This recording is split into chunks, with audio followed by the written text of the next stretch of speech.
This is Audible. Telepath, a Hyllis family story, number 4. Written by Laurence Dahners. Narrated by Christopher Lane. Pre-prologue. Number 101 didn't turn out to be a very good mouse, getting sick and losing weight. Russ felt frustrated, thinking he'd have to find another mouse to test the safety of the viral telekinesis vector. He took the mouse down to sacrifice it. He'd intended to kill it early anyway, since it needed to be excluded from a male's work. As he picked it up to put it in the CO2 chamber, he took one last look at it. For a moment he wondered if it could be sick because of the DNA he'd inserted rather than just coincidentally. Could he have made an error in one of the steps intended to be sure there was no viral DNA in the viral shells? Maybe the DNA I inserted combined with the viral DNA into some kind of... The sick mouse sneezed. The worldwide superflu pandemic has been traced back to a Case Zero. Case Zero was a Russell Phillips who worked as a research tech at the University of Pittsburgh. Although the laboratory where Phillips worked did use viral vectors for DNA insertion, Phillips himself apparently didn't work in that part of the lab. It seems unlikely that anyone is ever going to determine whether Phillips might have associated with someone who actually did use viral vectors, because the exceedingly high mortality of the superflu has resulted in the death of every last person who worked in that lab. Even the hospital at the University of Pittsburgh, where Phillips first sought treatment, is now an empty shell. It seems a moot point, as this efficient viral killer has spread extremely rapidly, and no matter where it blossoms, it seems to kill approximately 95% of its victims. Somehow the virus got loose in the CDC and decimated the scientists there before they even had a chance to begin working on a means to control it. Medical facilities around the world have collapsed as physicians and researchers die or flee for their own lives. Experts predict that about half of any survivors of the virus will be killed by the collapse of civilization. If indeed the world's population of 7 billion is reduced to 175 million, a population density not seen since about 1000 A.D., it seems unlikely that anyone will be interested in exactly who killed us all. They will all just be trying to survive the end of civilization as we know it. Presumably, someday, when civilization re-establishes itself, someone may be interested in these words. As I write this, I've developed a headache, and I've started to cough. Prologue. Tarc extended his ghost to listen in, annoyed that Henry Roper was having a meeting of the people he considered important, which didn't include Tarc. Roper had maneuvered to sit with Lizeth and Dawn, breakfasting off to one side. Tarc expected he wanted to continue his harangue about the dangers of traveling the road as a small party. Tarc took another bite of their hearty pre-dawn breakfast as he listened to Roper say, "We really should wait to join a caravan of some sort on this road. I tell you, a group as small as ours will get attacked. Not might get attacked, will. It's practically guaranteed." Lizeth sighed. "As I've said, no passing caravan's going to take well to having us pull out on the road to join them midway between towns. They'll think we're bandits ourselves." "With 5 women and only 3 men, and pulling a wagon?" Dom said. "Henry, I'd like to travel with a large group just as much as you. But by the time we find one, we'll be a long way behind our own caravan, and any caravan we join's unlikely to move fast enough to catch up to our own people." Henry started again. "No matter how long it takes, the danger of traveling by ourselves," Lizeth interrupted with frustrated patience. "Henry, I'll remind you once again that we have 4 horses that belong to the caravan's guards. I'm not willing to let Arco wonder if I've made off with them. If you decide to wait to join another caravan, I'll be riding ahead with those horses. So if you're waiting, it'll just be the 7 of you traveling by yourselves." Dom said, "We won't be waiting either, so it'll just be you and Haley." Henry's jaw worked a moment. Then, with resignation, he said, "We'll come with you." They got on the road at sunrise. Catching up to the rest of the caravan was going to require long days. They'd push as hard as they thought the mules could stand, swapping them out for the horses part way through the day. Daussie strode forward to relieve Eva at the lead mule. "Hey, Mom," she began, breaking off when Eva quickly lifted a wrist to rub at her eye. "Is Mom crying?" she wondered. "What's the matter?" "It's nothing," Eva said. "I'm glad we're all okay. I still think it's amazing how you and Tarc got me out of that place." She shook her head. "And I'm so sorry I got in trouble so you had to risk yourselves."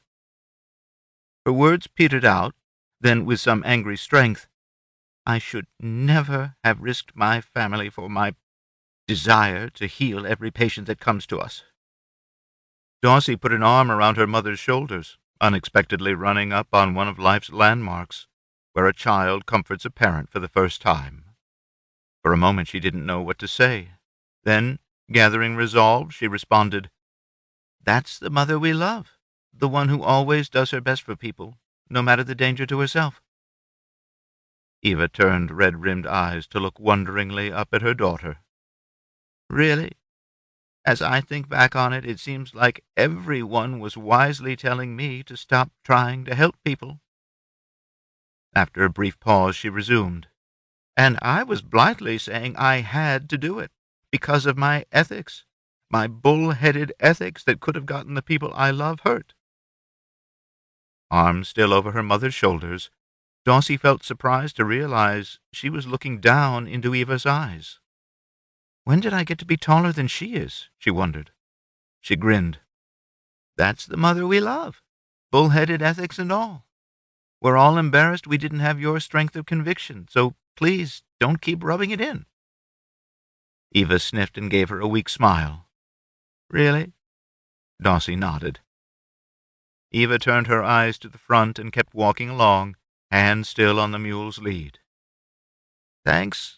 I don't know if you really speak for everyone, but I'm going to tell myself you do." Daussie said, "It's my turn to lead the team. You should take some time to relax." Eva handed the mule's lead to Daussie, then threaded her arm through Daussie's. "I've got to walk anyway, so I'm going to choose to walk with my daughter."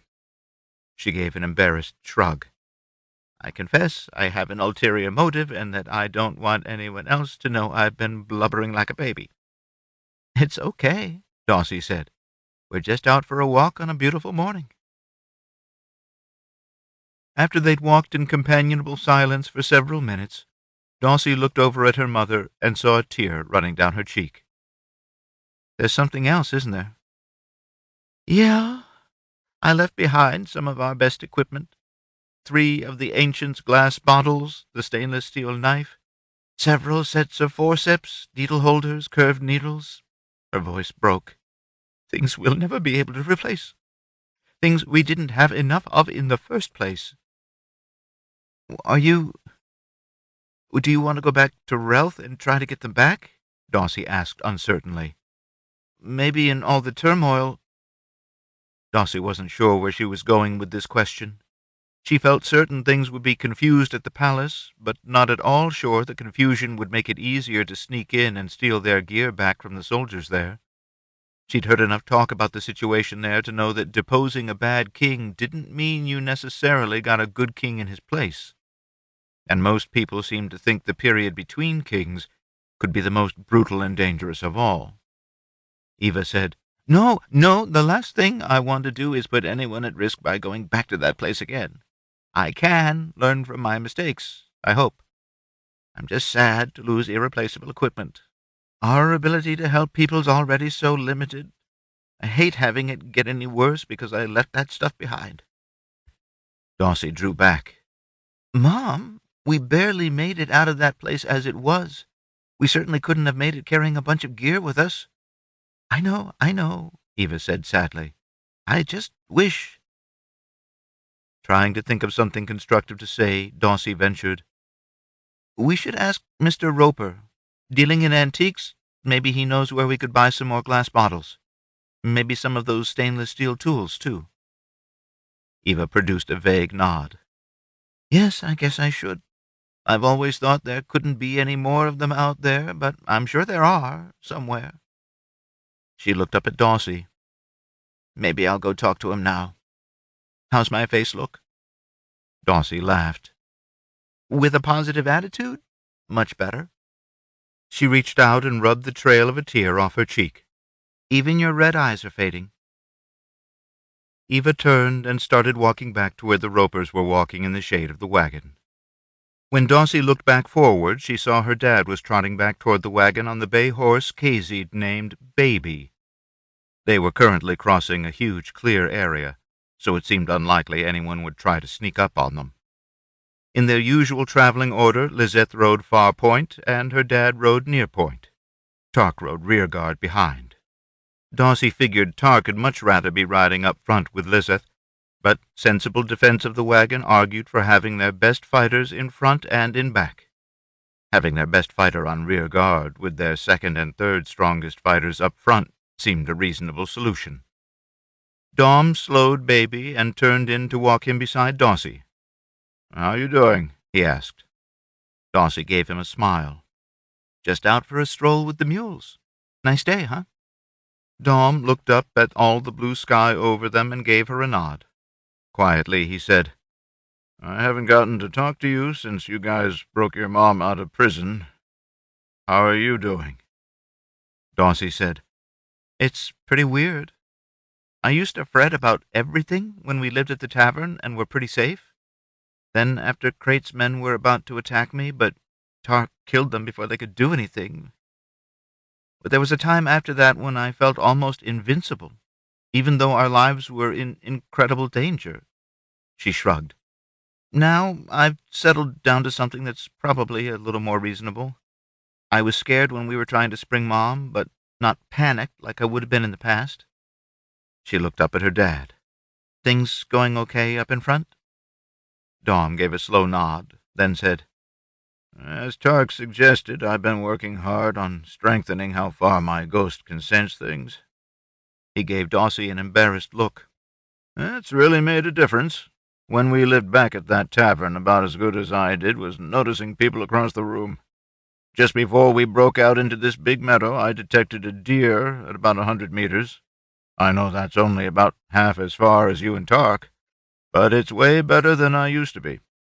It's hard to believe I didn't see the value of sensing people, or even give any thought to the possibility I could exercise my ability and thereby strengthen it."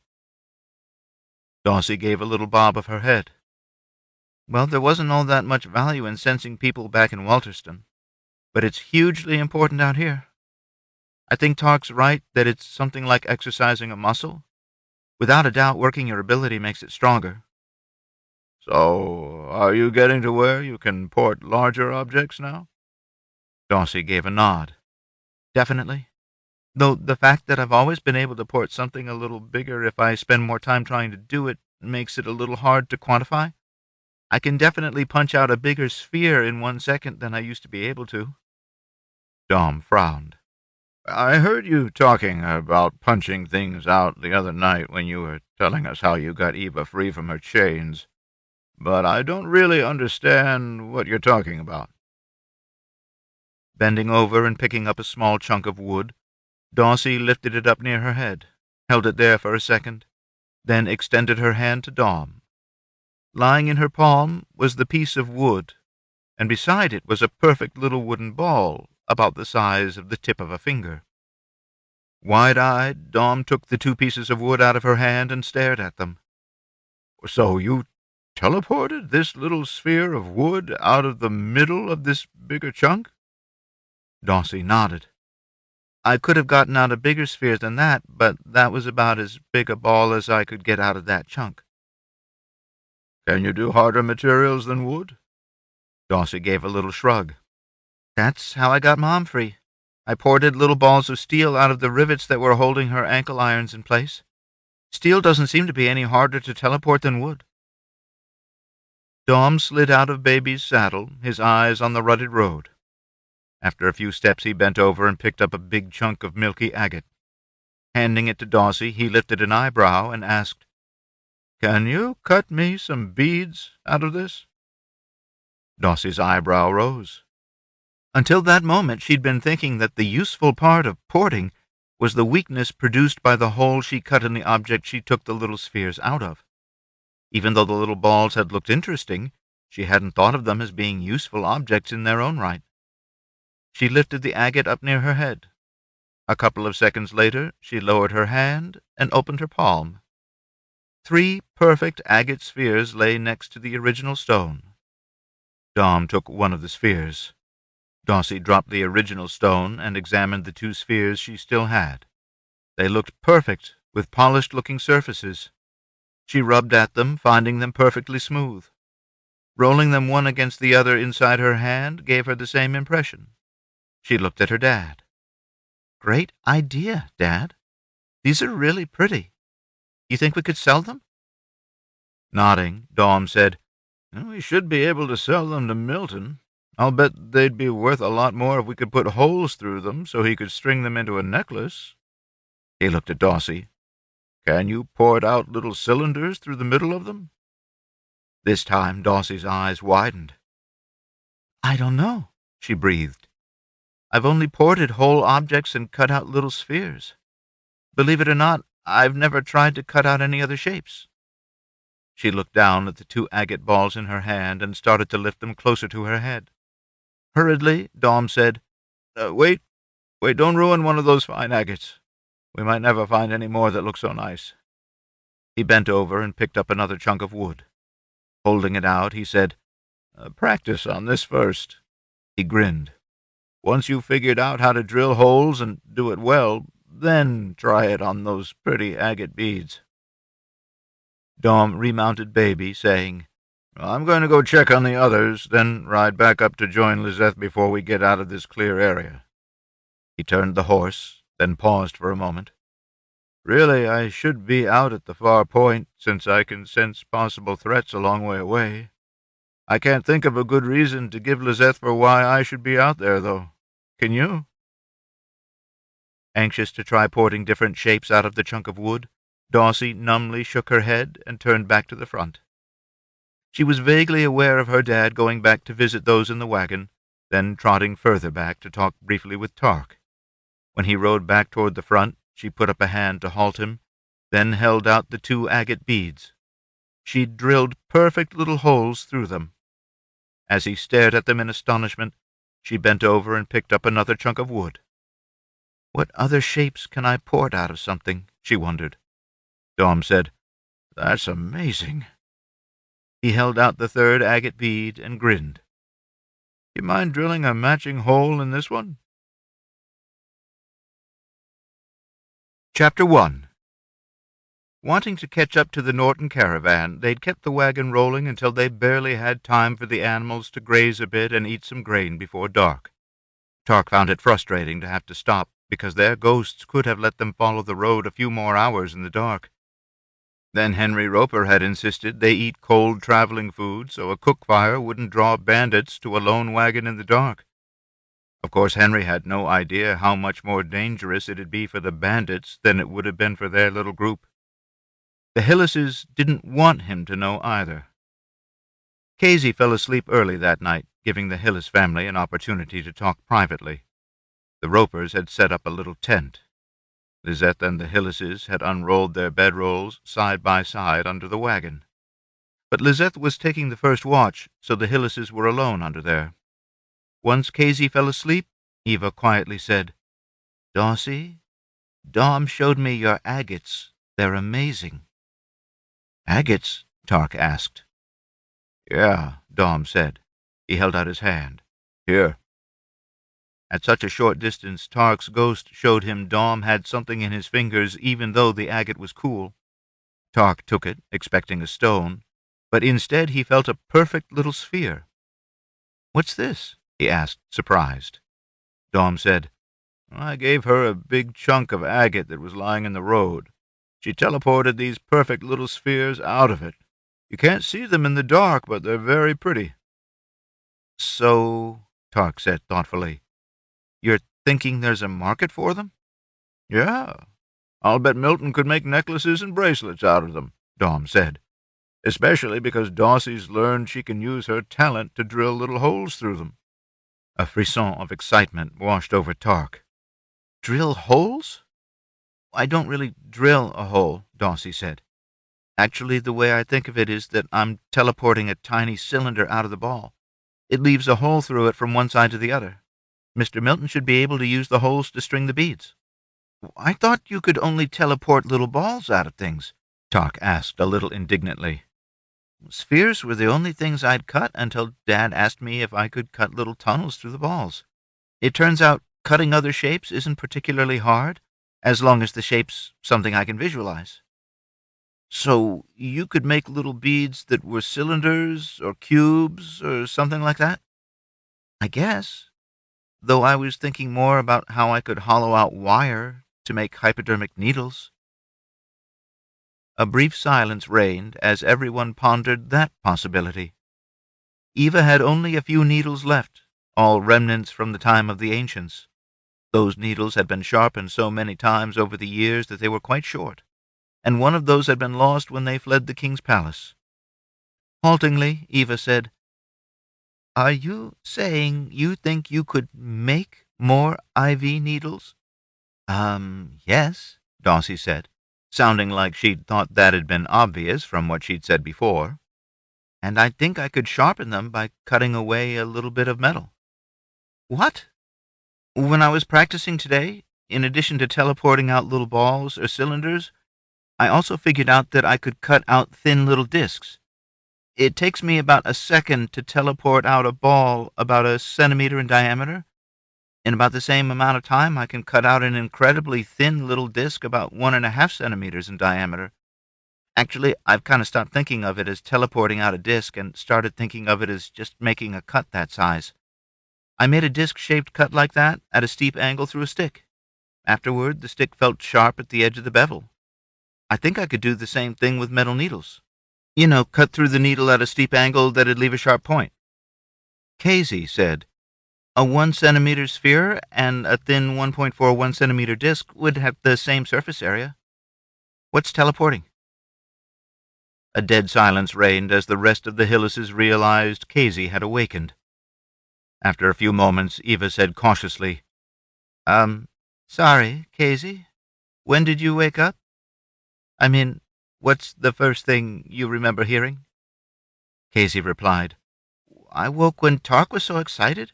He said, drill holes?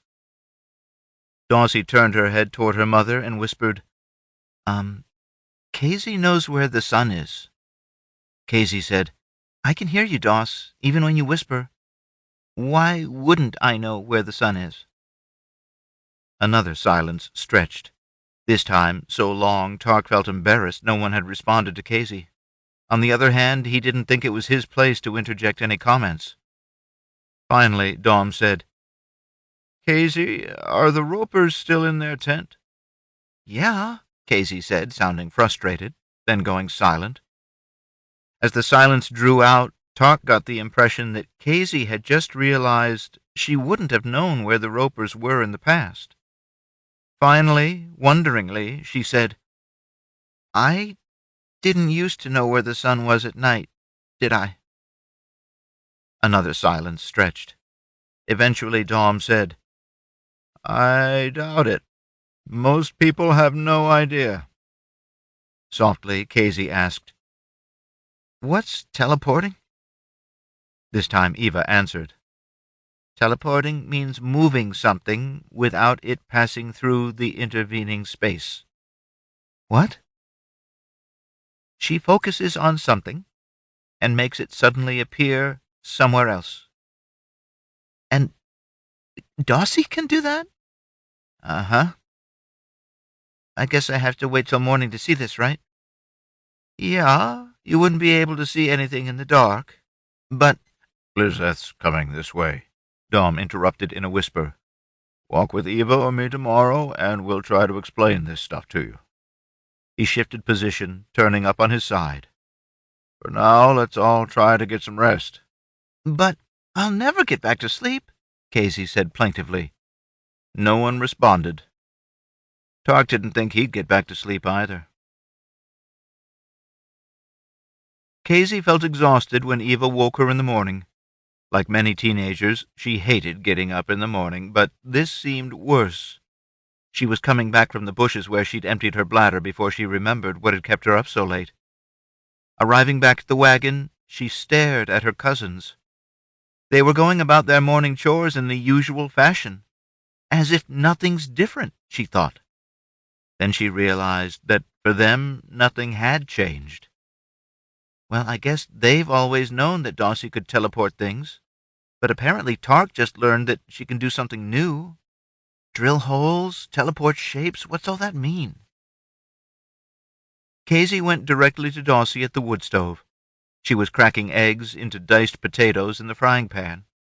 Kazy said, "What was all that about you teleporting stuff?" "I'm making breakfast," Daussie said, sounding indignant at being interrupted, though the crinkle at the corner of her eye suggested she was amused. "Besides, you're supposed to ask Eva or Dom." "Come on, you've got to tell me something." "Hold out your fist." Surprised by this non sequitur, Kazy nonetheless held out her fist. Seemingly ignoring Kazy, Daussie just kept stirring the eggs and potatoes. Finally, in some frustration, Kazy said, "Well?" With a slight lift of her chin, Daussie said, "Open your hand." Puzzled, Kazy opened her hand. To her astonishment, it held a sticky, disgusting mess. "Is that egg?" she wondered. She turned to stare at Daussie, catching an amused look on her face. "You did that?" she asked, partly irritated and partly amazed. Daussie nodded. "Hand me the plates," she said. Wide-eyed, Kazy said, "I can't. My hand's disgusting." A barely visible grin on her face, Daussie shrugged. "Use your other hand." Kazy snickered, but started passing plates one at a time.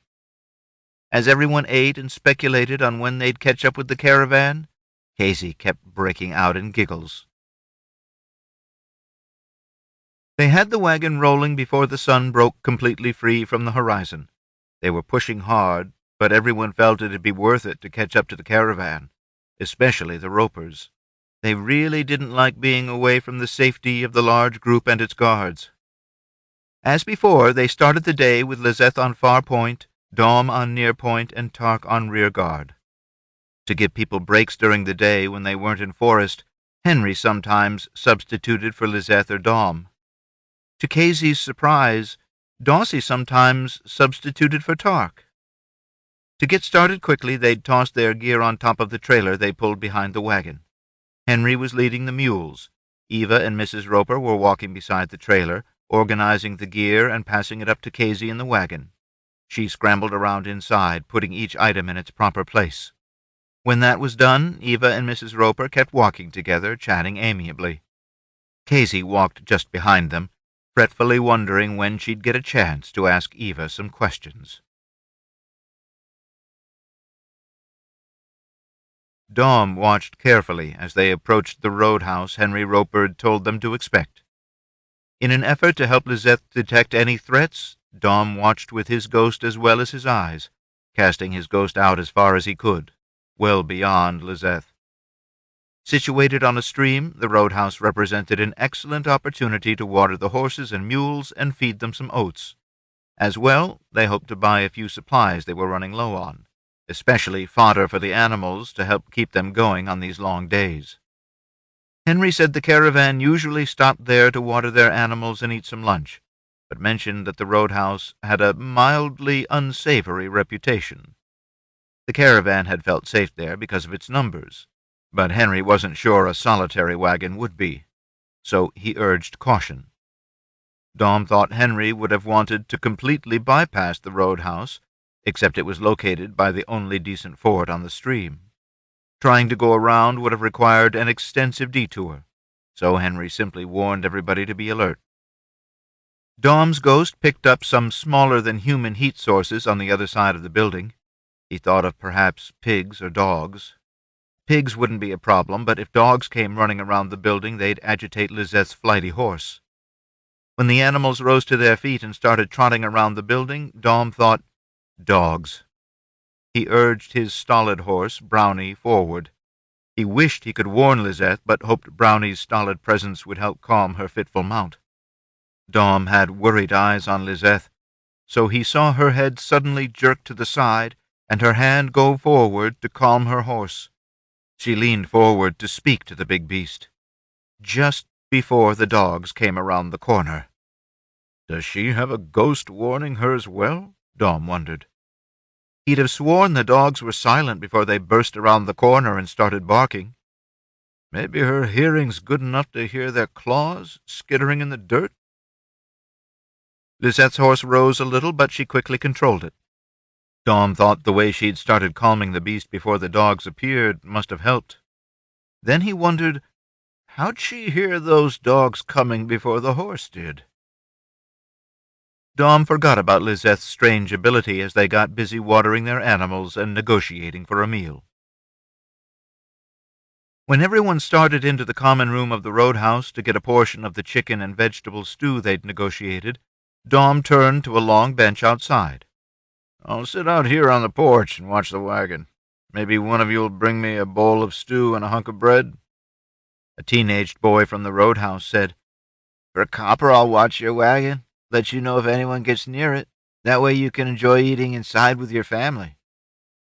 Dom gave the boy a sharp look, which was blandly returned. He said, I'd prefer to keep an eye on it myself. He tried to maintain a neutral tone. No problem, the boy said pleasantly, getting up. I'll get you a log to set your bowl on. Stepping to the end of the porch, he returned with a substantial log, carrying it by a limb stub that provided a handle. He set it on its end next to Dom. Stains on the top end suggested others had eaten from it in the past. The boy went inside and returned a moment later with Dom's bowl of stew and a hunk of bread. Dom felt guilty for his earlier suspicions. The boy sat near him on the bench and said, The Norton caravan came through here yesterday. They said they had a wagon that'd be trying to catch up with them. Was that yours? Dom nodded, still chewing a hunk of tough bread. Not as good as Eva bakes, by a long shot, he thought. How'd you come to fall behind? The boy asked. One of our number got crosswise of the guard and Relth. She was accused of healing, even though she didn't charge anyone for her services. Oh, the boy said, a dismayed tone in his voice. Did you have to leave her behind? I hear Relth's really hard on healers. No, Dom said. Their king was deposed the night after he convicted her. We managed to slip out during all the confusion over the succession. Dom felt a little surprised to be carrying on a pleasant conversation with the boy. Suddenly, his suspicion levels spiked again, and he sent out his ghost to check the wagon. Sure enough, while he'd been turned toward the boy on the bench beside him, someone had snuck up to the other side of the wagon. The man had a hand in under the wagon's bonnet. Lizeth! Tarc! Dom barked as he stood and strode off the porch toward the wagon. The boy ventured a puzzled, What's the matter? Dom thought it sounded forced. Dom heard the door of the roadhouse slam open behind him as he rounded the wagon. A young man, perhaps 4 years older than his accomplice on the porch, jerked his hand out from under the bonnet and turned to run. He had something in the hand he'd pulled free. Dom doubted the object in his hand was something he'd been trying to put under the bonnet and failed. He shouted, Stop! And took a few running steps, stopping when it became obvious his speed was no match for the young man's. Tarc ran up beside Dom. He took something? Dom nodded, then saw the bow in Tarc's hand. He quickly said, Not something worth ending his life over. Out of the corner of his eye, he saw the young man stagger. By the time Dom turned his eyes back onto the fleeing teenager, the stagger had turned into a sprawl. Tarc shot him before he even asked me whether the boy'd stolen anything? Tarc set down his bow and quiver, then trotted after the young man who was lying spread-eagled face down on the ground. Dom saw there weren't any arrows protruding from the kid. As Dom started trotting after Tarc, he heard Lizeth call after them, I'll stay with the wagon. Dom sprinted a few steps to catch up to Tarc, then said, "You didn't shoot him, right?" "No," Tarc said quietly. "It turns out that spinning the fluid in the canals of someone's ears renders them completely incapable of staying on their feet. Since the fluid doesn't have much mass, I can do it at a long distance." "Oh," Dom said, once again dumbfounded by the things Tarc thought of doing with his telekinesis. And once again, he thought with frustration, it's something I won't be able to do since it requires accurately reaching inside someone. He chided himself. But at least my sons taught me how to use my ghost to sense things at a distance, which is pretty damn useful in its own right. They'd come up on the boy. Tarc picked up something from where it lay beyond the young man's outstretched hand. He held it out to Dom, who saw it was the silver box containing the Hyllises' best fire-starter kit. Flint, steel, several precious matches, and a bit of tinder. Tarc dropped to a knee beside the youngster. The young man rolled to his side. As if he had no idea, Tarc asked curiously, "What happened? You were running full tilt toward the woods when you just kind of leaned to one side and fell down." Appearing confused and dismayed, the young man blinked up at Tarc and said, "I don't know. I got dizzy." "You feeling better?" Tarc asked, reaching out a hand. The youth said, "Yeah, the dizziness passed." He gently shook his head, as if testing, then took Tarc's hand for a pull back to his feet. He glanced around, his eyes momentarily catching on the fire-starter kit in Dom's hand, but quickly moving on. He said, "I saw a guy running into the woods. We've been plagued by a thief, so I was trying to chase him down." He glanced at Tarc and Dom, as if judging the effect of this missive. He amplified, "The guy must have witched me or something." Tarc made a show of studying the woods, then said, "I guess he made a clean getaway." He turned to Dom. "We'd just as well go back and finish our lunch, huh?" As they walked back to the roadhouse, Dom quietly snickered. "Plagued by a thief." Tarc snorted. "I guess in a way they are."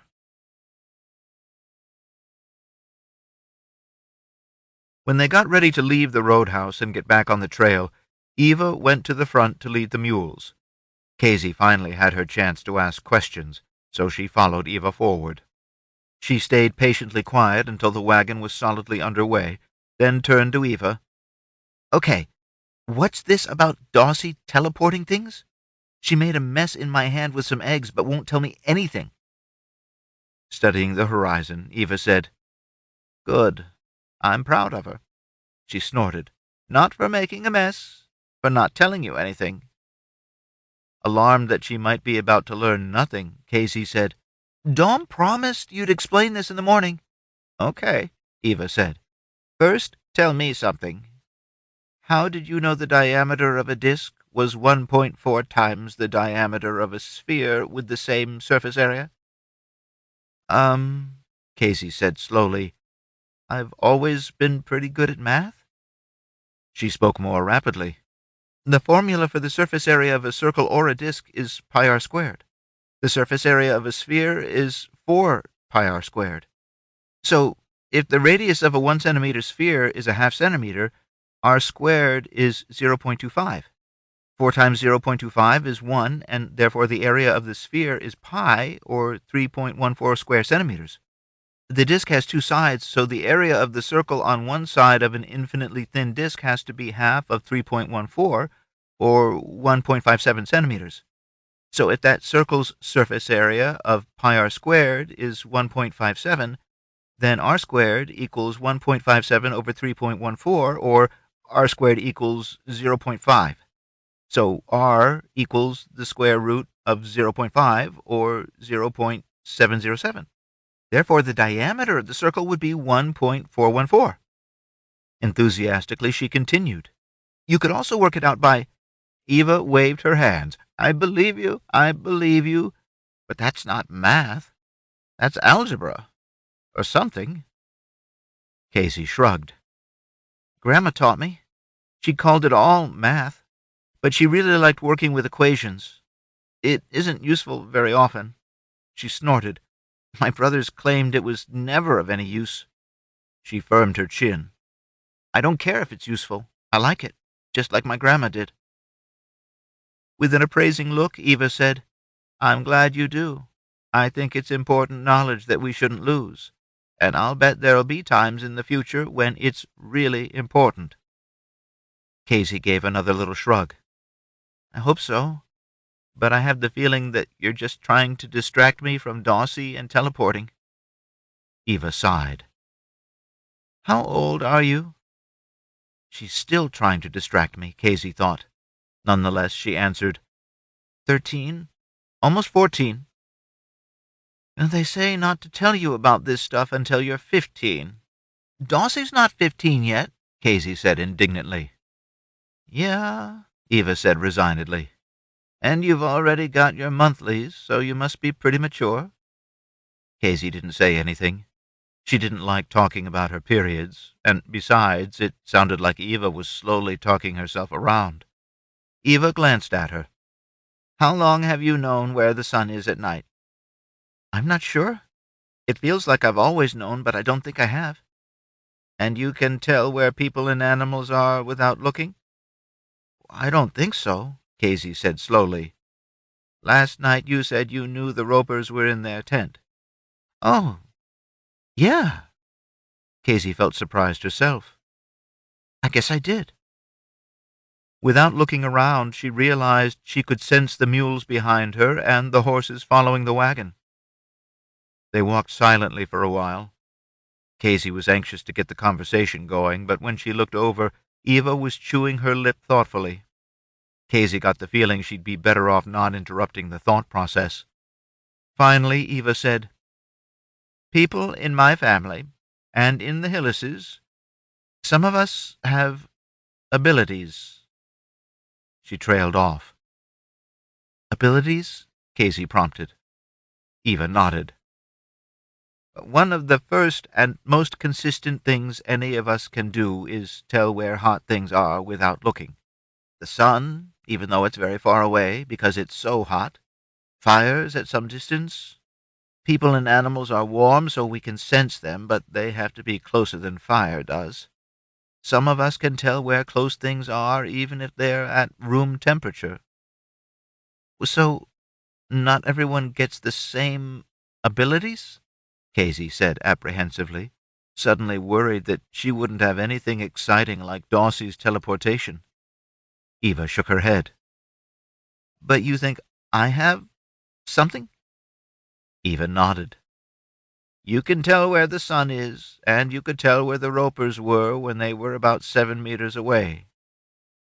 So you're saying that Dom knew the Ropers were in their tent, he just asked to see whether I could tell where they were? Eva nodded again. And you could tell they were there too? Yes, though Dom's better at it than I am. How's he better? He can sense people farther away. He's really been working hard on it. With practice, he's gotten to the point where he can tell where people are up to about 100 meters away. Kazy frowned. He's been working hard on it? I mean, he's had it for a long time, hasn't he?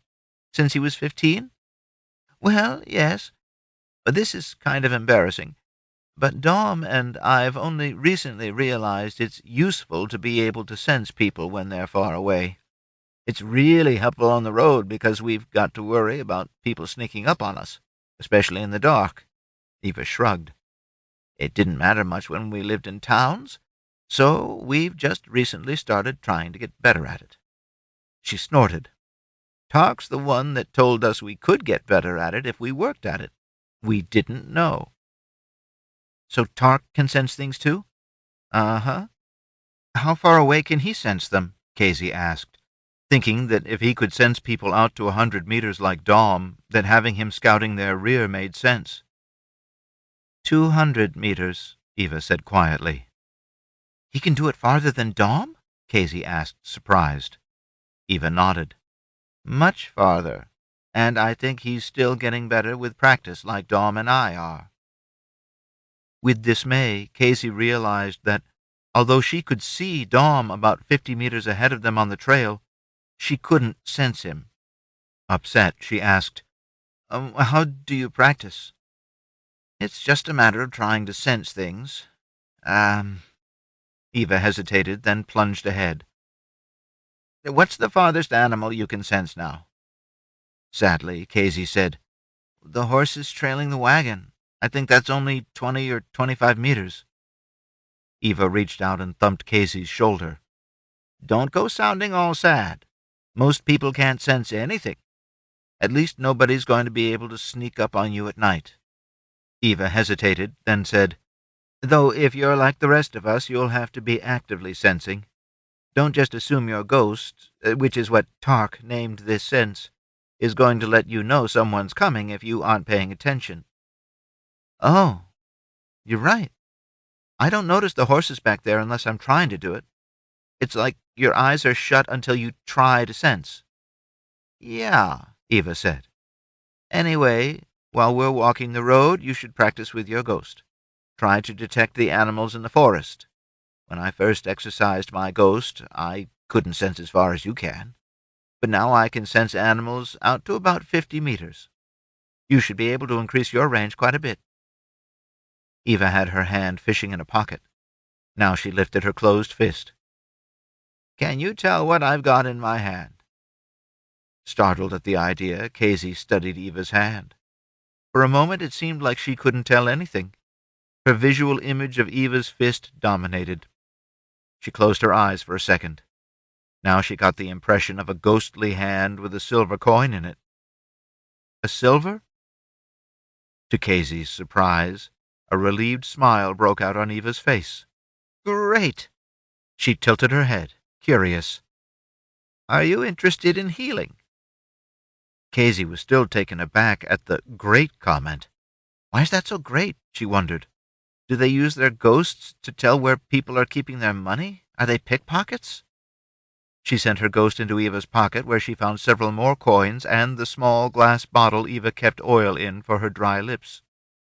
A little distraught about the pickpocketing idea, Kazy shifted her attention to the question about her interest in healing.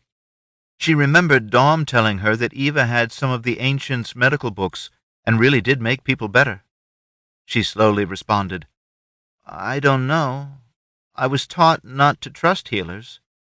Dom says you have some of the ancients' medical books and that with the knowledge in them you actually can do some good for people. I'd like to at least see the books. It's not just the books, Kazy, Eva said, her voice thick with emotion. It's the ability to see inside people. Just like you could see the silver in my fist, use your ghost to examine me. Look in my chest and see my heart. Eva broke off at a squeal from Kazy. Not sure whether she was ecstatic or horrified to have felt Eva's heart beating, Kazy jerked her ghost back out of Eva's chest. Oh my God, I can! She blinked rapidly. When she had her sense of revulsion in control, she stammered, But feeling inside someone doesn't let you cure them, does it? Eva shook her head. But it helps you make a correct diagnosis. Knowing what's actually wrong with a person's a huge step in providing the correct treatment. When can I see the books? Kazy asked, wide-eyed. Eva looked startled. Not while we're moving. They're fragile and irreplaceable.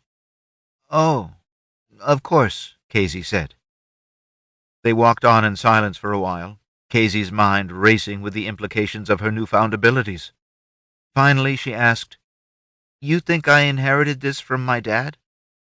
Eva nodded. I think it runs in the Hyllis family, but Dom says not everyone has it. Maybe some people have it, but just don't realize it. She glanced at Kazy. You know, like you didn't really understand you had it until Daussie asked you about the sun. Well, I guess even then you didn't realize it made you different from anyone else. But if they ask people where the sun is when they're 15, how do they not find out? That bit of wisdom came from my side of the family, the Dahners. It runs in our family, too. Wait, Kazy said, an accusing tone in her voice. You still haven't told me about Daussie's teleportation. Are you trying to distract me with all this other stuff? Eva shrugged. Some of us have other abilities, something beyond just sensing things with our ghosts. In Daussie's case, she can teleport small objects from one place to another. She bent over and picked up a pebble, holding it in her open palm. For instance, she could make this pebble disappear out of my left hand. Eva tossed the pebble from her left hand to her right, and appear in my right. Kazy frowned. It seemed a neat trick, but in the overall scheme of things not terribly useful. So? She looked up at Eva curiously. So? Eva placed the pebble in her left hand and made a fist. She opened her left hand, showing it empty. Then she opened her right hand, showing the pebble now lay in that palm. Kazy's eyes darted up to Eva's. You can do it too? No, Eva said with an embarrassed grin. I cheated, using sleight of hand like a market magician. But Daussie can do it without cheating. Kazy frowned again. So does she make money tricking people at the market? I haven't seen her doing it. No, Eva said, looking offended. No, never. But her ability lets us treat people with various conditions. Have you heard of gallstones? Kazy slowly shook her head, wondering if this was one of the imaginary conditions that charlatans claim to cure. Looking earnest, Eva pointed to her right upper abdomen. The liver's an organ right up under the ribs here on the right side. She looked at Kazy, and, apparently recognizing Kazy's skepticism, said, Go ahead. Send your ghost in and see for yourself. It's a big, solid block of tissue. Startled to realize she hadn't considered using her ghost for anything yet, Kazy immediately reached into the area Eva had indicated. She found a large block of tissue as Eva described. Resisting her impulse to start sending her ghost all around, exploring everywhere inside Eva, Kazy said, Yes, I feel it. Now feel under the right side. There's a bag there. The gallbladder. Oh, yeah. There's some fluid in it. Yes, the fluid's called bile. It's secreted by the liver and helps with digestion. Sometimes some of the bile solidifies into little stones called gallstones. They don't cause too much trouble if they stay in the gallbladder, but sometimes they get squeezed out of the gallbladder and into the duct that goes from the gallbladder into the intestine. Can you feel the duct?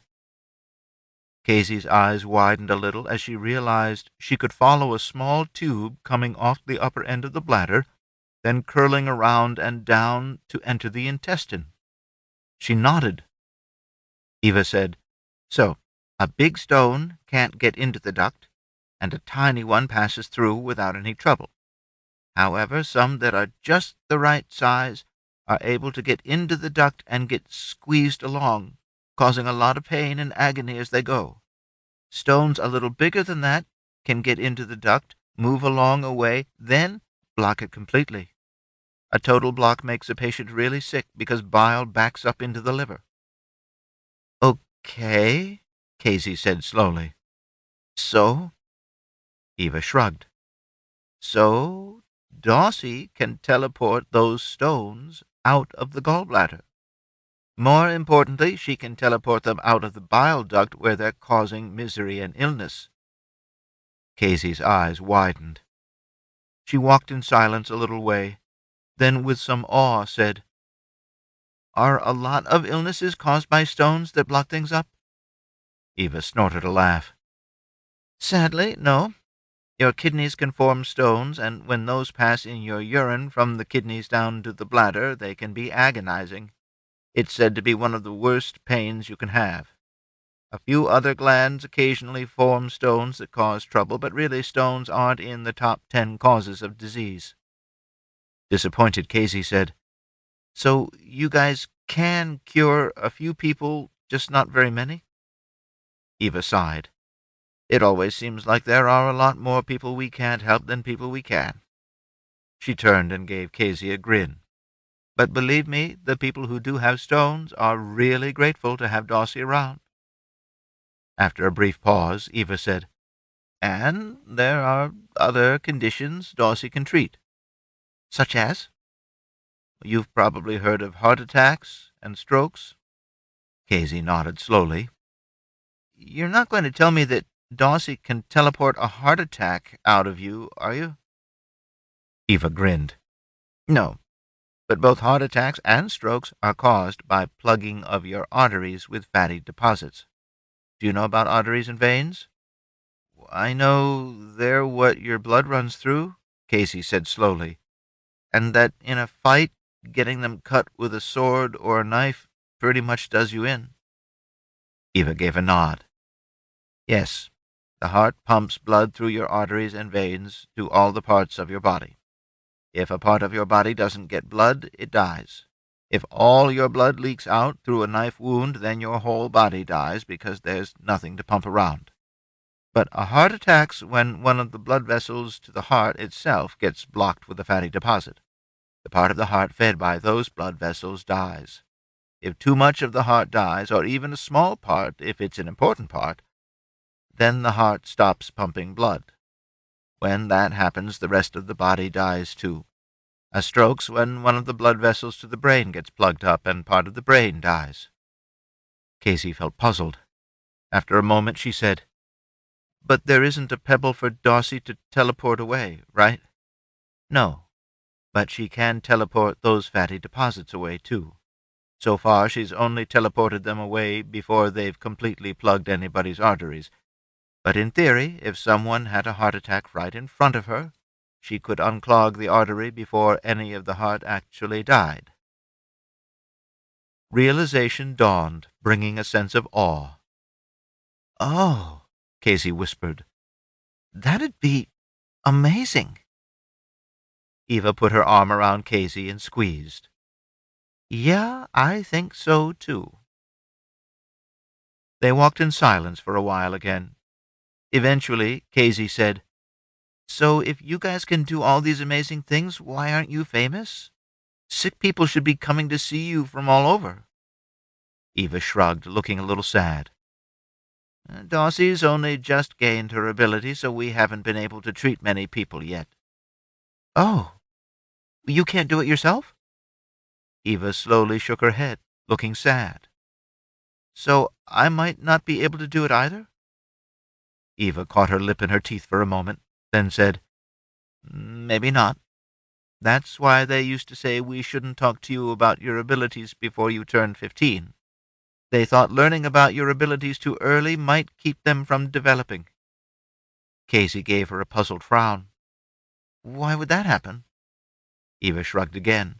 I don't know. It's never made much sense to me. Besides, I don't know how they'd ever know that someone would have had abilities if they hadn't been asked about it too early. So I guess it's probably not true. Kazy walked silently for a while, then said, I don't think it makes sense either. So I'd just as well find out whether I've got any. How do I do it? Eva gave her a sad look. Other than my ghost and my medical knowledge, I don't have any abilities. So I don't really know how to do it myself. You'll have to ask Dom, Tarc, or Daussie. Wait, Dom and Tarc can teleport things too? No, not teleport. They have telekinesis. What's that mean? Moving things without touching them. What? Kazy exclaimed, startled by the idea. Then she wondered why she found that more surprising than teleportation. What kinds of things? I guess pretty much anything, Eva said, though they have to be small. My understanding is they can't push very hard, so they can only move things that don't weigh much. Like feathers? Well, it's not that simple. My understanding is that if he's really close to it, Tarc can lift as much as half a kilogram now. The farther away he is, the less he can move. How much can Dom lift? Not even half what Tarc can. Also, Dom can only move things he can see with his eyes. Tarc can move things he feels with his ghost, like things inside of people. Dom can't do that because his ghost doesn't penetrate into things the way yours does. Oh, Kazy said, pausing to digest these new ideas. After a while, she said, And pushing on things at a distance is useful? Oh, yeah, Eva said enthusiastically. When we have patients with pain in their abdomens, it can be pretty hard to figure out which organ's the source of the pain. But Tarc can poke around and prod different organs until the patient yelps, telling us which one's tender. Everything's about healing to her, Kazy thought. Is it good for anything besides figuring out what's wrong with people? Oh, yeah, Eva said, waxing enthusiastic. When people are bleeding, we usually try to stop it by putting pressure on the wound. But when they're bleeding inside, we can't apply pressure in there. But Tarc can. He just reaches inside with his ghost, finds where the bleeding is, and applies pressure with his ghost. He's saved lives that way. How about anything other than healing? Eva sighed unhappily. It can guide knives and arrows to their targets. Dom said he told you Tarc's the one who actually rescued you from those men. That's how he did it. So you could say telekinesis saved your life. She glanced away, then mused. Also, he can reach inside of locks and undo them without a key. That's part of how he set me free. So I guess telekinesis saved my life, too. Kazy was overcome with a rush of hope that she'd have telekinesis, too. Can I take one of the horses and go back to talk to Tarc? Eva looked over at her. I don't want to say no, but you really shouldn't. If he's back there as our rear guard, he's got to have his ghost out looking for enemies. If you're distracting him... Oh, you're right. I won't do that. I'll go talk to Daussie. She paused, thinking. Unless, do you think if I tried teleporting things first, I might be able to do that, but not do telekinesis? Like whichever one I try to do first is the one I get? Eva shook her head. I don't think so. At least I've never heard of that, but then I've never heard of anyone who could teleport before Daussie. So I think you get what you're going to get, and it doesn't depend on what you try to be able to do. Kazy opened her mouth to speak, but Eva put out a hand to halt her. In fact, Daussie was trying to do telekinesis when she accidentally started teleporting things. That's pretty good evidence that your abilities are predetermined and don't depend on what you try to do first. Okay, Kazy said, turning back toward the wagon with a mixture of excitement and apprehension. I'll go talk to Daussie first. Eva said, Try not to be disappointed if you don't have any other abilities besides your ghost. Remember, that's a wonderful ability all by itself. It'll keep you safe and could be really helpful if you're interested in being a healer. Most people'd be ecstatic to have it. You're right, Kazy acknowledged as she stopped walking and waited for the wagon to catch up to her. But I really want to be able to throw knives like Tarc. Darkly, she thought about just how much she'd like to kill men like the ones who'd held her captive. Mr. Roper was telling Daussie about the ancients' wagons. Instead of being pulled by animals, they had a thing inside them called an engine. It turned the wheels so that the wheels pulled the wagons along by themselves. Though Daussie knew the ancients were able to do many things, she still wondered whether Roper might be pulling her leg. What did they feed these engines? Well, they weren't animals, so they didn't need to be fed. Instead, they put in materials that burned, like alcohol, which is the main component in your father's moonshine, or coal, or even wood. The easiest way to understand it is to think of a covered pot on your stove. When the water boils, the steam blows out from under the lid with a lot of force. They had devices that could capture the force of the steam and make it do work like turning wheels. Daussie pondered this concept. She knew you couldn't hold the pressure of the steam underneath the lid. It was too strong. So she could imagine that the power of the steam might be able to do some work. However, she couldn't imagine what kind of device could capture that force. She turned to Roper. Are there any books with pictures of how such devices work? Roper looked at her askance. I hope you'll be careful about saying things like that. Many people frown on the knowledge, and especially the books, of the ancients. I take a liberal view and think we should learn all we can from those kinds of sources, but some think that's sacrilege. Daussie had the feeling Roper wanted to look around to be sure no one was listening, even though they were all alone on the road. She also thought he was somewhat hypocritical to be telling her all about how wonderful the ancients were, then warning her not to ask about books. She didn't say anything, and he lowered his voice to go on. I've seen some books that had pictures and diagrams of how some of those devices worked. They're fascinating. I'd love to have such a book because I dream of being able to build one of those devices myself someday. Daussie realized Kazy was standing beside the road, waiting for the wagon to catch up to her. From the look in Kazy's eye, Daussie thought she probably wanted to talk about teleporting. Her cousin had been up at the front with Eva much longer than Daussie had expected. Daussie thought she'd probably heard enough about the theory of talents and was aching to learn more about the practical side of them. Since they couldn't talk in front of the Ropers, Daussie told Henry the ancients' engines sounded quite interesting, then made an excuse about checking on the horses. As Daussie expected, Kazy followed her back to where Brownie and 2 of the Norton Guards' horses were tethered to the wagon and following along. There wasn't actually anything to be done for the horses en route, so Daussie just patted Brownie and spoke reassuringly to the horse as it plodded along. Eventually, getting frustrated, Kazy interrupted Daussie's conversation with the horse. I talked to your mom. She told me about your abilities and about ghost senses. Daussie had been thinking she'd make Kazy beg for information, but now she found herself wondering if her cousin really did have a ghost, such as her ability to sense the position of the sun suggested.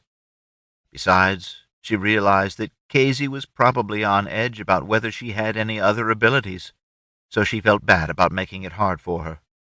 Hesitantly, she asked, So, do you have a ghost? Do you know where things are? Yeah, Kazy said, sounding disappointed. It's not very strong. Your mom and the lead mule are about as far away as I can sense any animals. You'll get better, Daussie said reassuringly. I'm much better than I was at first. It seems like the more you try to sense things, the farther away you can do it. Can you sense things as far as Tarc? Kazy asked, timidly. Daussie nodded, feeling like now wasn't the time to tell Kazy she could sense farther than Tarc could.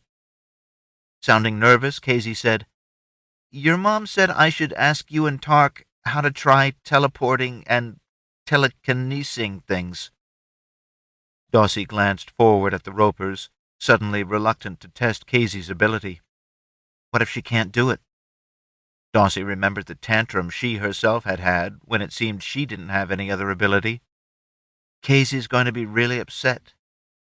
She suddenly wanted to do it near Eva so Eva could be the one to console Kazy if Kazy couldn't actually do anything. She said, We shouldn't really do it near the Ropers. Let's catch up to Eva on the pretext that I'm going to lead the mules for a while. Okay, Kazy said, sounding frustrated to have to put it off again, yet somehow relieved not to get bad news right away. They started walking faster in order to catch up to Eva and the mule team. Reaching Eva, Daussie said, Hey, Mom, Kazy wants to try teleporting something. I didn't think we should do it back near the Ropers, so I thought we'd come up here. After she tries it, I'll lead the mule team for a while. Eva gave Daussie a worried look. Daussie thought her mother also didn't want to be around Kazy if she was about to learn she didn't have any talent but her ghost. Nonetheless, Eva resignedly said, Okay. Daussie pinched up some dirt from the road, laid it in her hand, and sorted through it. She picked out a tiny pebble which was really more of a large grain of sand. She swiped her palm clean and set the pebble back on the flat of her palm. Turning to Kazy, she said, It's easier to move small things, so why don't you try it with this first? What I do is feel the object with my ghost first, then think about pushing it to a different location, like this. Daussie pushed, and the tiny pebble disappeared from where it lay, reappearing on the other side of her palm. She picked up the pebble and held it out to Kazy. You try it. Kazy reluctantly put the little pebble onto her palm. She reached for it with her ghost. She had a little difficulty because it was tiny and cool, but she closed her eyes for a moment, and then her ghost recognized it. Opening her eyes, she thought of pushing it across her palm. Nothing happened. Gritting her teeth, she made a bigger effort, hearing a roaring in her ear as she did so. Still nothing happened. She tried it again with her eyes closed. When she opened them again, the pebble lay in the same spot. Horrified, she felt her tears beginning to well up. "It's not working," she said plaintively. She turned to look at Eva and Daussie. "Do you do something different for telekinesis? Will Tarc be able to show me how to do that?" Daussie put an arm around her and squeezed, saying, "I don't know, maybe. I think he just tries to push things too, but maybe if you try it a few different ways, it'll work." Kazy spun from beneath Daussie's arm, clapping her hands over her eyes and trying not to scream. Stopped, she heard the mules patiently plodding by. The wagon creaked toward her. She wanted to disappear. Somebody approached, and she felt Eva's arms go around her. "Kazy," Eva said patiently, "whether or not you're ever able to do anything more, just having a ghost is a wonderful ability." "I know," Kazy said with a strangled sob. "I know." As the wagon rolled by, Haley Roper's voice came from just behind Kazy. "What's the matter? Can I help?" Eva said, "Just a little emotional upset. I'm afraid it's something she'll have to get over on her own." Kazy felt someone pat her on the back, presumably Roper. Kazy could hear the wagon rolling away. Eva said, "Come on now, we've got to stay with the wagon." Keeping one arm around Kazy, she tugged her along. Kazy stumbled a few steps with her hand still over her eyes. Then she opened them on a blurry world, a world that seemed much dimmer than it had been moments ago. Chapter 2. The light was dimming. Tarc realized they weren't going to catch up to the caravan this day. Mr. Roper had thought they might reach the next walled town, a regular stop for the caravan, but it didn't look like they were going to make it. Tarc started trotting forward to catch up to the wagon, while casting his ghost back to make sure no one was coming up behind. "Oh, damn," he thought. "There's someone back there." He wondered whether it was a fellow traveler just moving a little faster than the wagon, or, he thought grimly, someone who watched us go by, then came out on the road intending to catch us from behind. Tarc kept trotting forward, still straining with his ghost to evaluate the party behind him. 4, maybe 5 men, all on horses, he decided. He took his bow off his back, set the lower end on the notch in his stirrup, and quickly bent it to attach the string. Pulling out an arrow, he turned and looked behind him. Without his ghost telling him where to look, he didn't think he would have noticed the men back there in the weak light of dusk. Tarc pulled on the string around his neck, bringing the whistle up out of his shirt. He almost had it to his lips, ready to blow the single long toot that would tell the others that he'd encountered someone but didn't know whether or not they were hostile. Before he blew, he heard a single long toot on a whistle from up in front of the wagon. Strangers behind the wagon might be friendly, but strangers both in front and in the rear must be an ambush, he thought. He urged his mount to more speed as he blew 2 long toots of his own. Lizeth felt grateful that the ancients had built up a road across this swampy section. She wondered whether the adjoining land might have been even swampier in the ancient past. At present it seemed mostly scrubby brush growing in a kind of mudflat. Freestanding water was visible here and there. Charred tree trunks here and there suggested it had once grown up into somewhat of a forest before a fire took it back down. Some distance behind her they'd passed a broken-down carriage, abandoned a short distance out into the brush, leaving her to wonder what had happened to its owners. They were coming to a wooded area at the end of the brushland. She suddenly had a bad feeling about it. We're trapped on a narrow road between swampy brushlands on either side. A perfect place for an ambush, she thought, focusing intently on the woods ahead. As soon as the first of the men eased their horses out of the woods and onto the road, Lizeth turned her horse and started cantering back toward the wagon. She gave a long toot on her whistle as she looked back along the terrain she'd just come past. Is there a defensible location for the wagon in the landscape just ahead of it? She wondered. Then she heard Tarc's 2 whistle toots. Before and behind. Bandits for sure. Now she knew how a carriage came to be broken down out in the thicket off the road. These bastards probably work this stretch regularly, and the poor, stupid SOBs in the carriage tried to escape by leaving the road. She glanced back over her shoulder for a quick count. Probably 8 of them in front, she thought. Turning back toward the wagon, she saw Dom turning his horse as well. Lizeth called out, "Bandits! 8 in front, more behind us." Dom glanced back over his shoulder. 9 of them in front, he said, pulling his bow off his back and starting to string it. 9, Lizeth thought, glancing back herself. How can he be so sure with them all in a clump back there, especially in this dim light? She saw better than most and found it hard to believe that a man in his mid to late 30s could see better. She shrugged to herself. 8 or 9, it probably doesn't make much difference. She pulled up next to Dom, and they rode together. No good location to defend ourselves. She glanced over at him. We should get everyone mounted. Then, if it all goes wrong, a few of them might escape by riding out through the brush and swamp while they're plundering the wagon. Dom gave her a grim look, but didn't disagree. As she neared the wagon and started to slow, Lizeth bellowed, "Mount up!" at the rest of their party. Seeing Tarc approaching the back of the wagon, she called out, "Tarc, how many back there?" 5, he shouted. 13 or 14 against 3, she thought, counting only herself, Tarc, and Dom as fighters. Henry Roper thought of himself as a better fighter than the rest of the women. However, he didn't think of himself as a real warrior, and Lizeth wasn't sure he'd actually be any better than Eva if it came to it. Of course, we've got Tarc and Dom as archers, but if those guys get close, I'm the only one who's worth a damn with a sword. Lizeth looked to the front and back, wondering if she could tell Dom and Tarc to start shooting preemptively. That'd be horrible if these guys actually turned out to be innocent. But if their intents were benign, they wouldn't have come out onto the road just in front of me, and there wouldn't be another group behind us.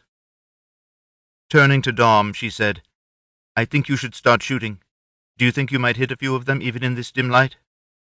Dom had just been wondering the same thing. He'd guided his arrows with his ghost, but he'd always guided them to targets he saw with his eyes. He knew Tarc used telekinesis to guide arrows to targets he could only see with his ghost. Tarc had used his ghost to shoot a raider who'd launched arrows at the caravan in the dark. The raider had been able to see the caravan by its fires, but Tarc had shot him with only his ghost to tell him where the man was. Giving Lizeth an inscrutable look, he shrugged and said, "I'll try." Dom swung down off his horse for a more stable shooting position. Lizeth saw Daussie up on one horse and leading another toward her mother at the lead mule. Lizeth reached Eva and told her, "Tie the lead rope to a bush, then come back to the wagon." Addressing both mother and daughter, she said, "We're going to do what we can to fight them off, but there's a lot of them. If things go badly, scatter into the brush on horseback and try to catch up to the caravan on your own. If we separate, they won't be able to catch all of us." In their eyes, she saw a grim understanding of what that would mean, but they nodded without saying anything. Lizeth said, "Don't push your horses too fast in the brush.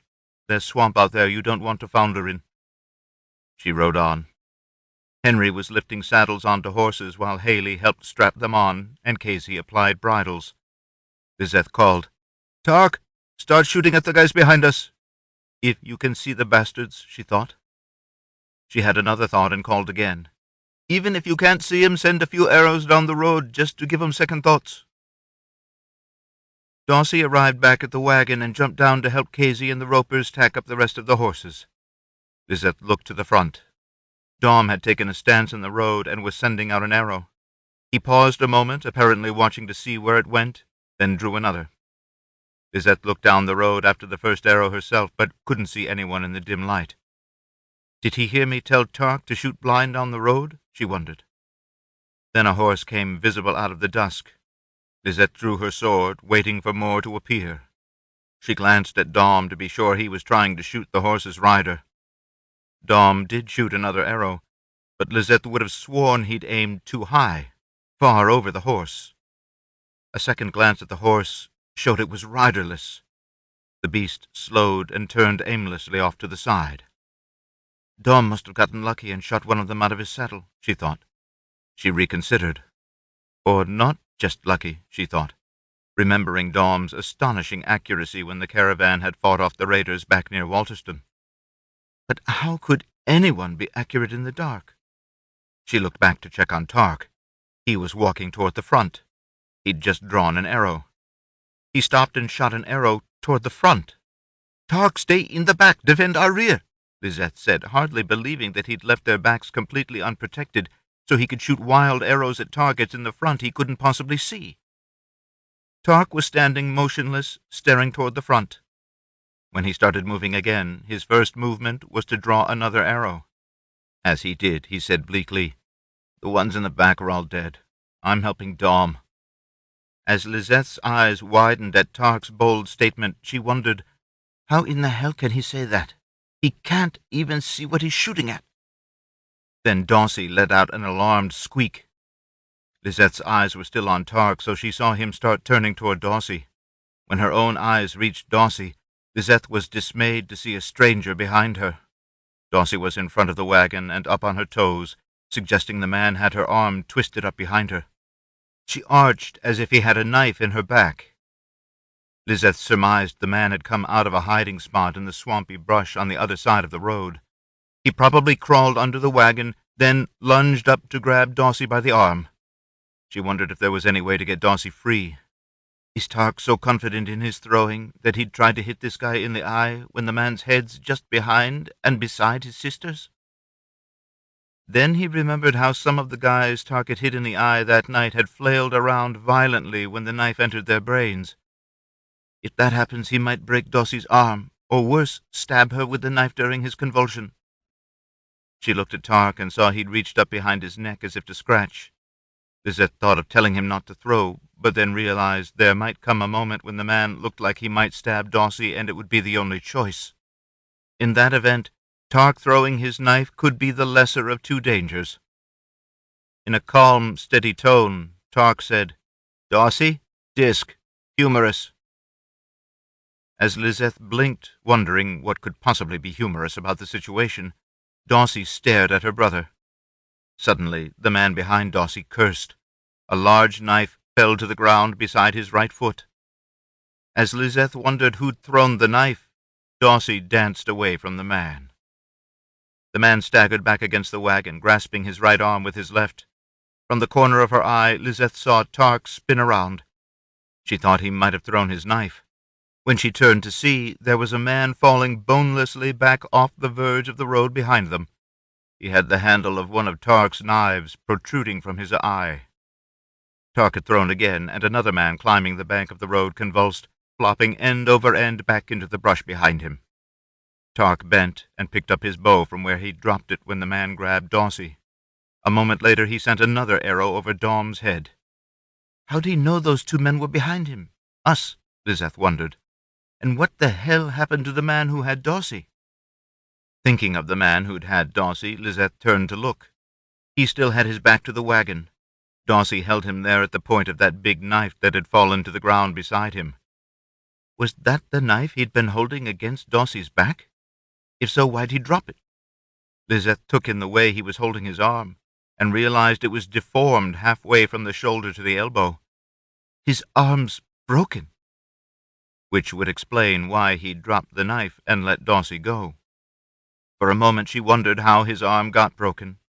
Did someone throw a rock that hit his arm and broke it? That'd make him drop the knife, but... Or did someone throw the knife at him and it broke his arm? Or... What the hell did happen? Lizeth shook her head and forced her thoughts to return to her duty. First, she looked to the rear to make sure, despite Tarc's assurance, that no more men were creeping up from behind. Then she looked out at the area around the wagon and the mules to be sure no one else was creeping up out of the brush. Finally, she looked to the front. Dom and Tarc were walking back toward the wagon, talking earnestly to one another and paying no attention to the road behind them. Lizeth called out to them with intent to remind them of possible dangers. "What's going on with the bandits up front?" In a flat, unhappy tone, Tarc said, "They're all dead." First of all, Lizeth thought, puzzled, that's good news and a reason for an excited tone.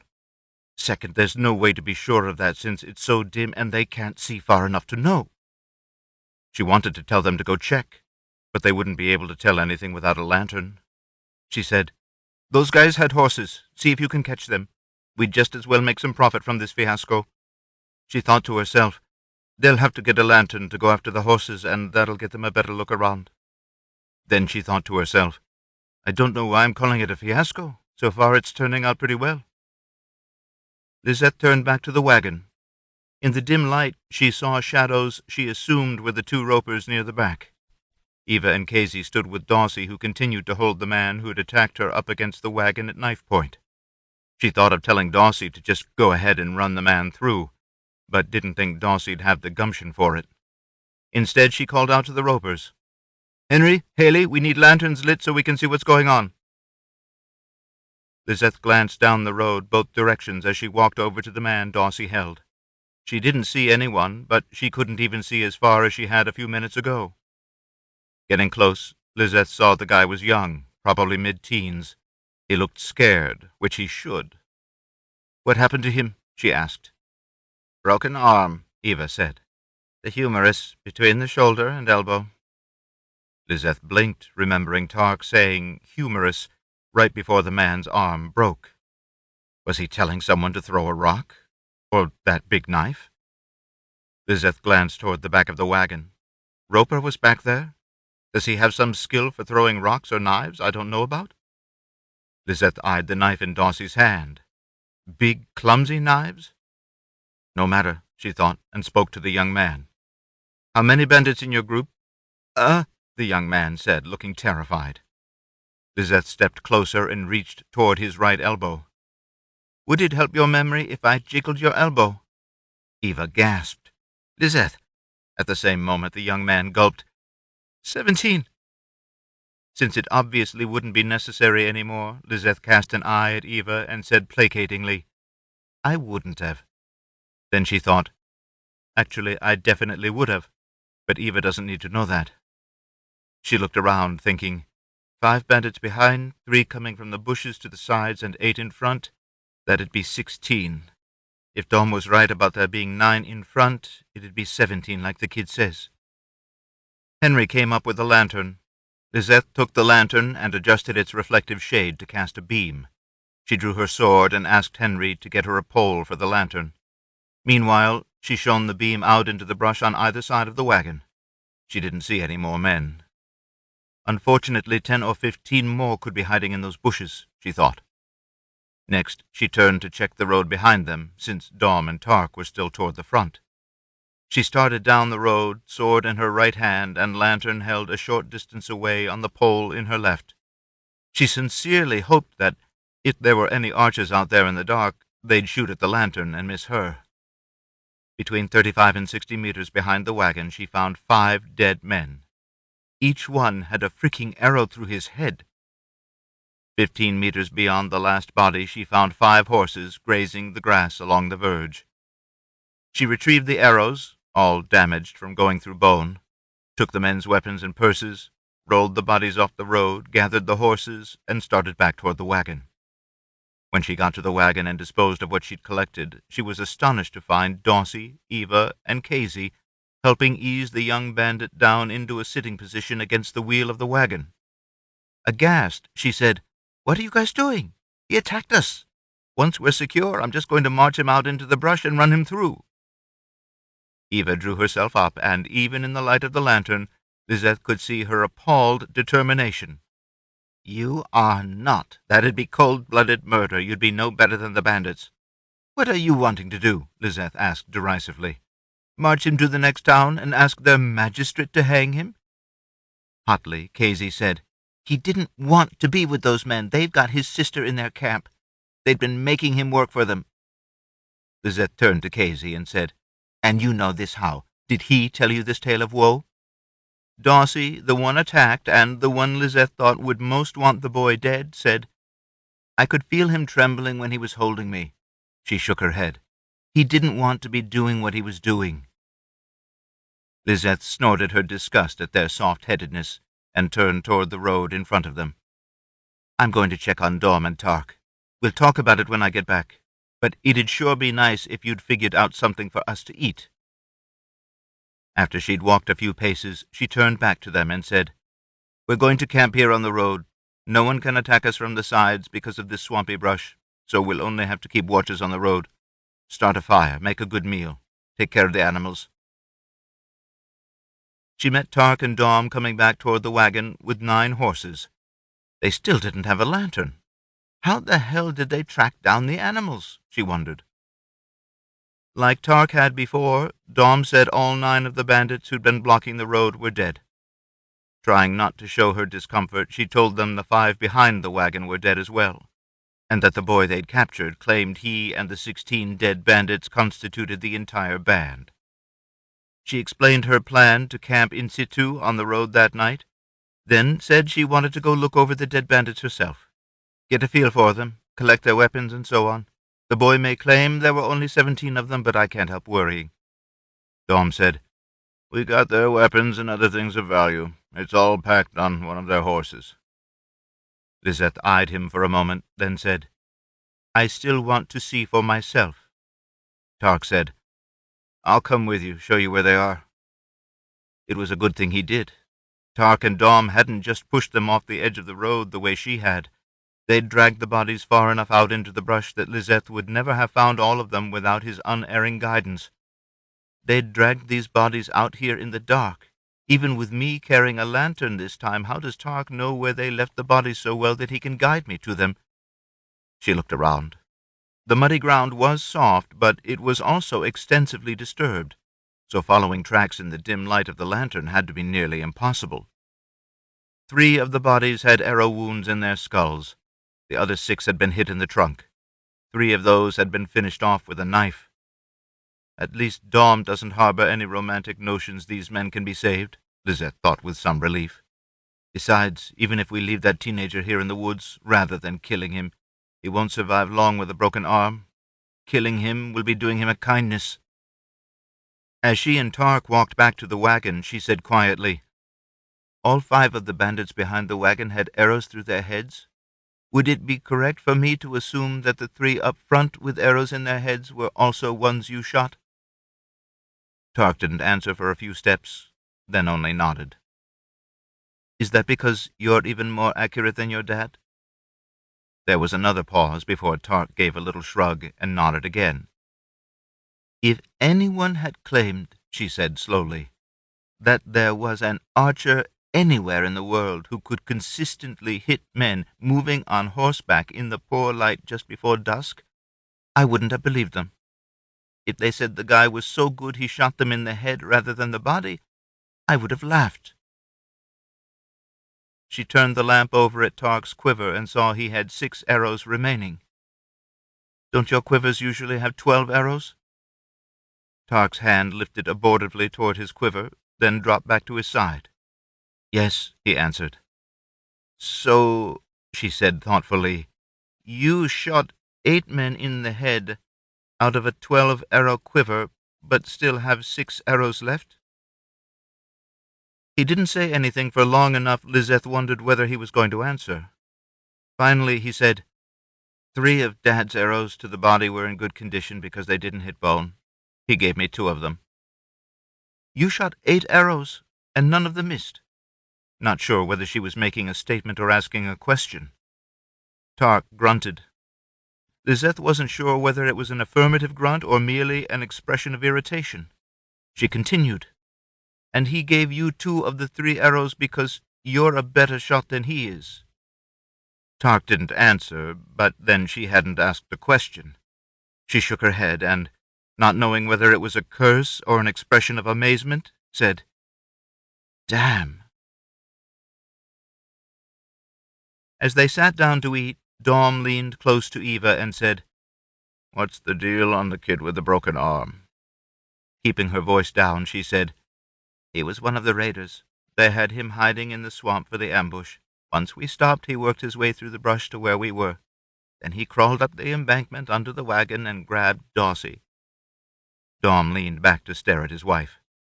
"You're taking care of someone who attacked Daussie." She shrugged. "He was only working for them because they had his sister. He had to do what they told him to, or they beat her. If I got caught, I'd tell a story like that, too." She chewed at a lip. "Those were my sentiments at first, but Kazy absolutely and completely believes his story. She somehow convinced Daussie and me." Eva looked Dom in the eye. "Now, I really do believe he was just a kid in an impossible situation." "Oh, jeez," Dom said doubtfully. "Time's gonna tell his true character, I suppose. I just hope no one gets hurt when you guys turn out to be wrong." He looked over at the kid. "What happened to his arm?" "He was behind Daussie, holding her left arm twisted up behind her back. He had a big knife he was poking her with. He says the raiders' orders were for him to grab someone and threaten them. That was supposed to distract us when we needed to be fighting." She trailed off. "So what happened to his arm?" Dom said, repeating himself. "Oh, Tarc was there when the kid grabbed Daussie. He said, 'Disc humerus,' which I thought was pretty cryptic. Daussie understood, though.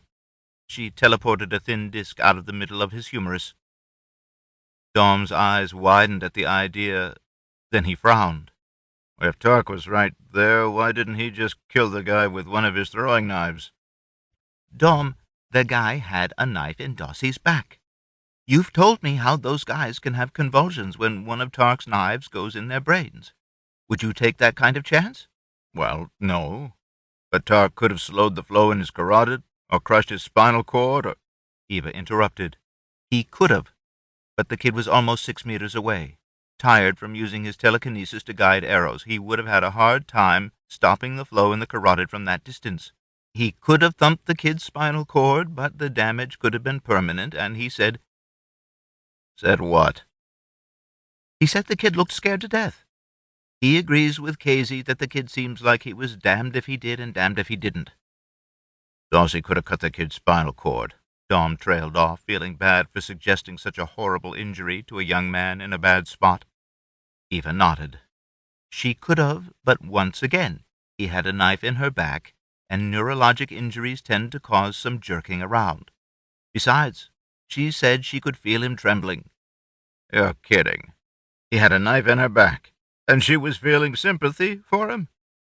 "I'm not sure she knew what she was feeling, but Tarc made the right suggestion. Cutting the kid's humerus made it so, mechanically, he couldn't stab Daussie. Then the pain made him let go of her other arm."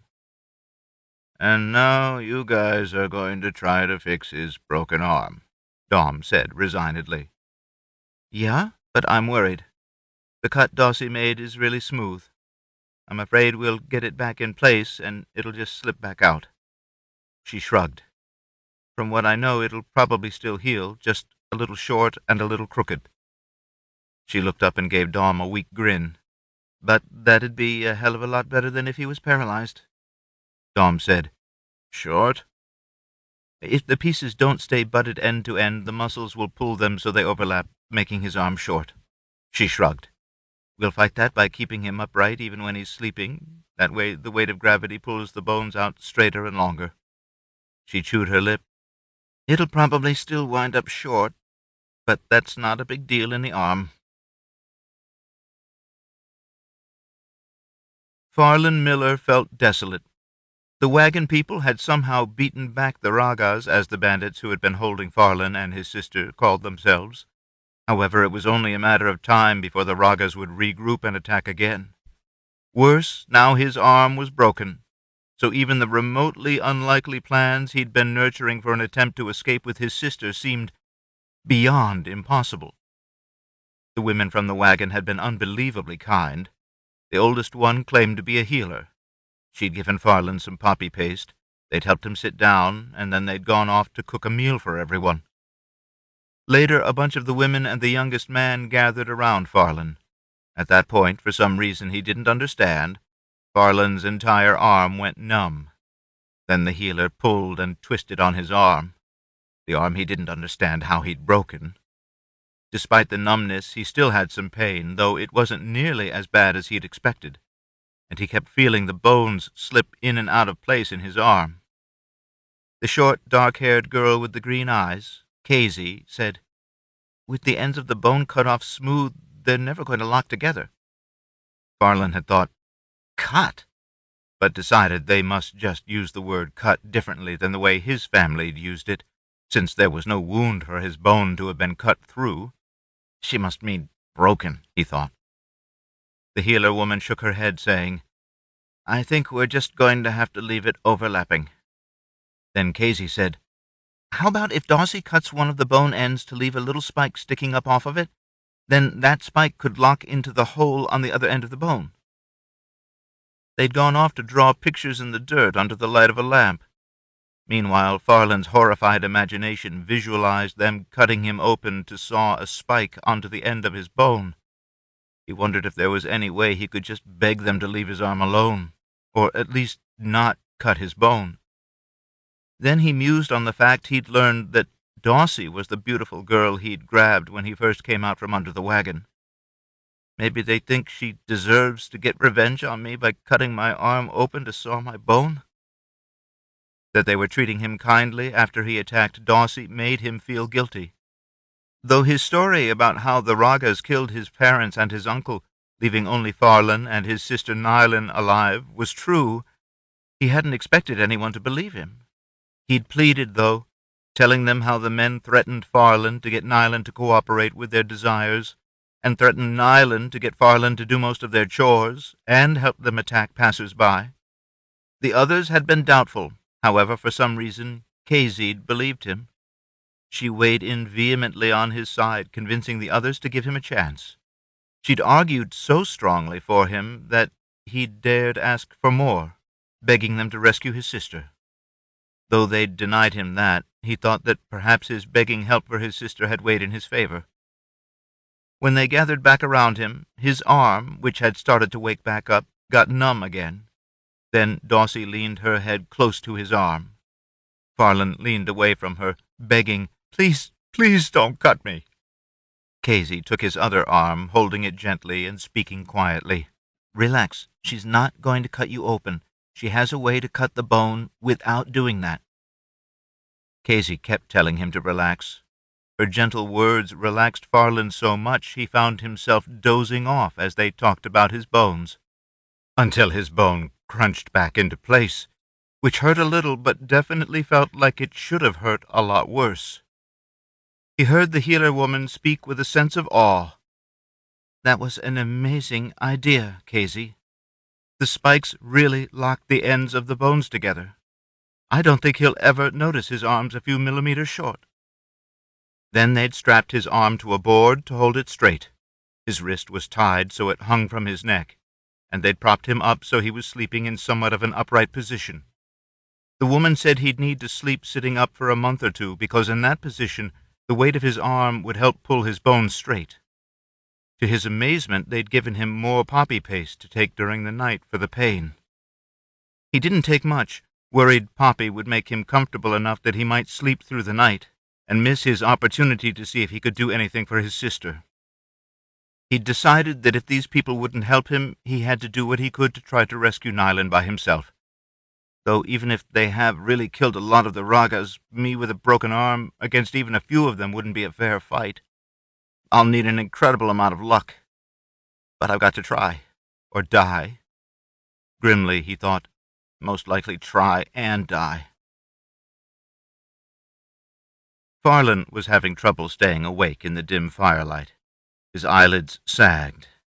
He decided, "I've got to try to go after Nylon now, before I wake up and find morning's come." Shifting his weight, he put his good left hand underneath himself and started to rise. When the bones in his right arm shifted, he sternly admonished himself not to cry out. Suddenly a hand gripped under his left armpit and eased him to his feet. Dismayed, Farland turned and saw he was being assisted by Tarc, Daussie's brother. Disheartened, Farland nonetheless whispered, "Gotta go pee." Tarc grunted, putting a finger to his lips. He led Farland out into the darkness. When they'd gone significantly farther than Farland thought necessary for a bladder run, he began to worry that the guy was just walking him far enough away to kill him without waking the others. "Where are you taking me?" he asked in trepidation. "To get your sister," Tarc whispered, as if it were obvious. "Go ahead and pee while I'm adjusting the lamp." Thankful his pants had a fly with a button, so he didn't have to try to untie his belt with one hand, Farland did his business. When he finished, he saw Tarc really did have a lamp. He'd turned up the flame and adjusted the shutter to a narrow beam. Still speaking quietly, Tarc said, "We're past the swampy area. The Raga's camp's out in the woods on the right, correct?" Farland looked ahead and nodded, then realized Tarc likely wouldn't see it in the dark. He said, "Yeah, I think the trail's just a little farther along." He turned back to Tarc, who seemed the same age as he was. "Shouldn't we try to get some of the men to come with us?" Tarc sighed. "If we ask them, they almost certainly won't go, and they'll most likely tell us we can't go either." He gave a shrug that was barely visible in the dim light of the lantern. "We can go ask if you want." "No, let's go on," Farland said with resolve. He felt sorry he'd asked in the first place. He still wished one of the older men would have come with them, but was well aware of old people's tendency to choose safety over daring. Though trying to rescue Nylan with a broken arm's foolish, not daring, he thought. They walked together, and Tarc kept the light on the edge of the road. In 30 paces or so, Farland saw the trail leading off into the woods. He pointed it out. After they'd followed the trail a little way, Tarc stopped. "About another 150 meters?" Farland had no idea, but thought that might be about right. He said, "I think so. I'm not sure." Tarc shone the light of the lamp on a fallen tree, saying, "Sit. I'm going to go scout things out. How many will there be in the Raga's camp?" "Well, I know you people killed some of them," Farland said, trying not to let his doubt show. "And some of them might have run away. But at the very least, there'll be 3. My sister Nylan, Grace, the other girl they captured, and Rosal, one of the Ragas. He broke his wrist a few weeks ago and can't use a sword yet. They left him to guard the camp." "And this Rosal, what kind of man is he?" "He's an animal. I mean, disgusting, subhuman." Farland glanced at Tarc. "He may have a broken wrist, but he's still dangerous. My hope is that he'll be asleep. If I could get close enough to knife him before he knew I was there, that's the only way I could do it. I didn't have much of a chance, 'cause he'd probably hear me coming, but that's the only strategy I thought of." Farland looked down at Tarc's feet. "You don't make much noise. If you can find a heavy rock, you might be able to sneak up and smash Rosal's head while he's asleep. If you give him half a chance, you'll regret it." Nylan looked over. Rosal was pawing at Grace. Nylan felt torn between sympathy for Grace and relief Rosal wasn't going after Nylan again. Suddenly, she realized one of the men had returned. He was standing silently on the other side of the fire. Her queasy sense of relief disappeared. She assumed that with Grace occupied, this guy'd want her. The man cleared his throat. Rosal looked up, then said, "Who the hell are you?" Nylan looked more carefully at the man, realizing she didn't recognize him either. Her spirits sank further. The devils she knew were bad enough. This new guy'd probably be worse. Her eyes widened when the man said, "Let the girl go." Reaching for his knife, Rosal said, "Like hell." Then he flopped back, arching his back and quivering. There was something on the front of Rosal's head. The new man strode around the fire, bent and pulled the thing off of Rosal's face. When the new man bent to wipe it on Rosal's shirt, Nylan realized it was a knife that had been buried in Rosal's eye. Shrinking back, Nylan started scooting away. Terrified, she croaked, "Run, Grace!" But even as she rolled over onto rubbery legs, hoping to run herself, she knew it was hopeless. The man calmly said, "Nylan, wait. Your brother Farland, he sent me to get you." Posed on her toes and fingertips, Nylan stopped, ready to start her sprint, but with a spot on her back itching where she expected the man's knife would strike next.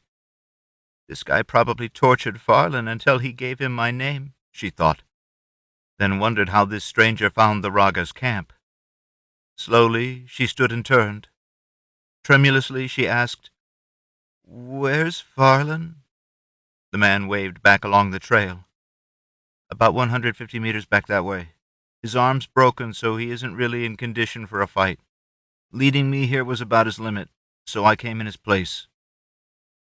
Hard in her throat at the thought of Farlan crippled by a broken arm, Nylan started that direction.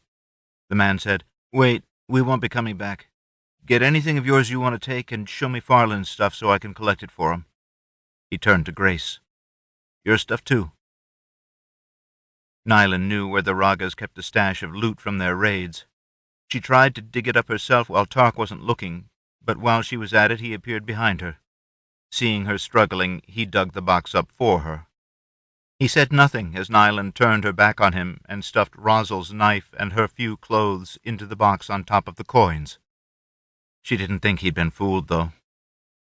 Grace collected some of the Raga's cookware and a few knives, wrapping them in her bundle of clothes and slinging them over her shoulder.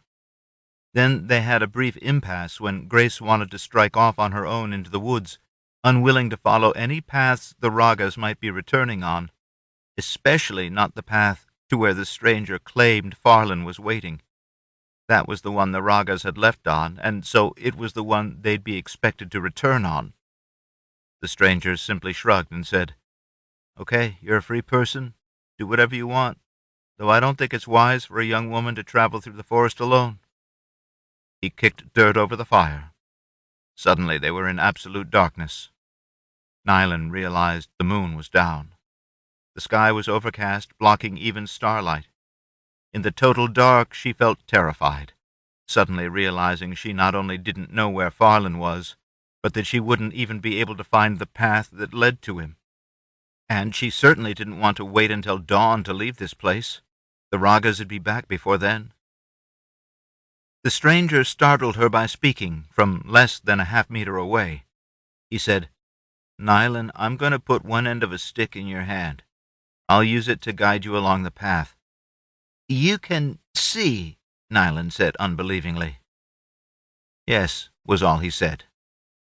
The end of a stick settled unerringly into her palm. "Okay," she said, then turned. "Grace, are you sure you don't want to come with us?" Sounding frightened, Grace's voice said, "Yes, but it's so dark I can't even find you." The man said, "Take one step ahead and 2 steps to your left."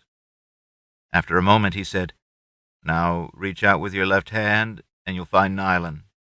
Reach a little farther." Nylan felt something touch her blouse, then take a grip on it. Grace whispered, "Nylan, is this you?"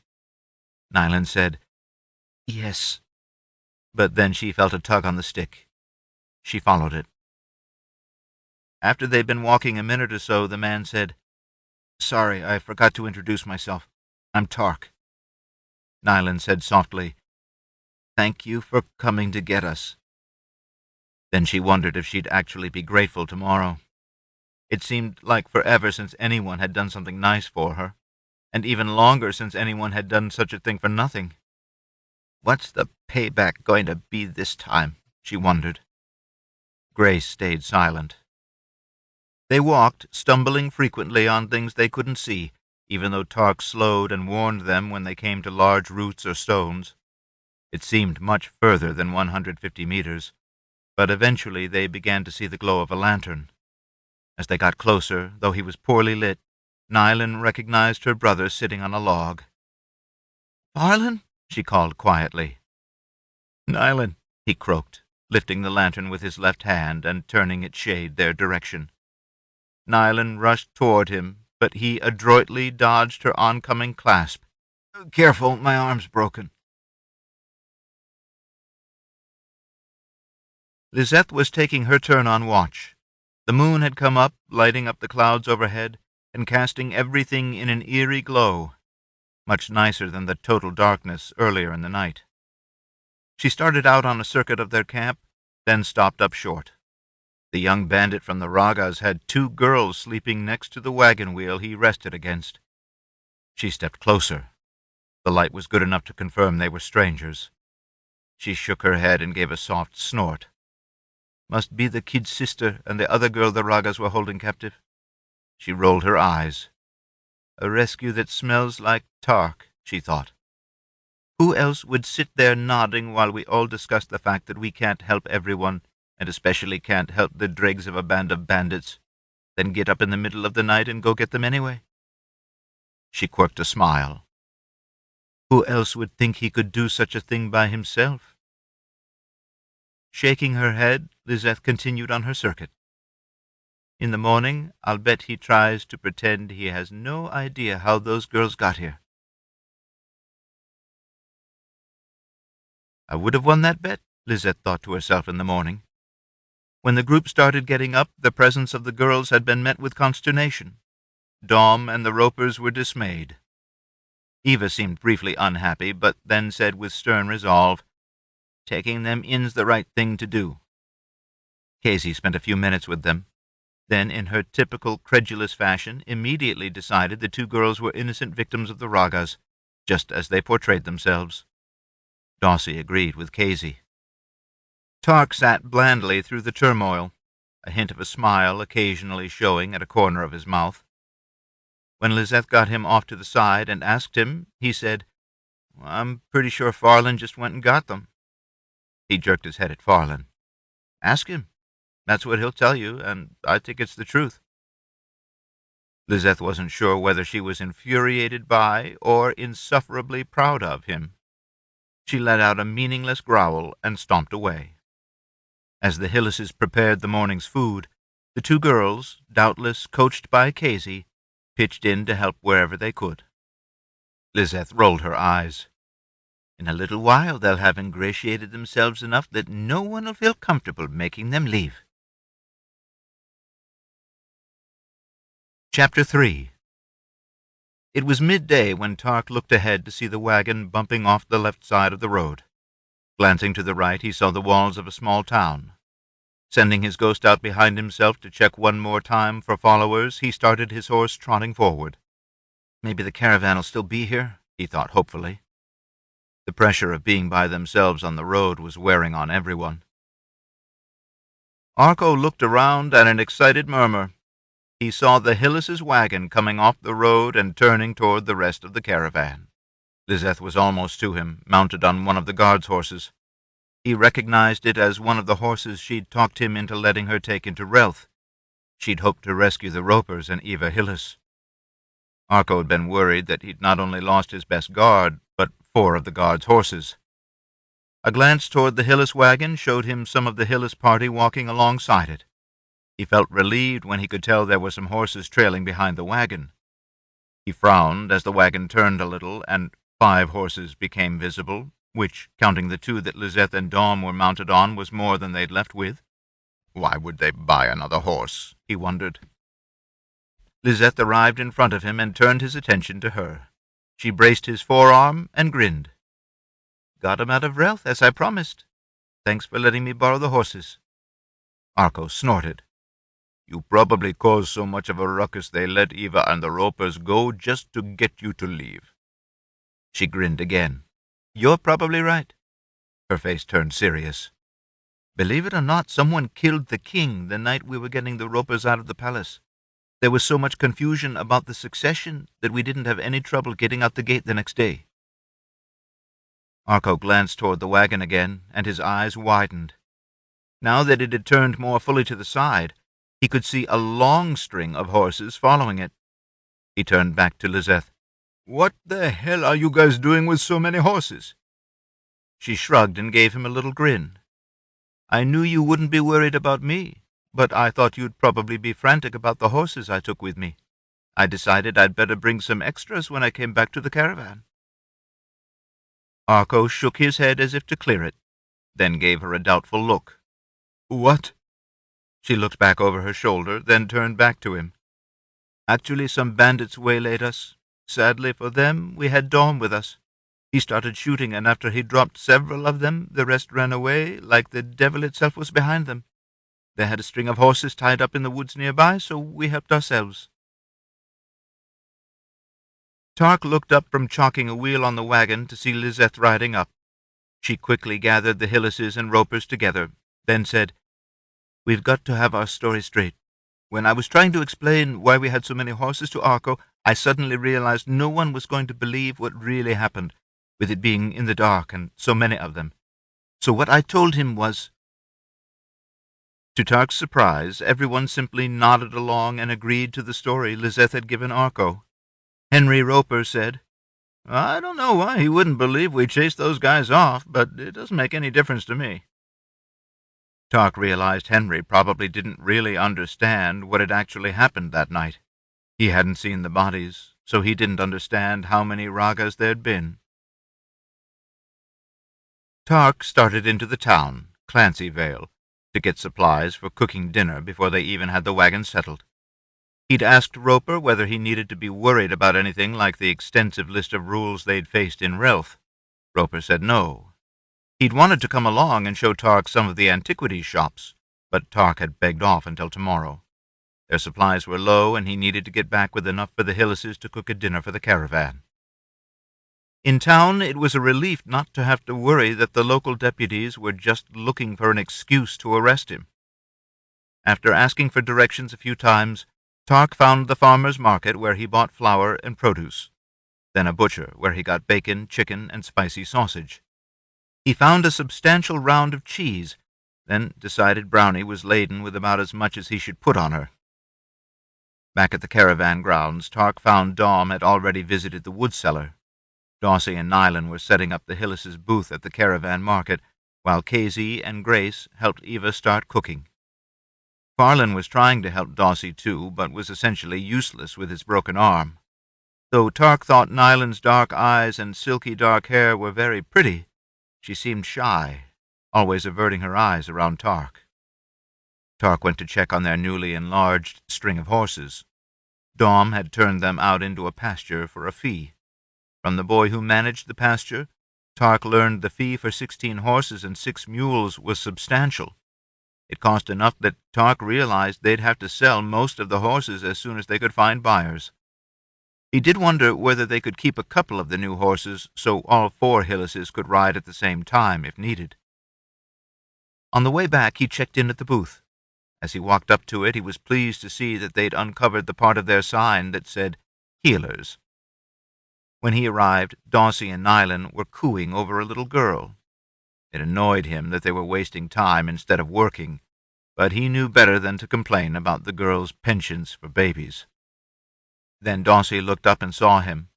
Looking worried, she said, "Tarc, this little girl's been sick since she was born. Her mom says she was little when she was born and hasn't grown as much as her sister did." Daussie waved a hand at what appeared to be a bigger sister standing behind the one that looked sick. "She doesn't eat very well, but the biggest problem is that she's always short of breath. Do you think it's her lungs?" Tarc looked up at the sign on their partially set-up booth. It had to have just gone up. How did she even know there were going to be some healers here? Daussie shrugged. "She says she asks for healers at every caravan. She came by and asked around yesterday. Apparently someone said we were supposed to rejoin the caravan soon, so she came back today to see if we were here." Tarc felt disconcerted. "Daussie's read a lot farther into Mom's medical books than I have. Why is she asking me?"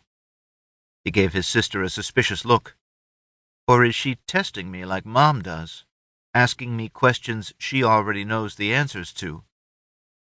His eyes went to the child's mother. She had the desperate look of other mothers he'd seen with sick children. Though he wanted to tell Daussie to ask Eva, he decided he should at least look at the child. He didn't want to seem dismissive of the girl's problems.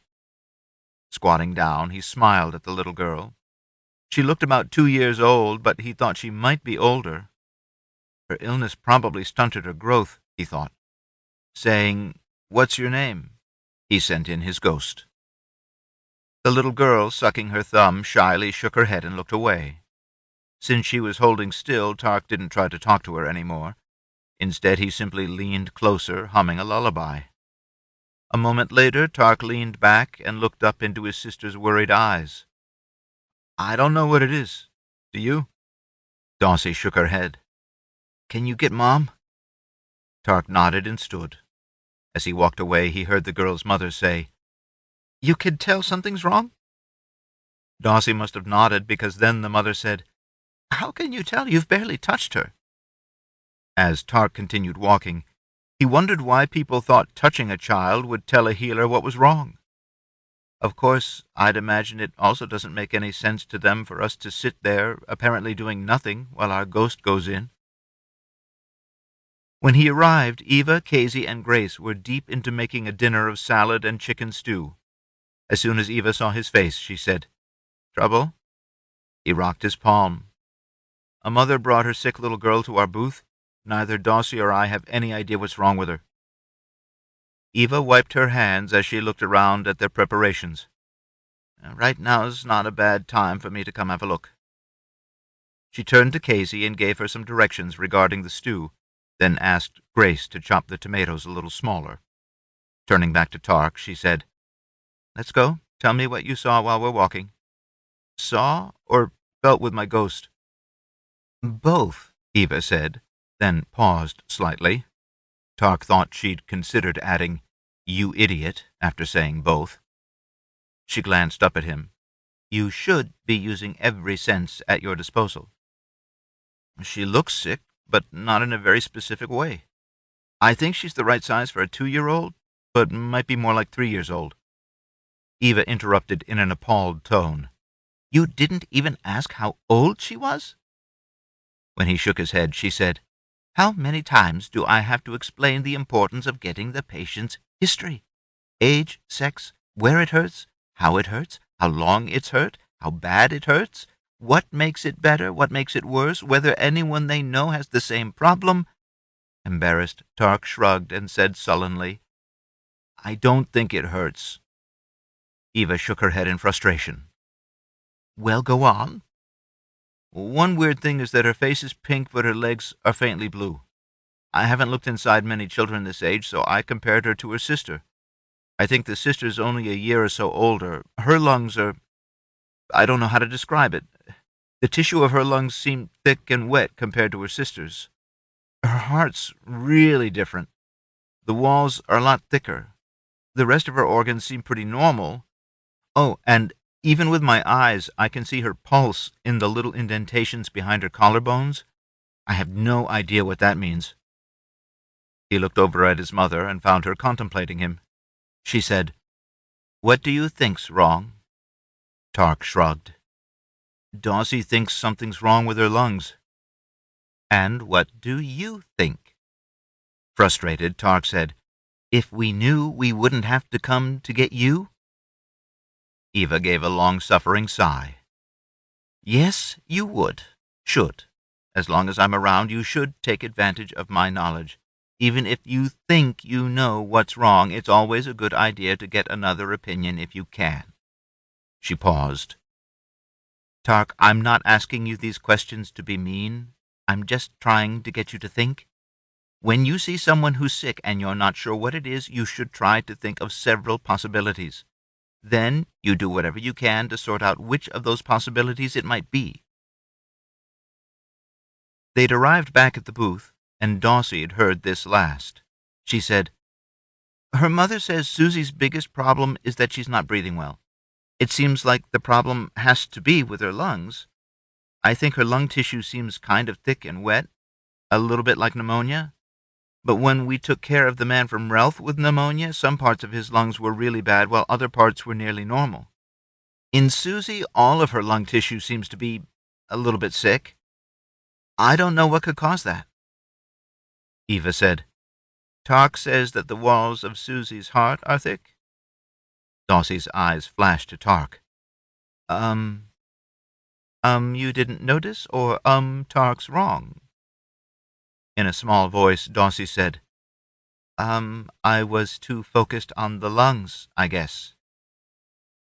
Tarc noticed Nylan edging up behind Eva and Daussie, listening intently and looking puzzled. He said, Mom, maybe Nylan should go help Kazy and Grace work on the stew and the salad while you're looking at our patient. Eva looked back over her shoulder and saw Nylan. Yes, that's a great idea. Nylan, would you mind helping out over there so they don't fall too far behind? Nylan looked worried. I'd be happy to help, but I don't really know what to do. Eva patted her shoulder and sent her on the way, saying, Kazy's helped make stew quite a few times. If she doesn't know what to do, you could at least be the one to run back over here with questions. They moved over to Susie and her mother. Eva learned Susie was indeed 3 years old, and commented to Daussie and Tarc that she agreed that Susie looked to be about the right size for a 2-year-old. She talked about the pulsations that were visible behind Susie's collarbones. Tarc thought she was talking about these things, both to tell Tarc that she agreed with what he'd seen, and to make sure that Daussie noticed them. Eva paused then. Both Tarc and Daussie understood she was sending in her ghost. After a moment she murmured, I see what you mean about the lungs being thick and wet, but I think the problem's coming from Susie's heart. If you'll pay careful attention, you'll see there's an abnormal connection between the aorta and the pulmonary artery just above where it leaves the left ventricle.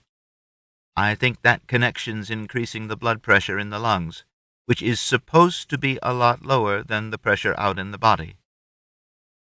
Tarc already had his ghost in the girl. He immediately focused on the aorta, the large artery that came out of the side of the heart to feed the entire body. He focused in on where it came out of the heart. It started branching shortly after it left the heart, and he wasn't even close to having learned all the branches, so he didn't know if any of them were abnormal. Giving up on that, he tried tracing the pulmonary artery, which was the big artery that came out of the right side of the heart and went to the lungs. It was simpler because it just split into 2 big arteries, one for each lung.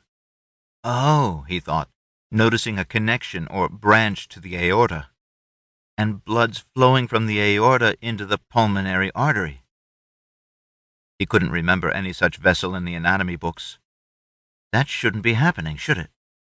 Tentatively, he said, I think I see what you mean. He sent his ghost into the older sister. With a sense of minor triumph, he realized that there wasn't any such connection in the healthy sister. Well, wait, there is something there, but there isn't any blood flowing through it. It's more like just a strap of tissue. Could something have formed a channel inside that strap in Susie? Looking up, Tarc realized Eva was talking to the child's mother. Think we understand what's going on, but we're going to need to talk amongst ourselves to see if we can come up with any ideas about how we might be able to treat Susie. Can you come back tomorrow? The mother looked upset. Can't you at least give me some medicine for her now? From the look on Eva's face, Tarc thought she was searching for the best way to explain, but not coming up with much. She spoke slowly and tentatively. The problem is that Susie was born with an abnormal heart. That's not something that can be easily fixed with medicine. Then, with sudden resolve, she said, It's as if you'd prepared many of the ingredients to cook onion soup when suddenly you realized that the onions had all gone bad. You might decide you needed to talk to some other cooks to decide what else you could make with the ingredients you had ready, whether it might be better to make cabbage soup or tomato soup or... Snatching her up, Susie's mother said, My daughter is not soup. She strode away. Eva watched her go. After a moment, she said contemplatively, Maybe that wasn't the best analogy to use. Daussie looked appalled, but Tarc laughed. She'll be back tomorrow. Eva looked around at the partially set-up booth. Tarc, you finish setting up the booth. Daussie, you go read whatever we have about congenital anomalies of the heart. See if you can figure out what kind of anomaly Susie has and whether there's anything we can do about it. I'll go back to fixing dinner with Kazy and the new girls. Tarc thought, why do I have to set up the booth? I could read about congenital anomalies as well as... He snorted. Except I'd rather set up the booth. As he worked to finish setting up the booth, he wondered whether they could just close off that abnormal connection somehow, though I surely don't want to cut the girl's chest open to get in there and tie a suture around it. That evening, as the caravanners came through the line to get their stew and salad, many of them commented on how they'd missed the Hyllises' cooking the past few nights. Tarc's father laughed and said they'd have to take occasional nights off from cooking in the future, just so the caravan would continue to appreciate them. Tarc was disappointed that Lizeth didn't come through the line, but then when she did, just before they closed up, she commented that she'd purposefully waited until later, hoping that Tarc might be able to take time off to come eat with her. When he asked, Daussie rolled her eyes, but told him to go ahead. As he walked away, she called after him, "You owe me an early break from breakfast line tomorrow morning." Tarc waved acquiescence and continued following Lizeth over to where she usually sat to eat with the guards. When they sat down, Wayne eyed Tarc and said, "Lizeth, lately you've had this puppy following you pretty much everywhere. What's going on?" Tarc felt color rising in his cheeks, but Lizeth finished chewing, swallowed, then arched an eyebrow at Wayne, saying, "Occasionally I like to talk to someone who's smarter than my horse." She turned to Tarc, grinned, and said, "Did you hear how we decided to divide up the Raga's horses?" Tarc slowly shook his head and took another bite, realizing that he'd just assumed all 14 belonged to the Hyllises, a division that obviously wouldn't be fair. Well, you could argue it was fair, since we're the ones that killed all the Ragas, but we don't really want that to get out. We decided to divide them up according to how many people were in each group. She grinned at Tarc. I argued that each of the 3 groups should get an equal share, but that was just to establish a good position to negotiate from. 3 groups? Lizeth frowned at him. Of course, she said, ticking them off on her fingers. The Hyllises, the Ropers, and the Sulders. At this last, she placed her hand on her own chest, reminding him her last name was Solder. She arched an eyebrow. I thought each group should get 4 horses, and 2 should go to the caravan for the loan of the guards' horses. Tarc rolled his eyes and snorted. She leaned closer and whispered, Aren't you going to argue they should all be the Hyllises, since you guys are the ones that killed all the Ragas? He grinned at her. I thought that was obvious. Oh, aren't you uppity? Do I need to give you another lesson in swordsmanship? No, no, Tarc said, leaning away as if terrified. He raised his palms in surrender. Not that. He leaned closer and whispered himself. Well, not unless you let me give you a lesson in knife-throwing. She gave him a serious look back. Actually, I'd kind of like that. Then she smiled again. But the way we finally divvied up the horses was 1 for me, 2 for the Ropers, and 5 for you 5 Hyllises. I didn't raise much of a stink, since, after all, you guys did do all the killing. But I did argue for and get first pick, since I only got 1 horse. I took that handsome little red stallion. Tarc knew the one she was talking about because he'd hoped for it himself. However, he realized it was a perfect horse for someone like Lizeth. Spirited and strong, but not huge.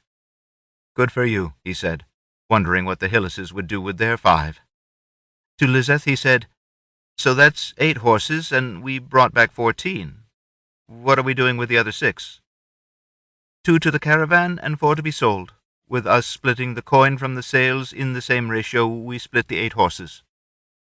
Oh, Tarc said, wondering whether he'd see any of that coin himself. Then his eyes focused on 2 of the other guards. Jason was giving Sam a coin and looking pretty irritated. They seemed to be arguing, though they were doing it quietly enough that Tarc couldn't really hear. A moment later, Sam shrugged and held up what looked like a 7.5-centimeter nail. He was pinching the pointed tip between 2 fingers with the head end hanging down. Jason reached out and placed 2 fingers on either side of the head. Sam dropped the nail. Jason snapped his fingers closed on empty air as the nail had fallen past them. Sam caught the nail in his other hand, well below Jason's hand. Jason looked furious, but nodded at Sam, who held the nail up by its tip once again. The same pattern followed, with Sam dropping the nail and Jason desperately trying to catch it, but failing to do so. They did this one more time, Then Jason got out another coin and handed it over. He got up and walked away stiffly, though Tarc suspected he felt like stamping. Lizeth had seen where Tarc's eyes were and begun watching the second time Sam dropped the nail. "What do you think they're doing?" she asked. Tarc said, "It looks to me like they're gambling on whether Jason can catch that nail when Sam drops it." Sounding puzzled, Lizeth asked, "Why didn't he?" Giving it some thought, Tarc slowly said, "I think it falls faster than a person can react." "That's silly," Lizeth said, getting up and starting toward Sam. "You haven't finished eating," Tarc said, not wanting Lizeth to talk to her old boyfriend. "Bring my plate," she said to Tarc over her shoulder, still walking toward Sam. Unhappily thinking about how Wayne called him a puppy for following Lizeth around, Tarc picked up both their plates and trailed after her. When he got there, Sam was explaining the game. "I drop it 5 times. If you catch it 3 times, you win a silver. If you drop it 3 times, I win a half silver." Lizeth sat down across from him. "Okay, you're on. But if I catch you cheating, I'm going to take a gold away from you." Sam shook his head. "No cheating. All I do is drop the nail. You're the one who's catching it. You catch it 3 times out of 5, you get the silver. There's not actually any way I could cheat you." Lizeth studied him for a moment, then held out her fingers about 2 centimeters apart. "Drop your damn nail." He dropped it. She caught it. In fact, she caught it before it fell more than a centimeter. She caught it 3 times in a row, then held out her palm. "Give me my silver." With a stunned look on his face, Sam got out a silver and put it in her hand. Lizeth said, "Want to do it again?" His eyes a little wide, Sam shook his head, dropped the nail, got up and walked away. From reading his mother's medical books, Tarc knew it took a certain amount of time for nerves to transmit their impulses. He'd assumed the amount of time it took for a message from her eyes to reach her brain, telling her the nail was falling, and for her brain to process the message and send it back out to her hand, telling it to grab the nail, was long enough that the circuit couldn't be completed before the nail fell far enough her fingers could no longer close on it. He picked up the nail. It seemed completely ordinary. He dropped it, and it fell like any other object. He glanced at Lizeth. She was giving him a suspicious look. He said, "Can you drop it while I try to catch it?" She snorted. "I just got this silver. I'm not ready to give it to you. And not for a silver or anything, just to see if I can do it. I think you're so fast." He licked his lips. "It seems easy. But I'll bet you're the only person who can catch this nail, except by accident." She grinned and lifted an eyebrow. "You might be right. I am quicker with a sword than anyone I know, but I think that's just because I practice a lot." She picked up the nail and held it out. Tarc put his fingers on either side of the head of the nail. She dropped it, and his fingers closed on nothing. The nail had fallen past them. They did this 5 times, the last 2 with his fingers a couple of centimeters below the head of the nail to give him more time to catch it. He still missed every time. Her eyebrows were up. "No wonder you're crap with a sword." Tarc shook his head. "You're right, I'm nothing special with a sword, but I don't think anyone else can catch this nail either. This is why you're so good with the sword, because you're so much faster than anyone else." "Maybe," she said thoughtfully, giving a one-shoulder shrug. "Let me drop it for you a few more times?" She shrugged and held out her fingers with a gap between them. Tarc put the nail between her fingers so that her fingers were about halfway down its shank rather than level with its head. He dropped. She caught. With a puzzled look, she put her hand back down on the table, saying, "This really isn't that hard." "It's like she knows I'm going to do it before I let go," he thought, astonished. "Wait," he said. "Try it one more time." When she put her hand out there, he positioned the nail between her fingertips, then put his left hand up so it blocked her view of the nail. "What?" she said. "That's not fair." She stopped speaking when she realized that he'd dropped the nail. And she'd caught it. Tarc jerked his hands back in astonishment. He hadn't really thought she'd be able to catch it if she couldn't see it. Was it just an accident? He wondered. You can't have really done that, he said. I don't think...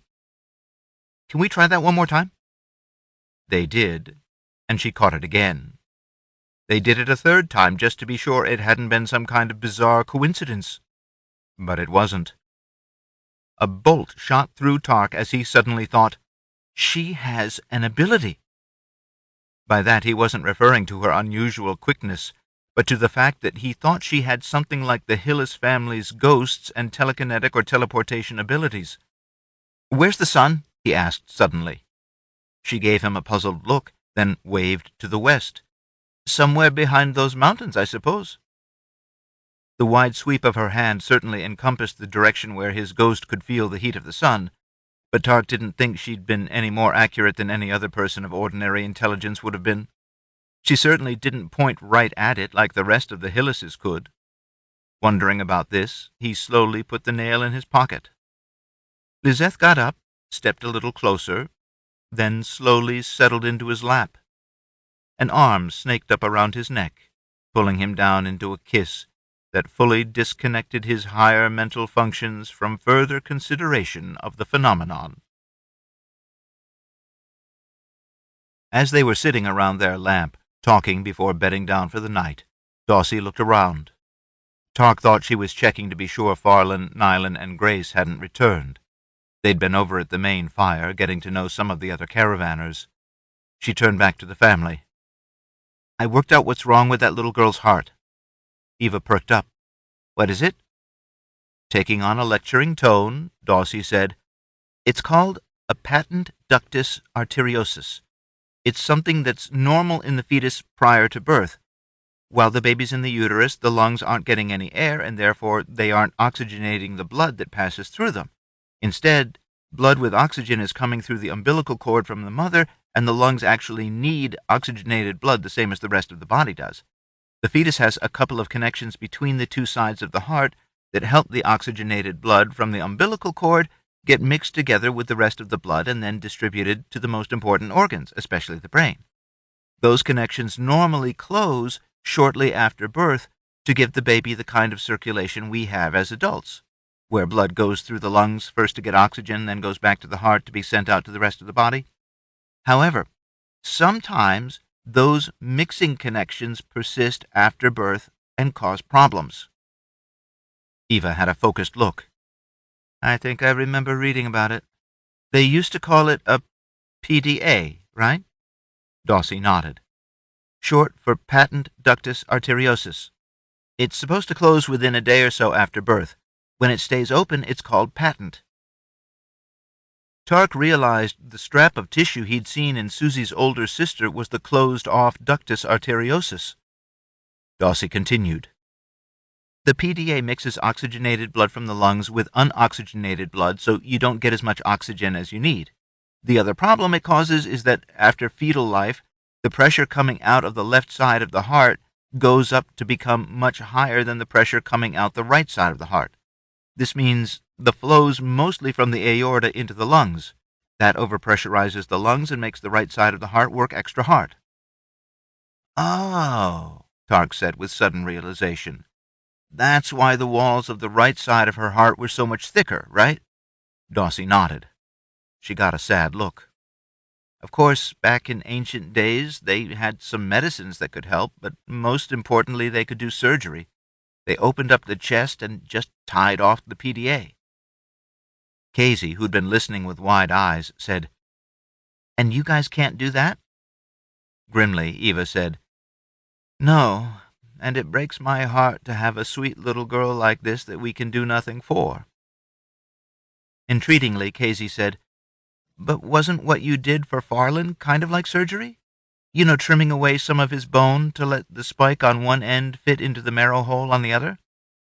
Eva nodded in acknowledgement.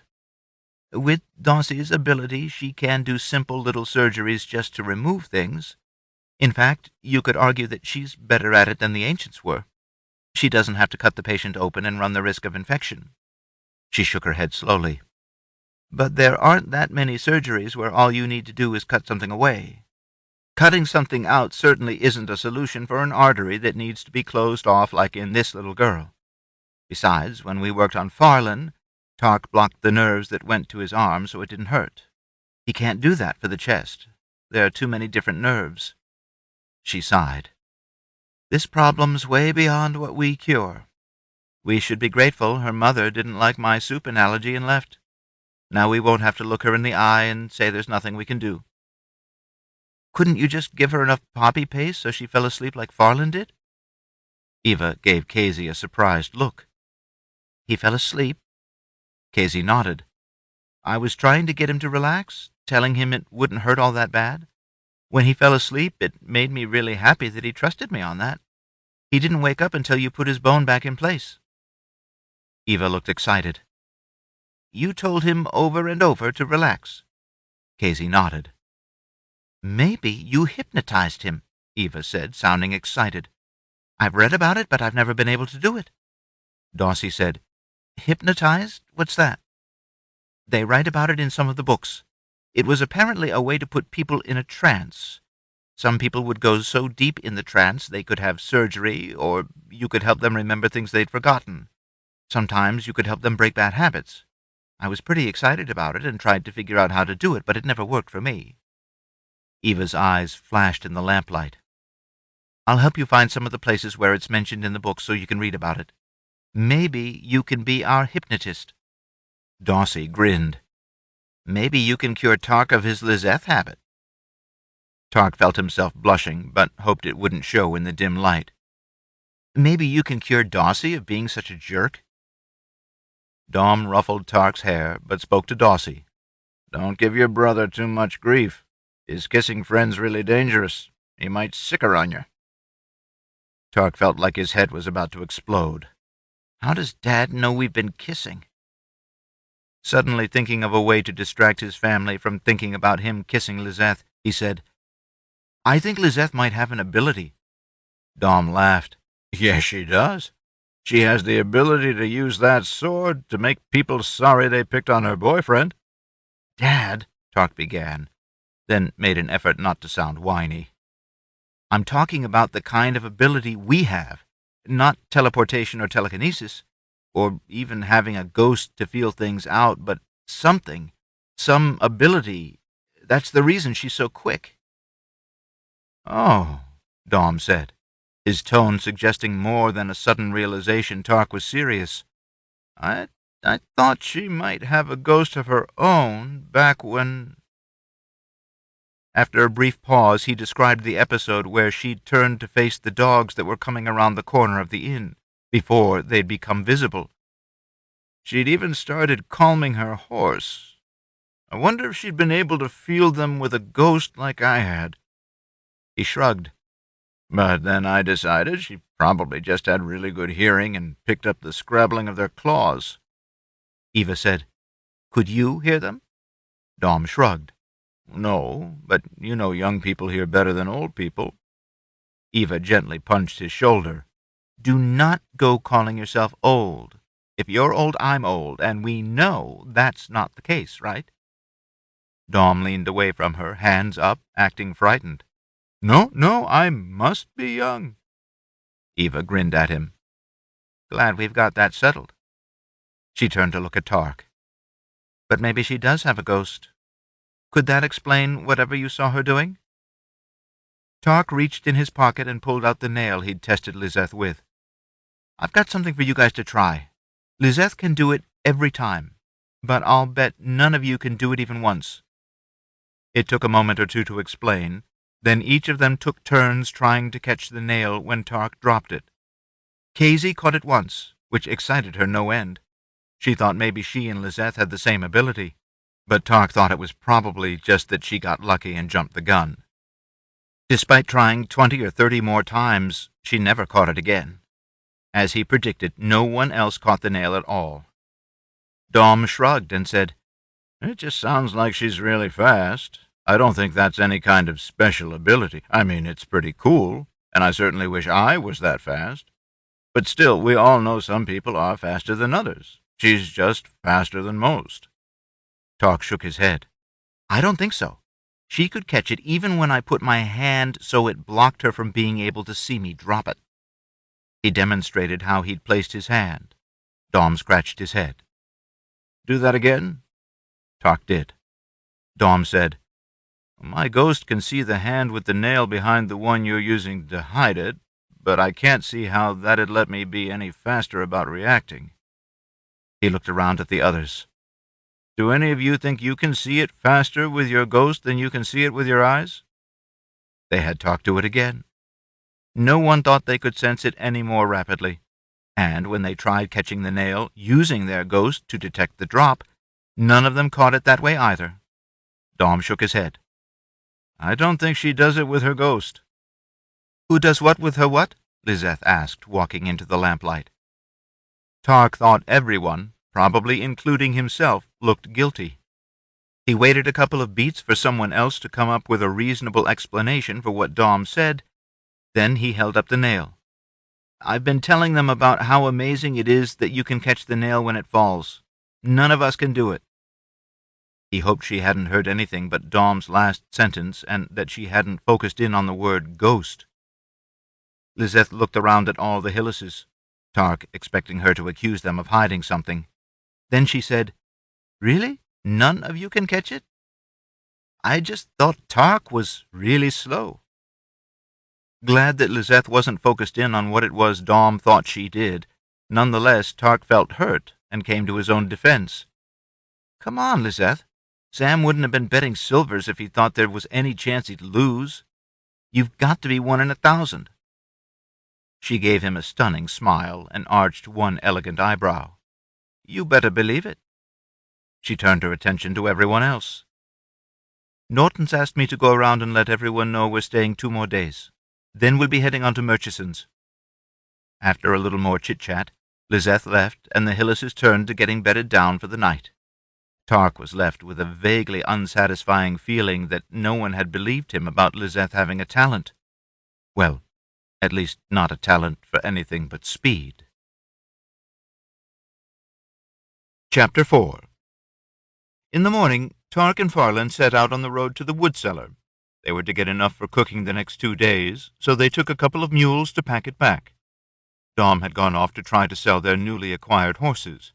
Daussie and Kazy were running the booth, and Eva, Nylon, and Grace were cooking. He'd heard Dom complaining about how they couldn't take care of their 3 rescuees indefinitely. Eva had hotly responded that they weren't going to cut them loose while Farland's arm was broken. Tarc thought Farland was doing a pretty good job of making himself useful with just 1 arm. However, sending him along on Tarc's trip to the wood cellar bordered on silly. Tarc had Farland leading 1 mule while Tarc led the other, but there wasn't any reason Tarc couldn't have led both mules himself. Farland certainly wouldn't be any help loading the wood onto the animals. Once they were well away, Farland said quietly, "Thank you for rescuing my sister that night." Tarc shrugged. "I did it for her, not for you. After all, remember, you'd been holding my sister at knife point. Only on pain of my own death." Tarc waved that off. "So how'd your family come to get caught by those bastards in the first place?" Gloomily, Farland said, "We were taking Nylon to Murchison's to be married. I told my dad we should have gone with a caravan or hired some guards." Tarc frowned, surprised, because travel between towns truly was unusual for someone outside of a caravan. "How did she meet someone in Murchison's?" "She didn't. My father did business with a man up there who had a son the right age. Dad didn't want her marrying any of the men in our town." "And she was okay with that?" "No," Farland snorted. "She had a boyfriend. He was one of the men in our town that father especially didn't want her to marry." "In your town, parents tell their children who to marry?" Tarc asked, appalled. Farland nodded gloomily. He turned to Tarc. "Do you think... would your family be willing to keep what happened to her a secret?" "What part of what happened to her?" Tarc asked suspiciously. "You know, that she was captured and... that..." For a few moments, Tarc considered making Farland spell it out, despite the difficulty he was having talking about it. He relented and said, "You're worried people will think less of her if they know she was held by a gang of men?" "Well, yes, of course. Especially your betrothed." Tarc fumed with anger.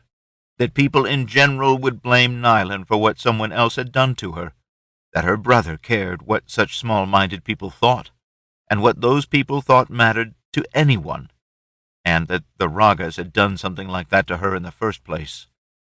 The Ragas were people who deserved to die, he thought, trying not to wonder whether any more of them had been conscripted into their ill deeds as Farlan had been. Eventually he asked, "Isn't her betrothed and his family going to be wondering why she didn't get there a long time ago?" "Yeah," Farlan said with a long sigh. "I haven't figured out what we'll tell them, but there's probably no point in working out a story if you guys are just going to tell them what really happened anyway." "Nylan still wants to marry this guy?" "She didn't want to marry him in the first place, but now with my parents gone, I don't know how we're going to get by if she doesn't." "Didn't you inherit your father's business?" Farlan shrugged with his uninjured shoulder. "Probably, but I'm not sure how well it had been doing. I was afraid that he was having money troubles, and that's why he wanted Nylan to marry into a rich family in Murchison's." Tarc said, "It almost sounds like your dad was selling her." Farlan's lips pressed into a thin, unhappy expression as he gave a tiny shrug. "Surely you're not going to carry through on that plan?" Sounding desperate, Farlan said, "What am I supposed to do? We don't have any money." Tarc thought about the money that Nylan dug up back at the Raga's camp. He didn't know how much it was, or whether Farlan already knew about it, but he resolved it should be Nylan's secret. They arrived at the wood cellar, and Tarc busied himself strapping bundles of wood onto either side of their 2 mules. He didn't want to think about Farlan and Nylan's problems, but couldn't keep his mind from circling back to them. They started back, barely talking, each plodding along deep in their own thoughts. They were most of the way back to Clancyvale when the road they'd been following made a right-angled turn. This almost always meant that a road was following one of the ancient's streets. Tarc was pondering the ancient's proclivity for turning streets on right angles when he became aware of a number of frenetic people up ahead of them. Arriving at the scene of the excitement, Tarc asked a bystander, "What's going on?" The man pointed to a weeping woman and a frantic-looking man near the road. "Their little girl disappeared. The mother says she was picking berries over there." The man waved toward her. "Her little toddler was no more than 3 meters from her when the girl simply vanished." "Wolves?" Tarc asked. The man shrugged. "We don't see them around here, and you'd think the child would have made some noise if a wolf grabbed her. Unfortunately, there's no better explanation." Tarc watched all the people randomly moving about for a couple of minutes, thinking that someone should get them organized. He wanted to help, but knew upset people could be suspicious of strangers. But his ghost's ability to sense something warm like a child might make all the difference in the world. Finally, he turned to Farlan and said, "Watch the mules." He walked out to a man who seemed to be telling some of the people what to do. "Do you mind if a stranger helps you look?" The man shook his head abruptly, then turned to tell someone else what to do. It seemed to Tarc that he didn't object to Tarc helping, but also didn't think he'd be useful. Tarc wended his way out near the mother. She'd stopped crying and begun calling what Tarc presumed was the girl's name. "Tina! Tina, come to Mama!" She repeated this over and over, though her tone seemed hopeless. Tarc was fairly near the mother, so he asked, "Where'd you last see her?" She pointed to some low bushes. "Over there. Tina? Tina, where'd you go?"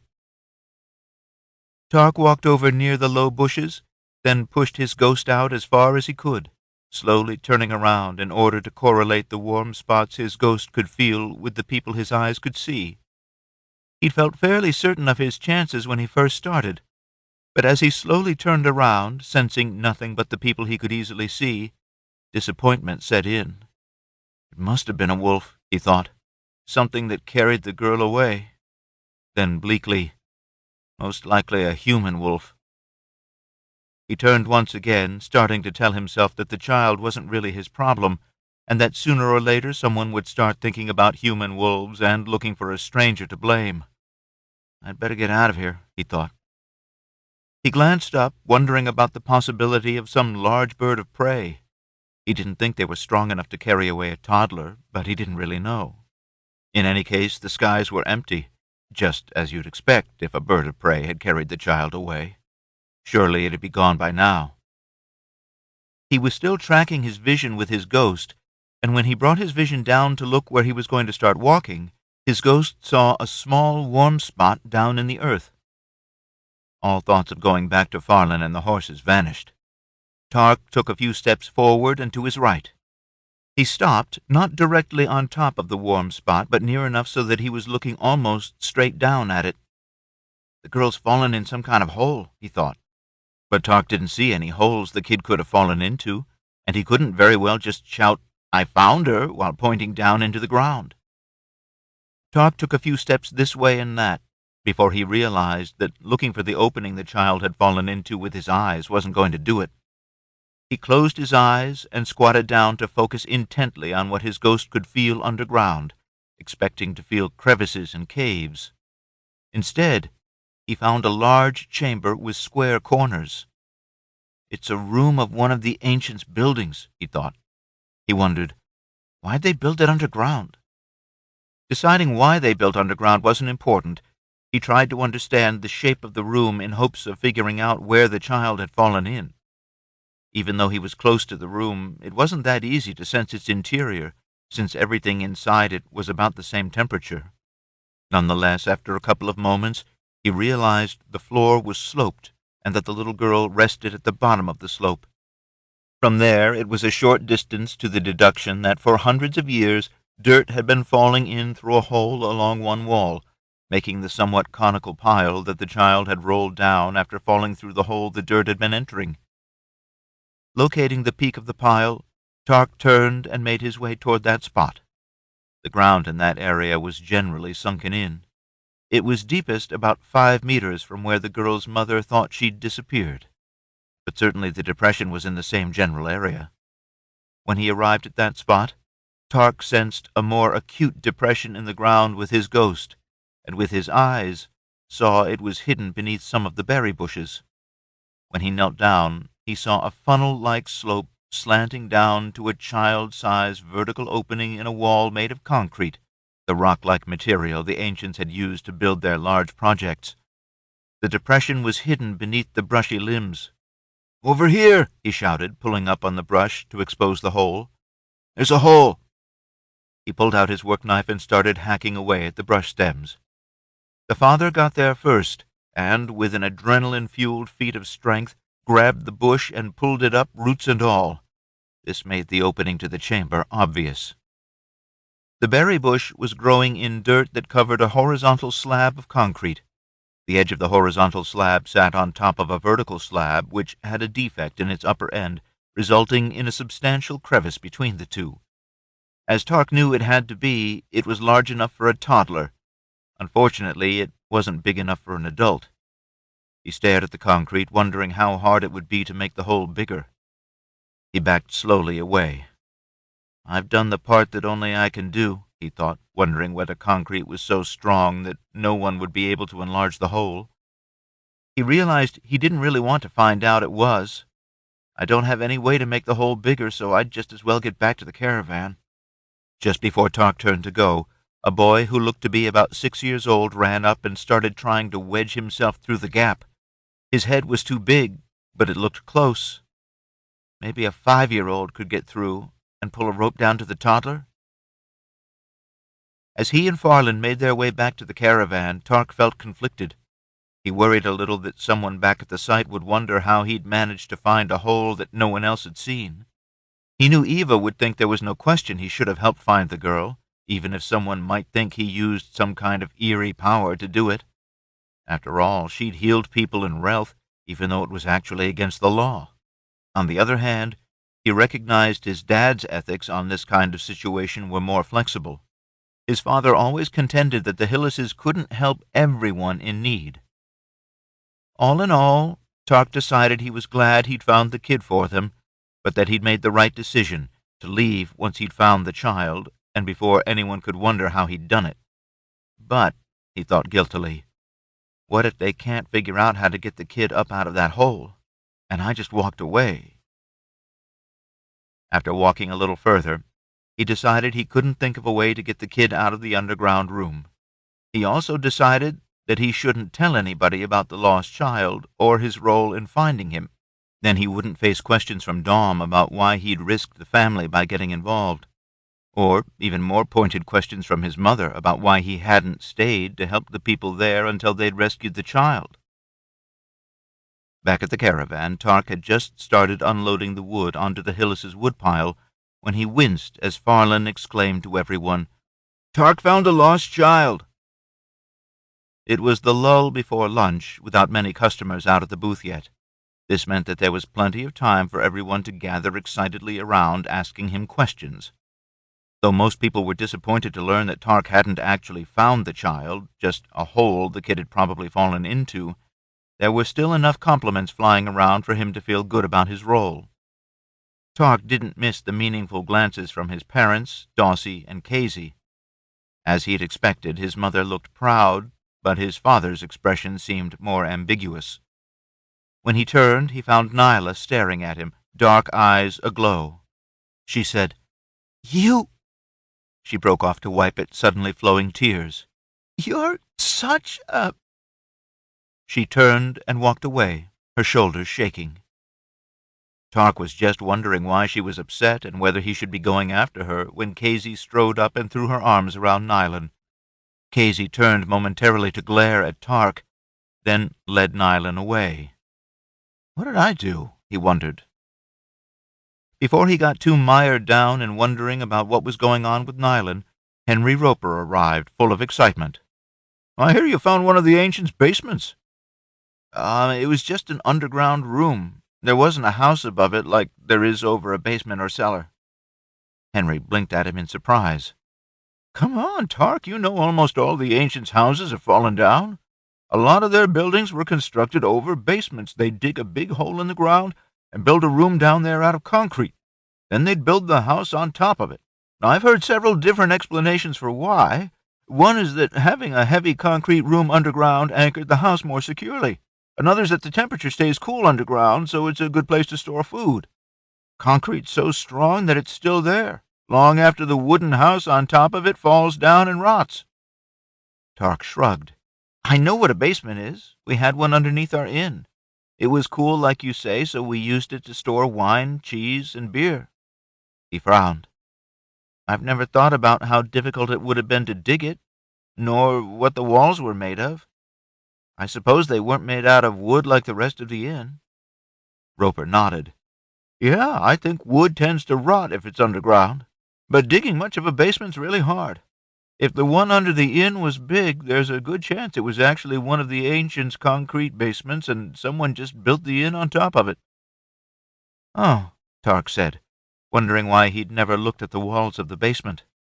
He had no idea whether they were concrete or not. He'd always pictured them as being made out of bricks or wood. He realized he'd never given it sufficient thought to even wonder. He turned to Roper. "How did the ancients dig basements?"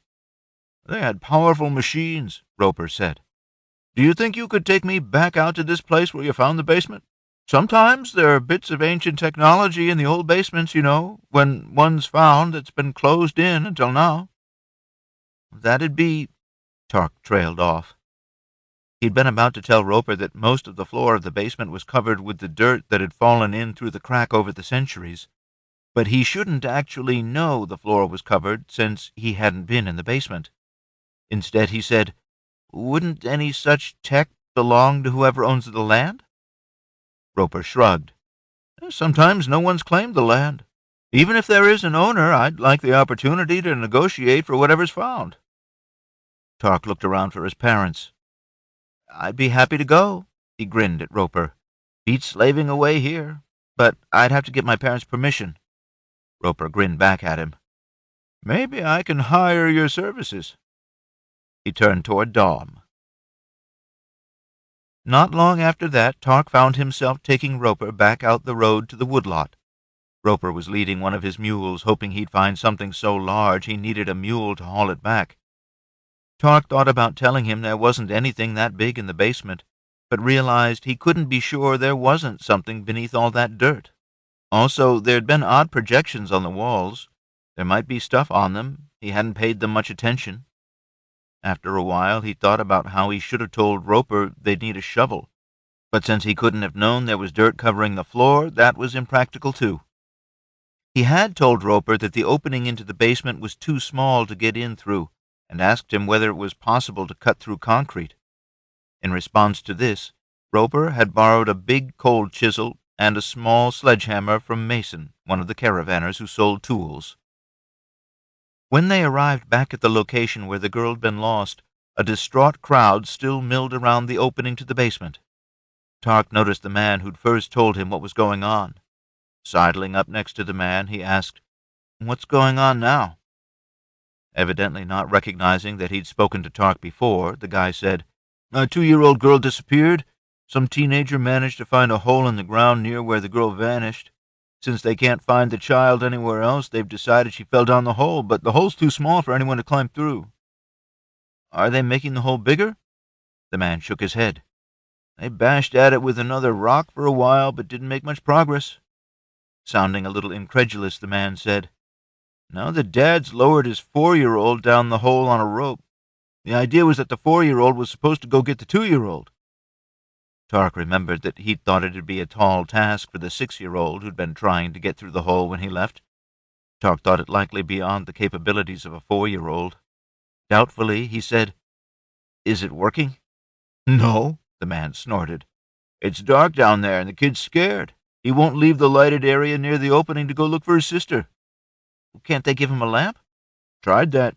He dropped it and it rolled away down some kind of slope. The lamp went out and the kid won't go after it.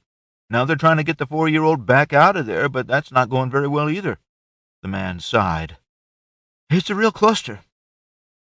Tarc glanced at Roper. He looked unhappy. They slowly worked their way deeper into the crowd around the opening. When they got close enough to see, Tarc could tell the men had dug a big pit in the dirt around the opening in the concrete.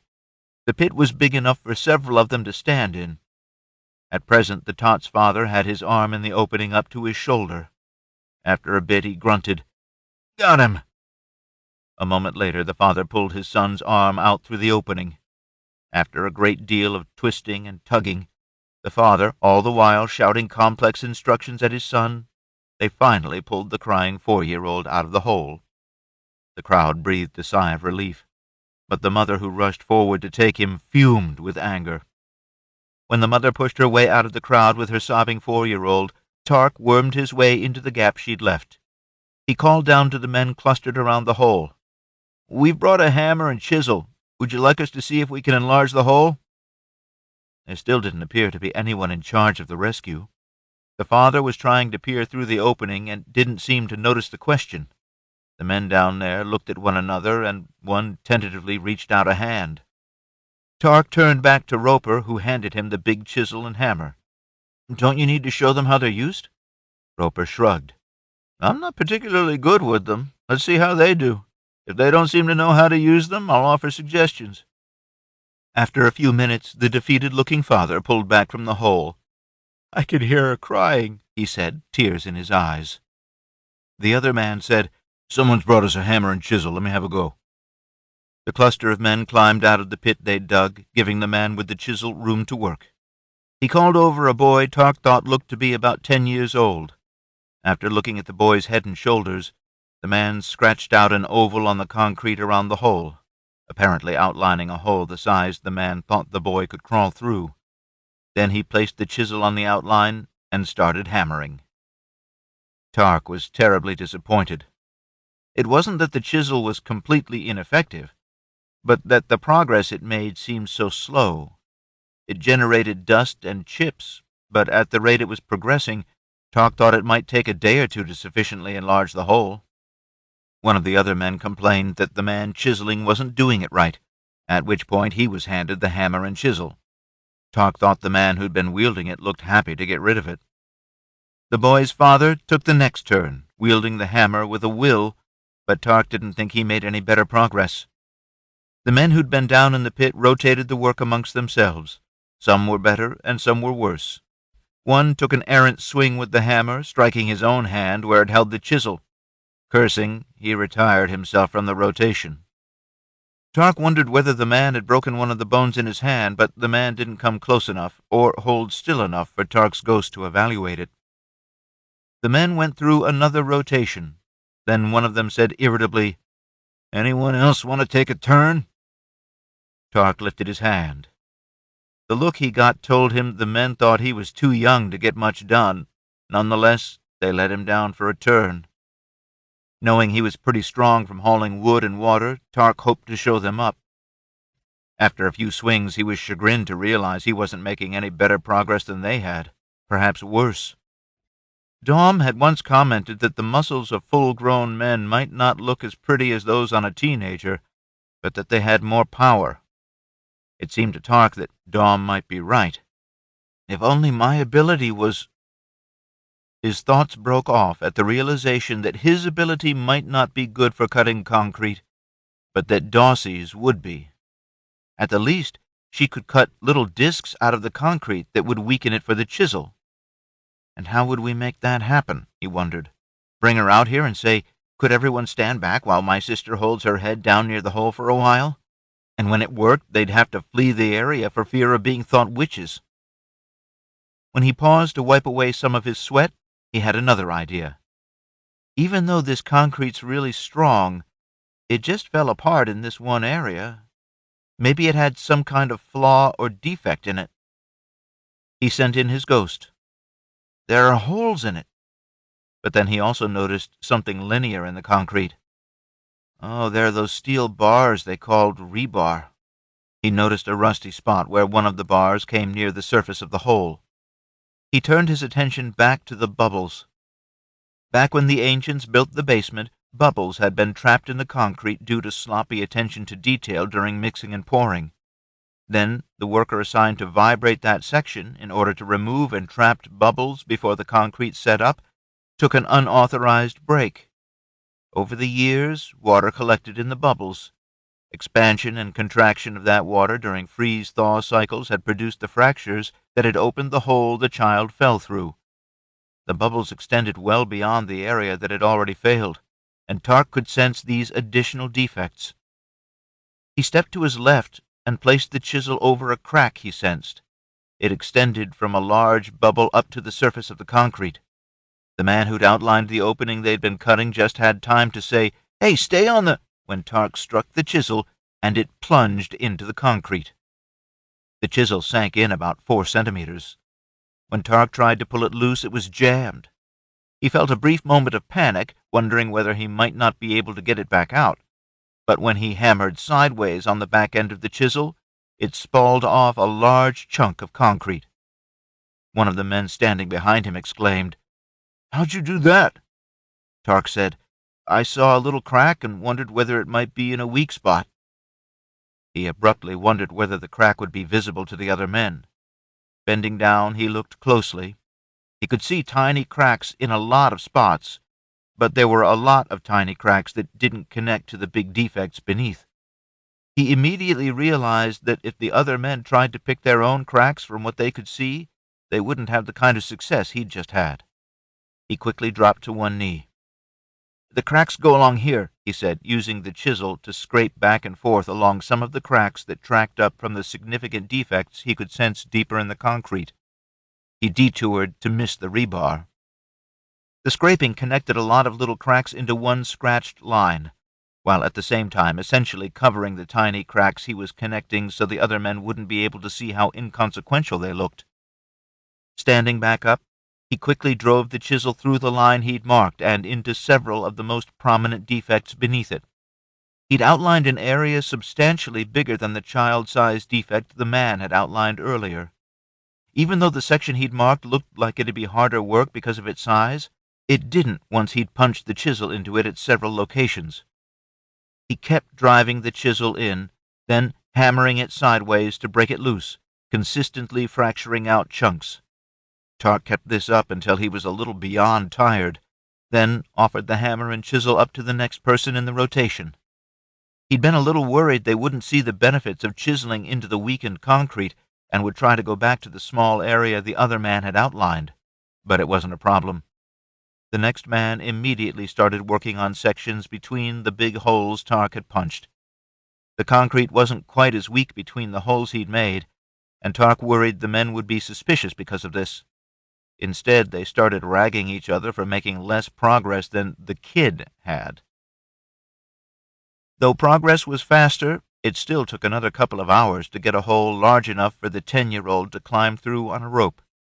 Once the boy was inside, the men handed him a lamp and lowered him down the mound of dirt. Tarc's ghost followed the boy as he made his way down to the toddler. The boy squatted next to the child.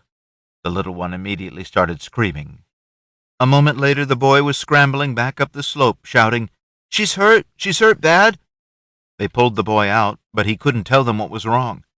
He said he'd only touched her and she'd started screaming. He hadn't investigated farther, having decided she was hurt too badly for him to do anything. It was back to chiseling. The original opening Tarc had marked out was big enough for a small man to crawl through. They just stopped when the hole was barely wide enough for the 10-year-old's shoulders. They set to widening it further.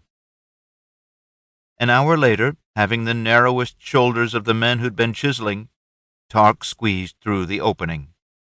Once inside, he held onto the rope for a moment in order to stay by the opening until they could hand him a lit lamp. Then he climbed down the knotted rope using just his feet and one hand. He made his way down the slope to the little girl. She was sleeping, so he knelt beside her, investigating solely with his ghost. To his relief, he didn't find any collections of blood in her head, along her spine, or in her abdomen or chest. When he sent his ghost through her arms and legs, he found her left thigh bone was broken, but only millimeters out of place. This was good because he knew mildly deformed bones in children usually healed quickly, then straightened themselves out while they were growing. But how do we keep it from getting moved farther out of place while I'm trying to pass her out through that hole? He climbed back up the mound of dirt. Stopping just below the hole, he called up to the men outside. "It's her left leg that's hurt. I think it might be broken. We need something to carry her in. Are there any baskets she'd fit into up there?" Tarc knew there were. He'd seen several strewn around the site, evidently having been used to lift the dirt out of the pit they'd dug next to the wall. A couple of minutes later, one just small enough to fit through the hole popped through and fell down to him. He asked them for some cloth to pad the basket, and soon received the men's shirts. Tarc returned to the little girl.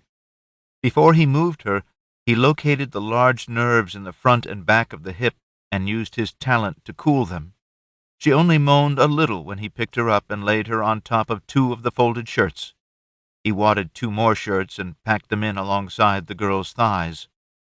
Finally, he laid open the shirt that had the best buttons, set the basket on top of it, and buttoned it up over the child to hold her somewhat restrained in the basket. Carrying her up to the top of the mound, he had them pass down another rope. He looped it in a crisscross fashion around the basket. As they slowly pulled the girl up, he climbed the original knotted rope using his legs and one arm while the other arm steadied the basket. Fortunately, the mound was tall enough that he only had to climb a meter. Reaching the top, he carefully lifted and guided the basket into and then through the hole. He heard a great deal of cheering as the basket slid out into the sunlight. Someone called through the hole to him, "Pass out the lamp." Probably the owner of the lamp, Tarc thought. He said, "Just a minute. I've got to use it to find the other lamp, the one the little boy dropped." As he climbed back down the mound, he panned the light around, looking for evidence of ancient technology, knowing how upset Henry'd be if they spent all this time out here for nothing. Well, nothing but the child's rescue. He found the other lamp and placed it where he could easily find it when he was ready to leave. Then he walked around the huge room, wondering at its large dimensions, especially its height. He thought it was close to 9 by 9 meters, with a 5-meter ceiling. Why would they need such a big underground room, he wondered. The ridges he'd sensed on the walls were shelves, but much of what they had on them had deteriorated to unrecognizable crumbles over the years. Tarc grabbed some metal tools small enough to go in his pockets. Partially and completely buried under the big mound of dirt, his ghost found a bunch of objects constructed out of piping. Several of them reminded him of narrow beds. He didn't know what they were, but if they'd survived this long, they were probably made out of some of the metals that didn't corrode. If they were made out of stainless steel, they could be quite valuable. Unfortunately, they were too large to be passed out through the hole. Daussie could cut them up, he thought, wondering whether they could come out here at night and get more stuff. Or maybe Roper can negotiate salvage rights? He directed his lamp at one that was only partially covered with dirt. It looked something like a chair, but had big wheels on each side. The wheels were skinny, spoked affairs like the ones on a wagon. Could it be a small wagon? He wondered, trying to visualize it in a different orientation where it might have objects loaded onto it and be towed somewhere. He picked up the second lamp. As he climbed the mound to make his exit, he suddenly wondered how the ancients got in and out of the room. He hadn't seen any doors, and the ancients wouldn't have been coming through the hole over his head. He sent his ghost into the big mound of dirt. He found a large door buried off to one side. Beyond the door was a long, skinny room also made out of concrete. Or a hallway, he thought excitedly. Pushing further out with his ghost, he faintly sensed another large room on the other side of the hall.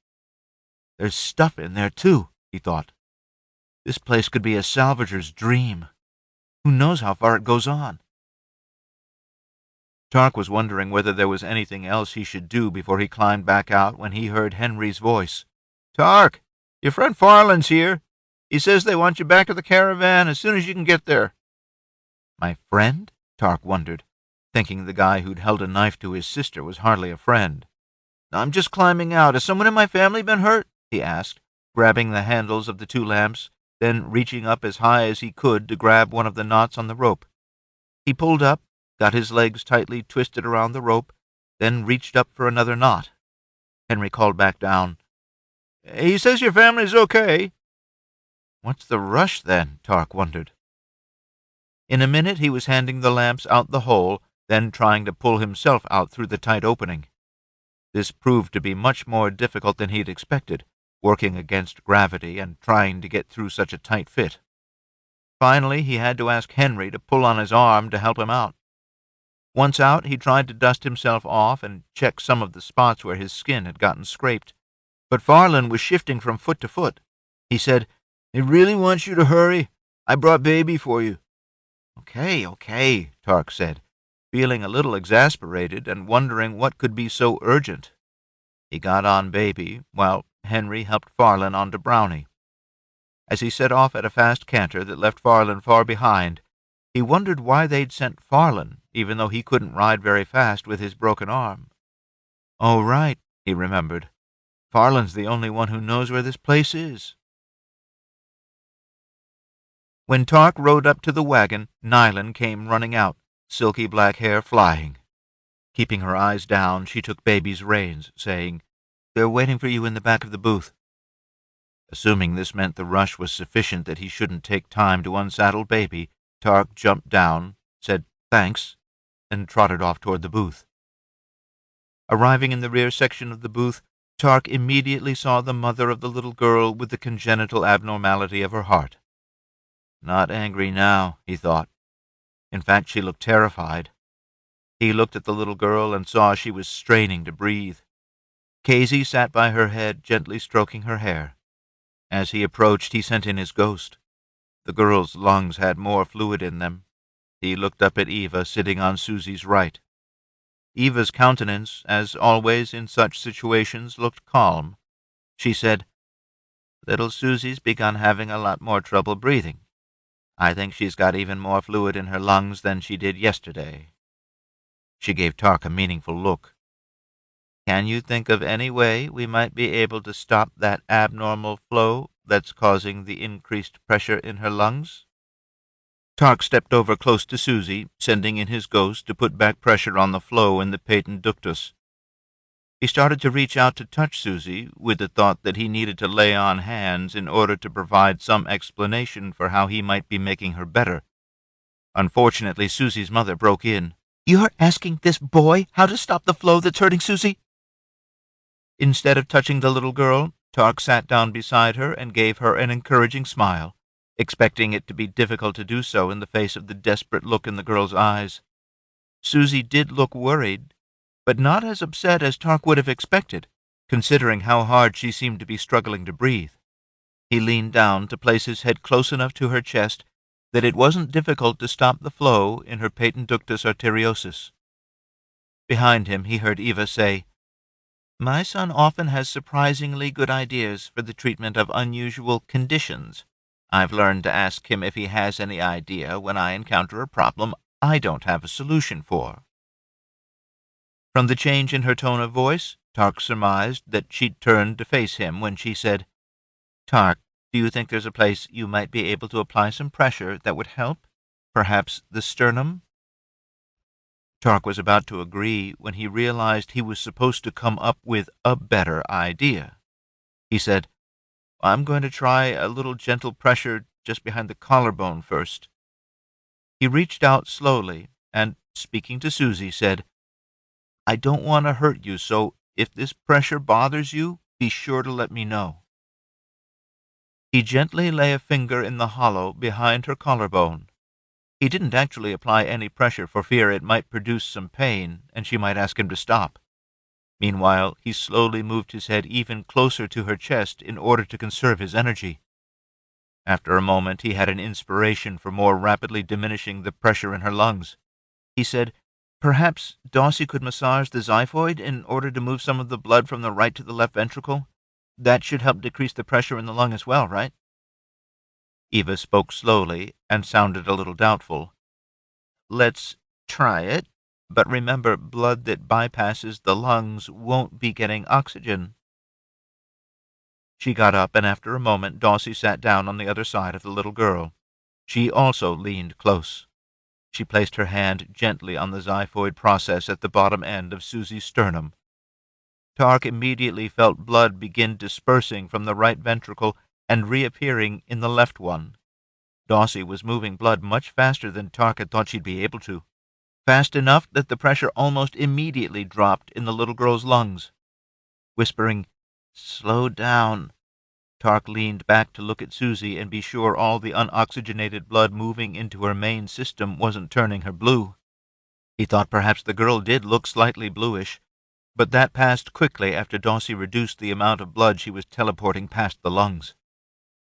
Tarc took time to send his ghost into the girl's lungs. There was less pressure in the blood vessels, which should decrease the fluids seeping into the alveoli, but he couldn't sense a decrease in seepage itself. "This is working," he thought, "but I can't sit here holding back the flow in the PDA for the rest of the girl's life." Then, with horror, he realized that he actually could, because she'd surely die shortly after he stopped doing it. Daussie interrupted his dismayed thoughts by saying, "I think the pressure in her pulmonary vessels is down close to normal, even without me pumping. Can I go get this stuff to fix the problem for good?" "Sure," Tarc said, not voicing his astonishment that she thought there was a way to fix this problem. If she thought she could fix it, she should have just done it instead of sending for me. Daussie got up and left. Eva sat down in her place. For a moment she didn't say anything. Tarc knew she had to be sending in her ghost to evaluate the situation. She said, "I think your back pressure made a big difference, Tarc." She turned her eyes to the little girl. "Susie, I don't think he's been doing it long enough to make you feel much better yet, but can you tell any difference?" Susie shrugged but didn't say anything, perhaps because breathing was hard enough without talking. Tarc thought she was breathing a little easier, though. He didn't think that could be from a decrease of fluid in her lungs' alveoli, because not much of the fluid had been reabsorbed yet. However, his ghost could tell her lung tissue had gotten more flexible without the high pressure distending the blood vessels. Maybe that's making a difference? Daussie ran back in, a small bottle of Daum's moonshine in her left hand, and a little cloth bundle in her right. She opened the bottle and splashed a little moonshine onto the bundle. Then she lifted Susie's shirt and laid the bundle on the girl's chest, just to the left of the sternum, right over her heart. This reminded Tarc of how they used to hold a cup with a moonshine-soaked rag over parts of Mrs. Gates. The idea back then had been to make Gates think that the cup and moonshine were the active treatment, thus distracting her from what Tarc was doing with his ghost. He didn't think this was necessary for little Susie, then realized some distraction might be necessary for Susie's mother. Rather than turning to look for the mother, he simply checked quickly with his ghost and saw the woman standing a little way behind them.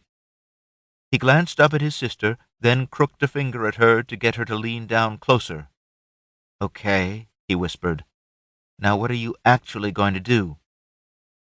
She gave him a puzzled look, but matched his hushed tone. "You're going to pull the suture down around the PDA and ligate it."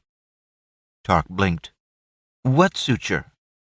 "The one in the bundle on the needle," Daussie whispered emphatically. Tarc was pretty sure that the word dummy had almost been inserted into the little pause in her sentence. He sent his ghost into the bundle, immediately finding a very short needle.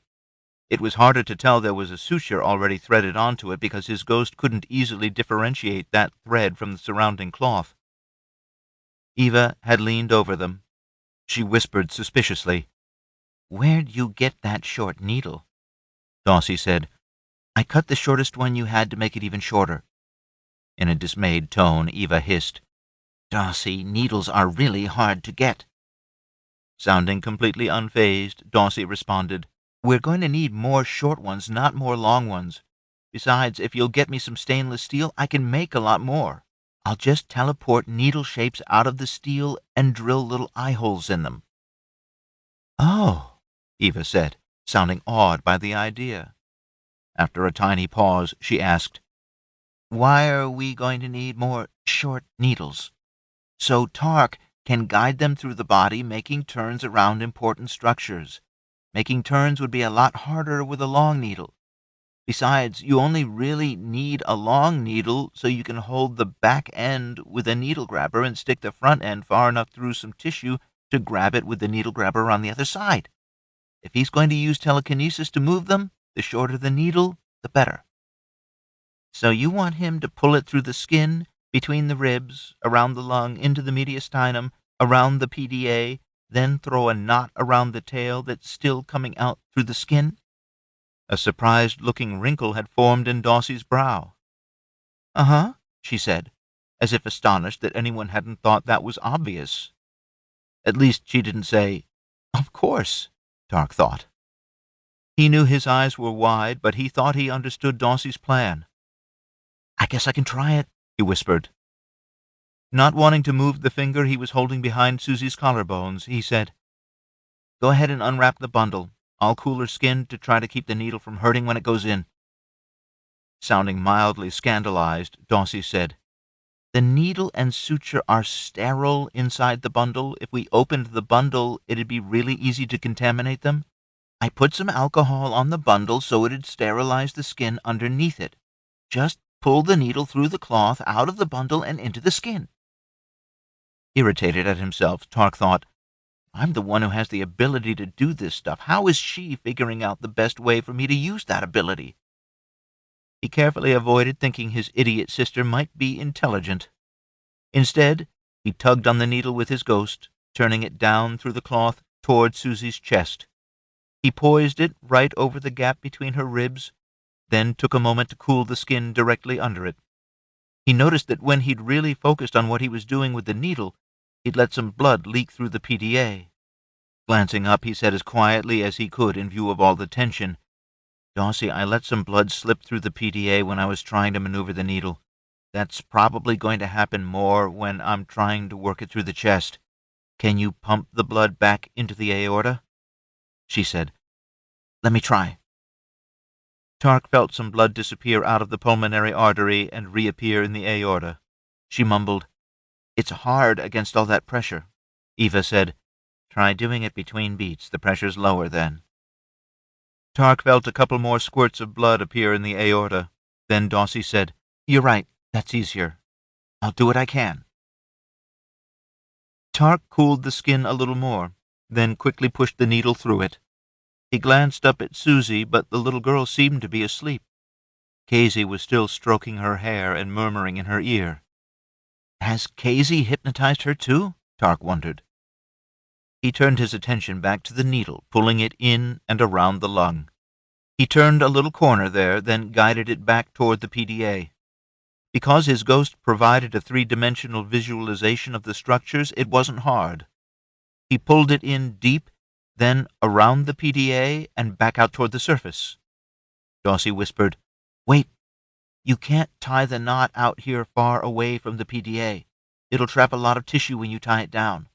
You should pull it back and take it around the PDA a second time, then tie it as close to the PDA as you can." Tarc had been thinking he'd have to bring the suture back out to the skin to make the knot, but now he realized that was ridiculous.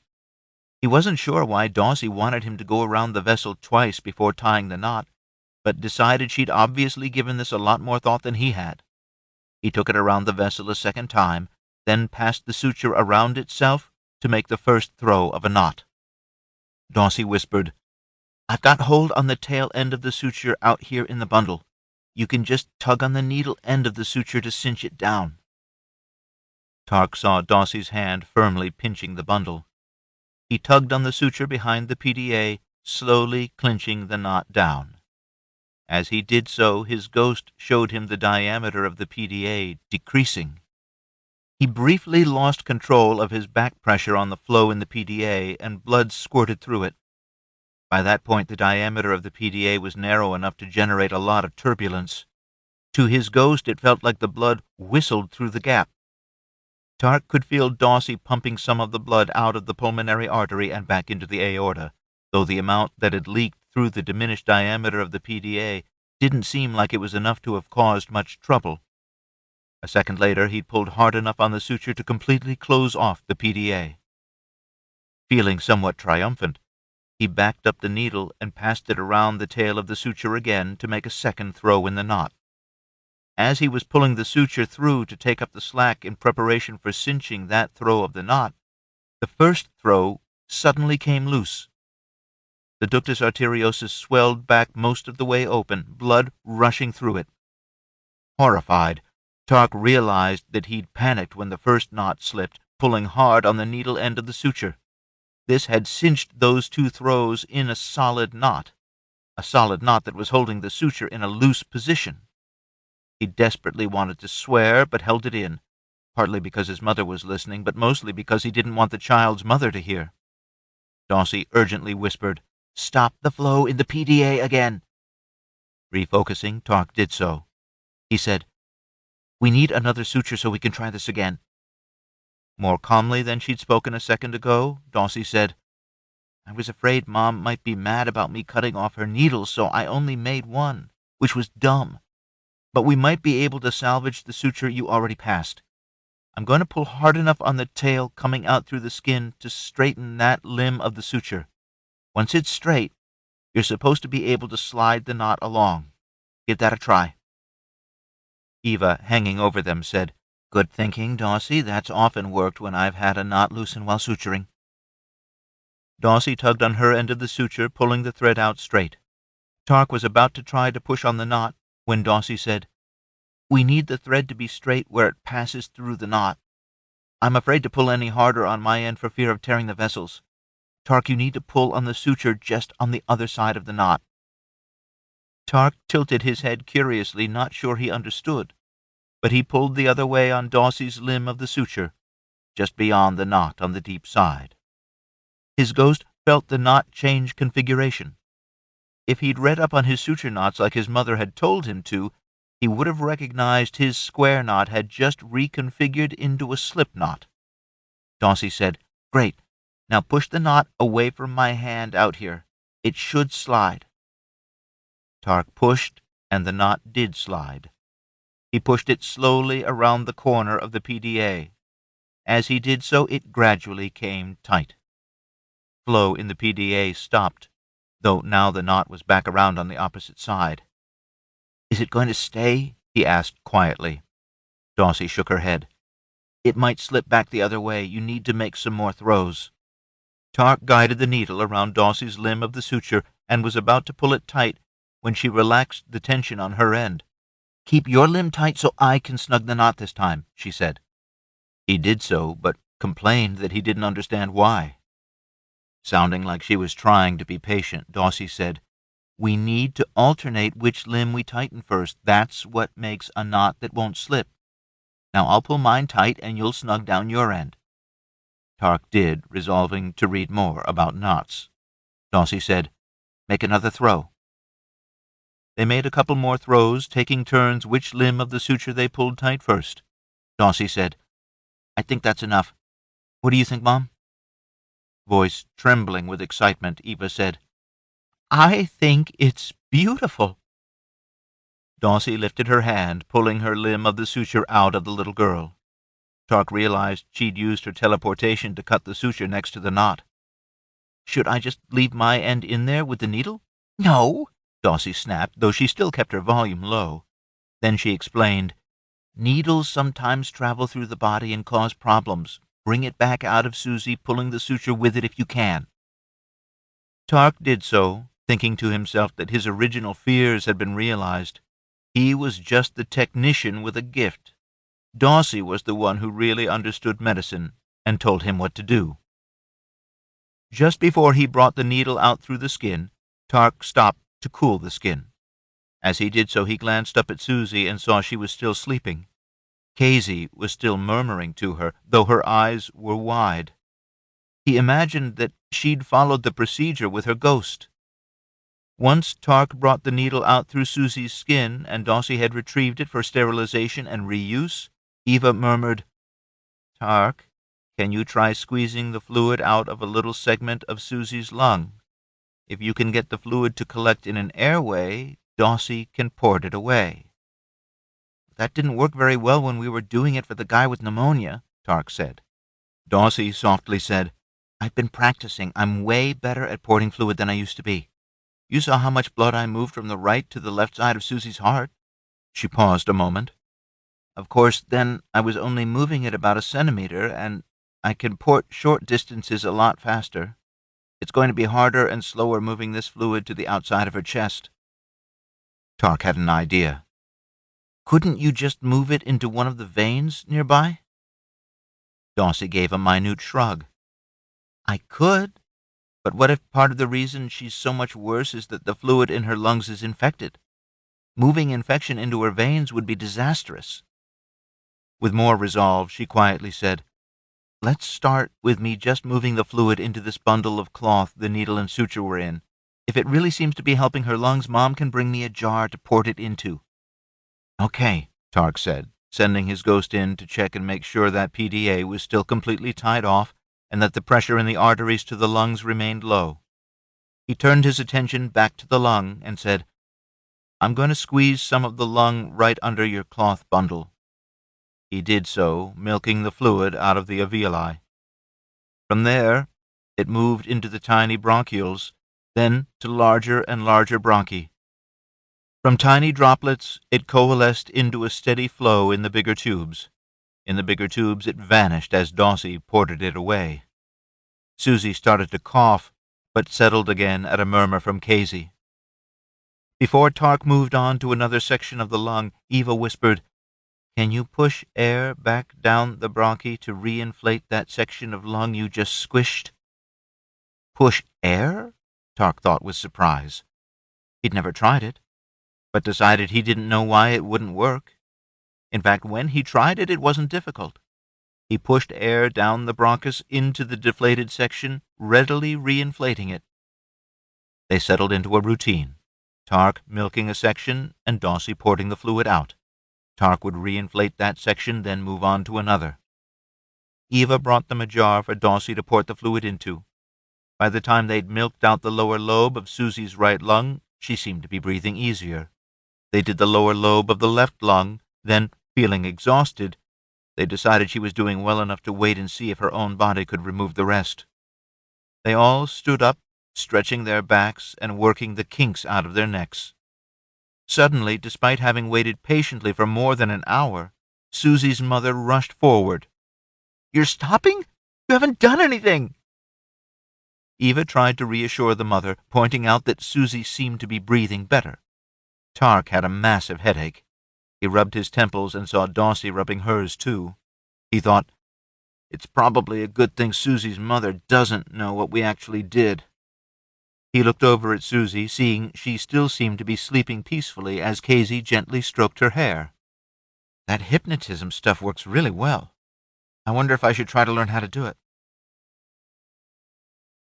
When Tarc left the back of their sales booth, he found Henry Roper anxiously waiting for him. "Everything okay?" he asked. Tarc nodded.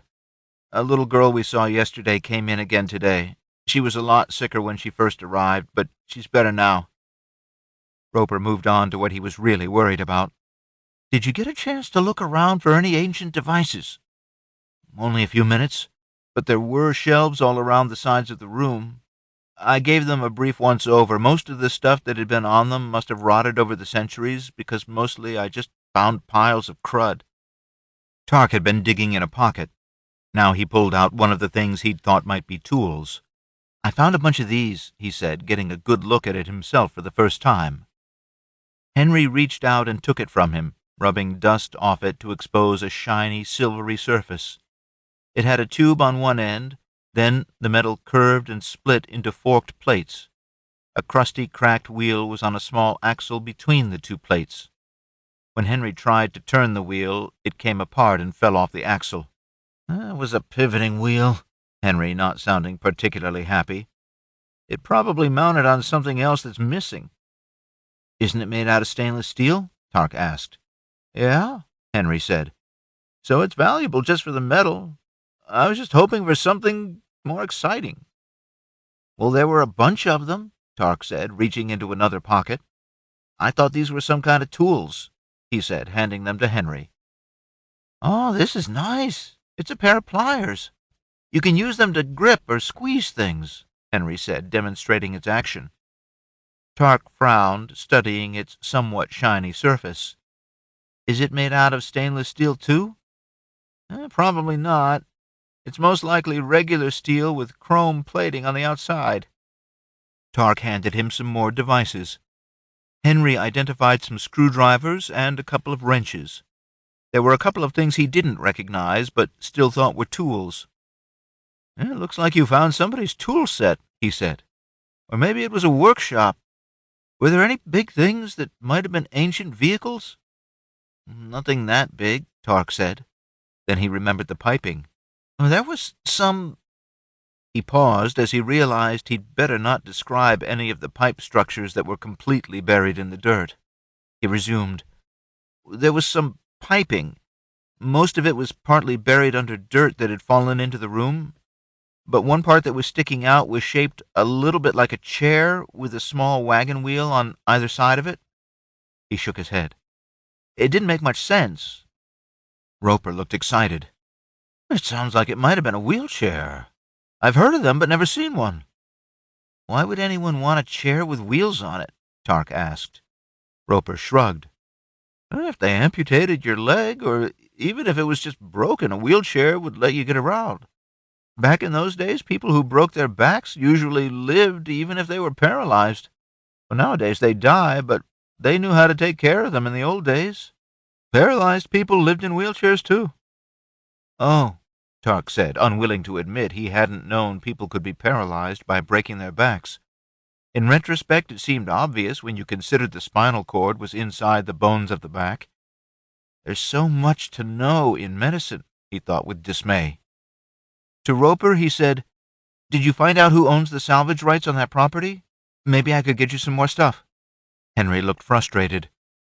"No one seemed to know for sure. In this area, the Baron actually owns everything, and people lease land from him. There's probably somebody who's leasing it, but they may not want to own up to that right now because they don't want to be blamed for the little girl getting hurt." He shook his head. "Once they're sure she's okay, there'll probably be a fight over it." He sighed. "But by the time they work everything out, we'll be long gone from here." "Yeah," Tarc said, feeling disappointed as well. He'd really wanted a chance to explore those other rooms. Roper held up the tools Tarc had gotten him. "You want to pick one as your personal payment for helping me? I know I already paid your dad for your time, but it'd seem a shame if you didn't get something of your own." "I've been wanting some stainless steel," Tarc said. pointing to the tube and forked plates arrangement that had held the wheel. It seemed like you didn't think this was something you could sell as anything besides raw stainless steel, right? Oh, that's great, Roper said, handing it over. What a perfect coincidence, to have the thing you wanted most be the thing I least desired. At the wagon, Tarc found his family full tilt into preparing dinner for the caravan. As usual, when Eva was busy with healing, Dom had been filling in at cooking. With a cocky smile, he told Tarc, "Oh, you guys busy healing, I've been driving Nylan, Grace, and Farland like mules." Eva grinned at Tarc. "I'd already made the bread dough and cooked the beans all day." She jerked a thumb at Dom and his crew. "They come along, cook a little bacon, and bake a little bread, then act like they've been doing the work of Sisyphus." Tarc glanced at their 3 rescuees and saw them smiling. He thought they were happy to be proving their worth, though the look Nylan gave him was odd. Just a glance, and then away, as if she didn't want to look at him. He thought to himself, "I really like the way she looks. I wonder what I did that made her so angry." He shook his head. "It's a good thing I've got Lizeth, or I'd be heartbroken to have a girl that cute hate me." In short order, Tarc and Kazy were dishing up food to the caravanners. Farland was collecting money. Tarc realized he hadn't seen Daussie. Thinking about how he wanted to give Daussie the stainless steel wheel holder, he asked after her. Kazy said, "Dom found her some more agate." She shifted her eyes over to Farland and produced a minute shake of her head. Tarc realized she didn't want him to ask any more questions. He subsided, realizing the agate Dom had given her was almost certainly rough, and it wouldn't do for Farland to wonder how she converted it into pretty little balls. It was later that evening that Tarc caught up with his sister. She was walking ahead of him on her way to the big fire where the caravan's musicians were tuning up. "Hey, Daus," he said, running a few steps to catch up. "I've got something for you." When she turned, his eye immediately caught on a new necklace. A slender black string Tarc thought might be leather suspended a pink striped agate with an elegant teardrop shape. Its highly polished surface, Tarc immediately realized it wasn't actually polished, simply cut out of the original stone with the perfectly smooth exterior Daussie's teleportation produced, gleamed in the light from the fire. "Whoa, that's nice. How much are you thinking you'll be able to sell it for?" She shook her head. "I'm keeping it," she said emphatically. "You are?" She glanced around, then quietly said, "I hollowed it out and filled it with finely ground chili pepper." Tarc frowned. "Why?" "You wouldn't ask why if I teleported a bit of it into your nose." "You're thinking it's a weapon?" Tarc asked, astonished. He wasn't sure whether he was surprised by her ingenuity or by its uselessness. Daussie gave him a firm nod. "But why? I mean, if you were attacked, you could cut their spinal cord, their aorta, or their femur or humerus. Chili pepper seems kind of wimpy." "Because—" She paused what had obviously been an angry response and continued in a measured tone. "I don't want to kill or disable someone who doesn't deserve such a horrible fate, but there's still a lot of people who do mildly bad things that aren't so unspeakably terrible they deserve to be crippled or dead." She stared off to one side. When Tarc followed her eyes, he saw she was looking at Farland. "I want to be able to do something to stop somebody without ruining their life." Tarc shook his head. "Farland had a knife in your back.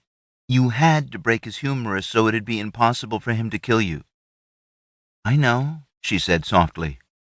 "What you told me to do, that was a stroke of genius and exactly the right thing in that situation."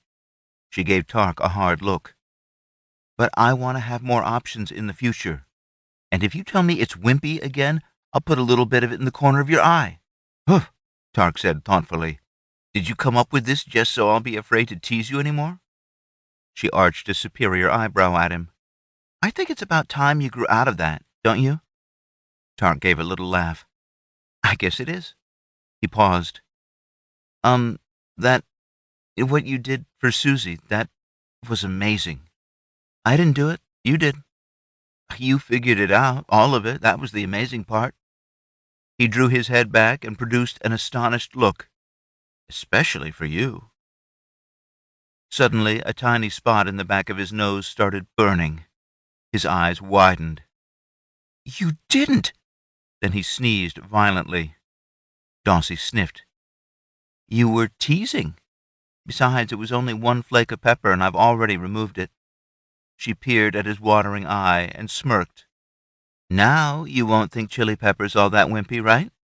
I could have put in a whole lot more." She turned and started walking toward the musicians, but then paused and looked back over her shoulder. "I do graciously accept your compliment, though. Thanks." He transmitted his voice to whisper right next to her ear. "Don't forget, I carry knives."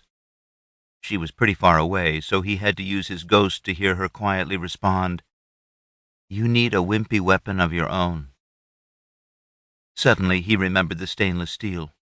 "Daussie, wait," he called as he trotted after her. She watched him approach with some suspicion, but her eyes lit up when he said, "I got you some stainless steel," and held out the forked tube. "Oh," she said, taking it and holding it to the light. She gave him a big smile and a little hug. "Thanks. I forgive you for making me pepper your nose." She turned and continued on around the fire toward the musicians. Tarc snorted and watched her walk away. He expanded his senses for a moment and realized a woman was walking up behind him. Thinking it was Lizeth, he turned with a smile of anticipation. Instead, it was his mother. "Oh ho," she said, grinning at him. "I'll bet you were expecting Lizeth.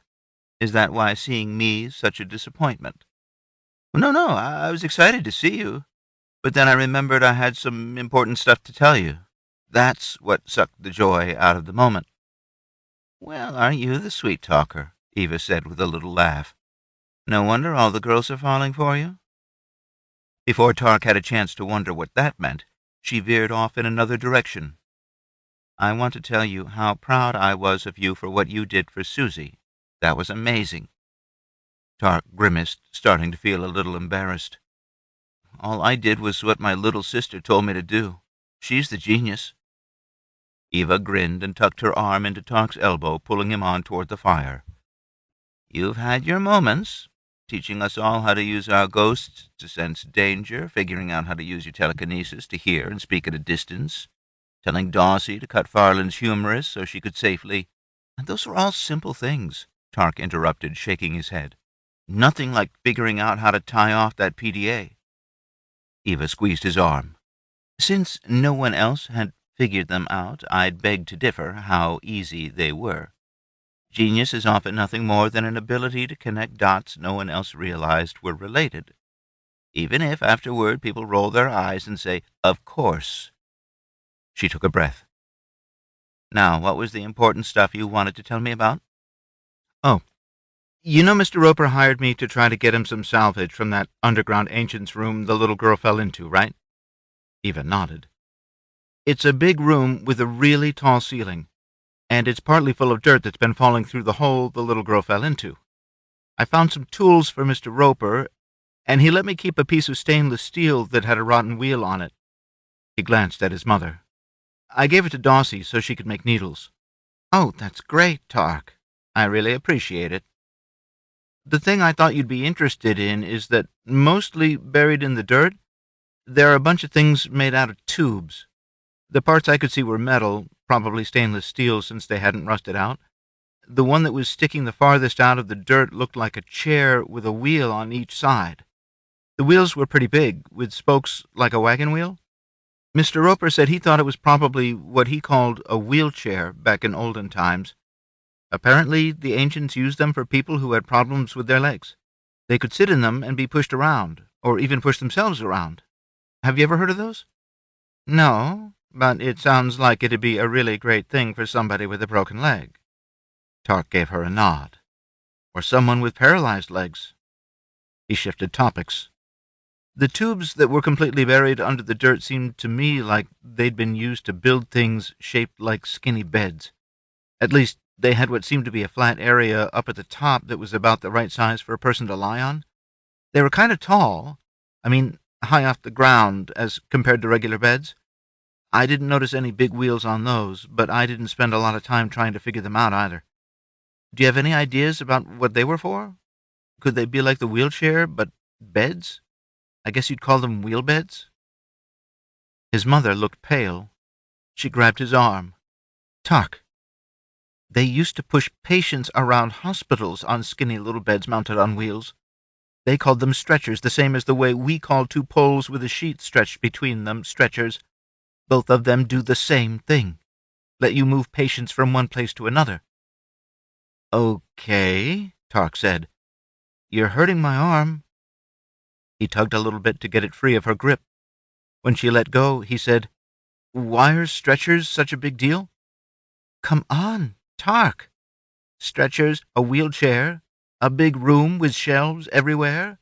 It might have been a storeroom for one of their hospitals." "Oh," Tarc said thoughtfully. "Hospitals had basements?" "I've been told most big buildings had basements in the old days. They had to dig down to hard rock, anyway, so they could put big buildings on solid foundations." Tarc looked thoughtfully off to the north, the direction of the big concrete basement. "There wasn't a building on top of this basement. Maybe it fell down." He shook his head. "When that happens, there's still a lot of broken fragments of the building lying around. Well, unless someone cleared everything up to build something else. But this is just out in an open area. People were picking berries." Eva tilted her head. "So you think this was a basement without a building?" Tarc shrugged. "I don't know." "Neither do I," Eva said. Getting an eager look on her face, she said, "Do you think there might be some medical stuff on those shelves?" "Maybe. There were a lot of piles of crud. I think most of the stuff that was on them is broken down.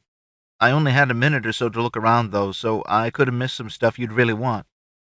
Eva closed her eyes. "Oh, I so wish I could get down in there and look around." "Do you want me to take you back out there tonight? We could poke around and make sure I didn't miss anything good." "Do you know who we'd have to ask for permission?" No. That's why I was thinking we'd do it at night, without permission." "I really would like to find some interesting old technology, but," she snorted, "I think one arrest was enough for me, at least enough for this year. Oh, I forgot to tell you my ghost let me sense a big door in the wall, buried under the dirt. It would have opened into what I'm pretty sure was a hallway. Across the hall was another big room. I couldn't tell much about what was in it, because everything in there was pretty much the same temperature, you know?" He glanced at his mother, thinking, because she mostly used her ghost to look inside people or to check for threats, she might not recognize how difficult it was to sense inanimate objects that were all the same cool temperature. She was staring at him with widened eyes. "So this place was really big?" "I don't know. Maybe it's just two big rooms with a hallway between them. But the few buildings I've been in that were big enough to have hallways, the hallway was usually a way to get to even more rooms." "Take me out there. We don't have to go inside or take any salvage, nothing we could get arrested for. We'll just wander around the site, letting our ghosts tell us how many rooms there actually are." Chapter 5.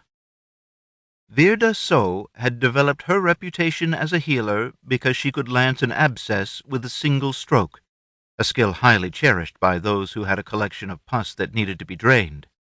It hurt badly enough being stabbed once. Going to a healer who had to stab you several times before they broke into the collection was agonizing. Virda had actually been surprised to realize other people couldn't send their spirits into someone else's body to see an abscess. She'd realized this while watching another healer attempt to lance an abscess in one of Virda's friends. Instead, he'd stabbed the lance into a nearby blood vessel, which bled so much she'd been afraid her friend would bleed to death. She'd started to ask the man why he'd stabbed the blood vessel rather than the abscess, when she'd seen the look of horrified frustration on the man's face. "He doesn't know where the pus is," she'd suddenly apprehended. "He can't sense it." A week of careful observation later, Virda'd realized that if anyone other than her could sense the inside of another person, they were hiding it well. Realizing that lancing boils was one thing she'd be much better at than almost anyone else, she'd apprenticed herself to the healer. Because her master, like most other healers, couldn't support himself as a healer alone, she'd also apprenticed herself to him in his role as a clothing fabricator, first as a seamstress, then later as a tailor. Her spirit sense let Virda divine the causes of many illnesses. However, she'd gradually come to realize that her master had few successful treatments. Sadly, she'd come to realize many of his treatments made patients worse. Draining pus was the one thing he did that made a big difference, and though it broke his heart, he soon realized Virda was so much better at it than he was, able to strike her lance quickly and precisely into the abscess every time without ever hitting significant blood vessels, that he soon began having her lance all his patients with infections. Even more importantly, she knew when there was no pus to be drained and didn't lance anyone unnecessarily. It wasn't until her master himself became ill that she found something else she could treat with her spirit. Virda would sit with him through his episodes of chest pain. He'd been complaining of the pressure in his chest, and when she sat with him, she used her spirit to investigate the interior of his chest, comparing it to her own. She soon realized his heart was the problem. A portion of the heart wall was stiff and didn't move when the rest of his heart contracted. The blood vessel that went to that part of his heart was crusted and clogged so badly that no blood flowed through it anymore. She'd already realized that blocked blood vessels could cause patients terrible problems. She'd come to think of the vessels as providing food to the parts of a body. She decided that the stiff part of her master's heart had starved and died when the vessel clogged. Before she pulled her spirit out of his chest, she realized that the flow in one of the neighboring vessels was, though still present, very sluggish. Next, she realized that vessel was also crusted and mostly clogged. Perhaps, she thought, his heart's hungry, and he feels that hunger as the pressure he describes in his chest. As her spirit investigated the clogging, she thought to herself, here's one more condition that I can detect, but can't treat. Her thoughts broke off as she realized that she'd been frustratedly imagining herself to be tugging on a little prominence of the crusted material. It's broken loose, she thought, in an amazed panic. She'd never realized she could move something with her spirit, but the tiny fragment she'd imagined tugging on was floating free, yet not flowing downstream with the blood going past it. What am I going to do with it? She wondered, realizing that she was somehow holding it against the flow of the blood, but that holding it was making her tired. If I don't do something soon, it's going to get away from me and flow on down the vessel. Not knowing whether that would be bad, she examined the vessel and realized that, like most of the ones that had pressure in them, the flow proceeded down into smaller and smaller vessels, until they were so tiny she couldn't sense them anymore. If I let it go, this little chunk's just going to travel on down until it blocks a smaller branch of the vessel. She wondered whether that might not be better than having it partially blocking the big vessel, but couldn't know the answer. Without giving it much thought, she started pulling the fragment upstream, against the flow, into bigger vessels, and then into the huge vessel that left the heart and went to the rest of the body. She thought, the heart's the most important organ. If I let this fragment go and it blocks a small vessel in some other organ, that has to be better than letting it block a vessel in the heart. Realizing she couldn't hold it longer, she let it go, following it with her spirit. It shot up into the curve in the big vessel at the top of the chest, then down through the chest and abdomen into her master's thigh. There it slipped into one of the arteries feeding the big muscles, and eventually blocked a small vessel inside one of the muscles on the front of the thigh. To her surprise, that blockage didn't seem to kill any of the muscle. A quick examination with her spirit showed her the bit of muscle that had been blocked off was fed by other vessels as well. She sent her spirit back to the heart. Without that particular crust adding to the blockage in the vessel, the flow was better. At that moment her master took a deep breath and said, I feel better now. He patted her hand. Just having you sit here with me has been quite therapeutic. Over the next few weeks, any time they sat together quietly, Virda sent her spirit in and broke off more small pieces of the crusted material. From then on, she actively tried to guide them into big muscles. One small fragment did get away from her and go into his liver, starving and killing a bit of the tissue there. But it didn't cause noticeable problems. Although her master attributed the improvement in his chest pain to his body's natural healing, when she started treating other people for the same problem, word began to spread about what she could do. She could not only lance an abscess on the first try, but she could also make chest pain better. Now people came to see her all the time for almost any complaint anyone could imagine. She prescribed willow bark tea for pain and chamomile for anxiety. She lanced abscesses and improved blood flow to the heart and sometimes to the brain. She'd come to realize that the same kind of problem in the arteries of the neck often caused strokes. She told patients when nothing could be done, offering them sympathy. Her honesty about the limitations of what she could do angered people sometimes. They'd storm off to see another healer, but often came back to apologize after seeing several healers who did nothing but charged them money anyway. Virda had known Holly since she'd brought Susie, Holly's daughter, in to see her shortly after Susie was born. Small at birth, Holly thought Susie was born before her time.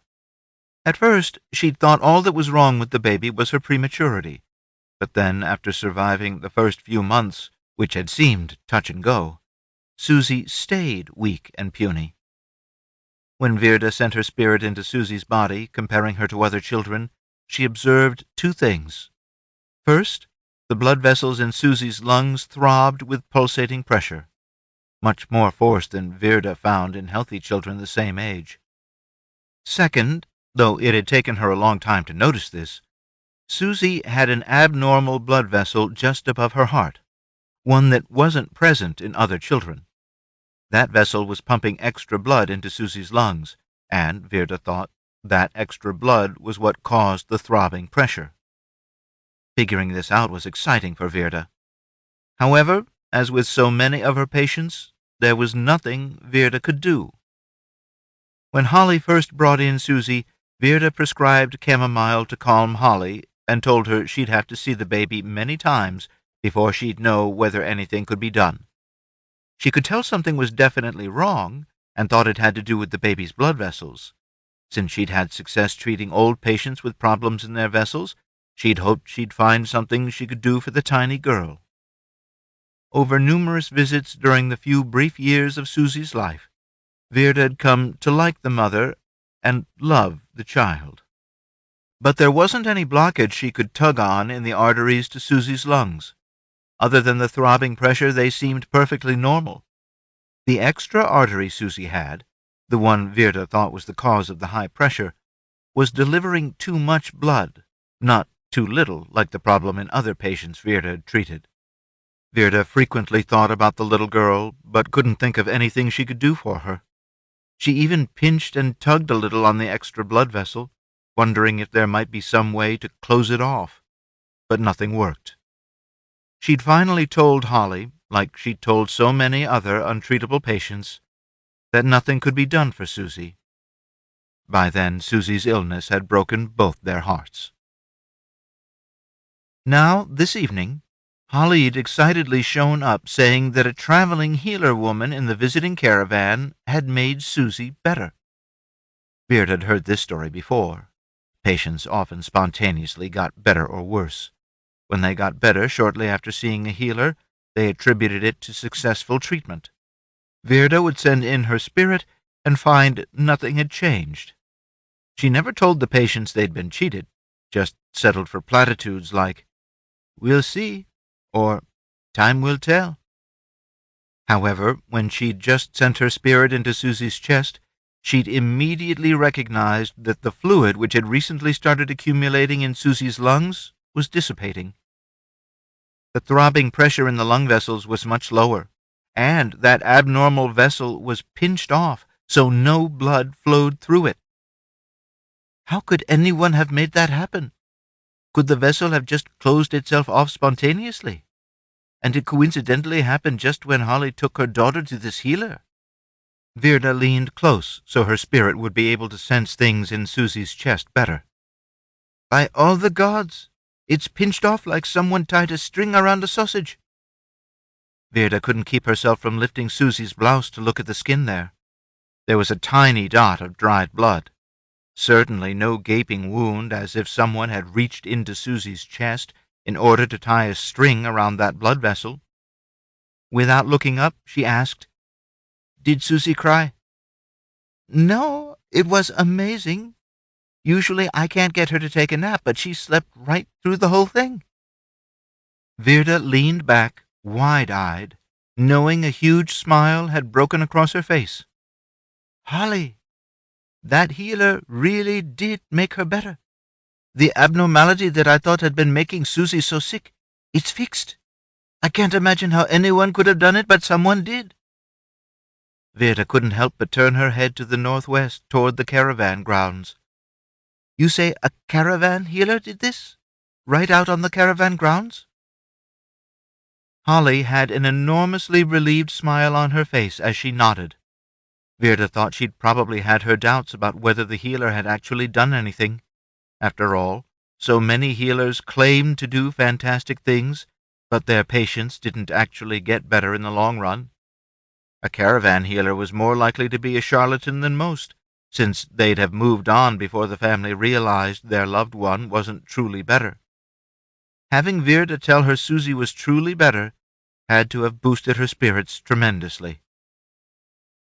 Virda glanced out her little window and saw it was dark outside. She desperately wanted to go and meet this healer. She needed to learn how such a miracle had been accomplished. But I can't go down there at night. Even if she was brave enough to venture through the streets in the dark, she could hardly impose by showing up late at night and possibly waking the woman. Hoping Holly couldn't hear the desperation in her voice, she said, "You don't think they're leaving tomorrow, do you? I'd really like to ask her how she did it." Holly shook her head. "No, they asked me to bring Susie back tomorrow morning so they could check on her." "Oh, can I go with you?" They decided to go early, just in case the caravan was actually leaving. As they rode Brownie and Baby out to where the child fell into the underground room, Tarc wondered why. If we're not going to salvage anything, why are we going out to find what's out there? In the deep dark of the freaking night, no less. When they got close, Tarc said, "I think we should turn off the lamp. No reason we should advertise our presence, is there?" "No, but we also can't take a chance on one of the horses stepping in a hole and breaking its leg." "We can just get down and lead them," Tarc said, swinging down off of Baby. "We can keep them away from holes using our ghosts." Eva hesitated, but after a moment she swung down off her horse too. Once she was on solid ground, Tarc turned off the lamp and hung it on Baby's saddle. Knowing his mother's ability to sense with her ghost wasn't as good as his, he led off. Tarc had a little difficulty finding the right spot because eyesight and ghost sight were so different. But finally they came around an oddly shaped mound he remembered was near it. 3 or 4 people were already there.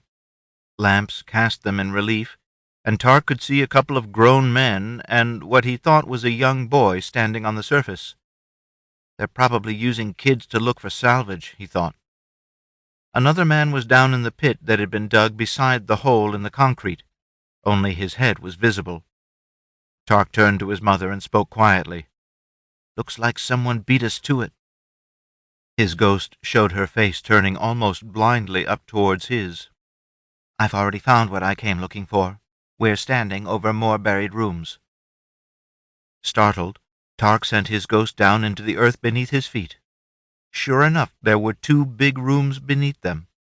He and his mother were standing almost on top of the wall that separated them. These were further under the surface than the room Tarc had climbed down into, but they didn't seem to be as tall. Tarc had the distinct impression that their floors were on the same level as the first one. It was the greater height of the first one that had brought it closer to the surface. That first one was about 40 meters away, but somehow Tarc felt sure they were connected. This place was huge, he breathed. His ghost told him Eva's head was nodding. "Let's go," she whispered, turning.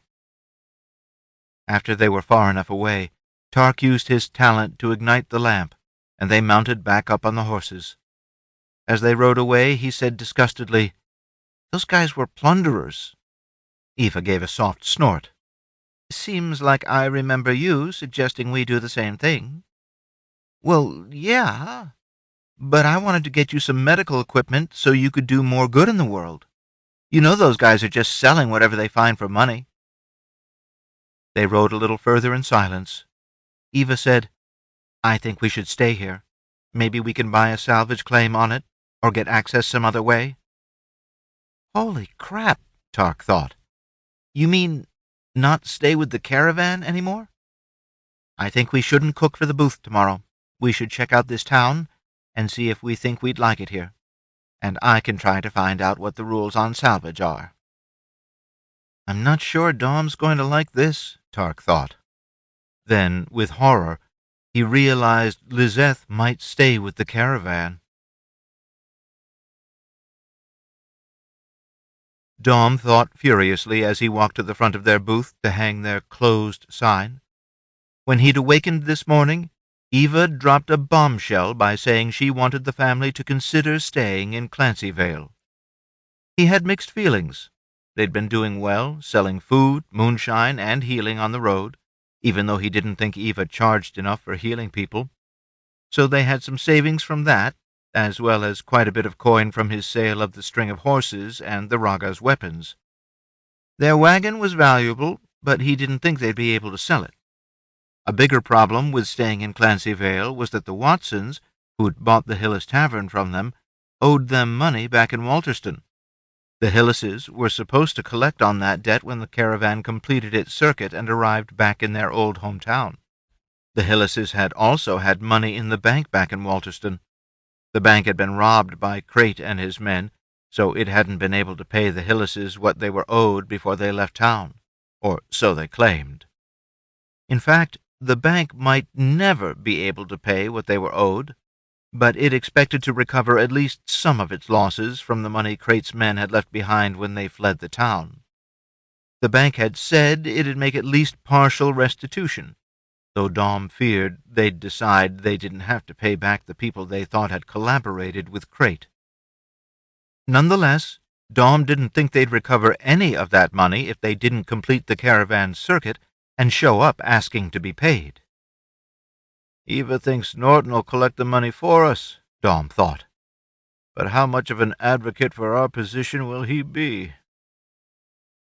Dom hung the sign and turned to go back to the wagon. Behind him, a woman's voice said, "Oh, no. Eva told me to bring my daughter back to her this morning. How can I find her?" He turned. 2 women and 2 small girls stood there looking eager but anxious. The little one's probably the girl with the congenital heart problem Tarc fixed, Dom realized. He waved for them to follow him. "Eva's around here." When they arrived at the wagon, Dom found his family sitting around with their own plates of the eggs fried into rice that they'd served the caravanners. His wife and kids all looked excited. He thought, "This little holiday to explore Clancyvale's going to be good for us, whether or not we accept Eva's harebrained idea that we should stay." Dom was just about to introduce the women when Kazy looked up. "Holly! Susie, how are you doing?" Soon every member of Dom's family had clustered around the women cooing over the littlest girl. They asked her how she felt, a question the little girl shyly didn't answer. Nonetheless, they waxed ecstatic about her appearance, which Dom knew meant they'd sent their ghosts into her and were pleased about what they'd found. Dom had never really tried to learn much about medicine once he'd found out he didn't have the gift to look inside someone like his wife. It had seemed somewhat pointless when she was so much better than he was. He'd focused on brewing and managing their tavern. Even without really understanding medicine, he recognized that doing something to make a heart better was a real triumph. He couldn't help but feel a lot of pride in what they'd done. Holly introduced her friend Virda, saying, "She's been Susie's healer since shortly after Susie was born. She says you really did make Susie better. She's hoping you won't mind teaching her how you did it." Tarc, Daussie, and Kazy all looked at Eva, whose face had closed in. Dom knew how desperately Eva loved to teach medicine, but that it would be impossible for someone without Tarc's gift for telekinesis to repair a heart like Susie's. In fact, Eva couldn't even teach ordinary people how to make diagnoses, since they didn't have her skill to perceive organs. Eva said, struggling to come up with an answer that would let Virda down easy. Before she could say more, though, Virda said, "Finish checking on Susie first, then Holly can get back to her work. I'll stay behind to talk shop." Eva seemed pleased to have a little time to ponder a response. She talked to Holly for a bit, fending off Holly's repeated questions about what medicine Susie should be taking, saying it wasn't necessary. When Holly asked what she owed for Susie's treatment, as usual, Eva asked, "What do you think it's worth?" Tears welled in Holly's eyes as she turned to Virda and said, "You think Susie's really fixed for life?" Virda looked choked up as well. She responded, "I think so." She shrugged. "I can't be sure, but I don't think anyone can." Holly turned back to Eva and said simply, "Her health's worth everything I have." She snorted and produced a weak smile through her tears. "I hope you'll have mercy, though." Dom felt a frog in his own throat as he realized this woman really was offering everything she had, just begging they not take it all. Eva said, "2 silvers?" Holly looked down at her feet. "At least a gold," she said in a trembling voice. Since a gold was worth 100 silvers, this was an astonishing overbid. He felt excited, but wasn't surprised when Eva quietly said, 25 silvers. Eva negotiates in the damnedest fashion, Dom thought. But he would have been happy with 5 to 10 silvers. 25 was great, and even Dom thought accepting a gold would have been overly greedy. In a few minutes, after a great deal of thanking and hugging, Holly and her 2 girls left to go back to town. Everyone but Eva and Virda got up from the table and left to do their chores in preparation for their day off. Dom stopped a few steps away and turned back to them. Eva and Virda were studying one another. "Eva's trying to figure out what she can tell this woman that won't give away our secrets," he thought. "Preferably something that'll put her off the trail of the possibility that there are any secrets."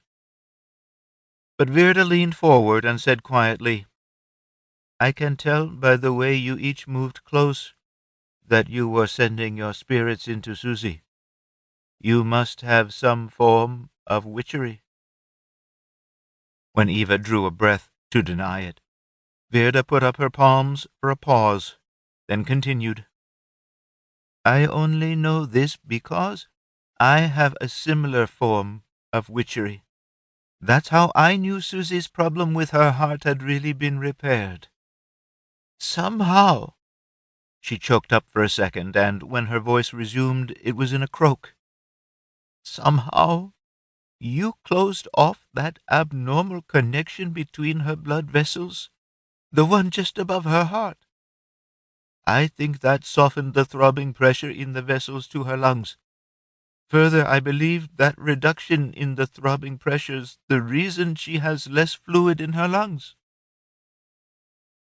As Virda had spoken, Eva's eyes had widened. She reached into the pocket of her apron and came up with a closed fist.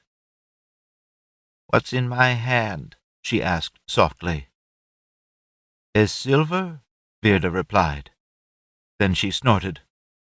although I could have guessed that from the fact Holly just gave you 25 of them." Eva grinned and gave her a little shrug. "I might have had nothing in my hand." Virta gave her a smile and a nod. She took a breath. "In any case, you have no reason to worry that I'll give you away as witches. I'm just as guilty." Eva said, "And you use it for your healings?" Virta nodded. "The most successful thing I do is lance infections. My spirit lets me guide the tip of the lance into the collection of pus without missing or hitting blood vessels like so many other healers do. I've learned one other thing I can do with my witchery. I pull away small fragments of the crusts that form in old people's blood vessels. It improves the flow, feeding their hearts or brains." Eva blinked and breathed. "You can move things inside the body?" Virna nodded. "Little things?" Giving a sharp shake of her head as if trying to clear it, Eva asked, "What do you do with these crusts once you've pulled them loose?" "I pull them back and guide them to different vessels, letting them go block a vessel someplace that's less important than the heart or brain, preferably a big muscle." Eva's eyes widened a little. Despite Dom frantically shaking his head from behind Virda in an effort to suggest Eva not give their secret away, Eva spoke in an awed tone. "Oh, that's a great idea." She paused thoughtfully for a moment, then asked, "What else have you learned to do with your ability?" She frowned at Virda. "We prefer ability, or talent, to witchery." Looking desperately unhappy, Virda said, "Nothing. Despite thinking about it all the time, I haven't been able to come up with anything else I can treat. However, just those two things have made me the most respected healer in Clancyvale. But I want to do more." She leaned forward beseechingly, taking Eva's hands. "Will you teach me? Even if it's only a couple of other things, I'd be able to help so many more people. I can come with your caravan. Even if I can't find work in the caravan, I've saved some money. I could just pay for passage." Eva gave the young woman a searching look. "You don't have family who'll tell you not to go?" "My parents are dead. I have a fiancé. He'll just have to wait." Eva looked up at Dom. He shook his head. She looked back down at Virda. "I'd love to teach you what I can." Dom rolled his eyes. "I don't know why I think I'm the head of this family." Eva continued talking to Virda. "But we're thinking about leaving the caravan and living, at least for a while, in Clancyvale. We really could use someone who knows their way around the town, someone who could guide us while we're trying to decide whether that's what we want to do, even help us find work and a place to live." "She'll never go for having a competing healer move into town," Dom thought, hoping that might break up this budding relationship. Virda shrieked her delight, embracing Eva. When Daussie came around the end of the wagon and first saw Kazy, Kazy was already looking up at her with a warm smile. She always manages to do that, Daussie thought. Remembering how Kazy'd had a fixation on Daussie shortly after Kazy was rescued, Daussie wondered, does she constantly track me with her ghost? Is that how she always knows when I'm coming? Kazy'd stopped following Daussie everywhere, so Daussie thought her fixation was dissipating. But Kazy's ability to always be looking at Daussie when they first came in sight of one another seemed eerie. If she's constantly tracking me with her ghost, how does she ever get anything done? As Daussie approached, she gave Kazy a curious glance. "Are you hypnotizing cats now?" Kazy looked down at the big cat sprawled, sound asleep across her lap. "I don't know. Maybe. When I pet them and think soothing thoughts at them, they fall asleep, just like people." Kazy's head suddenly turned to the side. She glared that direction. Daussie followed her eyes and saw the caravan's guard, Sam, standing between two wagons. He was looking at her. This happened a lot and seemed a little bit creepy, but then Daussie often caught men looking at her. Turning back to Kazy, she asked, "Why are you giving him such a hateful look?" "Because," Kazy said, "he's disgusting." She looked back at Daussie. "One of the great things about staying here in Clancyvale would be the fact that he wouldn't be around anymore." Daussie drew back at the vehemence in Kazy's tone. "Why do you say that? He doesn't seem so terrible to me." "It's what he thinks," Kazy said, catching Daussie by surprise. "Don't you feel him staring at you all the time?" Daussie shrugged. "Well, yeah, but it's one of those facts of life that men tend to look at women. He's not the only one doing it, you know." Kazy snorted. "You're gorgeous. Every man follows you with his eyes. But, Sam," she glanced at him, "you feel what he's thinking, right?" "I suppose," Daussie said uncomfortably. She'd been told that men thought about sex a lot, but she didn't really want to contemplate the possibility they might be thinking about having sex with her when they stared. "So?" Kazy gave her a searching look. "You don't think what he's thinking about's a lot worse than what other men think?" Daussie narrowed her eyes. "You think you know what he's actually thinking? You don't think you're just guessing?" "You don't know what he's thinking?" Kazy said, an astonished expression on her face. "No, of course not." The two cousins stared at one another for a moment. Finally, Daussie quietly ventured, "What am I thinking now?" "That I might be crazy," Kazy replied. Daussie giggled. "You might have figured that out from what we've been saying. I've picked a number. What is it?" Kazy frowned. "Come a little closer?" Feeling a little unnerved, Daussie said, "You really think you'll be able to read my mind for the number?" Kazy crooked a finger at her. Daussie stepped closer and, with trepidation, asked, "What is it?" Kazy frowned. "Now you've got to actually think the number." A moment later, she said, 5. "Oh, my God," Daussie said, suddenly sitting down. She felt like all the strength had suddenly trickled out of her legs. "Wait," Kazy said. "You can't do that? What's the number I'm thinking?"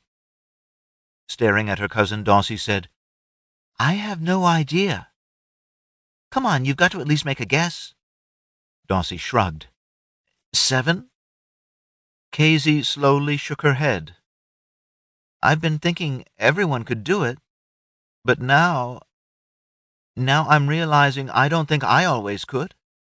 I think it just came on so gradually I didn't notice." She paused, apparently to think for a moment. "Wait, maybe I just think I can do this." She turned her gaze on Daussie. "Think of another number." 2. Another. 151. 76. 11,314. "Those were all correct," Daussie whispered. Is this why you make up your mind about people so quickly? You know, how you decided that Farland, Nylan, and Grace were good people? I mean, honestly, you decided that before you'd hardly even talked to them." Kazy frowned introspectively. "Well, yeah, but you agreed with me." Daussie's eyes flashed wide. "Are you influencing our thoughts?" She looked down at the cat. "Is that why our patients go to sleep while you're sitting up by their heads whispering to them?" They sat and stared at one another for a moment. Then Daussie said, "It isn't hypnotism at all, is it?" Kazy looked down at the cat for a moment. It suddenly leaped to its feet and trotted away. "Maybe I am," she whispered, as if horrified. I just thought, wake up at that cat, and it did. With Virda going as their guide, Dom and Eva started toward the town. Virda was going to help them figure out whether they'd like to live in Clancyvale. The rest of the Hyllis group would all go into town separately. They'd agreed to meet back at the wagon at sunset in order to discuss what they'd learned. Thus, they were surprised when Daussie and Kazy came hurrying up behind them. Daussie said, "Mom, Dad, Kazy and I have something important to talk to you about." Her eyes flicked towards Virda, and she continued, "It should be private?" Eva said, "Then I should go first. I've taken on Virda as an apprentice healer." She waited a moment for the shock and confusion to fully register on their faces. Then she glanced around and continued quietly, "Virda's telekinetic. At least now she's not as strong as Tarc, but it's still a wonderful talent. I'm hoping Tarc will be able to teach her to increase her strength like he's taught the rest of us." Daussie and Kazy gave Virda wide-eyed looks. Eva feared Kazy'd look hurt that someone else had telekinesis while she didn't. But to her relief, Kazy looked just as excited as Eva felt, saying, "That's great," even before Daussie seemed to fully register the import of her mother's statement. Eva couldn't help smiling broadly. "I've always wanted to be able to teach a big group. Our knowledge and the knowledge in our books should be spread widely. My mom said, when we heal a patient, we only heal that one patient, but if we teach someone else to heal, we can think of ourselves as healing everyone that healer cares for as well. It's something like the old saying about give a man a fish." Virda stumbled. "You have books? Books about healing?" Eva caught Virda's arm, supporting her while she nodded. Despite being able to sense Dom's tension and his distinct wish that she wouldn't, she said, "Yes, medical books from the ancients. They're fragile because they're so old. You'll have to be very, very careful with them. But they're filled with invaluable knowledge." "Can I—" Virda cleared her throat. "Can I copy them?" Eva nodded again. "I think everyone who reads them should copy them when they do so. We won't be able to copy the pictures." "Oh, by the gods, pictures too!" Eva nodded and stopped walking, a little worried that Virda was hyperventilating so much she might pass out. "Slow your breathing, Virda. We'll just stop here a moment while you come to grips." She turned to Daussie. "What's your news?" Blandly, as if it were an everyday announcement, Daussie said, "Kazy's a telepath." "She's what?" Eva said, having to search her memory for exactly what a telepath was. She can read minds?" Daussie shrugged. "Kind of. She's much better with attitudes and emotional states. You remember how quickly she decided Farland, Nylan, and Grace were good people, before she even spent much time around them? But if you want proof, let her stand really close to you and think of some numbers. She'll be able to tell you what they were." Eva's eyes tracked over to Kazy. "Is that why, Tarc, getting all excited about Daussie being able to drill holes, woke you up that night we were talking about it?" Kazy looked surprised. "Maybe. I hadn't thought of that until just now. But when someone gets stirred up, their thoughts are really, I guess you'd say, loud." Wanting to observe it for herself, Eva tested Kazy with a few numbers. "That's amazing," she said, stepping back and thinking such a talent had to be useful, though she wasn't quite sure what for. Tentatively, she said, "You'd be able to tell us if patients are withholding information, or lying, or even malingering." Daussie was shaking her head. "She can probably do those things too, Mom, but her talent's how she's been putting people to sleep while we've been working on them. She isn't hypnotizing them or just calming. Well, I guess she is calming them, but it's much more than just that she's talking soothingly to them. With her ability, she can actually change their emotional state, calm them, wake them, or put them completely to sleep. Kazy looked at Dom. For instance, I can tell you that Dom's really worried about how we're talking about all this stuff in front of Miss So. She turned her attention to Virda. But I can also reassure him that Miss So has nothing but the best intentions. She really does want to learn whatever she can from Eva. She wants to support our mission to heal people with all of her ability. Daussie interjected. She can also tell when people have unsavory inclinations or intentions. That might be really helpful when we're trying to negotiate deals. Wide-eyed, Virda said, You can make people sleep through having a boil lanced? Kazy shrugged. Maybe. I've only helped people sleep while Tarc was also freezing their nerves. Maybe I can't make them sleep when their nerves are transmitting something really painful like that. A hopeful look blossomed on Virda's face. Tarc freezes people's nerves with his telekinesis? Is that something I might be able to do? Yeah. Eva waved a hand toward Clancyvale. You look like you're feeling good enough that we could walk while we're talking? They all started walking. Eva decided not to quiz Kazy about her telepathy until they had a little privacy. She turned to Virda. Tarc says that if he really concentrates, he can feel little tiny things moving around inside of a substance. He thinks they might be atoms or molecules, though of course we have no way to tell how small the things he senses actually are. They're flying around when we're talking about a gas, like air. They roll past one another in a liquid, like water. They only vibrate in something solid. Anyway, he can use his telekinesis to make them hold still, which makes them get cold, or speed up, which makes them get hot. You probably know how cold makes fingers go numb. But even without actually freezing a nerve, just stopping the motion of the molecules in a nerve makes them stop working. You can try it on yourself with the little nerves running over your collarbone. Oh, Virda said, getting a look of focus on her face, suggesting that she'd just sent her ghost into the tissue over her collarbone. Her eyes brightened, and she looked up questioningly. Are the nerves these little ropey things running down from my neck, over the collarbone and out toward my chest? Eva gave her a startled look, then said, Sorry, I keep thinking you know this stuff, but of course no one's ever taught you even the basics of anatomy, have they? Virda produced a sad exhalation. I don't even know what anatomy means. Eva patted her shoulder. You've got a huge amount to learn. Sorry.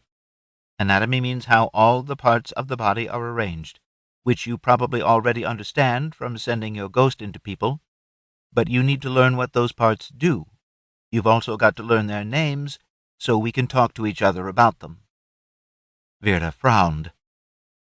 Ghost is your word for what I call my spirit? Eva laughed. Well, I'd imagine so. I've been thinking that ghost isn't a good word for it because it might frighten people who hear us talking about it. Spirit isn't much better. We need a completely new word so people will just be confused, not frightened. She glanced around at everyone. How about Girret? No one dissented, though there were a few chuckles. Eva turned back to Virda. Tarc said he started by focusing his Girret on the tip of his finger, then trying to speed or slow the molecules there, feeling for the heat or cold. Wait, you might have to start at a more basic level, or trying to use your Girret to feel the molecules. Okay, Virda said, lifting her finger and staring at it with a look of intense concentration. While you're doing that, I'm going to talk to Kazy, Eva said. She moved toward her niece. So you're going to be our anesthesiologist? Anesthesiologist? Eva laughed. You have almost as much to learn as Virda, don't you? But I'll bet even Daussie hasn't read about the ancients' discipline of anesthesia. Those were the medical specialists who used various medicines to put people to sleep for surgeries. It'll be so wonderful if you can do the same thing for us. The first places they visited in Clancyvale were taverns. Virda took them to the Odd Duck, the best known of the various taverns. Rather than going in right then, they agreed to meet Daussie and Kazy there for lunch and to compare notes at noon. Virda took Dom and Eva to several other taverns so they could feel out the competition. No one dreamed that Eva could entirely support them by healing, or even by teaching and healing. Therefore, they'd need to continue plying their previous trades. They bought a beer and a plate of food at each location, tasting them in order to get some idea of how difficult it'd be to compete for the local customers. As they walked from one to the next, Eva turned to Virda and asked, "How is ownership determined in this area?" When Virda looked puzzled, she amplified. "For instance, if we wanted to buy someone else's tavern, or building, or even just buy land outside the walls to build our own tavern, would we just find the present owner and negotiate a price with them? Or does it have to be approved by the sheriff or something?" Virda got an unhappy look. "We don't have a sheriff here. The man in charge, so to speak, is called the Baron. It's an inherited position, passed down from father to son. Our current one," she made a face, "just inherited from his father earlier this year. His father was respected, but the current Baron Vale's been capricious." "Does he have to approve sales of land?" Virda shook her head. "You can't buy land because it all belongs to the Baron. You can only lease it. That's the way taxes are collected here." Dom stared. "How's the rent determined?" "At the whim of the Baron. That's what I meant when I said that the current Baron's been capricious. He's raised the rent on people who've angered him." Dom shot Eva a look. "This doesn't sound like the kind of place we'd want to stay." Eva patted him on the shoulder and said, "We've never lived in a place where we liked the leadership. You didn't like Sheriff Walter back in Walterston. His replacement by Crate was horrific. The next sheriff was better than Crate, but worse than Walter. The King of Relf was terrible.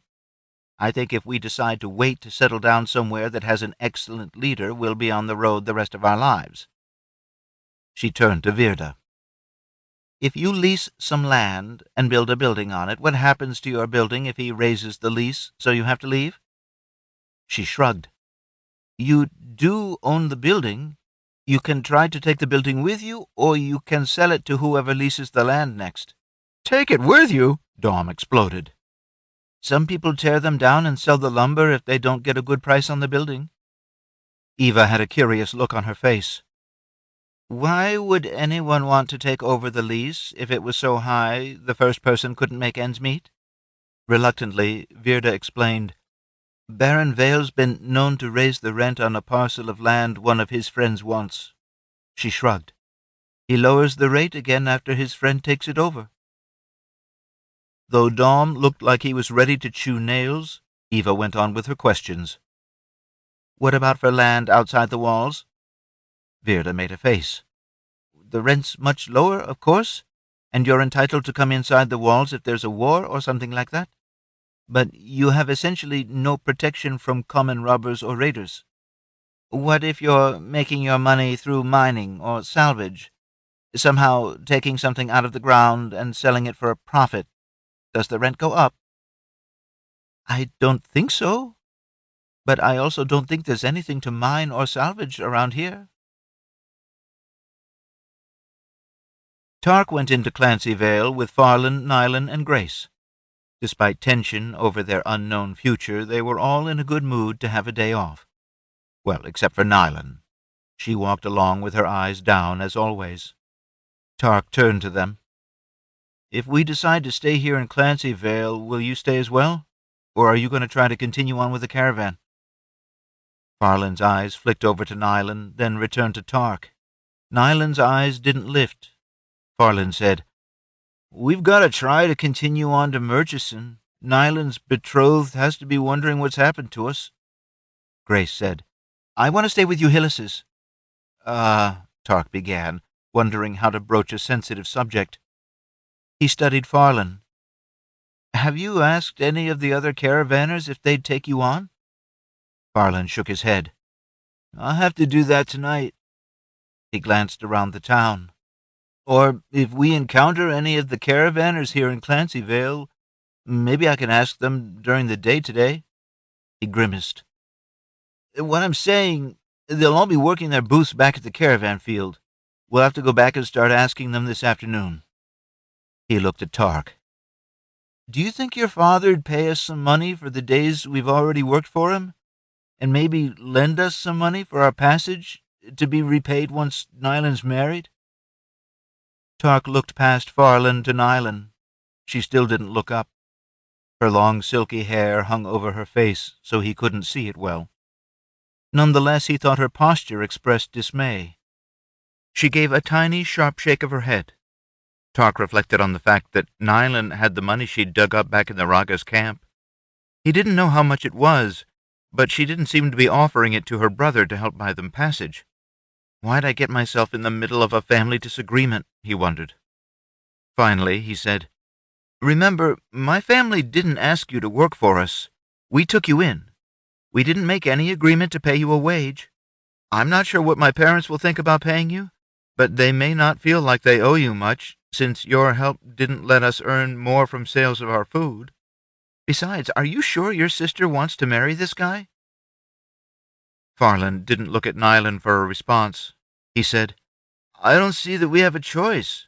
It's what my father decided and already agreed to. And now—" He paused for a moment, then said in a plaintive rush, "We don't have any money, and I don't know what else we can do." Tarc looked at Nylan again, thinking that if Farland didn't think they had any money, she hadn't shared hers with him. She continued to keep her eyes down. Why doesn't she tell us what she wants? He wondered. Tarc and the others wandered Clancy Vale, spending the coppers Dom had given each of them, for the most part on the kinds of sweets they rarely got in the caravan. After exploring all morning, they settled at some outdoor tables, each with a slice of cheese, a hunk of bread, and a small beer. Tarc thought he wouldn't mind living in this town, and wondered whether his parents had decided what they were going to do. Starting out in a new town will be financially difficult, though, he thought. I wonder whether they'll think they can continue to employ Grace. Suddenly, a large man stopped at their table. "Are you from the caravan?" he asked in a peremptory tone. The man was looking at Farland, older than Tarc, though younger than Grace. Tarc started to respond, but realizing he hadn't been addressed, he subsided. Farland simply nodded. "Have you seen my fiancée, Virda? She went to the caravan this morning and hasn't come back." The man's tone seemed angry. Farland nervously glanced at Tarc. Tarc wondered whether Farland even knew that the healer who'd come into town with his parents was named Virda. He also wondered whether he should answer this angry man, but decided it wasn't his place to dissemble. He nodded. "She's helping my parents." "Where? She's not at her shop." Irritated, Tarc reminded himself to stay calm, at least outwardly.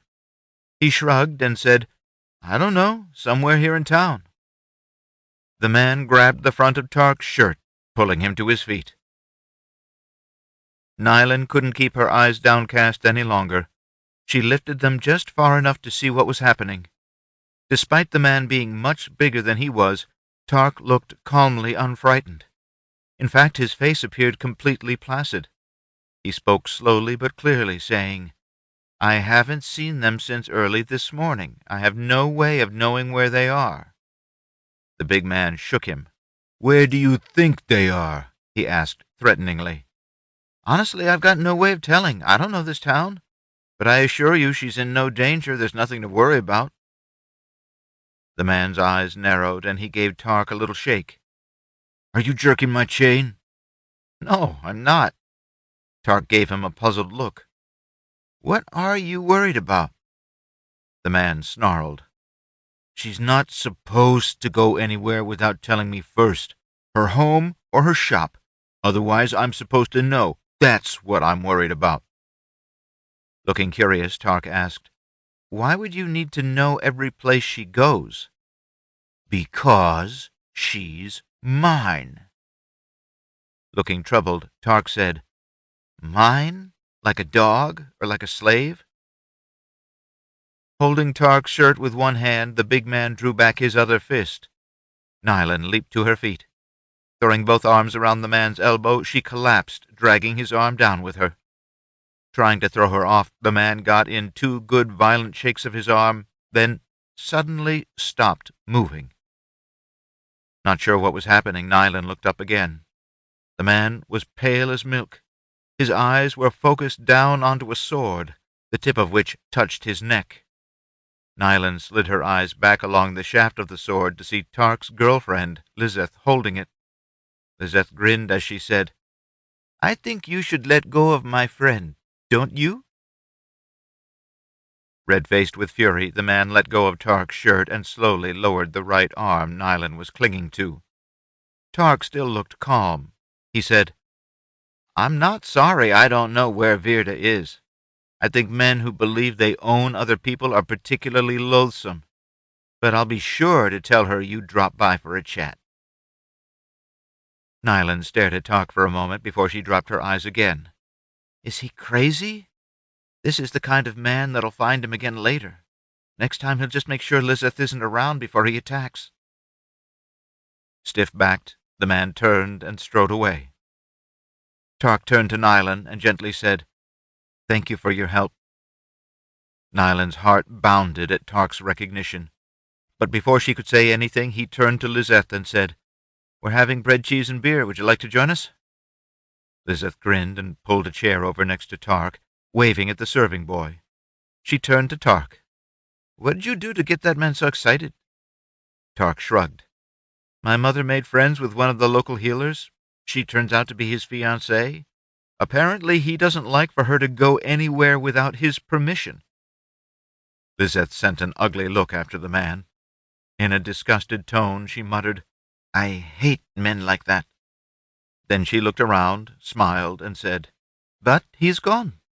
When I heard you guys were taking the day off, I traded shifts with Jason so I could come see the sights with you." Nylan's heart sank.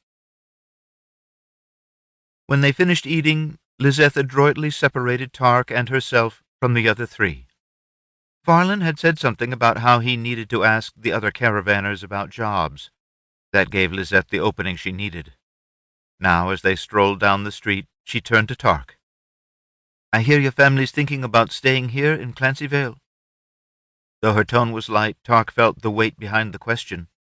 They'd never talked about their future, but he guessed the future'd arrived, and it wanted to be decided now. He stopped walking and looked her in the eye.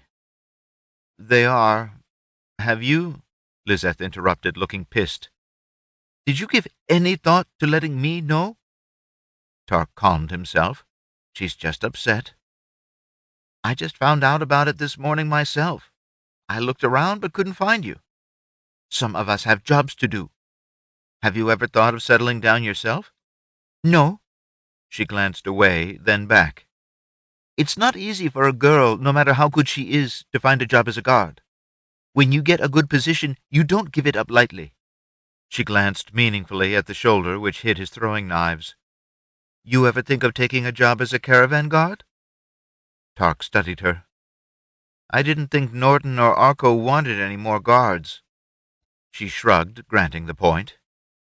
"I think they'd change their minds if they knew that between you and your dad, you're actually the better archer." Tark thought longingly about staying on the road. Then he remembered his resolution to be a healer, not a killer. Well, at least more healer than killer. To Lizeth he said, "Maybe, but I can't leave my mom. She needs my help to be able to do some of her healings." Lizeth stared at him for a moment. Then her shoulders fell and she sighed. "If you don't want to go with me, just say it. You don't have to hide behind your mother's skirts." She turned and started walking away. Horrified, Tark didn't know what to say. She'd gone a few steps before Tark managed to choke out, "Lizeth, wait." She turned, a dubious expression on her face. Tark reached in his pocket and pulled out his last copper. He quickly checked it to make sure it was one of the ones that were stamped with someone's face on one side. Then he looked up at her. "I'd like you to try something. It's kind of like how you were catching the nail." Lizeth rolled her eyes. If I catch the copper, you're going to go with the caravan? And if I don't, you're going to stay here in Clancyville? You know, we might all still be with the caravan. My parents haven't decided to stay in Clancyville. Tarc paused for a moment, but Lizeth said nothing. After a moment, he continued. This thing with the copper. If you'll try it, I might be able to explain. Explain why my mother needs me for her healing. Lizeth crossed her arms in front of her, somehow looking doubtful and angry at the same time. She jerked up her chin, telling him to go ahead. I'm going to flip the coin. You know how they have a head on one side and the other side's called tails? Lizeth nodded impatiently.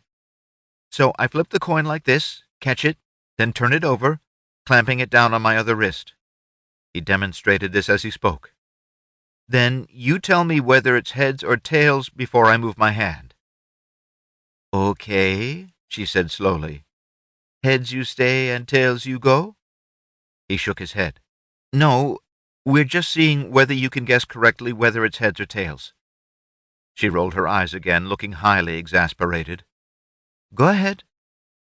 Tarc flipped the coin, caught it, and slapped it down on the back of his left wrist. Lizeth said, Tails. Tarc uncovered to see the back of the coin. He flipped it again, but she interrupted him. I already got it right.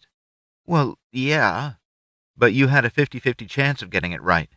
We have to see if you can get it right over and over. 50-50? Impatiently, Tarc said, Means if I flipped it 100 times, it should come up heads 50 times and tails 50 times. Oh, she said thoughtfully. I've seen her gambling with the other guards, he thought. Surely she knows that much. He blinked. Whether she does or not doesn't have any bearing on the question at hand, he thought. He flipped the coin again. Catching it, he slapped it and lifted an eyebrow at her. Tails, she said. She was right. And she was right another 25 times in a row. That's amazing, he said, shaking his head. You could win a lot of money. She shook her head. I don't like gambling, and whether or not I can tell heads or tails, I'm not particularly good at games of chance. Tarc thought for a moment. He had her try calling it while the coin was in the air, in case, as his dad contended, she was just so quick she could see how it landed, or was going to land.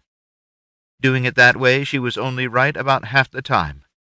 Then he left his right hand on top of the coin for several seconds after she called it. Once again, she was only right about half the time. You can see into the future, he breathed. Only a couple of seconds, but that's how you beat everyone at swordplay. You know what they're about to do, so you can block them. Or at least so you can work around whatever move they're about to make. Lizeth frowned, shaking her head. I'm just really fast. Oh, I'll agree you're really quick. But you're not just reacting faster than anyone else possibly can. You're reacting before your opponent even starts. She snorted dismissively, though Tarc saw the doubt in her eyes. No one can do that. You're almost right. Almost no one can. But you're someone who can. Think about how you called the coin correctly every time just before I revealed it to you, because you could see it uncovered in the future. Are you accusing me of witchery? She asked in a seething tone. No, I'm saying you have a talent. You're not casting spells, you have an ability.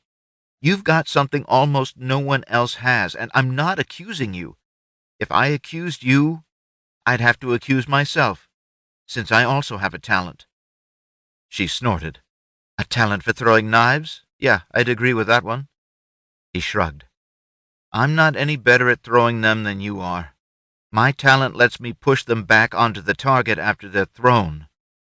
Bullshit. Tarc shrugged again. It's true.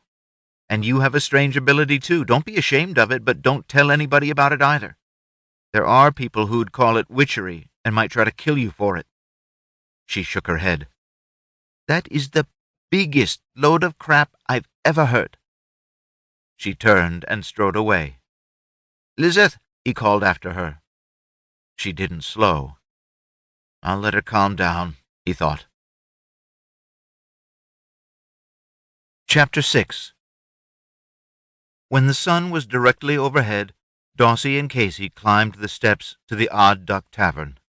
Kazy pulled the door open somewhat tentatively. Daussie peered inside, but didn't see Dom or Eva, only a scattering of strange men. Kazy said, "Some of those guys are complete butt wipes. Let's sit outside on the stairs."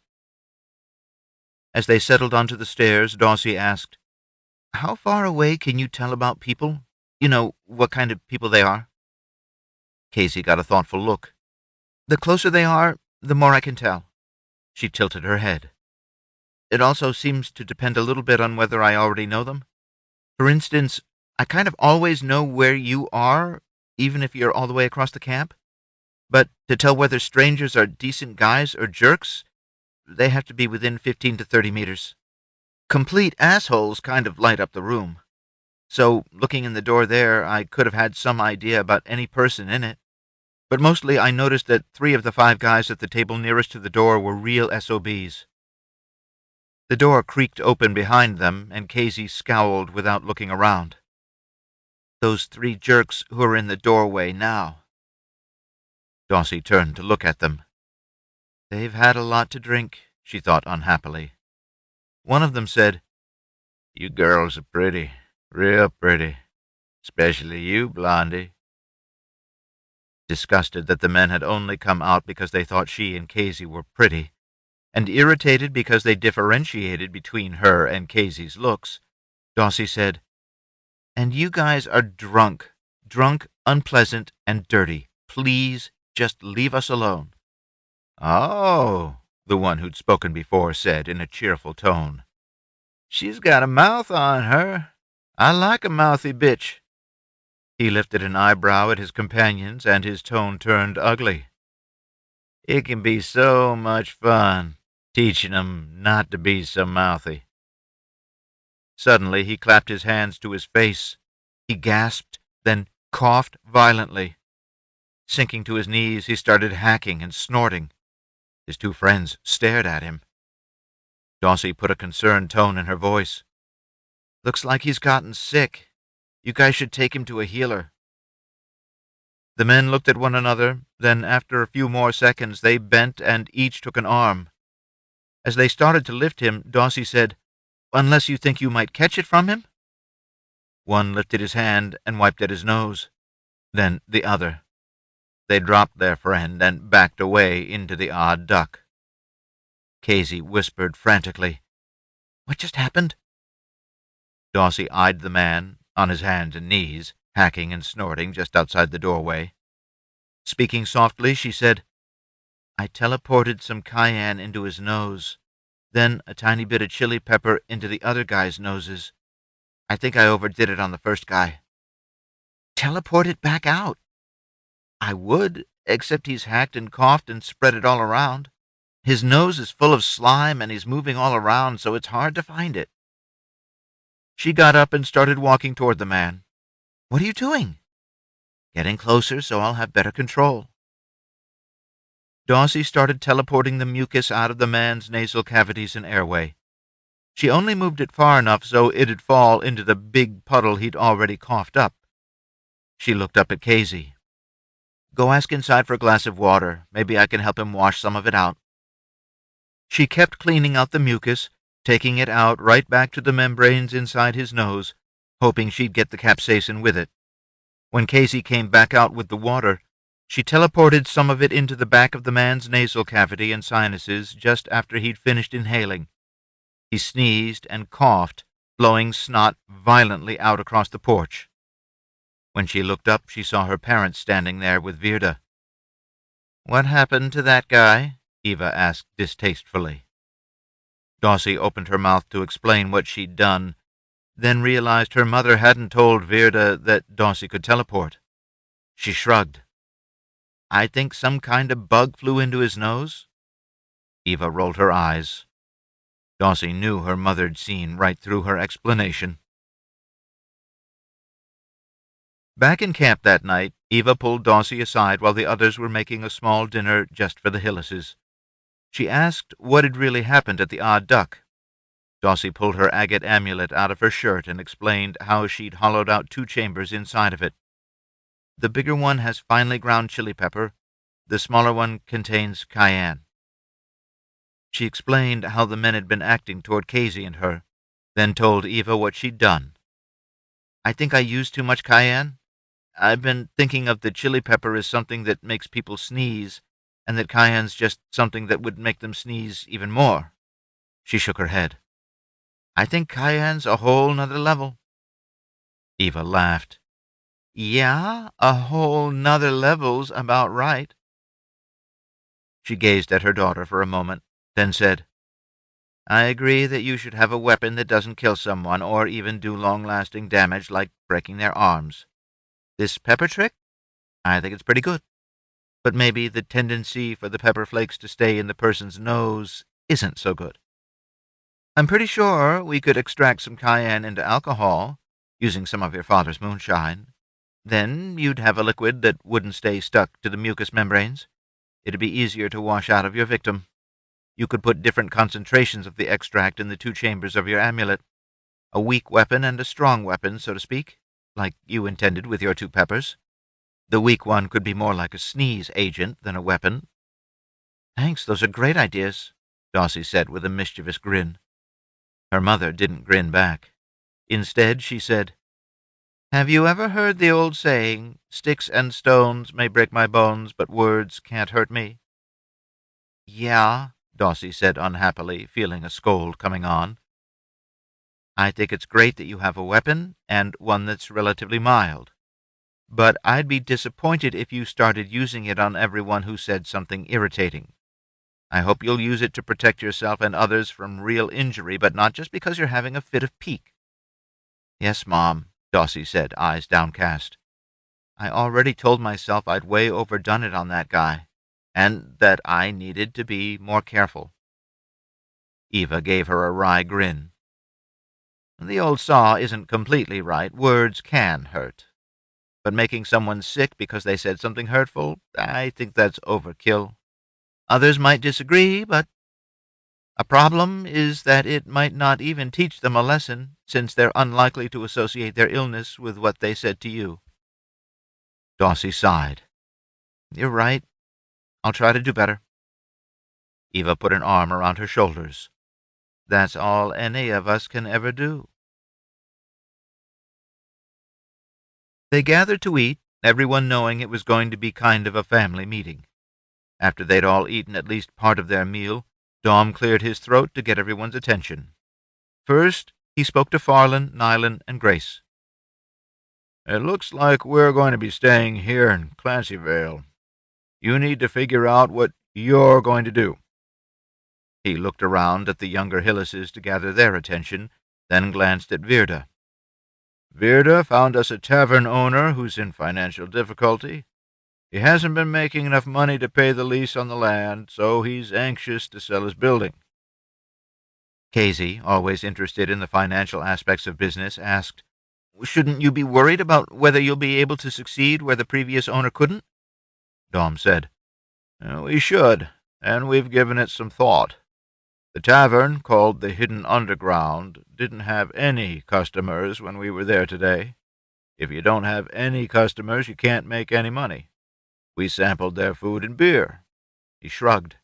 We thought it was pretty bad, so it's our belief that their problem has been poor quality. If your food and your beer aren't good, it's almost impossible to compete with an established tavern like the Odd Duck. Daussie interjected. Even the Odd Duck's food didn't really compare to Mom's cooking, and I thought their beer was watery and sour. Dom continued. If we're able to build a business like we had back in Walterston, it seems like we could reasonably afford the cost of the lease. It's a lot, but it's also the only tax we'd have to pay. Though Dom had been matter-of-fact and businesslike, when Eva spoke, her excitement showed through. It really isn't much of an inn, having only 6 rooms. Remember, we'd be living in at least 3 of them. Renting the 3 other rooms wouldn't provide much income, but if we were able to build up a good business as healers, they'd be nice for patients who weren't well enough to go home. The stove in the kitchen's awful. but we could use the traveling one from the wagon until we could invest in a better one. She went on to list some of the other problems with the building and what she thought could be done to remedy them. Tarc said, "What are we going to do with the wagon?" Dom glanced at Eva. "I think we should keep it, at least for a while. There's room to park it behind the tavern next to the stable. Then if we changed our mind, it wouldn't be so difficult to get back on the road. Also, if the Baron decided to raise our rent, it'd give us a way to haul away our stuff." "You're going to keep the mules?" Dom shook his head. "We'll sell 4 right away. We'll need the money. We'd be able to pull the wagon with 2 mules and 2 horses if we were forced to leave in a hurry." Daussie frowned. "Should we be feeding 2 mules that aren't earning their keep?" Eva grinned. "Yes. Virda also managed to find the man who has the lease on a certain bit of property north of town. Apparently, he'd been looking to unload the lease for some time now because the land isn't productive." Tarc gave her a look. "Are you saying he doesn't know about—" He trailed off, not wanting to talk about the salvage possibilities in front of non-family. Eva didn't seem worried about keeping it secret. She smiled again. "Yes, he knows. That was one of his selling points. He acted like it was a big secret, practically whispering that a big ancient's room had been found underground. Told me it probably had some salvage in it. Kazy was with me when I talked to him, and she thinks he's convinced all the good stuff got stolen out of it the night after it was discovered. Not that he told us anything about the theft. Since we're pretty sure we'll be able to find some salvage the thieves didn't find, we're going to take over that lease too. We hope we'll need those 2 mules to haul salvage." Farland interjected. "You're basing a major financial decision on what Kazy thinks the man believes?" Eva twinkled. "Kazy's a surprisingly good judge of character." She lifted an eyebrow. "Remember, she's the one who vouched for you. She said you weren't the same as the other Ragas." Farland said, "Well, I remember." He turned to Kazy. "And I thank you." But then he gave Eva a doubtful look. "Even if Kazy judged the man's character correctly, that doesn't mean he's wrong about whether there's any salvage left." Eva opened her mouth to respond, but subsided at a look from Dom. He turned to Farland. "You may be right. Unfortunately, we've already committed ourselves to a year's lease." He glanced at Eva. "Which was a decision we may come to seriously regret." Eva giggled, far too happy to suggest she gave much credence to Dom's concern. She said, "If I'm wrong, we might have to haul that wagon out of town in a big rush after all. But I don't think it's going to turn out that way." Tarc said, "If we're staying in Clancyvale, you need to know we had a little run-in with Virda's fiancé today." She glanced at Virda and said, "Sorry." Then he described what had happened. Virda looked appalled. "George has been bossy. I thought it was just his way of being attentive, but—" Eva said, "If I were you, I wouldn't return to your home or your shop alone. Controlling men like that, sometimes they decide to punish their woman for her imagined transgressions." She shrugged. "You know him better than we do, you think?" Eva trailed off, leaving the rest to Virda's imagination, and everyone else's as well. Virda slumped. "He's always saying how he wouldn't let his woman do this or wouldn't let her do that. But I've always thought it was just talk. He's been so sweet." Eva shook her head in dismay. "The worst of those controlling men always seem to start out sweet." Speaking just a little louder than a whisper, Virda said, "I know. I've taken care of enough of their women." "You want to stay with us tonight?" Eva asked. Virda nodded, a lost look in her eyes.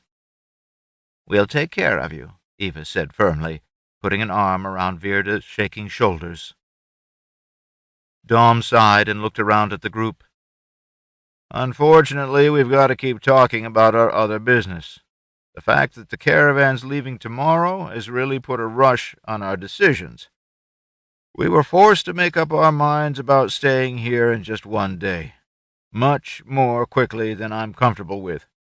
In view of the fact that we might have made a rash decision, I think we'll keep all the mules for a week or two. That way, if something sours the deal, we'd be able to try to catch up to the caravan." Farland gave him a wide-eyed look. "Surely after what happened to us and what nearly happened to you, you wouldn't go on the road by yourselves, would you?" Dom shrugged. "We were on the road by ourselves when we picked you up. You had Lizeth, and the Ropers. I know they're not much for fighting, but just the presence of more bodies tends to inhibit raiders. I can tell you that from listening to them talk." Dom was taking a breath to respond, but Farland continued. "And don't forget, even when you did have those extra people, the Ragas still attacked you." Tarc felt surprised by how it seemed to have slipped Farland's mind that they'd dispatched the Ragas. Though I guess he has no idea what actually happened. He may think the Ragas fled after a couple of them got hit by lucky arrows. Or he's seen Lizeth wielding her sword and thinks she killed a couple of them and the rest of them ran. Dom, apparently not wanting to appear bold in the face of danger, waved his hands as if in surrender. "I agree. We don't want to head out on the road by ourselves if we don't have to. We'd have to have serious problems here in Clancyvale before hitting the road again would seem like the lesser of two evils." He paused a moment, then said, "What are you planning to do?" Farland looked distressed. "Nylan and I have to go with the caravan tomorrow. We need to get to Murchison for her wedding. But I've already spent the entire afternoon trying to work out how we can do it. I've asked all the caravanners, but none of them were willing to take us for our labor. They all insist we pay for our passage in addition." He gave Dom an appraising look. "I spoke to Tarc about this earlier today, and I'm hoping he broached it with you.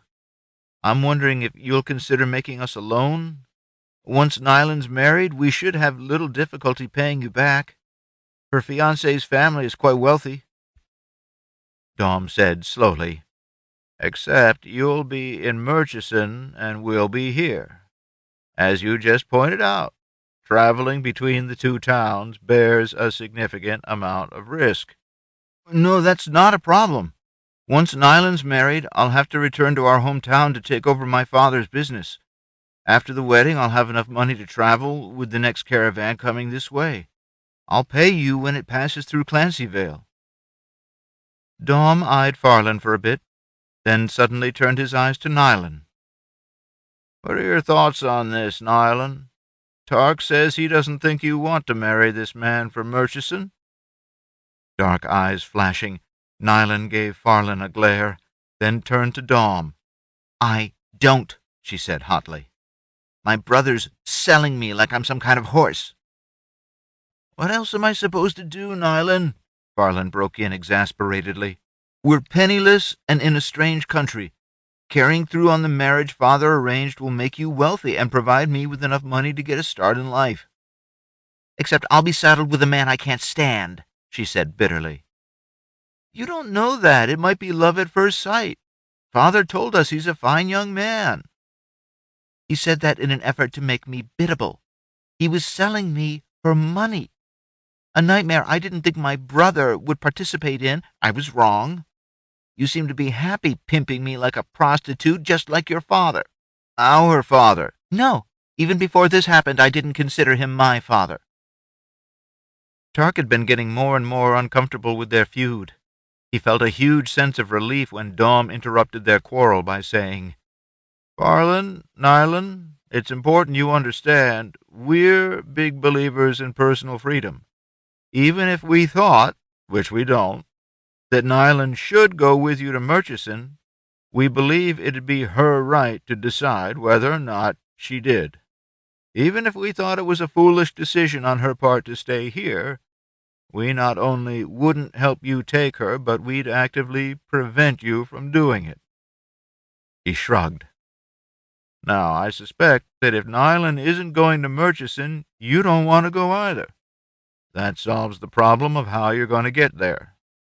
The issue that remains is, what are you going to do instead?" Farland stared wide-eyed at Dom for a moment, then glanced at his sister. Beseechingly, he said, "With a broken arm, I'm not going to be able to support you in Clancy Vale. I don't know how we'd get back home, and if we did, I'm not sure Father left much for me to inherit, other than debts."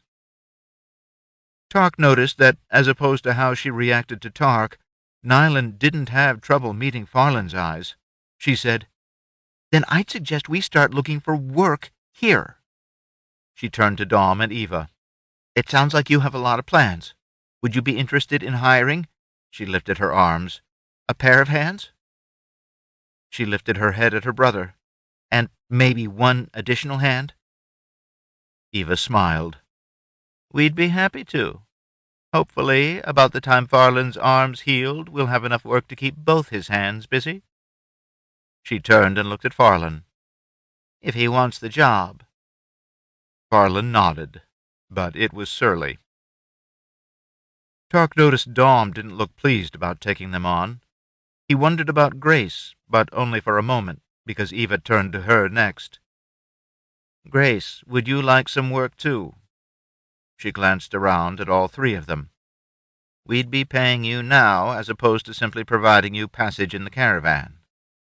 She looked thoughtfully toward the town, then said, "And we'd have rooms we could rent cheaply, as long as you'd be willing to move to the wagon when we had patients that needed the rooms." After the Hyllises finished their meal and the family meeting, Daussie and Kazy made their way to the caravan's big fire, wanting to listen to the musicians and start their goodbyes. As they stepped between the wagons into the caravan's circle, Kazy's head turned suddenly. Daussie followed her eyes to see Sam standing there. "Hey, ladies," he said, staring after them. Daussie thought he meant it to sound friendly, though something made the words seem creepy. Do they really sound creepy? Daussie wondered. Or is it because Kazy's told me the kinds of things he's usually thinking? As they walked, Sam closed the distance between them. Daussie checked her amulet to be sure she had enough chili pepper and cayenne to protect them, thinking, "I've got to remember to refill it every time it's been used." There was plenty of pepper. She hadn't used but a tiny bit on the guy at the Odd Duck. But only about 1/3 of the cayenne was left. 1/3's probably plenty. 2/3 of it was a lot more than I should have put into that guy's nose. "Hey, ladies, wait up," Sam said. "What's this I hear about you leaving the caravan?" Daussie turned her head but kept walking. She said, "Yeah, we're staying here in Clancy Vale." "Aw, man, that's a tragedy in my book," he said. It was right behind them now. Daussie felt a little itch between her shoulder blades. Sam continued, "Hey, let's sit over on the log there. I've got a little bottle of nice shine they make here in Clancy Vale. We could share it and say goodbye." Daussie continued toward the group around the big fire. Over her shoulder, she shot, "We're too young to be drinking hard liquor, and we're too young for you, Sam. Give it up." She turned her eyes far enough to see anger flash across his countenance. I could have said that more civilly, she thought. Worried about what he might do, she sent her ghost into the cayenne chamber of her amulet and turned to look him full in the face. Sam's face calmed. A moment later he looked embarrassed. Then, without saying another word, he turned and walked off toward the guard's wagon. Daussie stared after him, wondering whether he'd just realized how young they actually were and felt ashamed. Or is he beating a retreat with the intent of going on the attack again later? "What's got into him?" she asked. Rhetorically, she thought. Kazy answered, though. "I adjusted his attitude," she said matter-of-factly. "He's feeling really embarrassed for putting the moves on girls our age." Daussie turned to stare wide-eyed at her cousin. "Really?" Kazy gave a half-shrug. "Yeah. Is it going to stick?" Kazy shrugged again. "How should I know? I've never done it before. If I were you, I'd still watch out for him until he's gone from here. He's really got the hots for you." She looked at Daussie's chest. "And I'd refill that amulet." You listened to me worrying about not having refilled it? Kazy gave a little nod. Yeah, not exactly listened, but, more like heard. You were right next to me and broadcasting really loud 'cause you were upset. She shook her head. It's almost impossible to ignore when someone does that. Jeez, I'm starting to feel like I have no privacy. Yeah, Kazy said with a sigh. You want to have thoughts that are private from me, you're going to need to move away or think them calmly. Like thinking how irritating it is to have you listening in on my thoughts? Kazy snorted. Like worrying about you shoving pepper up my nose. Touché. The next day passed like a whirlwind. They cooked a final breakfast for the caravan, both as a way to say goodbye and because they needed the coin for all their new investments. Then they were saying goodbye to the friends they'd made. Many promises were made about the next time the caravan came through Clancyvale. Norton promised to collect their money from the bank and the tavern in Walterston. Kazy confirmed he really meant to try. She said he was concerned about how much he'd be able to collect, of what was owed, and what Dom's reaction might be if the people in Walterston stiffed him. Norton's final words were, I'll do my best. I hope you understand. I can't force them to pay if they... He trailed off, but the meaning was clear. Tarc had tried to find Lizeth after the family meeting the night before, but the other guards said she'd gone into town. He got up early and looked around the caravan for her, but couldn't find her then either. Then, when they were serving breakfast to everyone, he thought he'd see her there. He purposefully put himself on the serving line rather than helping with the cooking, just so he wouldn't miss her. But she hadn't come to breakfast. Crushed, he hadn't any idea what to do. As they finished cleaning up after serving the breakfast, the caravan started pulling out. Tarc found his mother. Blinking in hopes his mother wouldn't know how close he was to crying, he said, Lizeth and I had a fight yesterday about... Eva gave him a knowing nod. About whether you should both go, both stay, or split up, right? Tarc nodded. But I haven't seen her since. His voice cracked. And I want to say goodbye. Is it okay if I take baby and... Eva, apparently recognizing why he was talking to her rather than Dom, said, Go. I'll cover you with your dad. Tarc had never tacked up a horse quite so quickly, worried at every moment that his dad would come around the corner and ask him where the hell he thought he was going. It's not like I'm leaving them, he thought, though he wondered whether he might if Lizeth said the right things. And it's not like they could make me stay if I didn't want to. Nonetheless, he was glad to be in the saddle and riding to the head of the caravan. Arriving there, he found Sam leading the mules for the guard's wagon. He didn't want to talk to Sam, considering their history. Realizing he needed the info, he said, Where's Lizeth? Sam gave him an aggravated look. For a moment, Tarc thought he was going to refuse to answer. But then he shrugged and waved ahead of the caravan. She took the far point. Said she hoped it'd keep her from having to see your ugly face. Sick at heart, Tarc urged Baby on without making a retort. Fairly quickly he caught up with Jason on near point. Lizeth's still ahead, right? Jason gave him a sympathetic look. Yeah, but you are not in her good graces. Were I you, I'd leave her alone. Tarc shook his head. I may never see her again. I can't let her leave like this.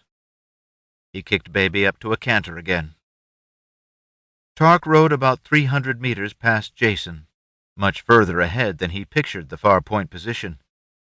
Either she's way out there, or she hid when I went by.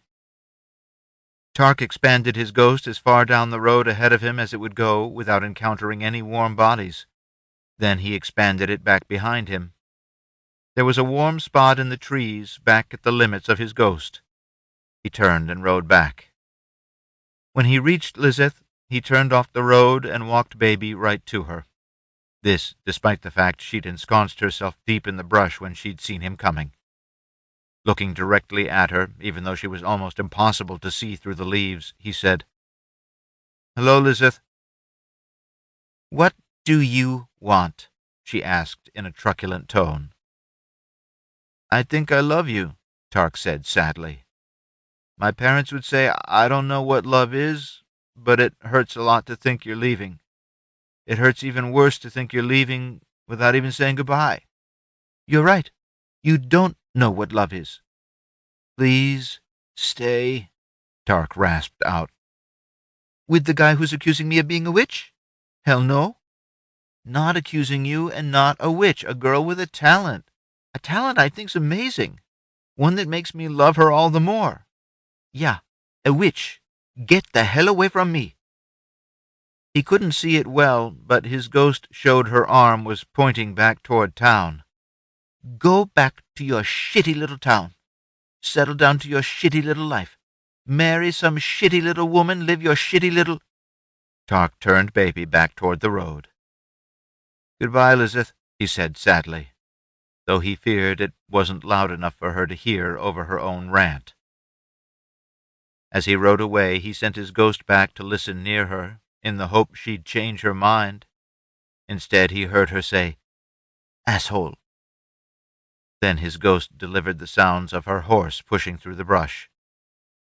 When he looked back, he saw her horse out of the brush and onto the road. She rode away down the road. She didn't look back at him. He sent his ghost after her and had it speak near her ear. If you get over your pout by the time the caravan comes back to Clancy Vale, look me up.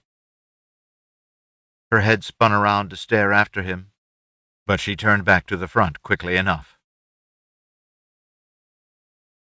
In no hurry to get back to his family, Tarc walked Baby back along the road. However, it put his back up when he passed Jason, and the guard said, Sorry. Worse, Sam said, Told you so. Unable to bear hearing from anyone else, Tarc turned Baby off the road and walked him cross-country back to the caravan grounds. When he arrived back at the wagon, it had already started rolling toward town. He pulled up beside the wagon and got off the horse, tying its lead to the wagon like they usually did in transit. He didn't try to remove Baby's saddle, figuring someone might need to go somewhere in town soon. No one said anything to him, though Dom did roll his eyes. Virda was still with the Hyllises, and Tarc found himself walking beside her. After a moment, she said quietly, I hear you lost your girlfriend. She gave Tarc a moment to respond. When he didn't say anything, she followed up by saying, Sorry. They walked a little farther in silence. Then Virda said, I heard George treated you like a real jerk. I guess, fortunately, your girlfriend came along about then and put a stop to it. She gave a sad little laugh. I wish she'd come with me when I go to talk to George. That's going to be a tough conversation. Tarc still felt sullen, but he said, I'll come with you. Virda patted him gently on the shoulder and said, That's sweet, but I'm thinking you got a big enough dose of George already. Tarc laughed inside, realizing that she had no idea how much danger George had been in when he'd had his hold on the front of Tarc's shirt. Then he remembered that this woman was telekinetic. Would you like to talk about telekinesis? I think it'd be good. Take my mind off Lizeth. Oh, sure, she said eagerly. Your mother said you might be able to teach me how to strengthen my ability? Tarc waggled his hand. Maybe. Glancing at her out of the corner of his eye, he said, I know you already have control of your ghost because... Girret, she corrected. Oh, yeah, sorry. You have control of your Girret because you've been using it to look inside your patients, right? She nodded. And Eva, Daussie, and Kazy can all do that, just like you, right? Tarc nodded. Dom has a Girret also, but he can only feel the outsides of things, not the interior. Keeping her voice low, Virda said, That's too bad.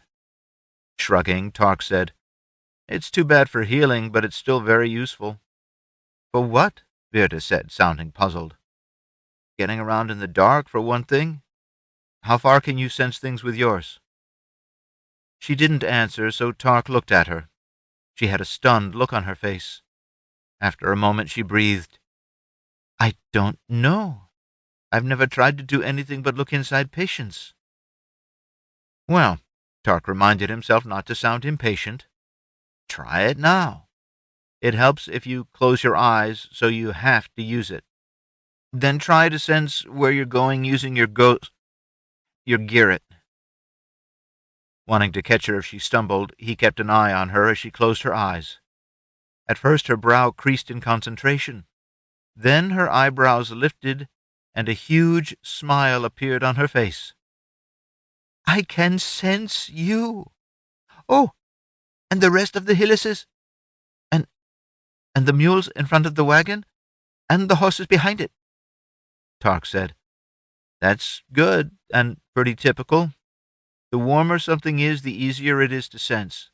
You can probably feel the sun over to the east, too, and at night you'll be able to sense where it is right through the earth. That's pretty helpful, too, just because you can tell approximately what time it is, even though it's the middle of the night." "Oh, wow," Virta said. She stumbled on a stone. Tarc caught her elbow and steadied her, pleased to see she barely blinked her eyes open. Things that aren't warm, like bodies, horses, and fires, are a lot harder to sense. But if you work at it, you should be able to sense them too. For instance, that stone you just tripped over. Her brow creased with concentration again. "You're right. I can sense the ground and some of its bigger irregularities. Oh, and the wagon too," Tarc said. "You'll get better at this stuff if you use it a lot.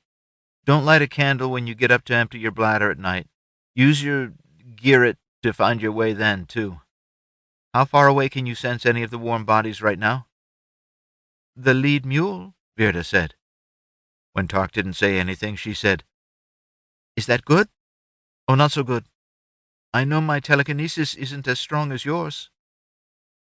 Most of us can sense things farther away than that, but you just started. There's a guy walking a little way in front of the lead mule. Strain your Girret and see if you can sense him." Tarc saw her frown again. Then, a moment later, she said, "I can, I think. He's pretty faint, so I can't help but wonder if I'm imagining him." "Open your eyes, see if he's where your Girret says he is." "He is," she said excitedly. "Great. So your Girret is sensing warm things up to about 25 meters away. That's about the range Kazy had when she first started using her Girret. She's worked her way up to about 75 meters now. You should be able to do a lot better with practice. Just keep trying to sense things farther and farther away. Is this good for anything? Besides getting around in the dark, I mean." Tarc shrugged. "As a healer, you might be called on to go visit someone at night. Even if you can take a lamp to help you see where you're going, you can keep your Girret extended so no one can sneak up on you." Virta pursed her lips. "That's all well and good, but finding out someone's sneaking up on me just gives me a few seconds of being frightened before he actually attacks." "Ah," Tarc said, understanding her fear. "Your telekinesis can also be a weapon. If you sense them approaching, and you're sure they mean you ill, you can stop them." "How? Am I supposed to poke them in the eye with my Girret or something? My Girret isn't very strong." "How much can you lift?" She looked surprised.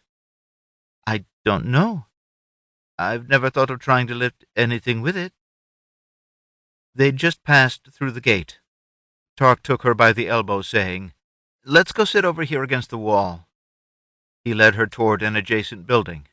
Sitting down, he looked up at her and patted the ground next to him. After a moment, she slowly sat down, looking baffled. "And we're doing this, why?" "Teaching you how to protect yourself." He picked up a few small pebbles and spread them in his right palm. He used his left hand to hide them from the other people on the street. When Daussie looked back at him questioningly, he used his Girret to whisper next to her ear, "I'm teaching Virta how to use her Girret." Daussie shrugged and kept walking. Tarc turned back to Virta. "Try lifting these pebbles. Which is the heaviest one you can pick up?" The smallest one lifted immediately. Tarc saw Virta focusing on it with an amazed look on her face. She quickly lifted each of the others in turn until she got to the largest one, which only trembled. Tarc dropped all but the largest two, weighing them in his hands. I'd say you can lift somewhere in the 10 to 15 gram range. That's within a distance of 1 to 2 meters. Virta gave a little laugh. Am I supposed to protect myself by throwing pebbles at people? Tarc snorted. No, but now we've come to the reason we're sitting down. Do you know what the semicircular canals are? No? They're part of your body's balance system. She frowned. Maybe, but not by name. I've explored the body pretty thoroughly, but I haven't had any anatomy books to learn what things are actually called. Your mom says I've got a lot of work to do. Yeah, Tarc sighed. There's way too much for anyone to learn, though Daussie's making a good dent in it. He pointed to his ear. Use your Garrett to follow the ear canal in till you get to the eardrum. At her nod, he continued. Now just beyond that, you'll find 3 little tiny circular tubes inside the bone. They're filled with liquid. Oh, I see them. I guess I haven't explored the body as well as I thought I had. What did you say they're for? Yeah, they're pretty small. They'd be easy to miss if you weren't looking for them. They're important for balance. Can you find them in your own head? She nodded. He took a grip on her upper arm and said, Lean your head back against the wall. Now, very gently move the fluid in one of those canals. Her head and her eyeballs suddenly jerked to the sides. She started to fall over, though Tarc held her up. He sent his Garrett in and stilled the fluid in her canals. That was not what I would call gentle. I think I'm going to throw up. Hold it, it's going to pass. A moment later her expression smoothed and she relaxed. She opened her eyes and stared at him. What the hell just happened? The fluids in those canals swirl back and forth when you move your head. The motion of the fluid tells your brain which way and how fast your head's moving. That way, you know what's going on with your movements. Also, gravity affects them, so the position of the fluid tells you which side's up. When you were a kid, you probably spun around until you got dizzy. What happens is that when you're spinning, the fluid starts moving with your head, but then when you stop, the fluid keeps on spinning, and that motion, when your eyes tell you you aren't moving but your brain thinks you are, gives you conflicting messages that make you feel dizzy. When you used your Garrett to rapidly spin your own fluid, it made you really dizzy. That's why I told you to be gentle, so that maybe it'd only give you a bit of a woozy feeling. Oh, Virta frowned as if she were thinking for a moment, then she asked, And you're thinking that if someone comes after me, I can swirl the fluid in their canals and make them puke? Swirl the fluid in their canals and they'll fall down, then they'll puke. This takes very little force from your Garrett, but still has an astonishing effect on anyone who's trying to attack you. Oh, wow! She turned to look at Tarc in amazement. How'd you figure this out? He laughed. Well, not because I'm any kind of genius. I learned it doing stupid stuff like swirling the fluid in my own canals. So I have personal experience, like you. That's not what I hear, Virta said enigmatically. Tarc had been getting back to his feet. Now he rolled his eyes and reached out a hand. Feel like getting up yet? She took his hand and he helped her up. They started after the wagon some distance down the street. Tarc said, Just in case George gives you trouble, I'd suggest you practice moving things at some distance. You'd really like to make your attacker fall down before he gets a hold of you. Virta got a startled look on her face. I forgot about George. I'm sorry he attacked you, but why didn't you swirl his canals? He grabbed my shirt and lifted me before I realized he was going to do it. If I'd swirled his canals then, he'd have taken me down with him. Tarc shrugged. That's why I was telling you to swirl your attacker before he grabs you, not after. Tarc gave a little one-shouldered shrug. Though if he does get a hold of you, I'd still swirl his canals if I were you. He might pull you down as he falls, because dizzy people grab onto things to steady themselves, but he'll let go pretty quickly. Most of the guys I've done it to, they spread eagle, belly down, and look like they're doing their damnedest to get a grip on the earth itself. They're definitely trying to hold on to something solid, not another person who's mobile. So why didn't you do that to George? There are a lot of other things I could have done. It's just that Lizeth showed up before I needed to. Are you going to teach me some of them as well? He chewed his lip. Maybe, but I think you should stick with this one for now. The others take more force from your Garrett, and until you've exercised it some, I'm not sure you'll be able to do them. They walked companionably for a little while, then Virta said, I guess we both lost someone today. Again, I'm sorry for your loss. Tarc shrugged uncomfortably.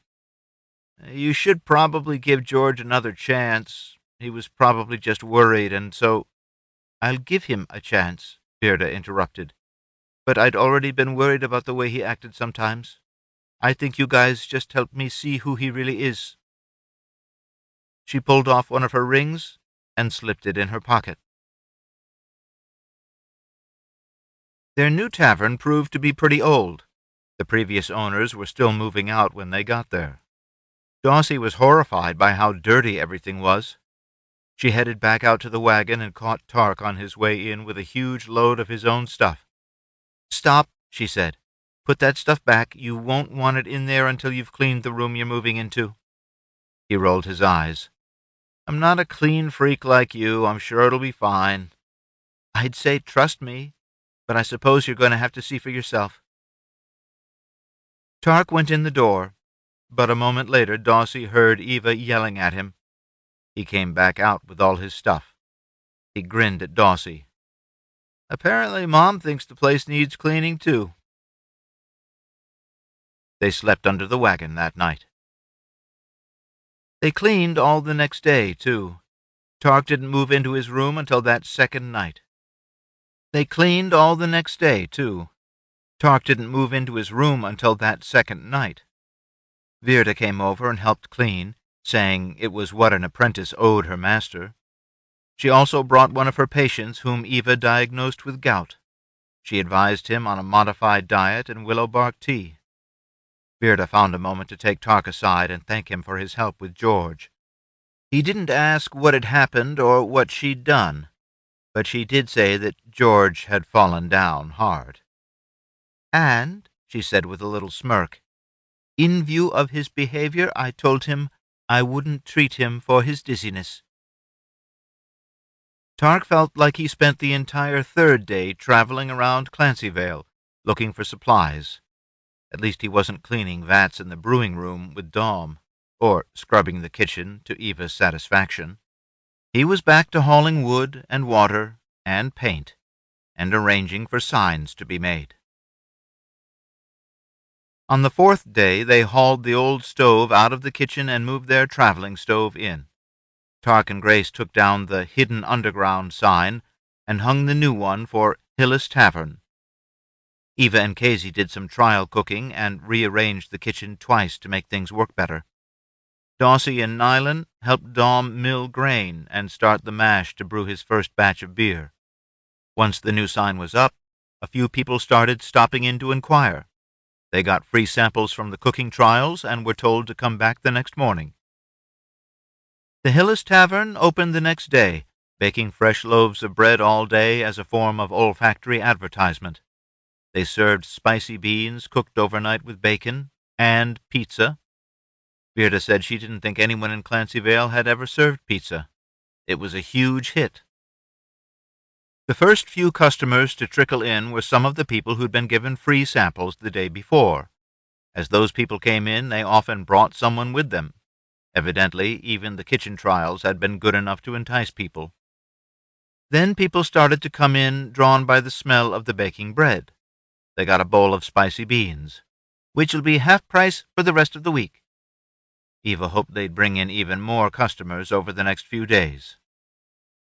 Tarc was back to hauling wood and fetching water, but Grace eagerly pitched in, saying she could do those chores.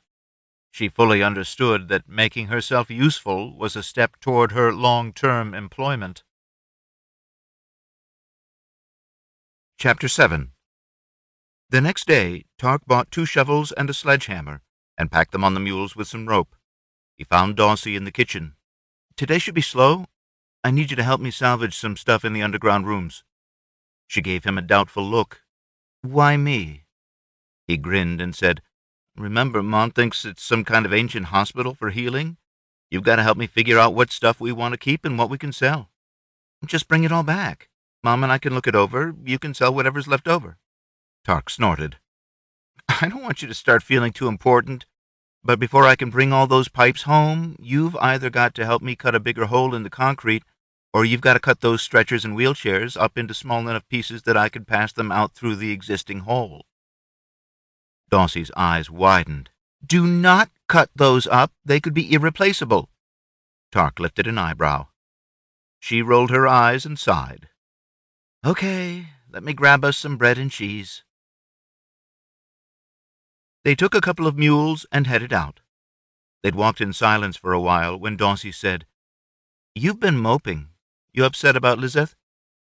Although Daussie kind of expected him to deny his feelings, he surprised her by saying, "Yeah, I'd been hoping that we might, get married or something."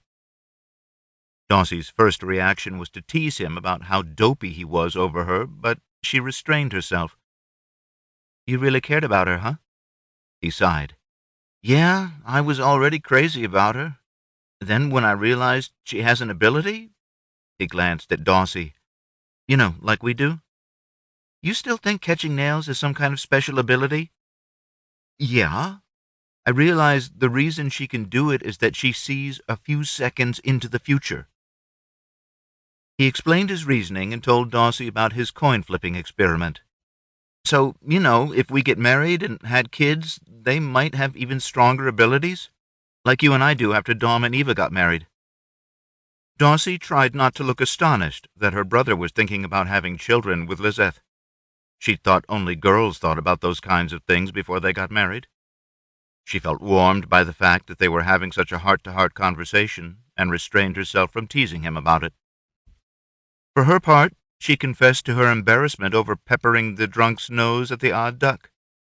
Tarc laughed, saying, "A guy who says stuff like that to my sister deserves nothing less." Daussie told him what Eva had said about injuring someone for their words.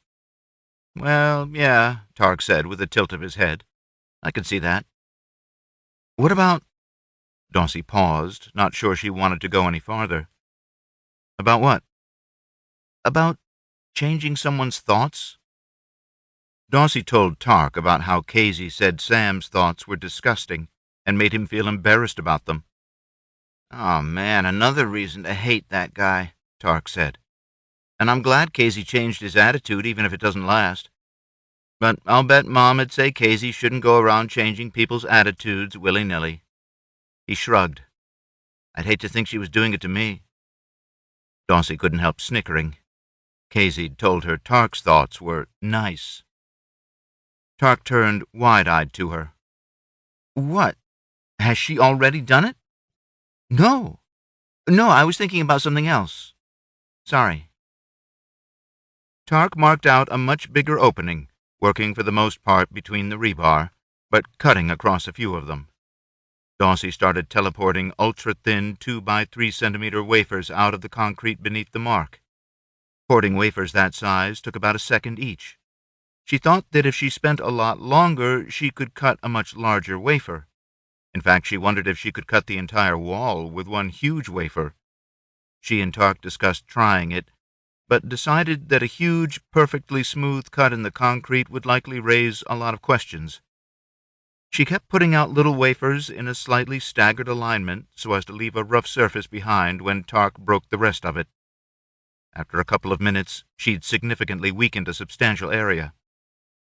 Tarc went at it with the sledgehammer, and the section of wall readily broke free. He turned to her. "Wow, this is way easier. You'd be a natural at a construction site." "Oh, that's just what I've always wanted to hear," Daussie said, shaking her head as if in disgust. though Tarc thought she felt proud of what she could do. Tarc dropped the end of one of their ropes down through the enlarged hole and said, "Give me a minute to climb in. I need to figure out how big the hole needs to be for us to get the stuff out." It was much easier to climb through the newly enlarged hole. Daussie passed in a lamp and Tarc climbed down. "Okay, you can keep weakening the right vertical limb of the opening I marked out. I'll look around." He quickly surveyed the shelves he'd seen the first time. Everything was gone off the lower shelves, but the upper shelves still had clumps of material on them. The kid they were letting in down here wasn't tall enough to get the stuff on the upper shelves, Tarc thought. Rather than spend much time on the shelves, he went back to the buried tubing under the opening. It didn't look like any of it had been removed. The kid was too small to dig, too, he thought. Besides, they couldn't have gotten those things out through the hole. He started measuring the wheelchair against the length of his arm. Daussie slowed how rapidly she was punching out wafers of concrete to 1 every 2 seconds. She hoped the slower rate would let her work for an extended period without getting a headache. Tarc asked her for a shovel, and she passed one down. She'd punched a few more holes when a voice behind her said, "What do you think you're doing?" Daussie gritted her teeth in frustration that she'd failed to send out her ghost occasionally so nobody'd be able to sneak up behind her. She slowly stood and turned. 2 men stood behind her. She stretched her back, tired from crouching down to put her head close to the wall, and said, "We're the people who just leased this land. Who are you, and what are you doing on our property?" The closest man grinned. "Well, hello, little lady." Daussie didn't need Kazy to tell her the guy was impressed with her looks. She fixed him with a steady grin. "Again, who are you?" "Well, now," he said, as if disappointed by her tone, "we're the folks who are salvaging the ancient stuff out of that room behind you. Our work won't keep you from using your lease on the land." Daussie shook her head. "Sorry. We rented the land precisely so we could salvage the stuff ourselves." The man arched an eyebrow. "Well, now, I can see that you're new around here. You don't know how things are done." He grinned. "I'd be happy to explain it to you." He pointed his chin at the opening into the room. "Who's down in there?" His eyes widened as they ran around the opening. "And how'd you make that opening so much bigger?" "My brother," Daussie said flatly. "He made the opening bigger with a hammer." She sent her ghost back down into the room to see if Tarc had noticed they had visitors. He was just pulling himself up into the opening. The man evidently noticed Tarc at the same moment. He nudged his companion with an elbow and spoke in an ugly tone. "Looky here, the purty girl has a punk-ass brother." Daussie felt Tarc climbing through the opening and moved a little to the side to let him out. She hoped he had a good idea for dealing with these guys. She didn't want to give them permanent injuries, but didn't think putting pepper in their noses would keep them from sneaking back. Besides, she'd realized peppering too many people could result in the phenomenon being associated with her. That could result in her being accused of witchery. When Tarc stood up, Daussie thought the 2 men looked surprised, perhaps by his muscular height. Tarc gave the men a hard look as he said, "This particular punk-ass brother's been trained in the ancient fighting arts. I'd suggest you not ogle his sister." The man in front drew a short sword. Daussie tensed. She hadn't noticed it because its short length had hung mostly behind him. He said, "Yeah, well, I carry this big-ass knife. Do your ancient fighting arts help you survive getting stuck by a sword?" Tarc's voice seemed to come from inside Daussie's right ear canal. "Cut the sword most of the way through, obliquely near its base." Aloud he spoke to the man while bending over as if he were stretching. He spoke calmly, as if bored. "That sword doesn't frighten me, but it does put you at great risk if it makes me angry. I'd advise you to apologize." Anger exploded across the man's face, and he started to step forward. Tarc threw a handful of dirt at him. evidently what he'd actually bent over to get. The man pitched to the side. Daussie assumed because Tarc had just spun the fluid in his semicircular canals. Unable to help himself, the man reached down with his sword, bracing himself with it. The sword promptly broke through the area Daussie'd weakened at the base. Tarc was on him as he fell, driving him to the earth. The man had already been incapacitated. Daussie thought Tarc wanted him to believe that what he was feeling came from Tarc's attack, rather than some mystical witchery. The second man stumbled back in surprise. By the time he recovered and surged forward to help his friend, Tarc was already rising. Tarc slapped the second man. His eyes widened, then twitched to the side as he pitched over, sans equilibrium. Neither of them threw up, though from the expressions on their faces, Daussie thought both of them felt like it. By the time they'd gotten their wits about them, Tarc had used one of their ropes to tie their wrists behind them, one end of the rope for each of the men. When the one who'd had the sword glared at Tarc and began to tell him how sorry he'd be, Tarc slapped him lightly on the side of the head and spun his canals again. "This is called a Eustachian blow," he said conversationally. "An ancient fighting technique that makes your opponent dizzy. I'll be happy to keep smacking you until you develop a better attitude." He barked a little laugh. "Hopefully sooner rather than later." Tarc picked up the broken fragments of the man's sword and stepped over his moaning form. Giving the second man a hard look, he said, "You need another Eustachian blow like your friend here?" Wide-eyed, the man slowly shook his head. Daussie didn't think he wanted to shake it rapidly for fear it might bring on his dizziness again. Tarc climbed back down in the pit around the opening in the concrete. Daussie had climbed out of the pit during the confrontation. She followed him down and leaned close so they could speak quietly. "Eustachian? The Eustachian tubes have nothing to do with balance." "Yeah, but it sounds good," Tarc snorted. "I thought semicircular canal blow lacked pizzazz." Daussie snorted a little laugh. "Thanks for stopping those guys so I didn't have to do something drastic. Why didn't you pepper their noses?" Daussie explained her concern that if everyone who irritated her started sneezing, someone was going to decide she was doing it with witchery. "When you get in a fight, everything happens so fast, they just think you're an astonishing fighter who knows some fancy strikes. They don't have any idea you're cheating." Tarc gave her a disbelieving look out of the corner of his eye.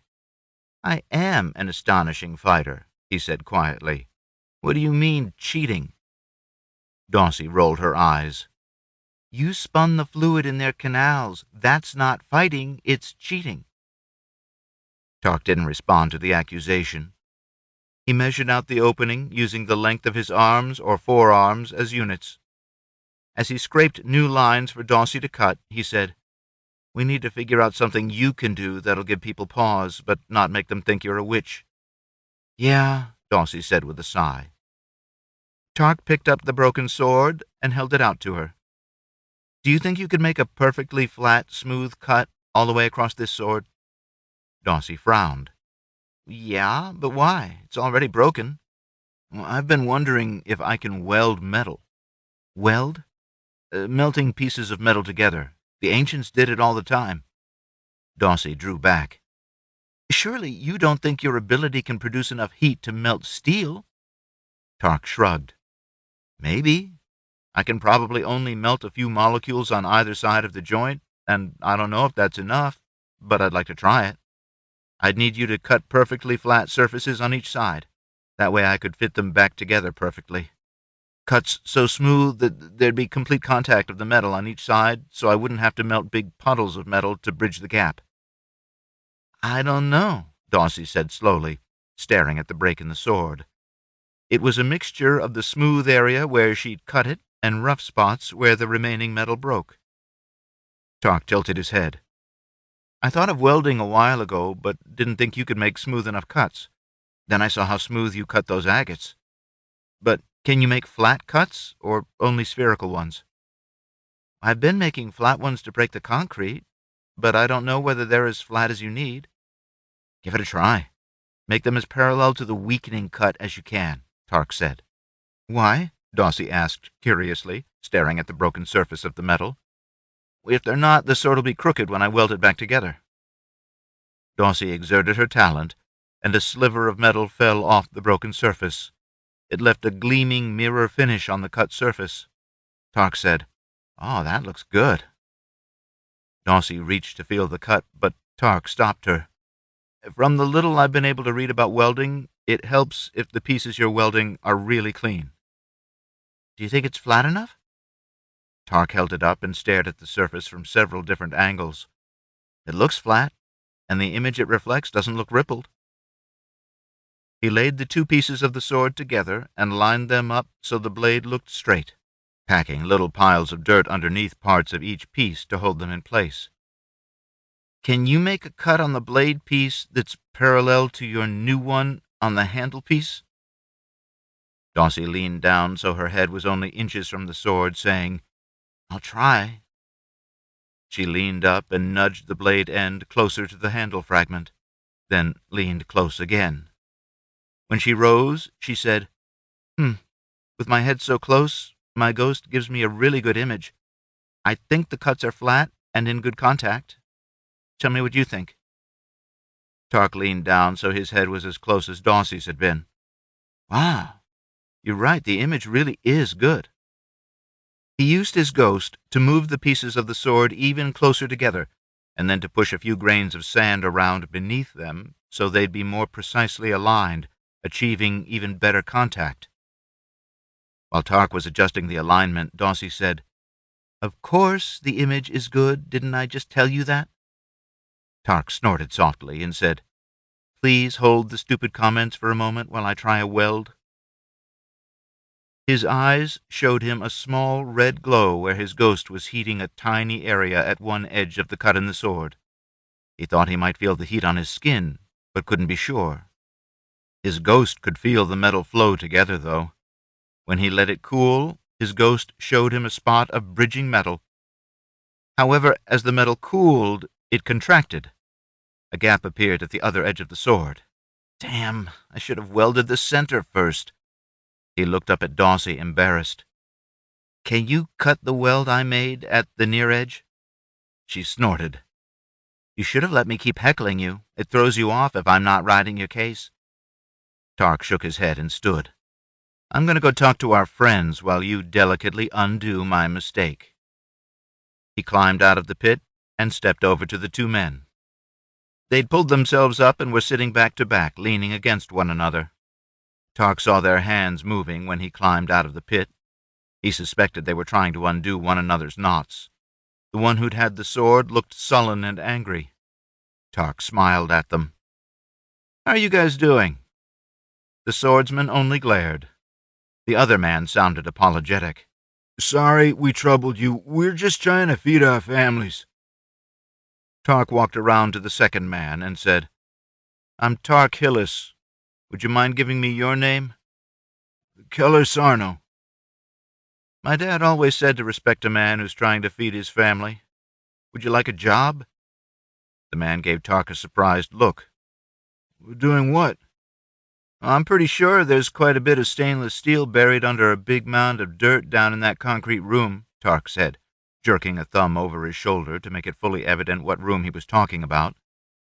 "We need help digging it out." "What are you paying?" Sarno asked suspiciously. 25 standard coppers for a good day's work." Sarno looked doubtful. "If there's stainless under there, it's worth a lot more than 25 coppers. Tarc shrugged. "You want to pay your share of the rent and the price of the shovels and rope, whether we find any steel or not?" The guy's eyes widened slightly. "No." "Okay. 25 coppers for a day's digging?" Sarno looked thoughtful, then gave a nod. Tarc squatted down. "Lean forward and I'll untie you." Once Sarno stood up, the guy who'd had the sword asked, "What about me?" Tarc stepped around to look at him. He still looked sullen, though no longer angry. "What about you?" The guy blinked as if surprised by Tarc's question. "Do I get the same deal as Keller?" Tarc rubbed his chin consideringly. "I don't know. You seem like kind of an asshole." "I'm not," the man said belligerently. Tarc slowly shook his head. Now, see there? That was just the way an asshole would say it. I think you need to stay tied up a little longer. Tarc stood up and stepped over to the pit. Seeing that Daussie was kneeling near the end of the line Tarc had marked out, he said, Hey, Doss, I'm going to make that hole bigger before we get down in there to start work. Daussie blinked up at him for a moment, then seemed to understand what he wanted. She climbed out of the hole. Tarc stepped down into the pit and picked up the sledgehammer. It took him about 10 massive swings to knock out the section Daussie'd weakened. He climbed up out of the pit, coughing. Let's give it a few minutes for the dust to clear. He glanced surreptitiously at the two men. They were gaping at the opening he'd created. Tarc went over to the swordsman and lifted him to his feet, saying, We can't leave a hostile guy like you in a position to cause us harm while we're working down in there. What do you mean? The man asked fearfully. Realizing the guy thought Tarc meant to kill him, he said, I'm going to tie you to that tree over there, where you can't get up to any mischief. At the tree, Tarc checked the binding of the man's wrists, finding the knots loosened. He retied them tightly, then secured the man to the tree with the remainder of the rope. Stepping back around, he looked the man in the eyes again. Nope, he said. You still look pretty bad-tempered. I'm thinking you aren't the kind of guy we'd want working with us. Why don't you try to think of how, if we let you go, you'd guarantee us you wouldn't come back? With that, Tarc turned on his heel and went back over to the opening down into the room. He talked briefly to Daussie, then he and Sarno climbed down into the room. Tarc took both sword fragments with him. He set Sarno to digging out the wheelchair while he took a lamp over to the shelves and laid out the sword fragments. Collecting a few handfuls of dirt, he made some piles that lined up the blade approximately, then adjusted them with his head right next to the gap so he could judge the contact of the polished metal surfaces. He worked on it until the remaining gap was essentially undetectable. Daussie really did make perfectly flat cuts, he thought. Tarc used his ghost to make sure Keller was still over digging around the wheelchair, then leaned his head down close to the break in the sword. This time he heated a tiny spot in the center of the break, centered not just edge to edge, but also front to back. When the expansion of the metal there caused the gap to widen in the area surrounding the heated metal, he almost used his ghost to try to squeeze the surfaces back together. Just in time, he realized that he might squish some of the molten metal out into the gap where it would hold the surfaces apart for good, even after it cooled. Instead, he just waited for the metal to barely melt and puddle together. Once that happened, he stopped heating and backed carefully away. While he waited for the weld to cool, Tarc went to the left wall and confirmed there was a gap between the shelves there and the shelf the sword was resting on. He didn't want anything he did with those shelves to jiggle the weld before it cooled. There was one place where he thought the shelves might touch, so he used his ghost to check. He found there was actually a small gap. Satisfied, he started climbing the sturdy shelves to get the stuff down off the upper ones. He found wispy material he thought was broken-down paper and a great deal of partly degraded plastic. He looked through the plastic objects, saving a few because, though they weren't presently useful due to the breakdown of the plastic they were made of, he thought they might be useful as models for making similar devices. Of course, that'd depend on whether Eva could figure out what the plastic objects had been used for in the olden days. He found some scattered bits of metal, but most of them seemed to be metallic components of devices whose missing non-metallic parts had biodegraded. The mother lode was a stack of stainless steel pipe on one of the top shelves. Some piles of rust suggested there'd been ordinary steel objects on that shelf as well. He checked on Sarno and found the wheelchair was nearly free of the dirt. Tarc helped him pull it loose. There were only scraps of ancient rubber left on the wheels, but he wondered whether it might still function without the rubber. The leather seat seemed fragile, and the wheels wouldn't turn, but Tarc felt pretty excited to be able to see how it had worked. Maybe we can fix it. He told Sarno to start digging to the left of the wheelchair's location, where Tarc could sense a stretcher with 20-centimeter wheels. When Sarno frowned and asked why, Tarc just told him he had a feeling there were more stainless objects buried in that direction. Tarc went back to the sword. It had cooled, and the gap had essentially vanished. To his surprise, he found that he was able to simultaneously heat spots on either side of the weld he'd already made. Once those had melted together, he left them to cool. Next, he went to the right wall of the room, climbing the shelves to search for anything else useful there. Sarno swore with excitement when he encountered the buried stretcher. Tarc got down to look at what he'd uncovered, then told him to keep working. Tarc reclimbed the shelves. He found a heavy box. Its frail plastic began to crack when Tarc tried to move it. Gingerly popping open the lid, he felt a little tingle in his scalp when he saw it was divided into multiple compartments. Each compartment was filled with what looked like stainless steel rods with hexagonal lumps on one end. At first he thought they were riveting blanks, but then he noticed the little spiral ridges on the other end and realized they were bolts. A quick scan of the compartments showed him some that were full of hexagonal lumps with holes through them. He leaned close enough for his ghost to confirm that there was a spiral groove inside the holes that passed through the nuts. Because, at least to the best of Tarc's knowledge, no one had yet mastered a method for forming matching threads in metal, functional examples of the ancients' nuts and bolts were very valuable. Not wanting to disrupt the careful organization of the fasteners in the fragile plastic box, Tarc left them on the shelf until they could be collected in a compartmented wooden box. He continued his search, finding some stainless steel rods, angle iron, wire, and straps. Probably supplies for repairs, he thought. He went back to the sword and carefully welded the rest of it around the 3 spot welds he'd already made. This gave him quite a headache. If I weren't such an idiot, he thought, I would have kept welding a little bit at a time until I'd done it all without getting a headache.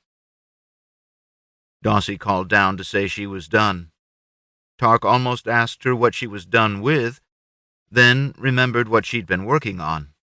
She obviously couldn't tell him in front of Sarno. Asking her to wait, Tarc measured the height and width of the uncovered part of the stainless steel stretcher. Deciding it should fit out through the hole he'd marked for Daussie to cut for the wheelchair, he climbed the rope up out of the room. He was about to swing the sledgehammer at the area that still needed to be broken out when he realized some of the flying fragments might endanger Sarno. He leaned down into the room and found Sarno peering anxiously up at him. He realized Sarno might be worrying that Tarc was about to strand him down there. I'm going to hammer the opening a little bigger so we can get that wheeled chair and whatever that thing is that you're digging out now out through the hole. You ought to stand back so none of the fragments hit you. Sarno said, Just a minute, I'm climbing out first. While Sarno was climbing out, Tarc looked over at Sarno's erstwhile buddy. To Daussie he said, Do you mind checking on the other guy? Give him some water and bring us some too? She sighed as if terribly put upon, but climbed out of the pit. Sarno had to climb out of the pit as well to give Tarc room to swing the big hammer. Tarc made short work out of enlarging the hole through the weakened concrete. He looked around and saw Daussie and Sarno both over talking to the other guy. Tarc climbed out of the pit and walked over there himself. Sarno looked up as Tarc approached. Uncertainly, he said, Carlos says he'd like to help. Tarc looked at the guy, presumably Carlos. The man did look much more subdued. Tarc glanced at Daussie, who looked dubious. What do you think? He asked her. Daussie shrugged. Maybe. I'd feel a lot better if he'd been Kazy'd. Tarc blinked a couple of moments, not understanding what Daussie was saying, then realized she wanted Kazy to tell them whether Carlos had really changed his attitude or not. Tarc turned back to Carlos. We're just going to let you go today. If you're waiting here tomorrow when we come back, we might hire you on for the next day. Same weight of copper we're paying Keller." Carlos nodded, then leaned to the side so Tarc could untie him. Untied and rubbing his wrists, Carlos said, "Can I have my sword back?" Tarc gave him a disbelieving look. "You tried to stab me with it. No way I'm giving it back to you. Besides, you know it broke, right?"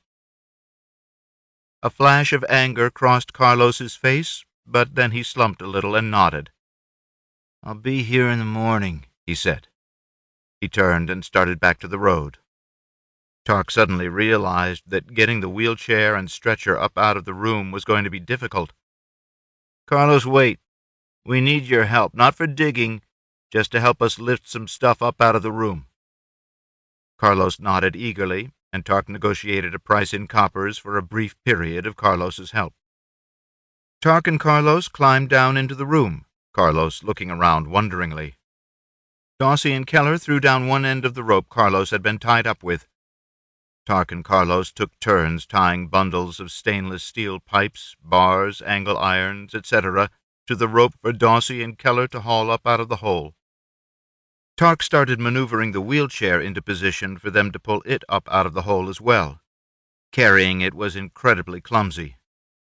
He decided it'd be far too unwieldy to load onto one of the mules. He explained this to Daussie, saying, "We're going to have to hitch up the little trailer and come back for some of the stuff." Tarc had Keller climb down into the room and told the two men he wanted them to keep digging out the stretcher Keller had been working on. "I'm going to climb out and help Daussie load the mules with the stuff we already hauled out." Keller spoke quietly. "I appreciate you trusting me enough to let me be alone up there with your sister." Tarc stared at him for a moment, then glanced over at the intently listening Carlos. Tarc said, "She's been trained in the ancient fighting arts just like I have, but she doesn't have very good control. She hasn't been able to master gentle strikes like the Eustachian blow." Tarc paused a moment to give the words that followed a little more weight, then said, "That means she can't just smack you dizzy like I did. If you'd attacked her, she would have had to kill you." He shook his head. "Be very careful around her." He glanced back and forth at the two men, catching thoroughly dubious looks on their faces. After a moment, Keller swallowed nervously. Tarc thought he wouldn't be a threat. Carlos? Tarc wasn't so sure about him. Tarc climbed up out of the hole. Turning to Daussie, he said, "I'm worried about leaving that big opening with the wheelchair and stretcher just sitting down there. You think we should take this stuff home and try to find a wagon so we can come back for the rest this evening?" Daussie shrugged. "If we're going to be doing this for a while, it's going to be a persistent problem. We need to figure out how to lock this place up." Tarc gave her a surprised look, then turned back to study the big opening. Musingly, he said, "I guess we could get a blacksmith to make a gate to cover the opening. It wouldn't be too hard to rivet it to the concrete once you could just drill some holes through the wall for long rivets. But it'd take days, maybe weeks, for a blacksmith to make us the gate." Daussie gave him a look. "Come on. You just pulled up all that metal. Didn't you weld that sword together?" Tarc brightened. "Yeah, and it worked really well. Though, of course, I haven't tried hacking anything with it to see how strong the weld is." He shrugged. "It might break the first time it's used." He realized Daussie was looking at him expectantly. "Oh, you're thinking I could just weld a gate together out of the stainless steel we pulled up out of there?" Daussie nodded. Tarc shook his head. "I got a pounding headache just welding that little area on the sword. I don't even want to think about welding a whole bunch of spots." "Think of something better, then," Daussie said dismissively. "I'm going to start trying to pack this stuff to go on the mules." Tarc turned to study the hole. After a few minutes, he went and got one of the heavy-duty stainless steel pipes they'd lifted out. Holding it up to the hole, he saw it bridged the opening, top to bottom, with plenty to spare. "Daussie," he called, "I've got an idea, but I need your help. Come have a look?" They crouched in the pit, looking at the opening in the concrete. Tarc sketched his idea out in the dirt. Dausie'd make a vertical hole into the concrete at the top and the bottom of the opening. The holes would be big enough for the ends of one of the pipes to slide into. They'd slide the pipe into the bottom hole, straighten it up to vertical, then slide the top end up into the top hole. With 3 or 4 pipes blocking the opening, they'd serve like jail bars without enough space for anyone to get through. Daussie frowned. What keeps the pipe from falling back down into the bottom of the hole where a robber can just lift it back out? Tarc grinned. There's a box of bolts on one of the shelves down there. You make smaller horizontal holes out of the main hole at the level of the bottom of the pipe. I'll use my ghost to slide bolts into them to block the pipe from going back down. Daussie chewed her lip. I guess that'd work. I'll try making a hole, Tarc said. First, send your ghost into the concrete. Gear it, Daussie interrupted. Tarc rolled his eyes. Sorry, gear it. Send it in. You'll feel some steel bars inside the concrete. Henry Roper explained them to me. They're reinforcing bars, or rebar. You've just been cutting them when you've been weakening the concrete for me, but this time try to position your holes so they're between the bars, not cutting them, so the concrete will still be strong. Okay, Daussie said. She studied the end of the pipe for a moment, then lowered her head down to the bottom of the opening. About a half a minute later, she lifted her head and said, Okay, I cut it. Try lifting it out. Tarc leaned down and looked. There was a faint circular line in the concrete. He sent in his ghost and could tell there was actually a separation around a cylinder of concrete he thought was about as big around as the pipe. But it's such a tight fit, he thought. Am I going to be able to slide it out? He grabbed it with his ghost and lifted, wondering at the last moment if she'd remembered to cut the bottom of the cylinder free. It lifted readily enough, suggesting that she had. However, it only lifted a few millimeters before the incredibly snug fit created sufficient vacuum beneath it that it made it too hard to lift any farther. He grabbed it with his fingers and let go with his ghost. Tugging on it was still difficult, the vacuum causing a springy sensation.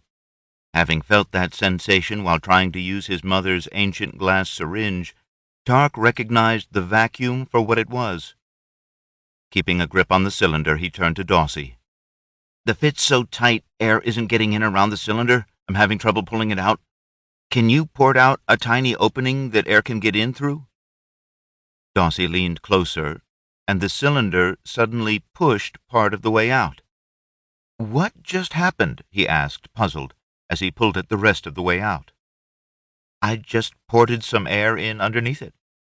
Of course you did, Tarc thought, wondering why he hadn't thought of that. He picked up the pipe and tried to slide it into the hole. The hole was big enough, barely, but he couldn't get it in because he couldn't get the right angle with the upper part of the opening blocking the pipe from coming into the correct alignment. He started to turn to Daussie. She said, I see the problem. Hold the pipe at that angle. She leaned her head close again. Tarc expected her to widen the opening, leaving them with a visibly sloppy fit, which he thought would be inelegant but functional. Instead, when she leaned back and he moved the pipe, the hole looked the same. What'd you do? Made it bigger down inside? She pointed down in at an angle parallel to the way the pipe had been leaning. But you've got some pieces of concrete to pull out before you can put the pipe in. Tarc sent in his ghost and saw she'd first cut free a cylinder along the direction the pipe would need to be slid in. Then she'd cut away the bumps that had been left between the first cylinder and the angled cylinder. He used his ghost to lift the fragments up high enough to grab them with his fingers and pull them out the rest of the way. Then he easily slipped the pipe back in the hole and tilted it upright. He slid it up until it was touching the top of the opening in the concrete. Daussie said, Hold it there. While he did so, she leaned her head close. After what seemed to be about half a minute, she leaned back. Tarc started to pull the pipe out, but met resistance. He realized the cylinder of concrete in the upper hole was falling down and dragging against the top of the pipe. He used his ghost to lift it, leaned the pipe back, then caught the cylinder of concrete with his left hand as it fell out. He thought, She must have ported some air in above it, or the vacuum would have held it in. He leaned the pipe back to vertical and slid it up into the hole. A couple of jerks proved it to be solid. Turning to Daussie, he said, "I'm going to climb down in there and get some bolts. You can start cutting the lower hole for the next pipe." Daussie rubbed her head. "I've got to take a break. I've got a little headache, and I'm sure it'll get a lot worse if I start right in cutting more holes." "No problem," Tarc said, getting a grip on the rope and starting down into the big room. When he turned around, he found the two men staring nervously at him. Keller said, "Are you trying to trap us in here?" Tarc looked back up at the opening and realized what it must have looked like to the two of them. He gave a little laugh and said, "No, sorry. I can see how it probably looked." He looked over at the stretcher they'd been digging out. It was mostly free. "I think you guys have done enough for today. You can take off if you want to." Sounding concerned, Keller said, "And we can come back tomorrow morning?"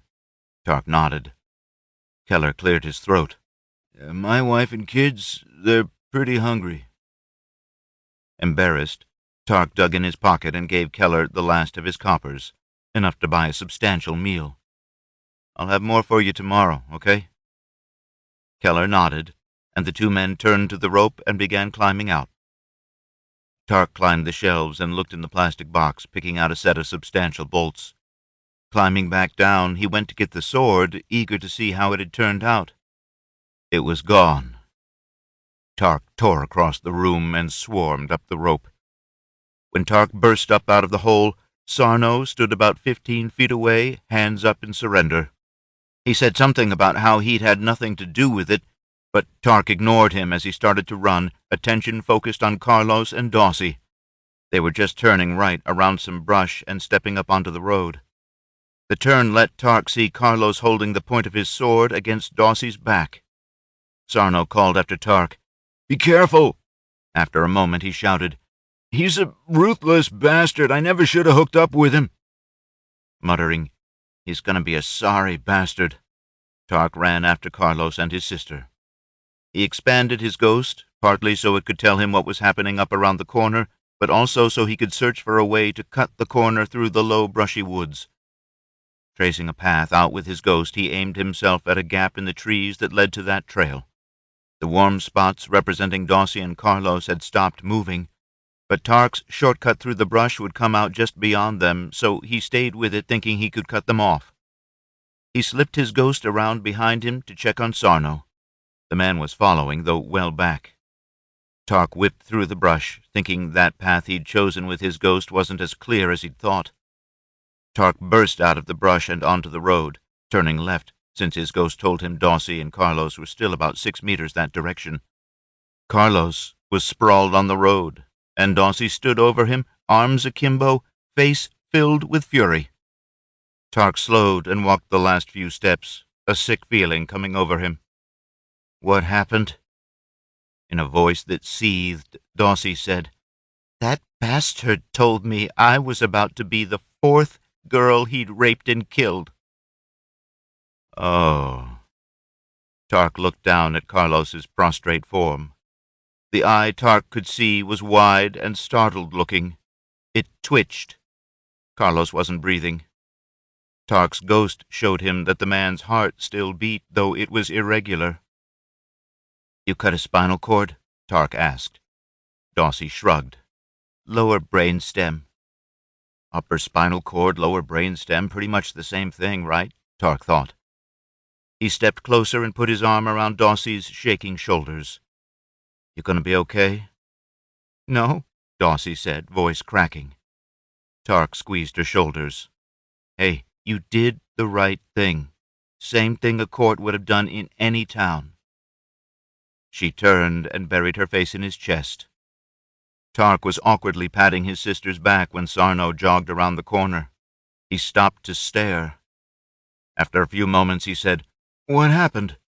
Tarc said, "He told Daussie he'd raped and killed 3 girls and that she was next." "So you killed him?" "No," Tarc said. "She killed him. I told you guys she was dangerous." Daussie pulled away from Tarc's chest to stare up at him through her tears. "Don't tell people that," she whisper hissed. He whispered back, "If they're afraid of you, they won't do shit that gets them killed." After a moment, "Besides, it's the truth." Sarno had slowly come closer. Now, staring down at Carlos's body, he asked in a hushed tone, "How'd she do it?" "Medulla oblongata strike," Tarc said in the same tone. He felt Daussie's shoulders shake. At first he thought she'd sobbed again. Then he realized she was laughing at him for calling one of their supposed ancient martial arts blows by the Latin name for the lower part of the brainstem. He hoped the laugh would be therapeutic. Thankfully, Sarno didn't ask what the words meant. Instead, wide-eyed, he asked, "You want me to bury him?" Daussie turned to look down at Carlos, then said, "Does he have any family?" Sarno slowly shook his head. "Not that I know of. He just kinda showed up in these parts a few weeks ago. He's an ass, even worse when he's drunk. I wouldn't have had anything to do with him except my family's hungry, and he said he knew where we could find some salvage." Tarc sighed. "Let's go get the shovels." Sarno hesitated, then said, "Let's drag him off the road first." Chagrined at having ignored that important detail, Tarc nodded. He glanced both ways down the road and took Carlos's hands. Sarno took the man's feet, and they clumsily carried him back along the path Tarc had taken through the brush. As they pushed their way through the brush, Carlos said, "I tried to follow you through the woods here, but I got lost. How'd you do it?" "Just lucky, I guess," Tarc said. "How about over there?" he said, pointing to a small opening with his chin. They laid out the body on one edge of the opening. Sarno nodded at the body. "You mind if I take what I can find?" Tarc shrugged and stood uncomfortably while Sarno went through Carlos's pockets, finding the coppers Tarc had paid the man, as well as a few silvers he'd evidently already owned. Sarno glanced up apologetically, then started removing the man's clothes. He said, "My family can't afford me to pass on the value of the clothing." Tarc shrugged and said, "I understand." When Sarno was pulling the scabbard and belt off, Tarc started. "Where'd the sword go?" Daussie spoke from behind him. "It was under him. I got it," she said, holding it out a little awkwardly. Tarc took it, and when Sarno handed him the scabbard, he sheathed it and hung it on his own belt.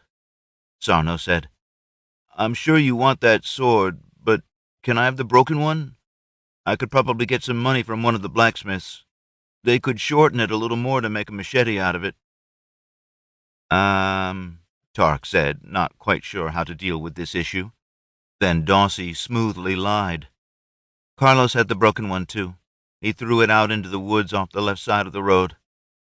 Sarno frowned. "Really? Seems crazy.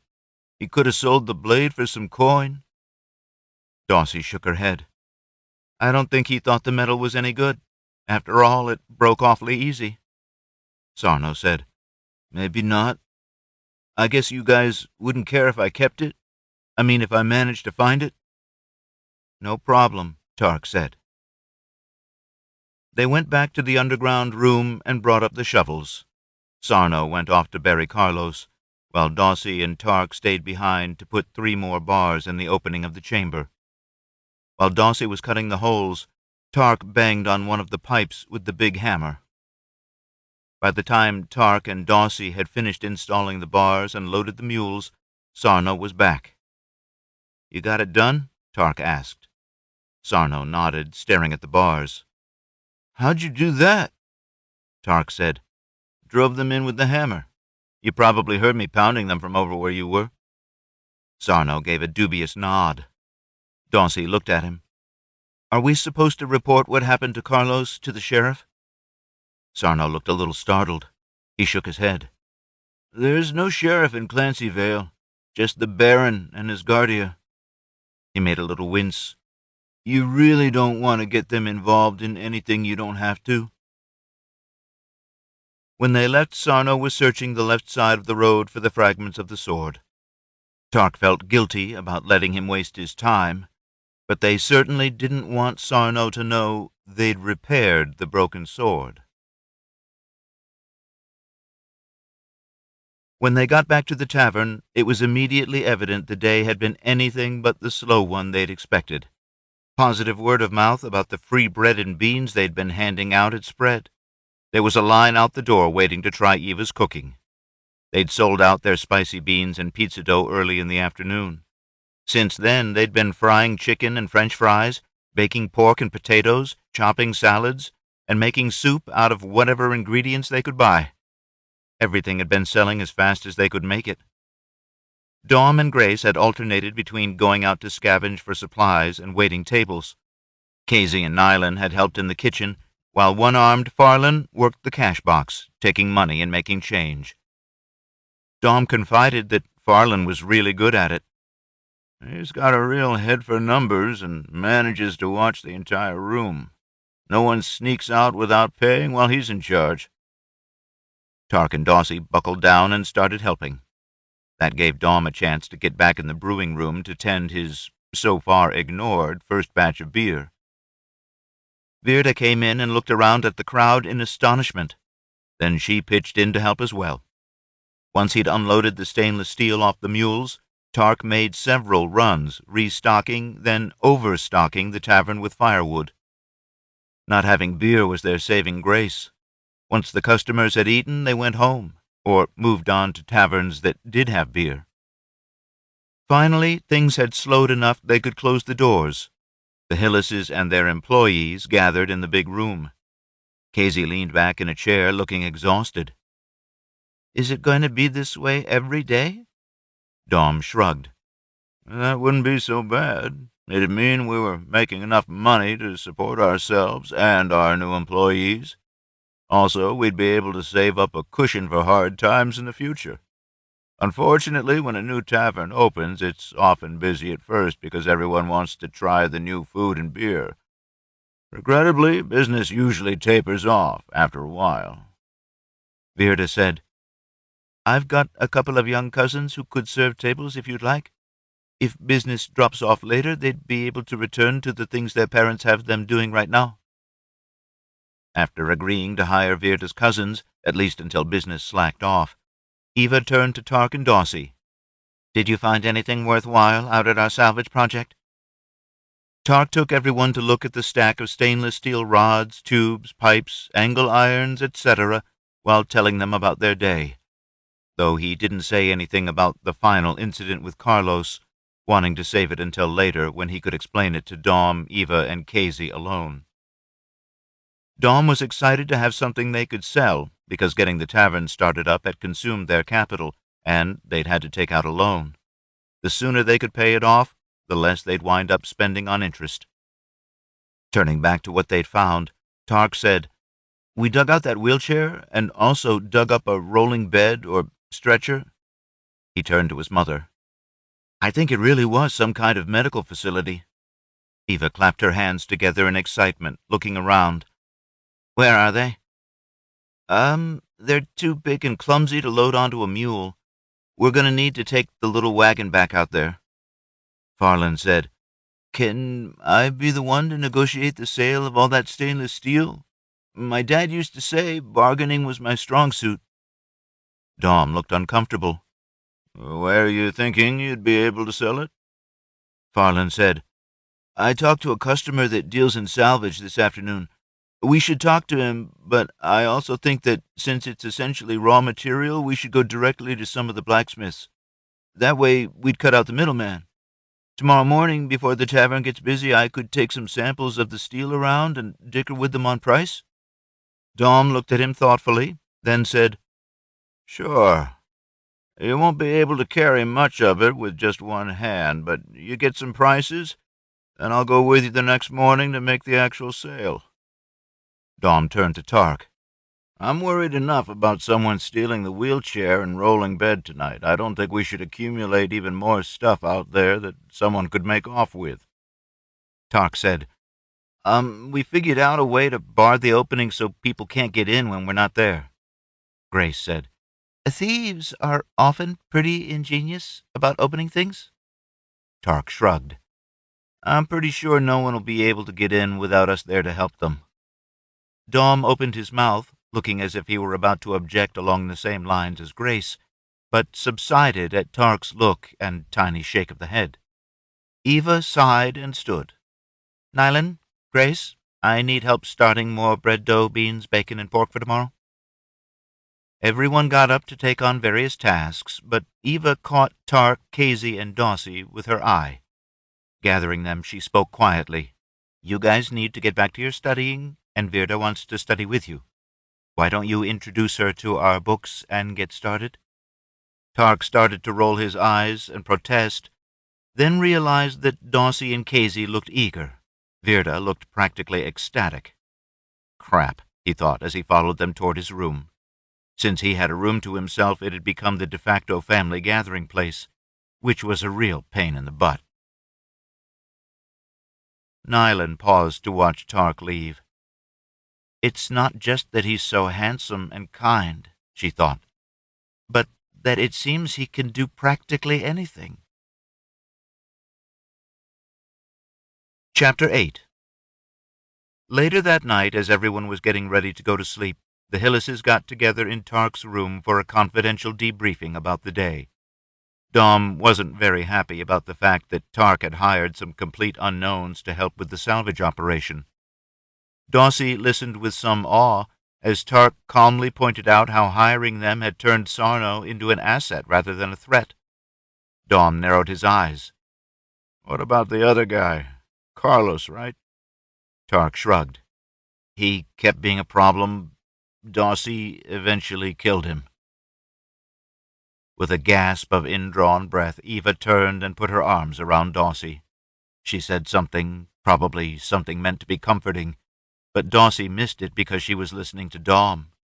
Staring at Tarc, Dom spoke accusingly. Daussie had to kill him. Despite Dom's reproachful tone, Tarc remained composed. I warned them she was deadly. Evidently Carlos didn't believe it. Tarc shrugged. Turned out he needed killing anyway. Needed killing? Eva said, as if horrified that Tarc could think anyone fit that description. Tarc glanced at Daussie and evidently recognized she didn't want to try to explain her own actions. He continued, still sounding unruffled. The man told Daussie he'd raped and killed 3 other young women. He said she'd be number 4. I'd submit that almost any court would find for capital punishment after such a confession, followed by such a threat. There was a beat in the conversation. Then Dom shrugged and said, Granted. But why was Daussie the one who had to do it? They were too far away from me. He'd led her away at sword point, a sword I didn't realize he'd had. Dom interrupted. Why was that man alone with her in the first place? Tarc gazed coolly at his father for a moment.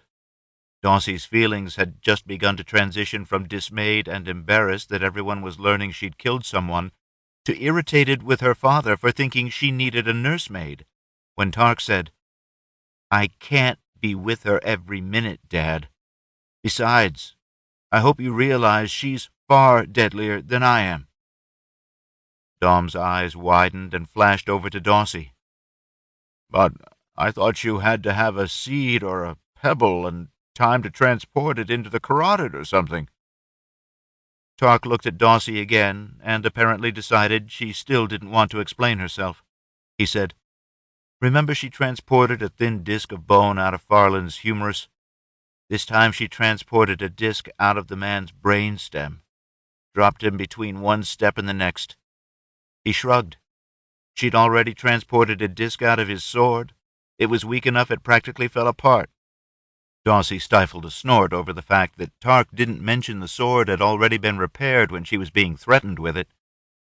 Tarc waited a second for their parents to express more objections, then stepped to the corner of his room. Picking up the sword, he pulled it out of its scabbard. Now, this is really cool. After it broke, Daussie freshened the surfaces on either side of the break so they fit together perfectly. Then I was able to weld it back together. Wide-eyed, Dom said, You welded something? How? Daussie felt amused by the way Tarc had so easily distracted their father from the Carlos situation by describing an exotic new technical solution. Tarc explained how he was able to heat very small sections of the metal to a molten state, letting them melt together and weld. "It took quite a while just to make this one little weld," he said, holding up the sword and pointing to a fine black streak across the base of it. "But I think it's pretty strong." Tarc set the point of the sword on the floor and leaned heavily on it. "Careful," Dom said. "It's got to be somewhat weaker. If it breaks doing that, you could fall on the blade." Tarc said, "Actually, according to the little I've been able to read, a weld can be stronger than the rest of the metal. As it cooled, I was able to use my ghost to massage the crystals forming in the weld so they longitudinally bridge the gap. I think that might make it stronger than the rest of the metal because this cheap blade wasn't folded a bunch of times like the really high-quality blades some blacksmiths can make. Anyway, I've already stressed it harder than this without breaking it." Dom took the sword and placed the tip on the floor, then lowered the handle close to the floor and applied a heavy bending force to the blade. He shook his head as if surprised by its strength. He said, "You might be right, but I think it's a lot safer to test it this way." He bounced his weight on it a little, then lifted the sword and looked at the weld again. Looking at his son, he said, "That's pretty amazing. We've got some other stuff you could weld for us." Tarc interrupted him with a little laugh. "I knew that was coming. Just remembered that I can only heat a microscopic amount of metal to a melting temperature. Daussie has to cut away metal to produce surfaces that are absolutely smooth and fit together perfectly.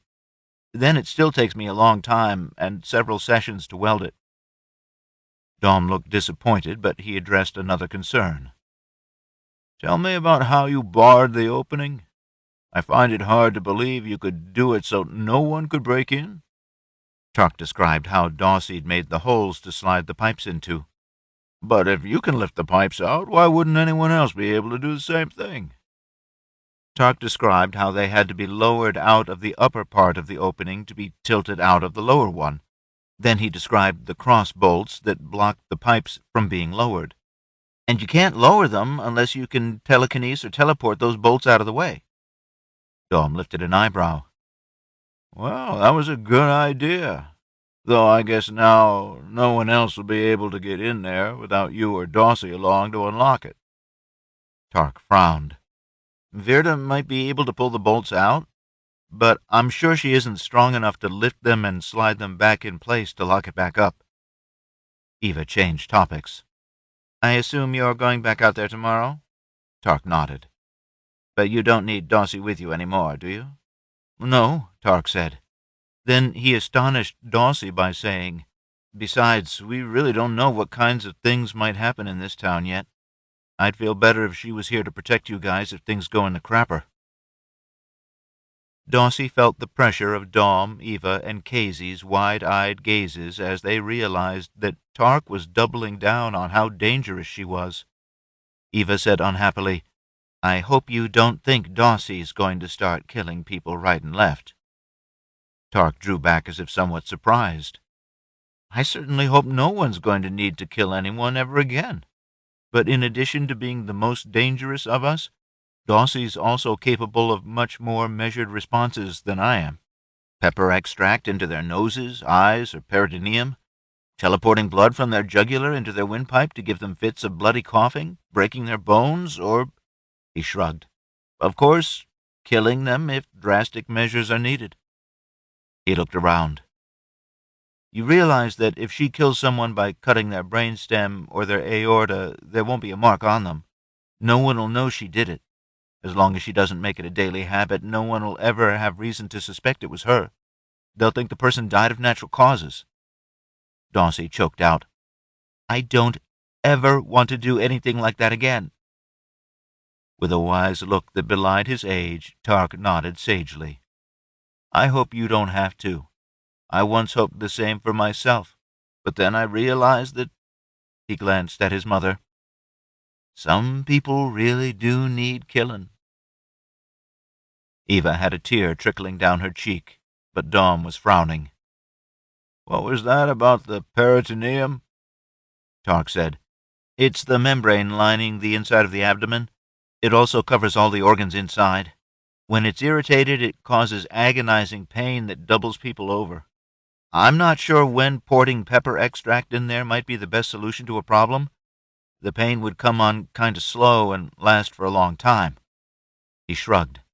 But it seems like there might be some situation for which having a problem person get sick without any evident reason for it and stay that way for a while might be helpful. He looked at his cousin. Most of the time, I'd think it'd be best if Kazy were there and just calmed things down. When Dom and Eva turned to stare at Kazy, Daussie realized no one had told them what Kazy had done with Sam. Seeing Kazy looking uncomfortable, Daussie decided it might be better coming from her. She said, "You guys know Kazy can put people to sleep for surgery, right? It shouldn't be too surprising to realize she can do something in between, adjust people's attitudes, so to speak."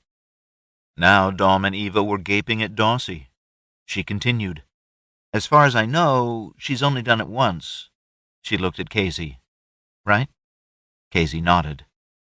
Daussie explained how Kazy had made Sam feel embarrassed when he'd been harassing them. She turned back to Kazy. "You made him feel embarrassed that he'd been flirting with girls so much younger than he was?" Kazy nodded again, looking even more uneasy. Daussie said, "But what I think Tarc's saying is that if someone's really mad, like killing mad, she might be able to calm them down, put the brakes on a situation, so to speak, before it got completely out of control." Eva gave Kazy a wide-eyed look. "You really think you could do that?" Kazy shrugged, self-consciously. "Maybe. Daussie told me what you said about peppering someone's nose just for saying something mean. It seems like changing someone's attitude just because they think mean things would be kind of the same thing." She twisted her lip. "Maybe worse?" Eva said, "Well, I'd certainly hope you don't go around changing people's thoughts just for your convenience. But I agree that changing an attitude to keep someone from getting hurt, themselves or others, that seems ethical. Just like I'd expect Daussie to pepper someone's nose to keep them from injuring someone else, you should tamp down their emotions." Quietly, Kazy said, "Okay. I hope I know when it's the right time, and that it works." "Ah," Eva said, a light of understanding in her eyes. "It's kind of a problem if you never get to practice it before you really need it, isn't it?" Kazy nodded. "I'm not even sure I really changed Sam's attitude. Maybe he was just about to get embarrassed because of what Daussie said to him. Maybe I didn't actually do anything." Eva looked at Dom, then around at the rest of them. "I think that once Dom starts selling beer again, it might be okay for Kazy to practice her attitude adjustments on drunk and obnoxious customers, though she should limit her changes as much as she can, doing barely enough to stave off violence. What do you guys think?" "Oh, yeah," Tarc said, giving vent to a long-standing distaste for the disagreeably inebriated. The others weren't as emphatic, but after a moment they nodded as well. Timidly, Kazy said, "But what if my attitude changes stick? I mean, if the person's permanently changed by what I do. That seems unethical." Eva said slowly, "In my experience, people who are obnoxious when they're drunk are usually at least a little bit rude and difficult even when they're sober. As long as you don't change them into someone who's a complete milquetoast, someone who therefore gets run roughshod by other people, I think you could be doing them a kindness, or at least doing their family a kindness." She seemed to give it a little thought, then said, "Though I'd encourage you to use as light a touch as you can." She laughed. "You don't want to be put in the position of trying to swing them back toward assertive and obnoxious if it turns out you overdid it." "Okay," Kazy said in a quiet voice. "But I'm going to try not to change anyone's attitude unless one of you guys suggests it to me. I don't want it to be something I decide just because I'm pissed." Eva yawned. That shows a lot of wisdom. She stretched. Right now, I'm tired, and we probably have a long day ahead of us tomorrow. Let's get some sleep. We can always talk more about this some other time. As Tarc was drifting back off to sleep, his thoughts turned to Lizeth. The first several days after she'd left, he'd found himself moping about her absence several times a day. Now he felt sad because he hadn't thought about her since sometime yesterday. His last thought as he fell asleep was, by the time the caravan stops back in Clancyvale again, she'll have gotten over her snit. We'll get back together and... When Tarc got back to the tavern the next day, the only salvage he brought back was the box of bolts and other fasteners, carried inside a wooden box he'd taken out there to get it. Sarno had readily accepted his request that he stand out of sight while Tarc removed the bars on the entrance.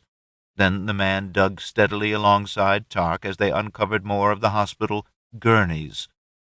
Tarc had found the word for the wheeled stretchers during his reading the night before. They hadn't been able to dig out the gurneys without exposing the door in the south wall. Tarc had pretended to be as astonished as Sarno at finding a door. Then he'd professed marked disappointment that the door was locked and couldn't be budged. He didn't get to tell anyone about it right away, because as he crossed the serving room, he saw Mrs. Gates staring at him from one of the tables. Pulling up short, he tentatively said, "Hi, Mrs. Gates." He wondered what kind of mood the irascible woman would be in this time. He found out when she acerbically said, "Bet you thought you were shut of me, right?" He blinked. "No, I—" He realized he shouldn't say that he hadn't even thought of her for weeks, so he said, "I've been wondering where you were." "Ah, you Hyllises left the caravan without even letting me know you were going to do it. I had to leave those SOBs in Murchison and catch another caravan coming back this way." Sorry? We were in a rush, and you hadn't been coming in for treatments, so—" Tarc trailed off. Yeah, I heard it all from your mother. I'm sick again like she said I'd be. Of course, Gates rolled her eyes theatrically, she claims she can't treat me without your help. She shook her head. As if there's something an idiot boy like you can do that no one else could. Tarc pasted a huge smile on his face and said, "Gosh, it sure is great to have you around again." He turned toward the kitchen. "Let me just go talk to my mom about what to do for you." He stepped into the kitchen and set his box of bolts down in the corner. Eva saw the look on his face and laughed. "Glad to have your favorite patient back, huh?" Tarc snorted and shook his head. "Where's the recurrence?" "Liver and lumbar spine," Eva said. "But take a good look yourself. I think you might be able to find smaller ones than I can." Tarc got a jar and a rag with a tiny splash of moonshine on it and headed back out to do a treatment on Gates's cancer. When he stepped out into the big room, he saw Virda coming in. He turned back into the kitchen and waved her to follow. When Eva saw Virda, she exclaimed, "Great!" She explained about Gates's disseminated cancer. Tarc figured out he could kill the tumor with— Tarc interrupted because he thought Eva had been about to say telekinetic heating. He said, "I generate heat with a little bit of moonshine on a rag in this jar," while making an exaggerated glance at Nyland standing wide-eyed behind Eva. "Really?" Virda said, frowning. Then her eyes widened when she understood why his eyes had moved toward Nyland. Eva glanced back, saw Nyland, then turned to Virda again, saying, "Why don't you go with Tarc? He can show you how he does it." As they stepped out of the kitchen toward Mrs. Gates, Virda whispered, "Telekinesis, right?" Tarc nodded. "Telekinetic heating." Virda put a hand on his arm to get him to pause. "Are you thinking this is a cure?" Tarc shrugged and whispered in return, "We don't know. I've killed off all the tumors we can sense with our Girets several times, but new ones keep popping up. They're like cockroaches." He glanced over to the table where Gates was waiting. She does look a lot healthier than she used to. When we first started the treatments, she looked like she was on death's doorstep." He looked back at Virda. "Maybe all we're doing is keeping her alive a little longer, but I like to think we're also giving her a better quality of life during that time." Virda asked, "Do you think I'll be able to tell what you're doing?" "I'll bet you can.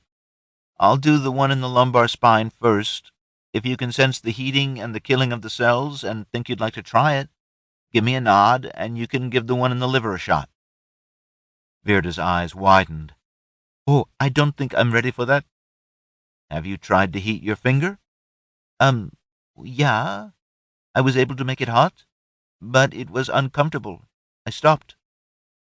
"I suspect that's plenty hot enough. We're not starting a fire, just making the tissue hot enough that the cells in the tumor die."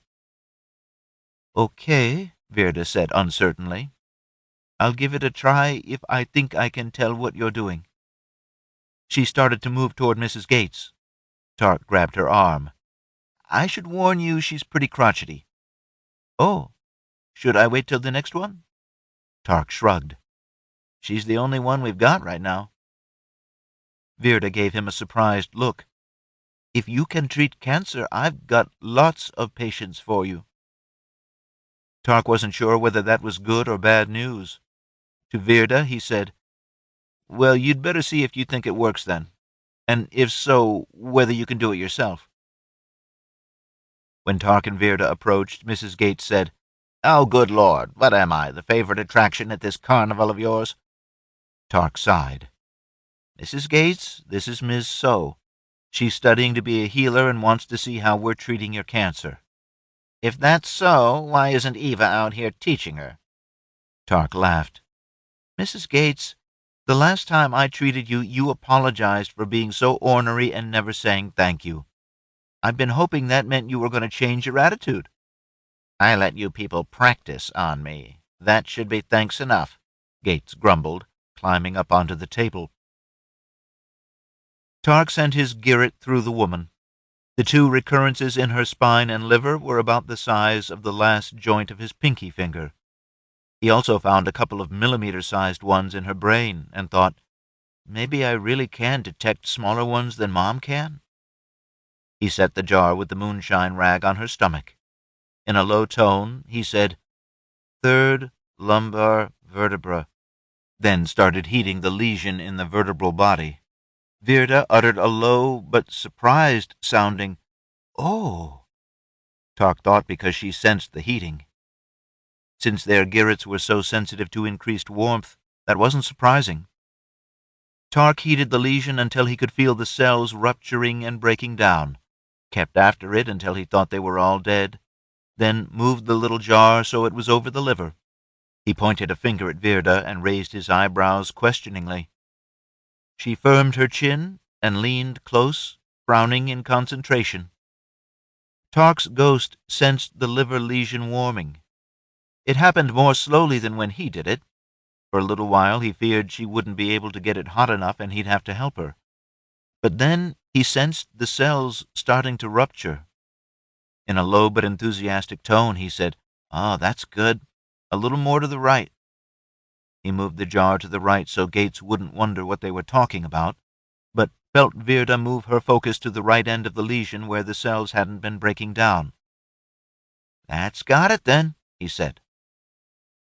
Virda leaned up away, a combination of astonishment and huge satisfaction on her face. Tarc moved the jar up onto Gates's forehead. "I'm just going to treat a couple of tiny ones in your head, Mrs. Gates."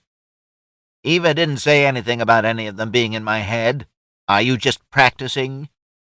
"Mrs. Gates," Tarc said, expressing a lot of disappointment with his tone, "I thought we were getting to be friends.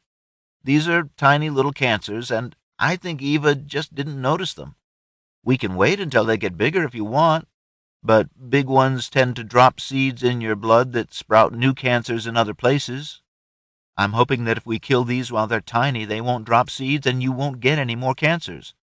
"Oh, go ahead," Gates said, sounding disgusted. Tarc thought he detected a note of hope as well. She pessimistically continued, "You know I'll get more anyway. You'll get to keep practicing on me until the day I finally die of these things." When Tarc had finished, Gates sat up and gave Tarc the eye. "Well, you didn't take my advice, did you?" Embarrassed, Tarc didn't look at Virda. He said, You mean about telling that girl she was pretty? Yeah. You didn't do it, did you?" Tarc felt himself flushing and glanced uncomfortably at Virda. I didn't get a chance." "I didn't think so," Gates interrupted disgustedly. "And you lost her. Gone off with the caravan. And now, being such a pretty boy, you've got some new girl who's so crazy about you she's cross-eyed. I suppose you're not even giving her the time of day, are you?" Tarc said, "New girl?" Blinking in confusion. Pretty boy, he wondered. "Cute little one in the kitchen, so starry-eyed she can hardly bear to look at you. I'll bet you managed to drive her off, too." Gates took his hand and dropped a silver in it. "I don't care what kind of mess you make of your love life. At least you can stop saying I never pay you." She swept across the room, stepped out the door, and headed down the street. "Wow," Virda said. "She's really something." Tarc was staring at the kitchen. Nylon? He wondered. Virda's thanks for what he'd taught her barely grazed his consciousness. Later, when he went into the kitchen to get his bolts, Nylon was animatedly talking to Kazy. As soon as she saw him, she stopped talking and turned away. Kazy glared at him. Not knowing what to do, Tarc backed out of the room and took his bolts down to the cellar. Chapter 9. When the family met that night, Tarc told them about the bolts he'd brought back and that they'd dug out 3 more gurneys. Then he told them about digging out the door and how the lock was frozen. "But," he said to his rapt audience, "I think if Daussie comes out with me, she could pour some oil into the mechanism and we might be able to turn it. Well, we might have to let it sit for a few days first." "Why not just have Daussie cut the bolt?" Kazy asked. Tarc shrugged. "We could, I guess. It just seems like if we left it locked, anyone who got down into the big room would think we'd never gotten in there. Besides, the door's made of steel, so it provides extra protection against robbers." Kazy frowned. "Seems to me that if they think you haven't gotten in there, it'd be even more reason for them to try to break through the door." Tarc thought for a moment, then said, "Maybe you're right. I'll still need Daussie to come out there with me once to cut the bolt."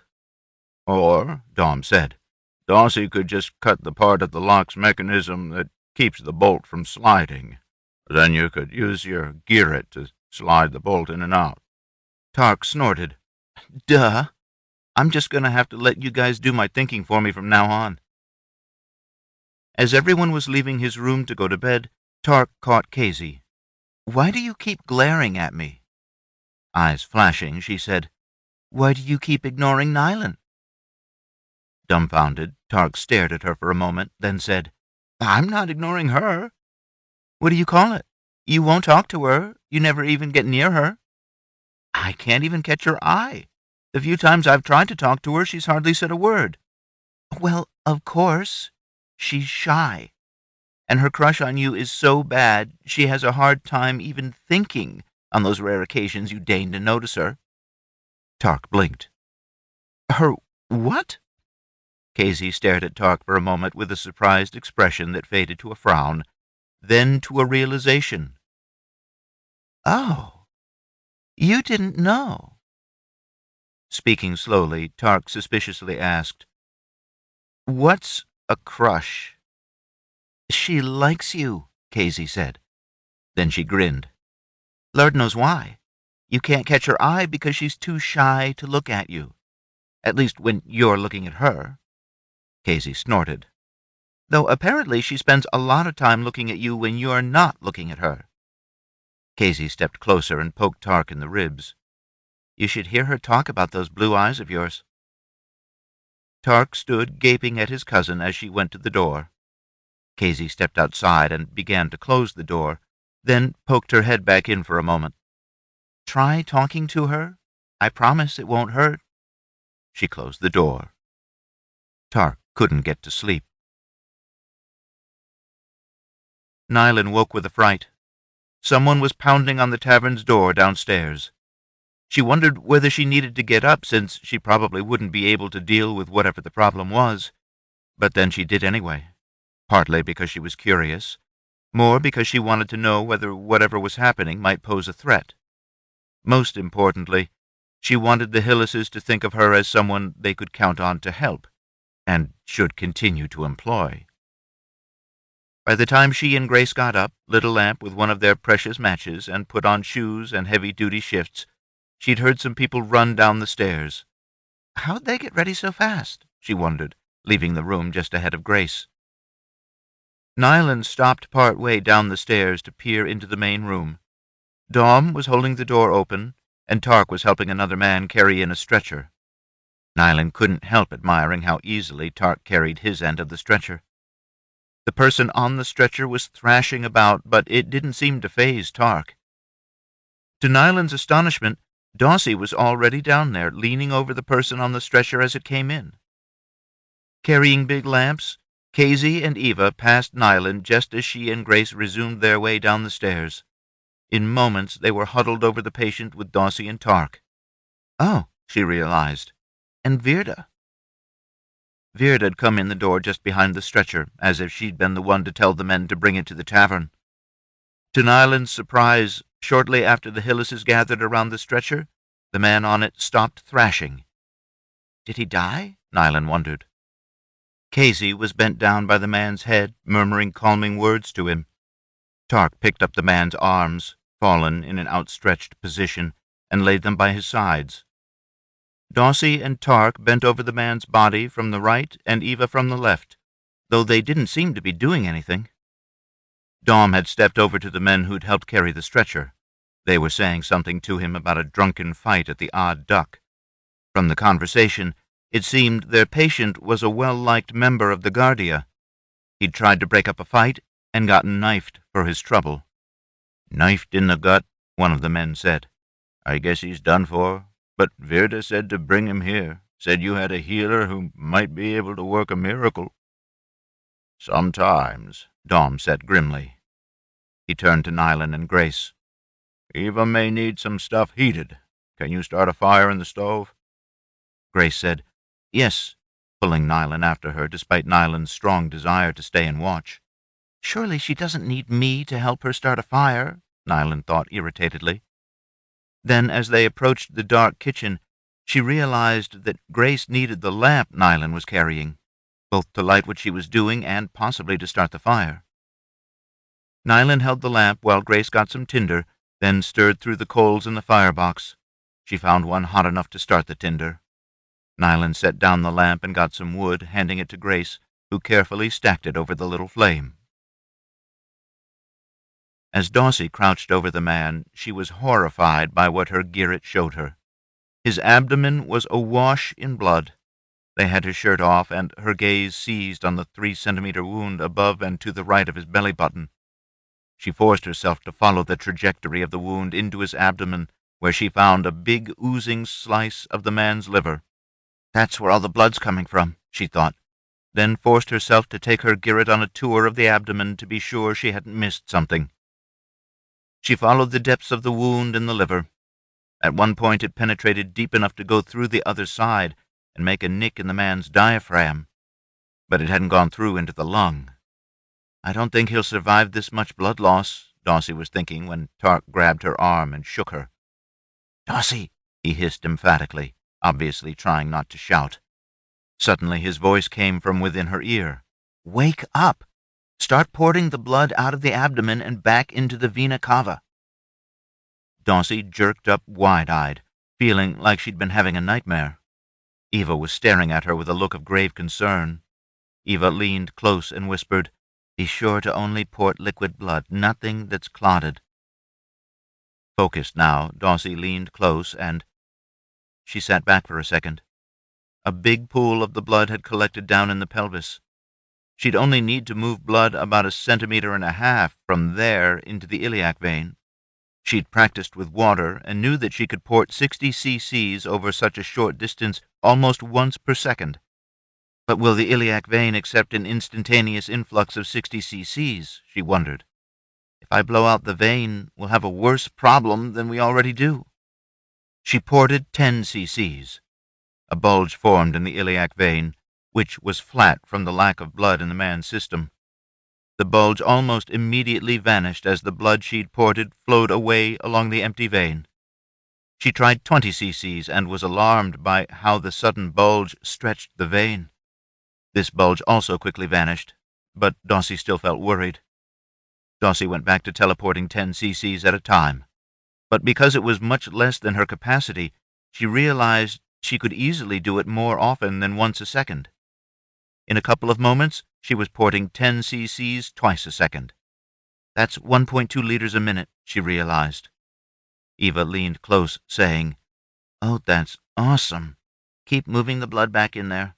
But for God's sake, don't get overly enthusiastic and transport any clots."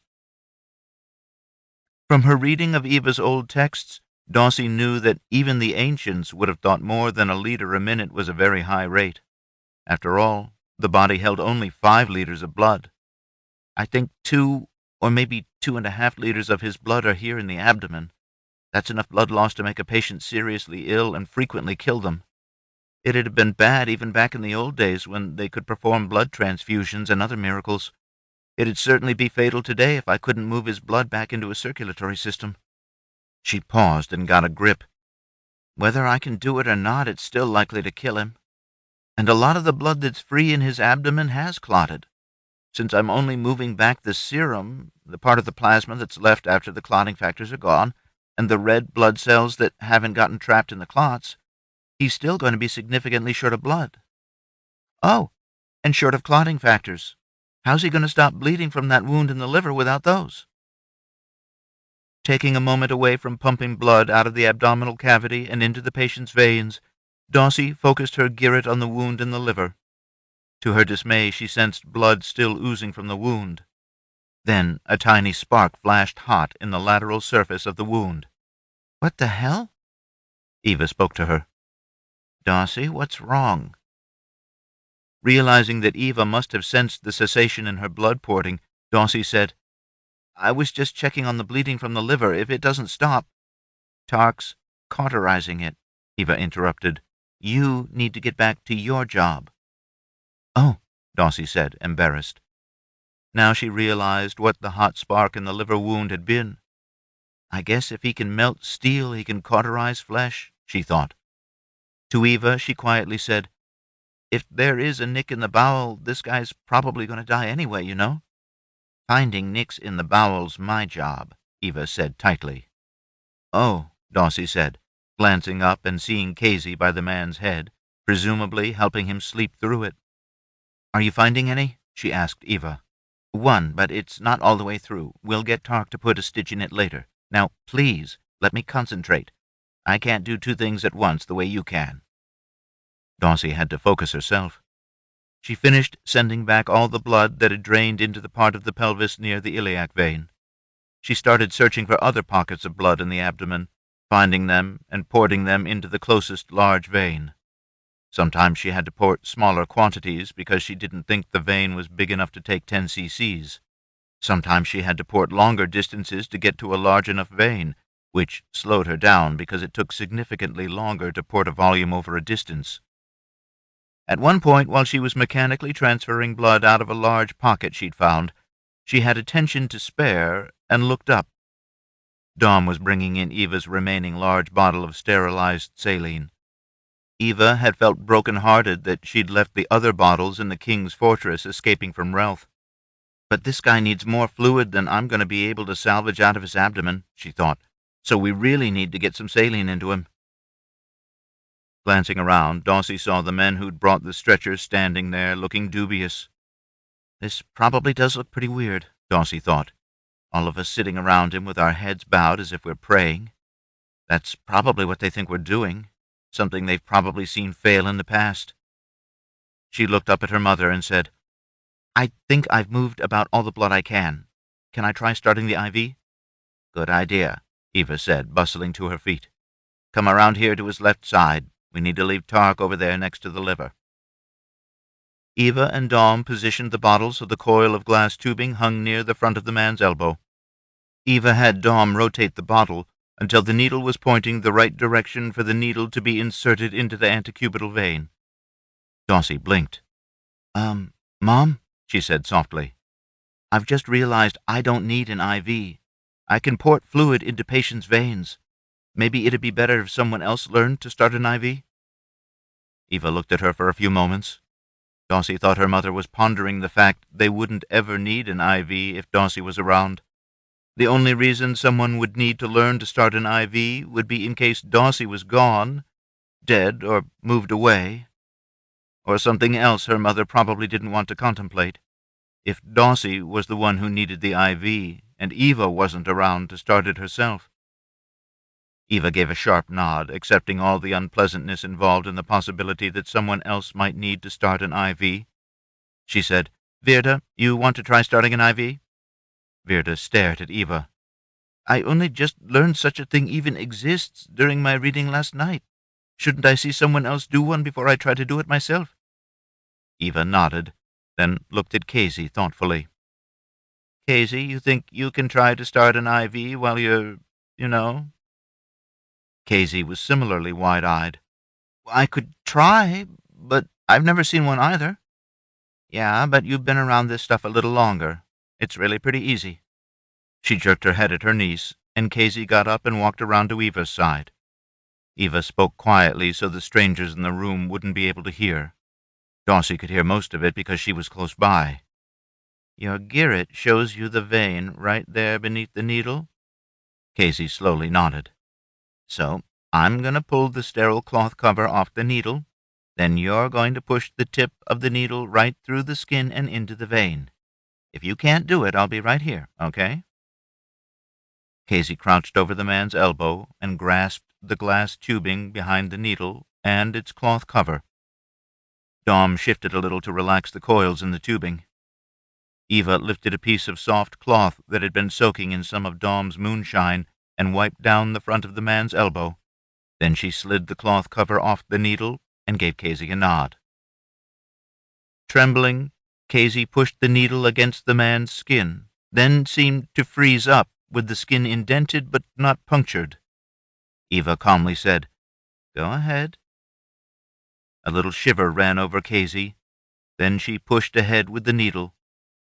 Once it punctured the skin, Daussie's Girret showed the needle immediately proceeded on into the vein just beneath the skin. Eva said, Great, hold still. She reached up and pulled the cork out of the bottle. Saline started pouring into the man's vein. She said, In the old days, they had ways to swap out the needle for a flexible plastic tube they'd tape in place. Since we don't have either the tube or the tape, you're going to need to hold that. The man moaned and started to lift his head. Eva said, Or maybe I should hold the needle while you calm him down. Eva sat down to hold the needle in place, and Kazy went back to the head of the table. Daussie turned her attention to what Tarc was doing to the liver. Much of the surface of the wound inside the liver seemed crusty. Wow, he's really cauterized a lot of it. Daussie could tell the bleeding was far less than it had been, but there were still a few tiny spots that were oozing blood. Her Girret sensed another flare of heat. She looked up at Tarc. His face was drawn. I'll bet he's got the mother of all headaches, Daussie thought. She sent her Girret back into the wound. But he shouldn't have to do much more. Daussie sent her Girret around the abdomen looking for any more collections of blood. She only found a little bit that wasn't clotted up by the liver. It had obviously just come out of the wound. She moved it into the portal vein. Daussie noticed Eva and Dom had finished running the saline into the man's arm and taken the needle out. Dom was carrying the glass bottle and the coiled glass tubing back to the kitchen. Eva leaned close to Daussie. If we leave all that clotted blood in his abdomen, it's going to turn into scar tissue. Do you think you can port it all the way out of his abdomen? Daussie nodded. I'll go get a pan to pour it into so it doesn't make a mess. One with a lid, Eva said as Daussie was getting up, so the men don't see the blood. Daussie nodded again. Eva called behind her, Get the girls to start heating the pressure cooker so we can make more sterile saline. Daussie came back out and placed the shallow pan with its lid under the patient's flank. Before she started, Tarc leaned close and whispered, "I've been squeezing the clots. The liquid floating on top is the serum I've squeezed out of them. Port that back into his veins before you start removing the clots." Not sure that was a good idea, Daussie looked up at Eva, who was talking to Virda. Tarc interrupted. "I already asked Mom if it was okay to do it." "I'm glad you understand I can't just do it on your say-so," Daussie said, looking up at her brother with a grin. The grin faded when she saw how exhausted Tarc looked. "Are you okay?" "No," Tarc said with a wince. "I feel like someone stuck a knife in through the center of my forehead and started twisting." He closed his eyes part way and slowly shook his head. "It's even worse seeing you still smiling after you ported all that blood. Can't you at least try to look tired?" "Oh, sorry. It isn't hard for me to port stuff short distances when I'm close to them. Maybe you shouldn't be trying to squeeze the clots? And we all have to do our part. I'll just have to take revenge on you later for making your part look so easy." Hiding her grin, Daussie leaned down and started porting the serum Tarc had freed up into the iliac veins. More of it kept gushing down as Tarc squeezed clots in different areas. After a while, she realized he was doing her a huge favor because it left less clot behind for her to have to port all the way out of the abdomen. Once she'd moved as much serum back into the veins as Tarc could free up, she started porting the clotted blood out into the pan. Daussie looked up to see her mother watching her with an anxious look. Eva said, "Are you okay?" "I'm fine. Porting fluid a couple of centimeters is pretty easy." "Great," Eva said, lifting a large stoppered jar up onto the table at the man's right flank. "No rest for the wicked. It's time to wash out the man's wound." She grabbed the stopper. "Wait," Daussie said. "Why are you pulling out the stopper?" To pour the saline into his wound. Tarc will slosh it around, and you can port it back out."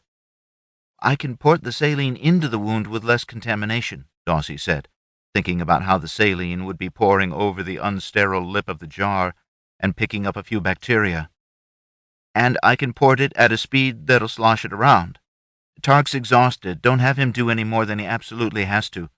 Besides, doesn't he still need to put a stitch in that incomplete bowel laceration?" Eva chewed her lip, then looked at Tarc, still looking gray around the gills. "Which is harder for you, Tarc?" "Doing both of them," Tarc said listlessly. "But pulling the needle's pretty easy. It doesn't weigh much." Daussie said, "And if that hole in the intestine opens up—" Eva's expression turned grim at the thought. "You're right. Can you get one of your needle and suture packets and some moonshine?" As Daussie walked toward the kitchen, she saw Nylon leaning out to see what was happening. Or to look at Tarc. Or maybe to get away from the heat, Daussie thought as she stepped into the kitchen. Nylon and Grace had built a large fire in the stove to heat Eva's big pressure cooker sterilizer, and the kitchen was hot. Daussie was glad to get out of there with one of her suture packets and another little bottle of moonshine. She splashed some moonshine on the packet and used the wet side of it to rub down the skin over the patient's abdomen, then turned to Eva. "Why don't you position the packet as close to the laceration as possible so Tarc doesn't have to pull the needle so far?" Eva shrugged and moved the packet, then spoke to Tarc. "There's a bowel loop with a partial thickness cut right under the packet. Pull the needle down near the bowel, and I'll tell you which way you need to move to find it." Tarc moved his head so it was almost touching the man's abdomen. It looked like he was taking a nap. Daussie moved in fairly close on the other side and started using her Girret to search for the cut in the bowel herself. It was surprisingly hard to find amidst all the other loops of bowel coiled in the area. She knew her mother must have followed the bowel from one end to the other, carefully looking for any defects. In fact, Daussie hadn't found the injury by the time Tarc had poked the head of the needle through the abdominal wall and down near the intestine. Eva said, "A little bit superior toward the head, and a smidgen to the patient's left." With this guidance, Daussie suddenly found a loop with a thinned wall. It didn't have the shape of a slice as she'd expected. When the blade had parted the muscular outer layers of the intestine, they'd retracted, leaving the inner layers seeming somewhat thin but without an abrupt edge to the cut like she'd expected. Tarc evidently saw it too. The tiny bit of needle moved towards it and caught in the thicker retracted tissue. Tarc managed to have it catch the outer layers of tissue without entering the lumen of the bowel, which would have released contamination. Tarc pulled the needle over to the outer wall on the other side of the injury and caught some of the tissue there as well. He pulled it back to the first side, piercing a little more tissue, and started tying one of his knots. Once the knot was tight, the wall of the intestine no longer seemed thin. He glanced at his mother. "I think that's good enough. What do you think?" Eva nodded. Daussie cut the suture, and Tarc pulled the needle with its trailing suture out of the abdomen. A few seconds later, the other tail of the suture moved off to come out through the big knife wound that had created the injury in the first place. "That was amazing," Daussie breathed in awe of what her brother had done. Daussie started pouring saline out of the jar and into the actual knife wound. She was having to pour it about 6 centimeters, so she could only move about 15 cc's every second, but that was plenty. If she'd had to keep up that rate, it would have given her a headache, but 10 seconds and 150 cc's seemed to give everything a pretty good wash. Some of the saline splashed up out of the wound where Eva caught it with a towel. The rest splashed down into the abdomen. Though Daussie thought the porting of 15 cc increments had done enough splashing around, Tarc put his head right down on the man's abdomen and splashed the saline around a little more, giving things a bit of a wash. Once he leaned back, Daussie started porting the excess saline, which had picked up some remnants of clotted blood, into another pan by the man's flank. Eva came out with her suturing kit and sewed up the wound in the man's skin. "What about the deeper tissue?" Daussie asked. "Tarc can do that tomorrow when he feels better," Eva replied, giving her son a pitying look. Daussie looked over at the 2 men who'd brought the patient in. She could hear a little, but partly understood by reading his lips, as the one said to his partner, "He's dead. Didn't even move when she was sticking him with that big-ass needle." Eva turned to the 2 men and said, "Let's get him upstairs to the room we keep for patients." As the men took away the stretcher, Daussie noticed the jar of sterile saline they'd used to wash out the wound. She picked it up and took it with her. It was a struggle getting the stretcher up the stairs with a hefty man on it. Daussie thought it would have gone a lot smoother and easier if Tarc and Dom had been carrying it, but Tarc looked way too tired. And by the time it was evident the men were going to have trouble, it was too late for Dom to do any more than help the trailing man carry his end. Once they had the patient off the stretcher and onto the bed, Eva gave Kazy a nod. A few minutes later, their patient moaned and started trying to lift his head. One of the stretcher-bearers startled back in dismay. "Is he coming back from the dead?" Virta patted his arm and said reassuringly, "No, he's only been asleep. Being hurt so bad wears you out and makes you sleep. He's just starting to wake up. I think he may live." The other stretcher-bearer grimly shook his head. Quietly, he said, "A man don't come back after getting stuck in the gut. Appreciate what you all tried to do, but I don't think all that praying and muttering's going to do no good." Daussie took a breath to explain that the wound hadn't punctured his intestines, which is what so consistently killed men after they were wounded in the gut, but she stopped herself even before Eva touched her arm to restrain her. As soon as the men left the room, Daussie showed her mother the jar of saline. "I could port the rest of this into one of his veins." "Oh, that's a great idea." Daussie set the jar on the man's groin and started porting the saline out of the bottom of the jar and into his femoral vein. By the time they got to sleep, there wasn't much time left before they had to be up starting another day. Despite still feeling very tired, Tarc was the first one down to the kitchen the next day. Once the total exhaustion had worn off, he hadn't been able to sleep because of the persistent remnants of his headache. He decided to brew some willow bark tea. He stirred the coals and placed some tinder on a hot one. As it flared up, he fed in some wood. He was putting a pot of water onto the hottest part of the stove when the door to the kitchen creaked open. Nylon stepped in, then, seeing him, her eyes dropped and she started to back out. "Nylon," he said. She stopped backing out, frozen, eyes still on the floor. Uncomfortable, he spoke slowly. Kazy says you don't hate me as much as I think you do. Her eyes shot up to give him a momentary disbelieving stare, then dropped back to the floor. She shook her head, though the shake was tiny and hard to see. You see, I've been thinking that you won't look at me because you think I'm a terrible person. Or maybe just that you find my appearance repulsive, or ghastly, or vile. Her eyes widened, then raised some, wandering across the room toward him. They finally focused on his chest. No, she said. Her voice crackled. Are you making tea? Tarc nodded. Willow bark tea. I've got a headache from, last night. I can make it for you. Tarc produced a gentle chuckle. I can make my own tea. Oh. Nyland's eyes dropped, and she started to back out the door again. Wait. When she paused, Tarc continued. Stay. Talk to me. Having a stroke of insight, he realized she might not feel comfortable staying without a reason. We could get the bread started for the day. Okay, Nyland said, fully entering the kitchen and closing the door behind her. Tarc got down the sourdough. While he was checking on the water for his tea, Nyland saved some starter out of the sourdough. Tarc got out some flour, took the starter, stirred in water and flour, then put the freshly fed starter back up on the shelf. When he turned around, Nyland had started to knead some dough. He separated a big section and started to knead as well. Turning to Nyland, he asked, How are you doing? Fine? That's great. I think most people would be pretty traumatized by the time you spent with the Ragas and then, Farland wanting to force you to marry someone you didn't know. Nyland said nothing, just continued to knead her dough, perhaps a little more forcefully than she'd been doing it before. I shouldn't have brought up her time with the Ragas. She probably doesn't want to think about it, and she might be embarrassed about what happened there. I'm probably the last person she wanted to talk to about something like that.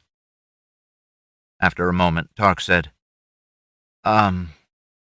then tried to think what he could say to moderate such a horrific faux pas. When he couldn't think of anything to follow it with, his seemed to just sit there. Tarc was still desperately trying to think of something to say when, in an almost calm voice, Nyland said, Thank you for your concern. Her eyes stayed down on the dough she was kneading. Tarc wondered whether the response was sarcastic. Her tone hadn't suggested sarcasm, but Daussie might have used just those words if she was pissed off about what he'd said. Tarc's inner self was practically screaming at him to say something, but then Nyland continued. For some reason, being around Kazy seems to calm my worries. You might have guessed that I'm shamed by what happened when I was with the Ragas, but the time I spend around your cousin seems to be making my shame less. Nyland stopped kneading. Tarc felt her eyes were on him, and when he turned, she'd actually turned her head and was looking all the way up at his face. Her eyes were actually looking into his. She took a deep breath and said, I'd like to express my gratitude that you, at great risk to yourself, came to save me from the Ragas. And Grace, too. Farland told me about that night, and you certainly owed us nothing after all, Farland had your sister at knife point. A tear welled up and ran down her cheek. No one else would have been brave enough or cared enough to try to rescue a complete stranger from those men. Oh, come on. There was only one Raga, and he had a broken wrist, didn't he? Tarc said, trying to make light of it. Then he realized Nyland's shoulders were shaking despite her efforts to suppress her weeping. He stepped closer and put an arm around her, squeezing gently at first, then more firmly. Almost in her ear, he quietly said, And you shouldn't be ashamed of anything. Angry, maybe, but never ashamed. What happened wasn't your fault."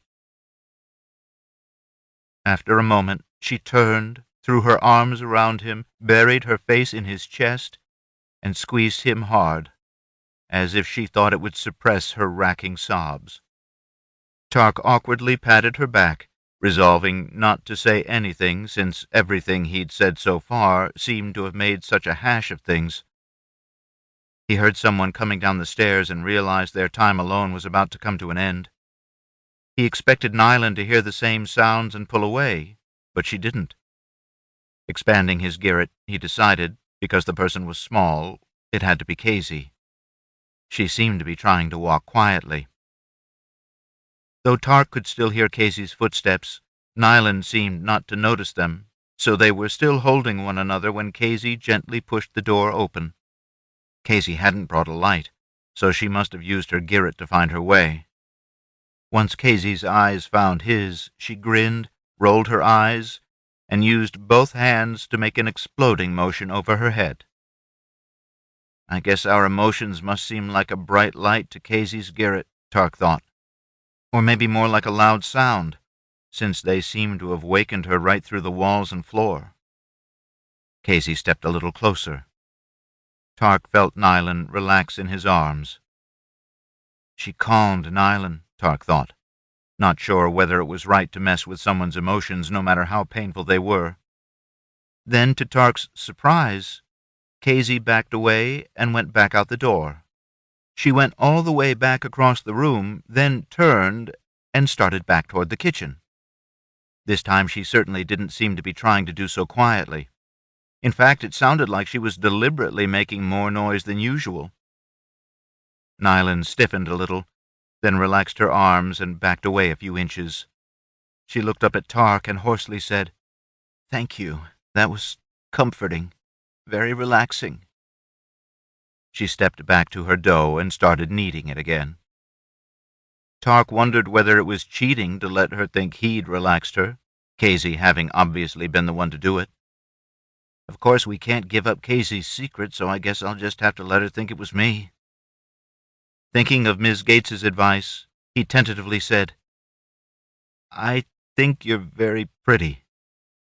He immediately thought, no, that was so clumsy, and this wasn't the right time to do it either. Kazy opened the door to the kitchen and stepped inside, saying, "Hi, Nyland. Hi, Tarc," as if there were nothing unusual about finding them in the kitchen kneading dough together. Nyland had frozen in position. Tarc wasn't sure whether it was because he'd said something as stupid as "I think you're pretty," or because she was embarrassed to have Kazy come in on them. Then Nyland turned to look up into his eyes once again. She said, "Thank you," in a tone so freighted with emotion his heart did a little flip-flop. He wasn't sure whether he was sad that those 5 words had meant so much to her, or ecstatic that he'd said them. I guess that crotchety old woman knew what she was talking about, he thought. "You're welcome," he whispered. Nyland turned to Kazy and said cheerfully, "Good morning, Kazy. I'm brewing willow bark tea for Tarc's headache, and he's helping me knead the dough." She glanced back over her shoulder. "Oops, the water's boiling. I'd better start steeping your bark, Tarc." She snorted a little laugh as she turned to the stove. "I made a rhyme." Tarc looked at Kazy, who looked like she was doing her best to choke back hysterical laughter. "Good morning, cousin," he said, then tried to glare at her like she'd been glaring at him recently. He resumed kneading the dough.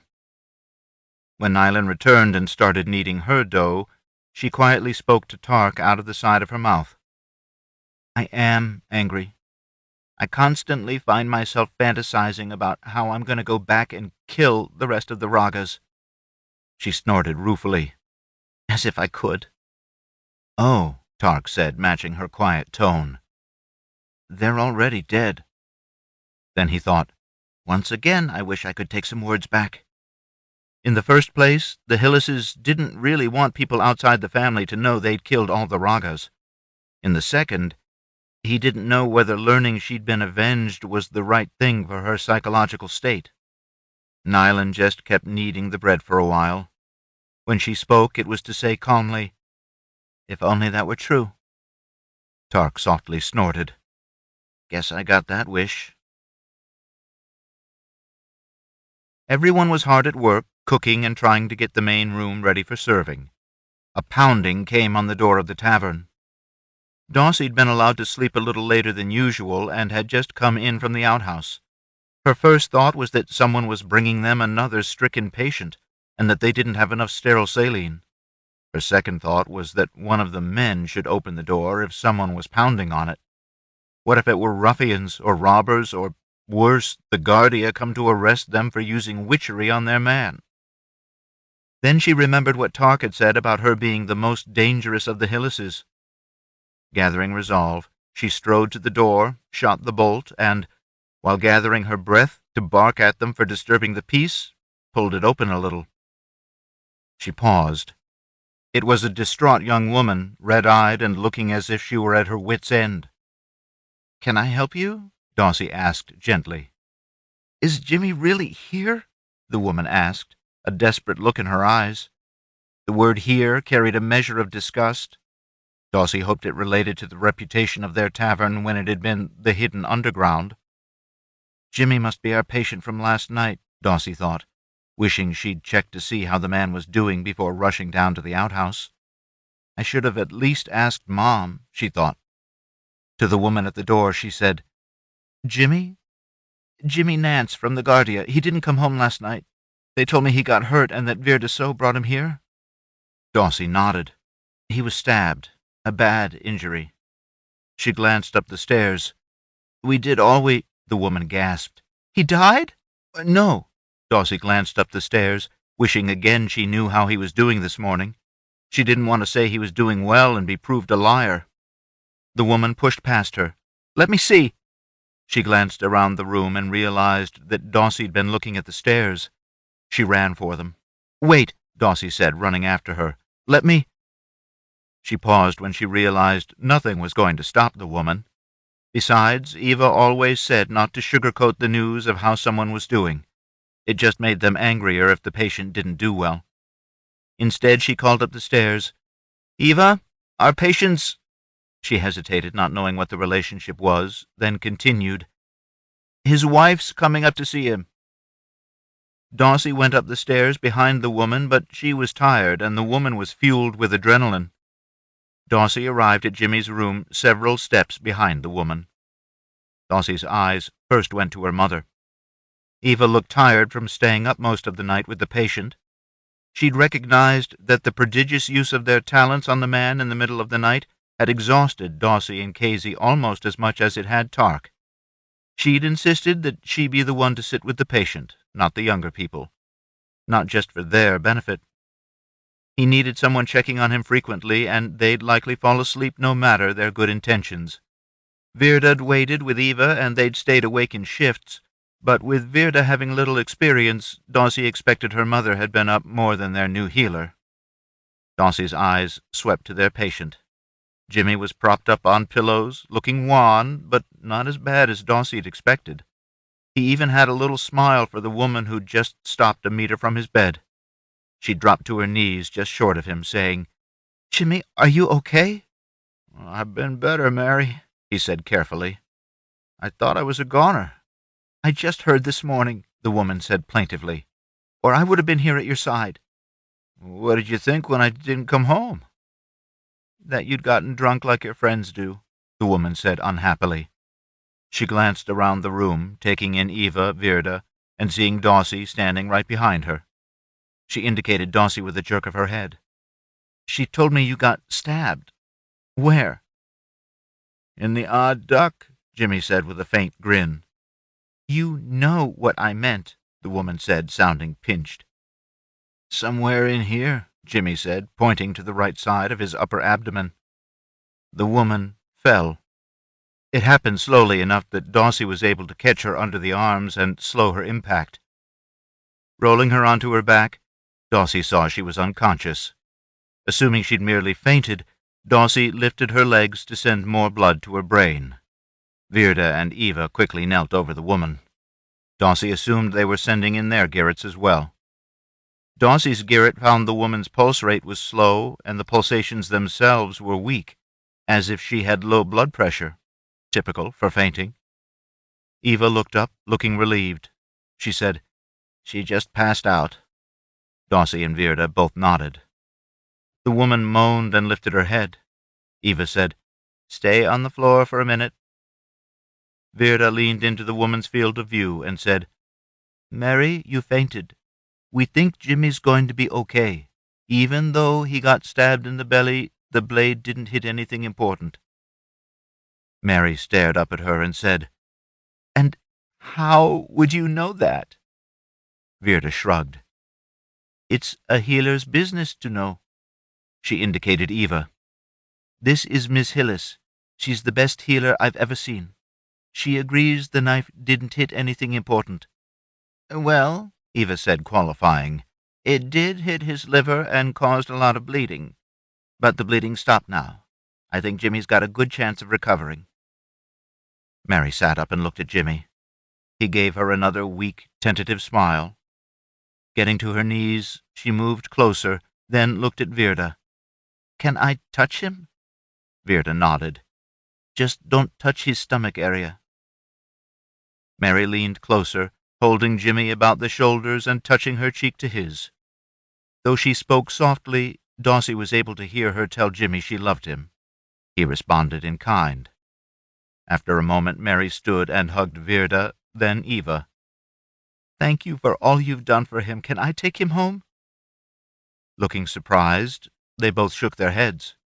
Eva said, "I think it'd be much better if he stayed here with us for a couple of days, so we can watch for problems." When Daussie went back downstairs, she found Farland talking to a couple of men in uniforms. Guardia, she thought.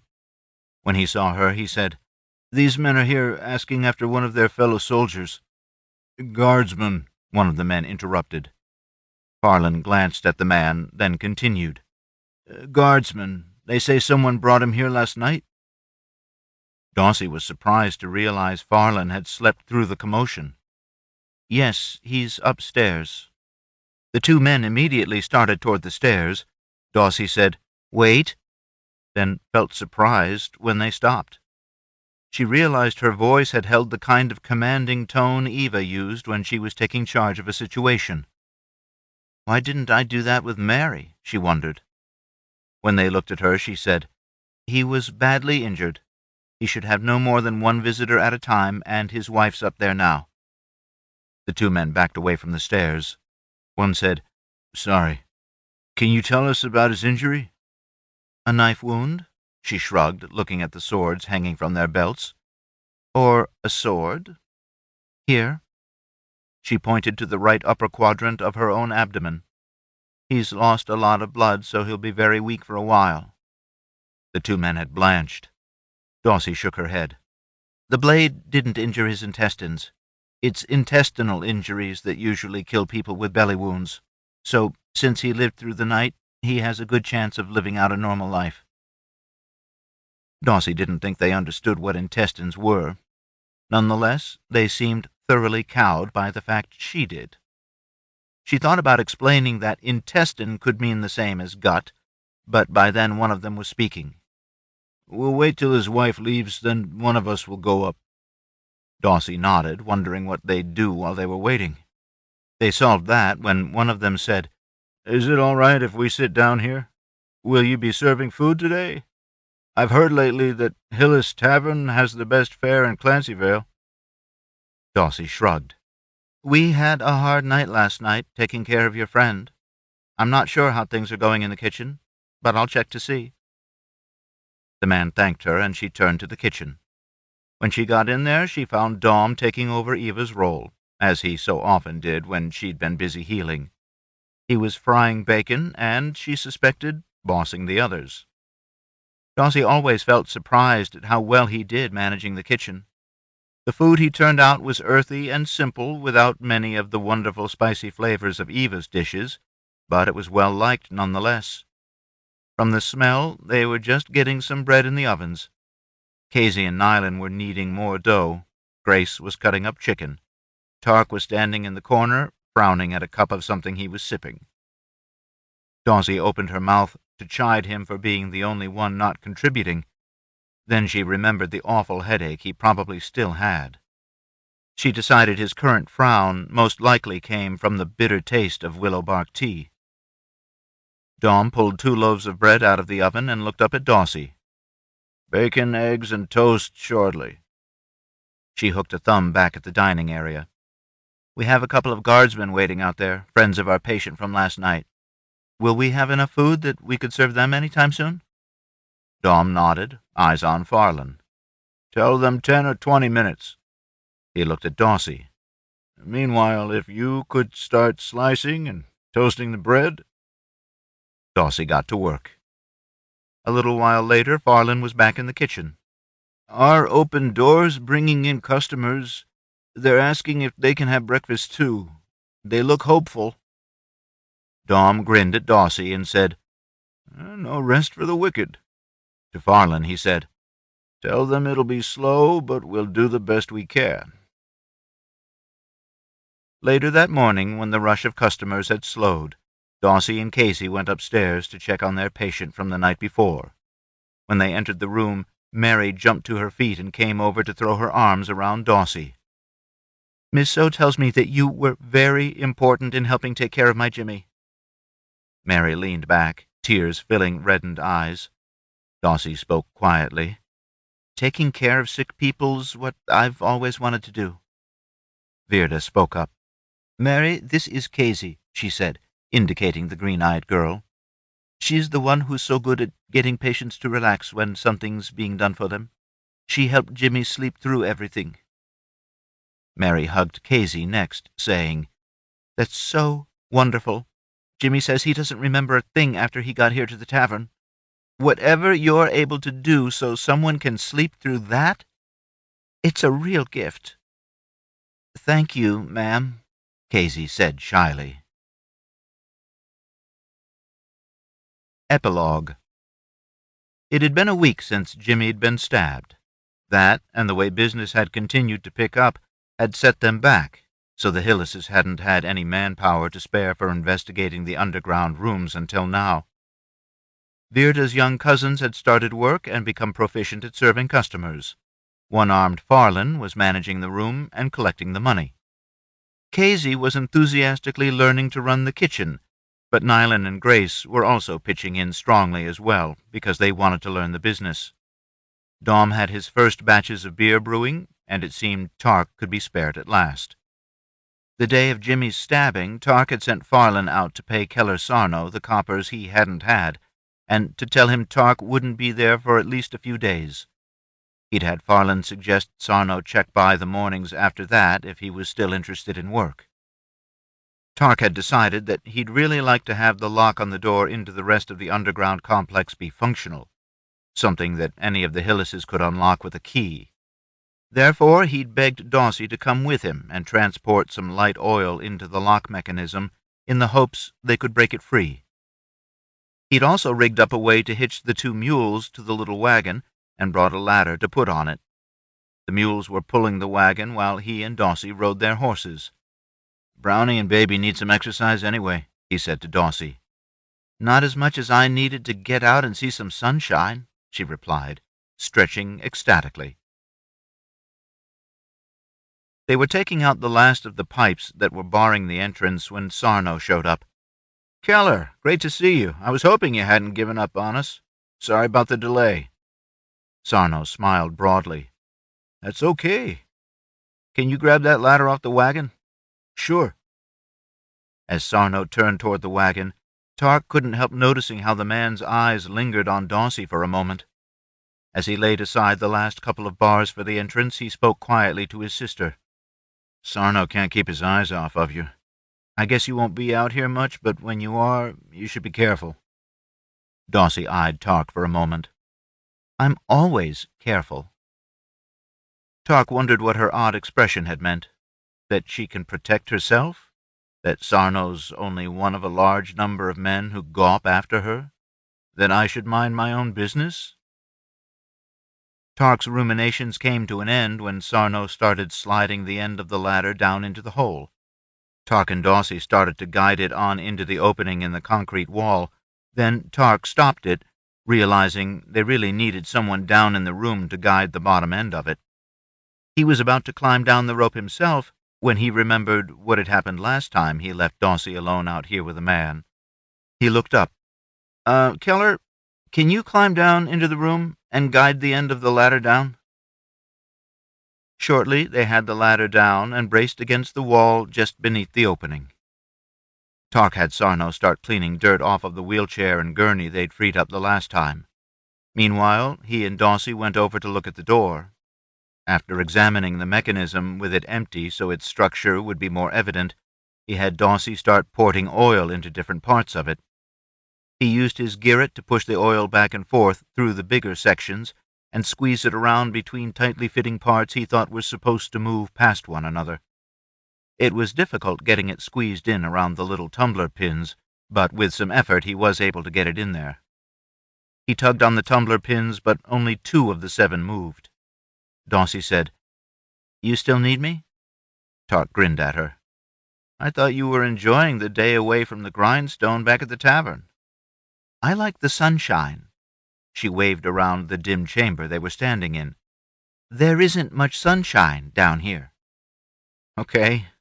Keep your Garrett out on the way home." "You can bet I will," Daussie said, starting for the ladder. Tarc and Sarno spent the rest of the day digging out 4 more gurneys, then cleaning most of the dirt off them. There had been fragmented remnants of what Tarc thought had been cushions on top of the gurneys. Like the wheelchair, the gurney's wheels only had a few fragments of their original rubber by the time they'd been pulled free of the dirt. The remainder of the gurneys had been made of stainless steel and aluminum, and were in surprisingly good condition. The back wall of the big chamber was now piled high with dirt they'd shoveled away from the front wall. With Tarc pushing and Sarno pulling, they got the wheelchair and 2 of the 5 gurneys up the ladder and out to the wagon, though it was quite a struggle. The gurneys were so big and clumsy the wagon was full with those 3 items.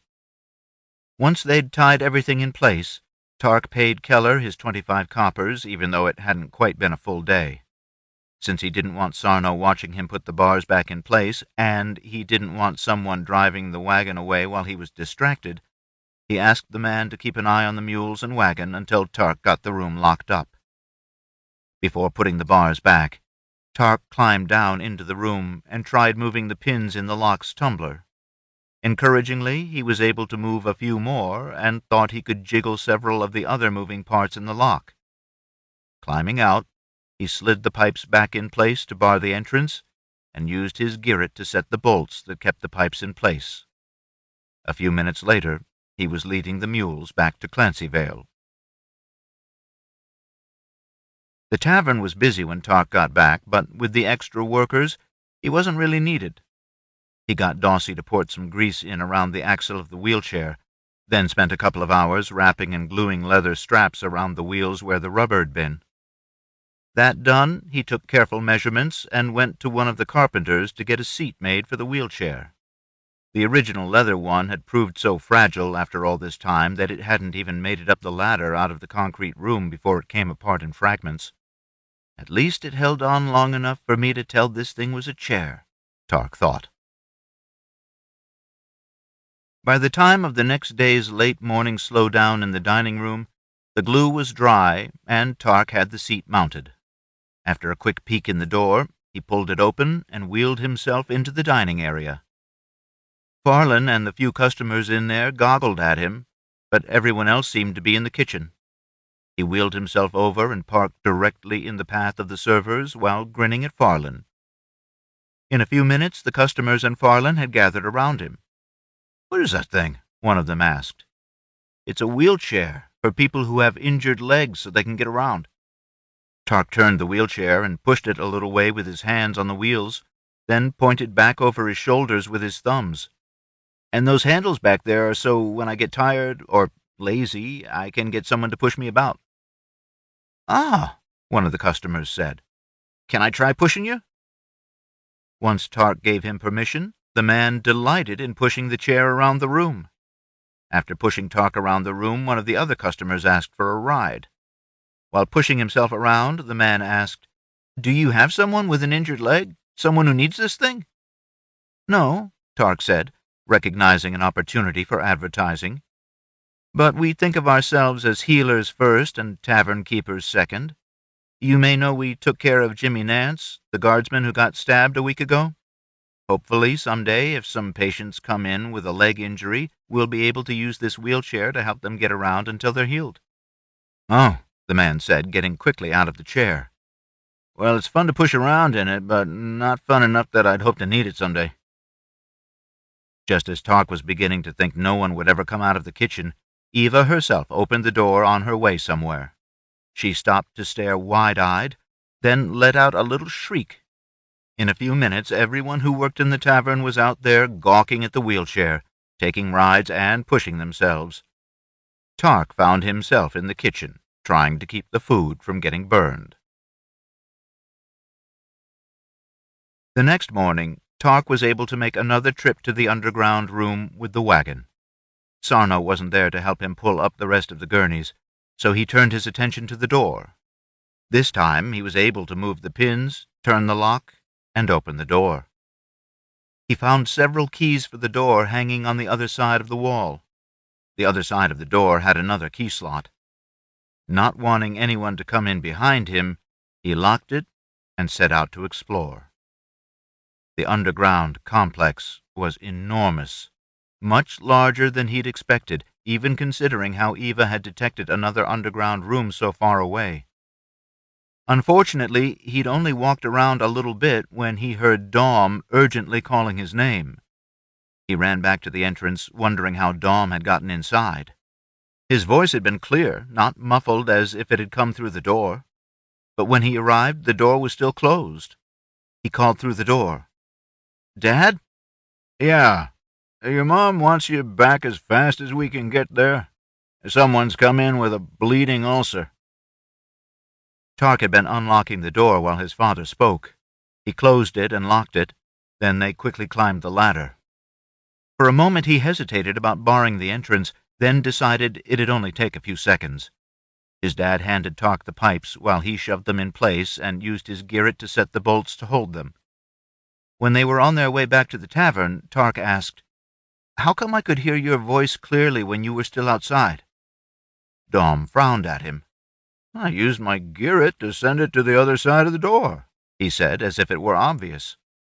"But I thought you couldn't send your Girret into objects, only to where you can see." "I can send it, I just can't tell where it is once it gets there.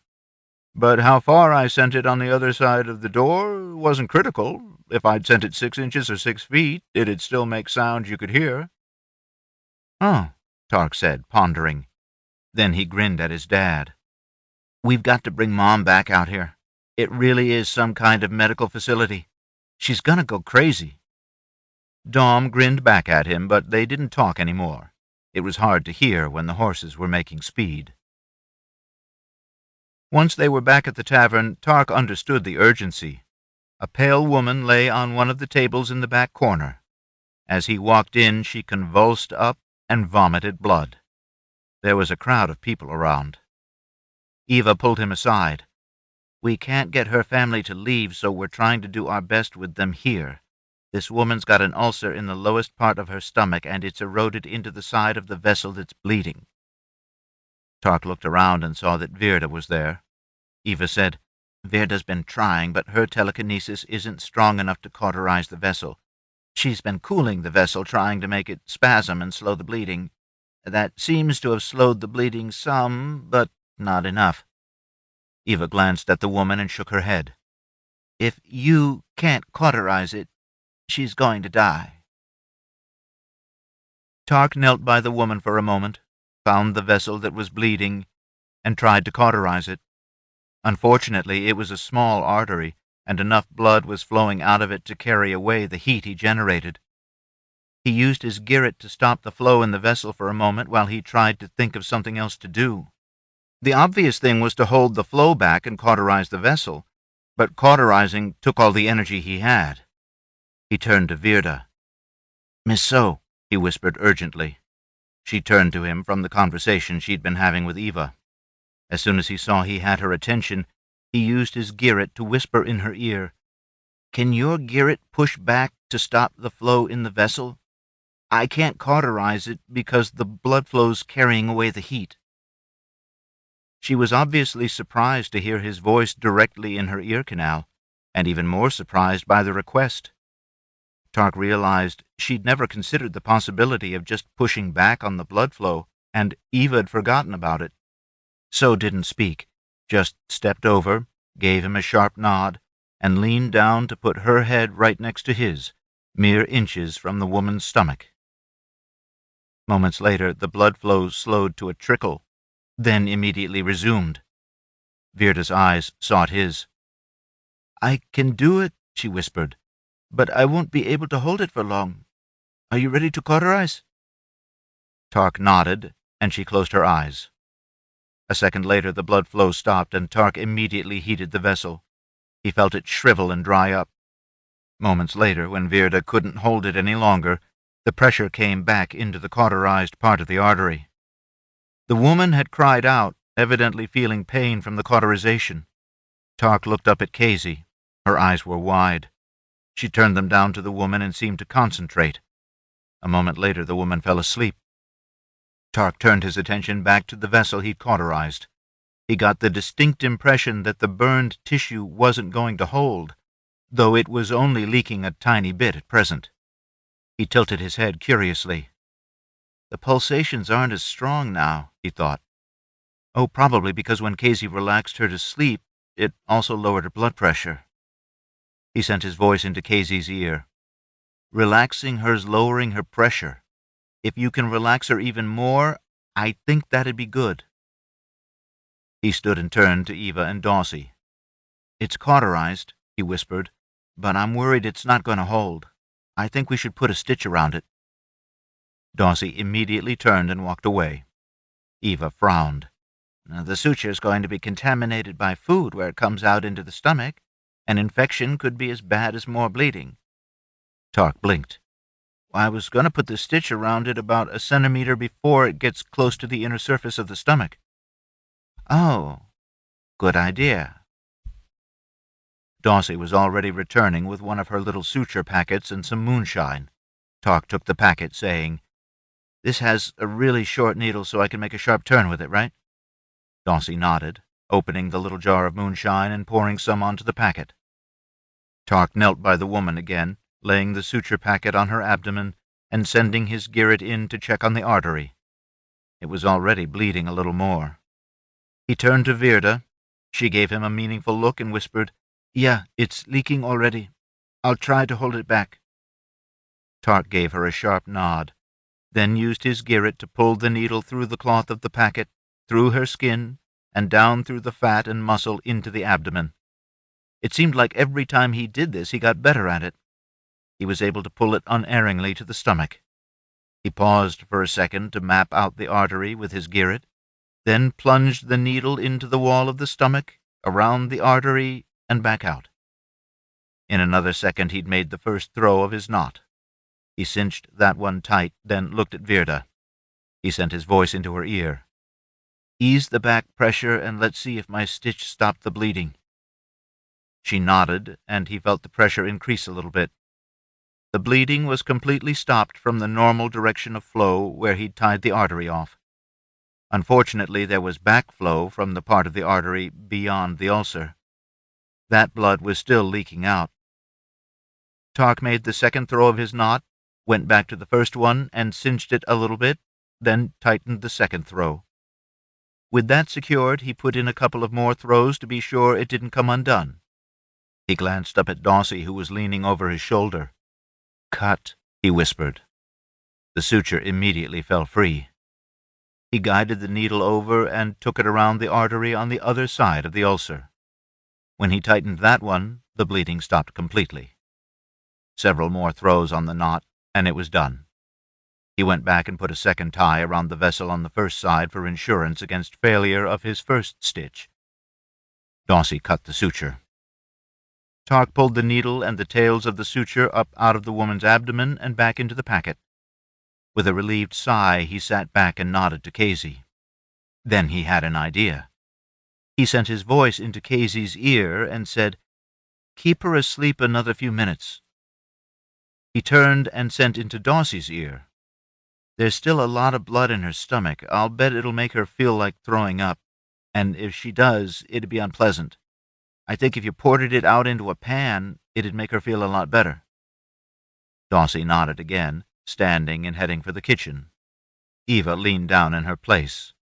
After a moment for her Garrett to scout around, she squeezed Tarc's shoulder and whispered, "Awesome job." Tarc got a warm, fuzzy feeling. He'd felt good about what he'd done, but hearing Eva say it really drove it home.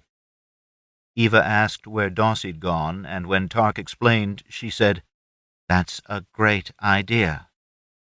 After a few moments, she elaborated, "You sure have a lot of good ideas for someone who isn't interested in medicine." Tarc snorted, "I was just stating the obvious." That evening, a popular caravan pulled into the marketing grounds. Vera promptly predicted that business would be slow in the tavern, as many of the townspeople would go out to explore the offerings at the caravan. The next day, Dom shooed Eva, Tarc, Daussie, and Kazy out the door, telling them that he, Farlan, Nylan, and Grace could handle the tavern that day. They'd take the next day off. When Tarc came around the corner with the mules and horses, Eva's reaction was, "I don't need a horse to go down to the caravan grounds." Tarc shrugged. "Okay, but it's quite a bit farther out to the underground rooms." Eva gasped. "You got them open?" He nodded and turned back toward their little stable. "But if you want to walk, it probably would be good exercise." After a brief argument about who had to ride the mules, they were on their way. They pestered Tarc most of the way about what he'd found, but he shrugged them off with claims that they'd called him back before he'd been able to do more than get the door open and see a long hallway. They removed the bars and climbed down the ladder. Tarc showed them all how to use the key, none of them having ever seen any keys except the clumsy ones that could be made by current blacksmiths. Then they were inside, gasping at the length of the hallway they could see fading into the darkness beyond the reach of their lamps. They immediately wanted to run off, but Tarc made them wait long enough to learn how to unlock the door from the hallway so they couldn't get stuck down in the facility. Kazy and Daussie ran off down the hall. Thinking it was a good thing they'd brought 4 lamps, Tarc walked a short distance behind his mother, delighting in her gasp as she came to a room that appeared to have been a laboratory. It had benches and large quantities of failing plastic objects. Fortunately, there was a lot of glassware as well. There were also some of the ancient devices that Henry told Tarc were thinking machines called computers. Then Eva's voice squeaked as she saw a shelf lined with books. With trembling hands, she pulled down the first one, carefully laying it on the bench and gently turning a few fragile pages. Tarc had spent a few moments with them on his last trip, so he knew that most of the books seemed to be manuals of some kind related to the lab. Eva looked up at Tarc with eyes that seemed to glow. "These may explain how to use the equipment in here?" Tarc nodded. "I think you should come look at the next room." Eva narrowed her eyes at him. "I thought you only got to glance down the hallway before your dad came to get you." Tarc shrugged and grinned. "I might have seen just a little bit more."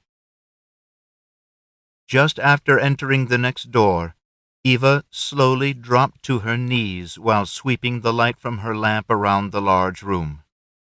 Every wall was covered with shelves, and every shelf was covered with books. She sighed, saying, "A library." When Tarc had looked at the titles on the books last time, all of them had seemed to have something to do with medicine. He ran his light over a few different shelves and still thought that to be the case. When he turned his lamp back on his mother, she was weeping. Despite the tears, when she turned her face up to him, it looked joyful. She said, There's more here than I'll ever be able to learn. Tarc nodded. Author's afterword. This is a comment on the science in this science fiction novel. I've always been partial to science fiction that poses a what-if question. Not everything in the story has to be scientifically plausible, but you suspend your disbelief regarding one or two things that aren't thought to be possible. Essentially, you ask, what if something, such as faster-than-light travel, were possible? How might that change our world? I think the rest of the science in a science fiction story should be as real as possible. So, in this story, the central question adds on to the previous telekinesis and teleportation phenomena in the Hyllis stories. This time it's, what if someone could actually communicate mind to mind, telepathy, or see into the future, precognition? Certainly, these new Hyllis questions are also staples of science fiction.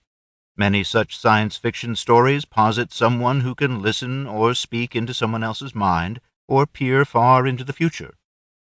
This story asks, what if a telepath could only get general impressions of attitude or intention at a distance, and they couldn't affect the other person's thoughts until they were within a few meters? I think it would still be a tremendous power to wield, terribly subject to abuse and requiring great self-control of the moral compass. What if a precog could only see a few seconds into the future? You certainly couldn't make a killing on the stock market. Well, in these days of ultra-fast trading, maybe you could make some money. But in a fight, it would be huge. Most don't realize that a quick-draw artist can draw his gun and shoot you in about 1/10 of a second, which is much less than the human reaction time of 1/5 of a second. Thus he can shoot you before you can begin to react, putting paid to the notion of the Western movie gunslinger who growls at his opponent to make your move. If the opponent's any good, the gunslinger wouldn't have a chance. But if you could see a second or two into the future, you'd be unbeatable. This has been Telepath, a Hyllis family story number 4, written by Laurence Dahners, narrated by Christopher Lane. Copyright 2019 by Laurence Dahners. Production copyright by Creative Texts Publishers, LLC. Audible hopes you have enjoyed this program.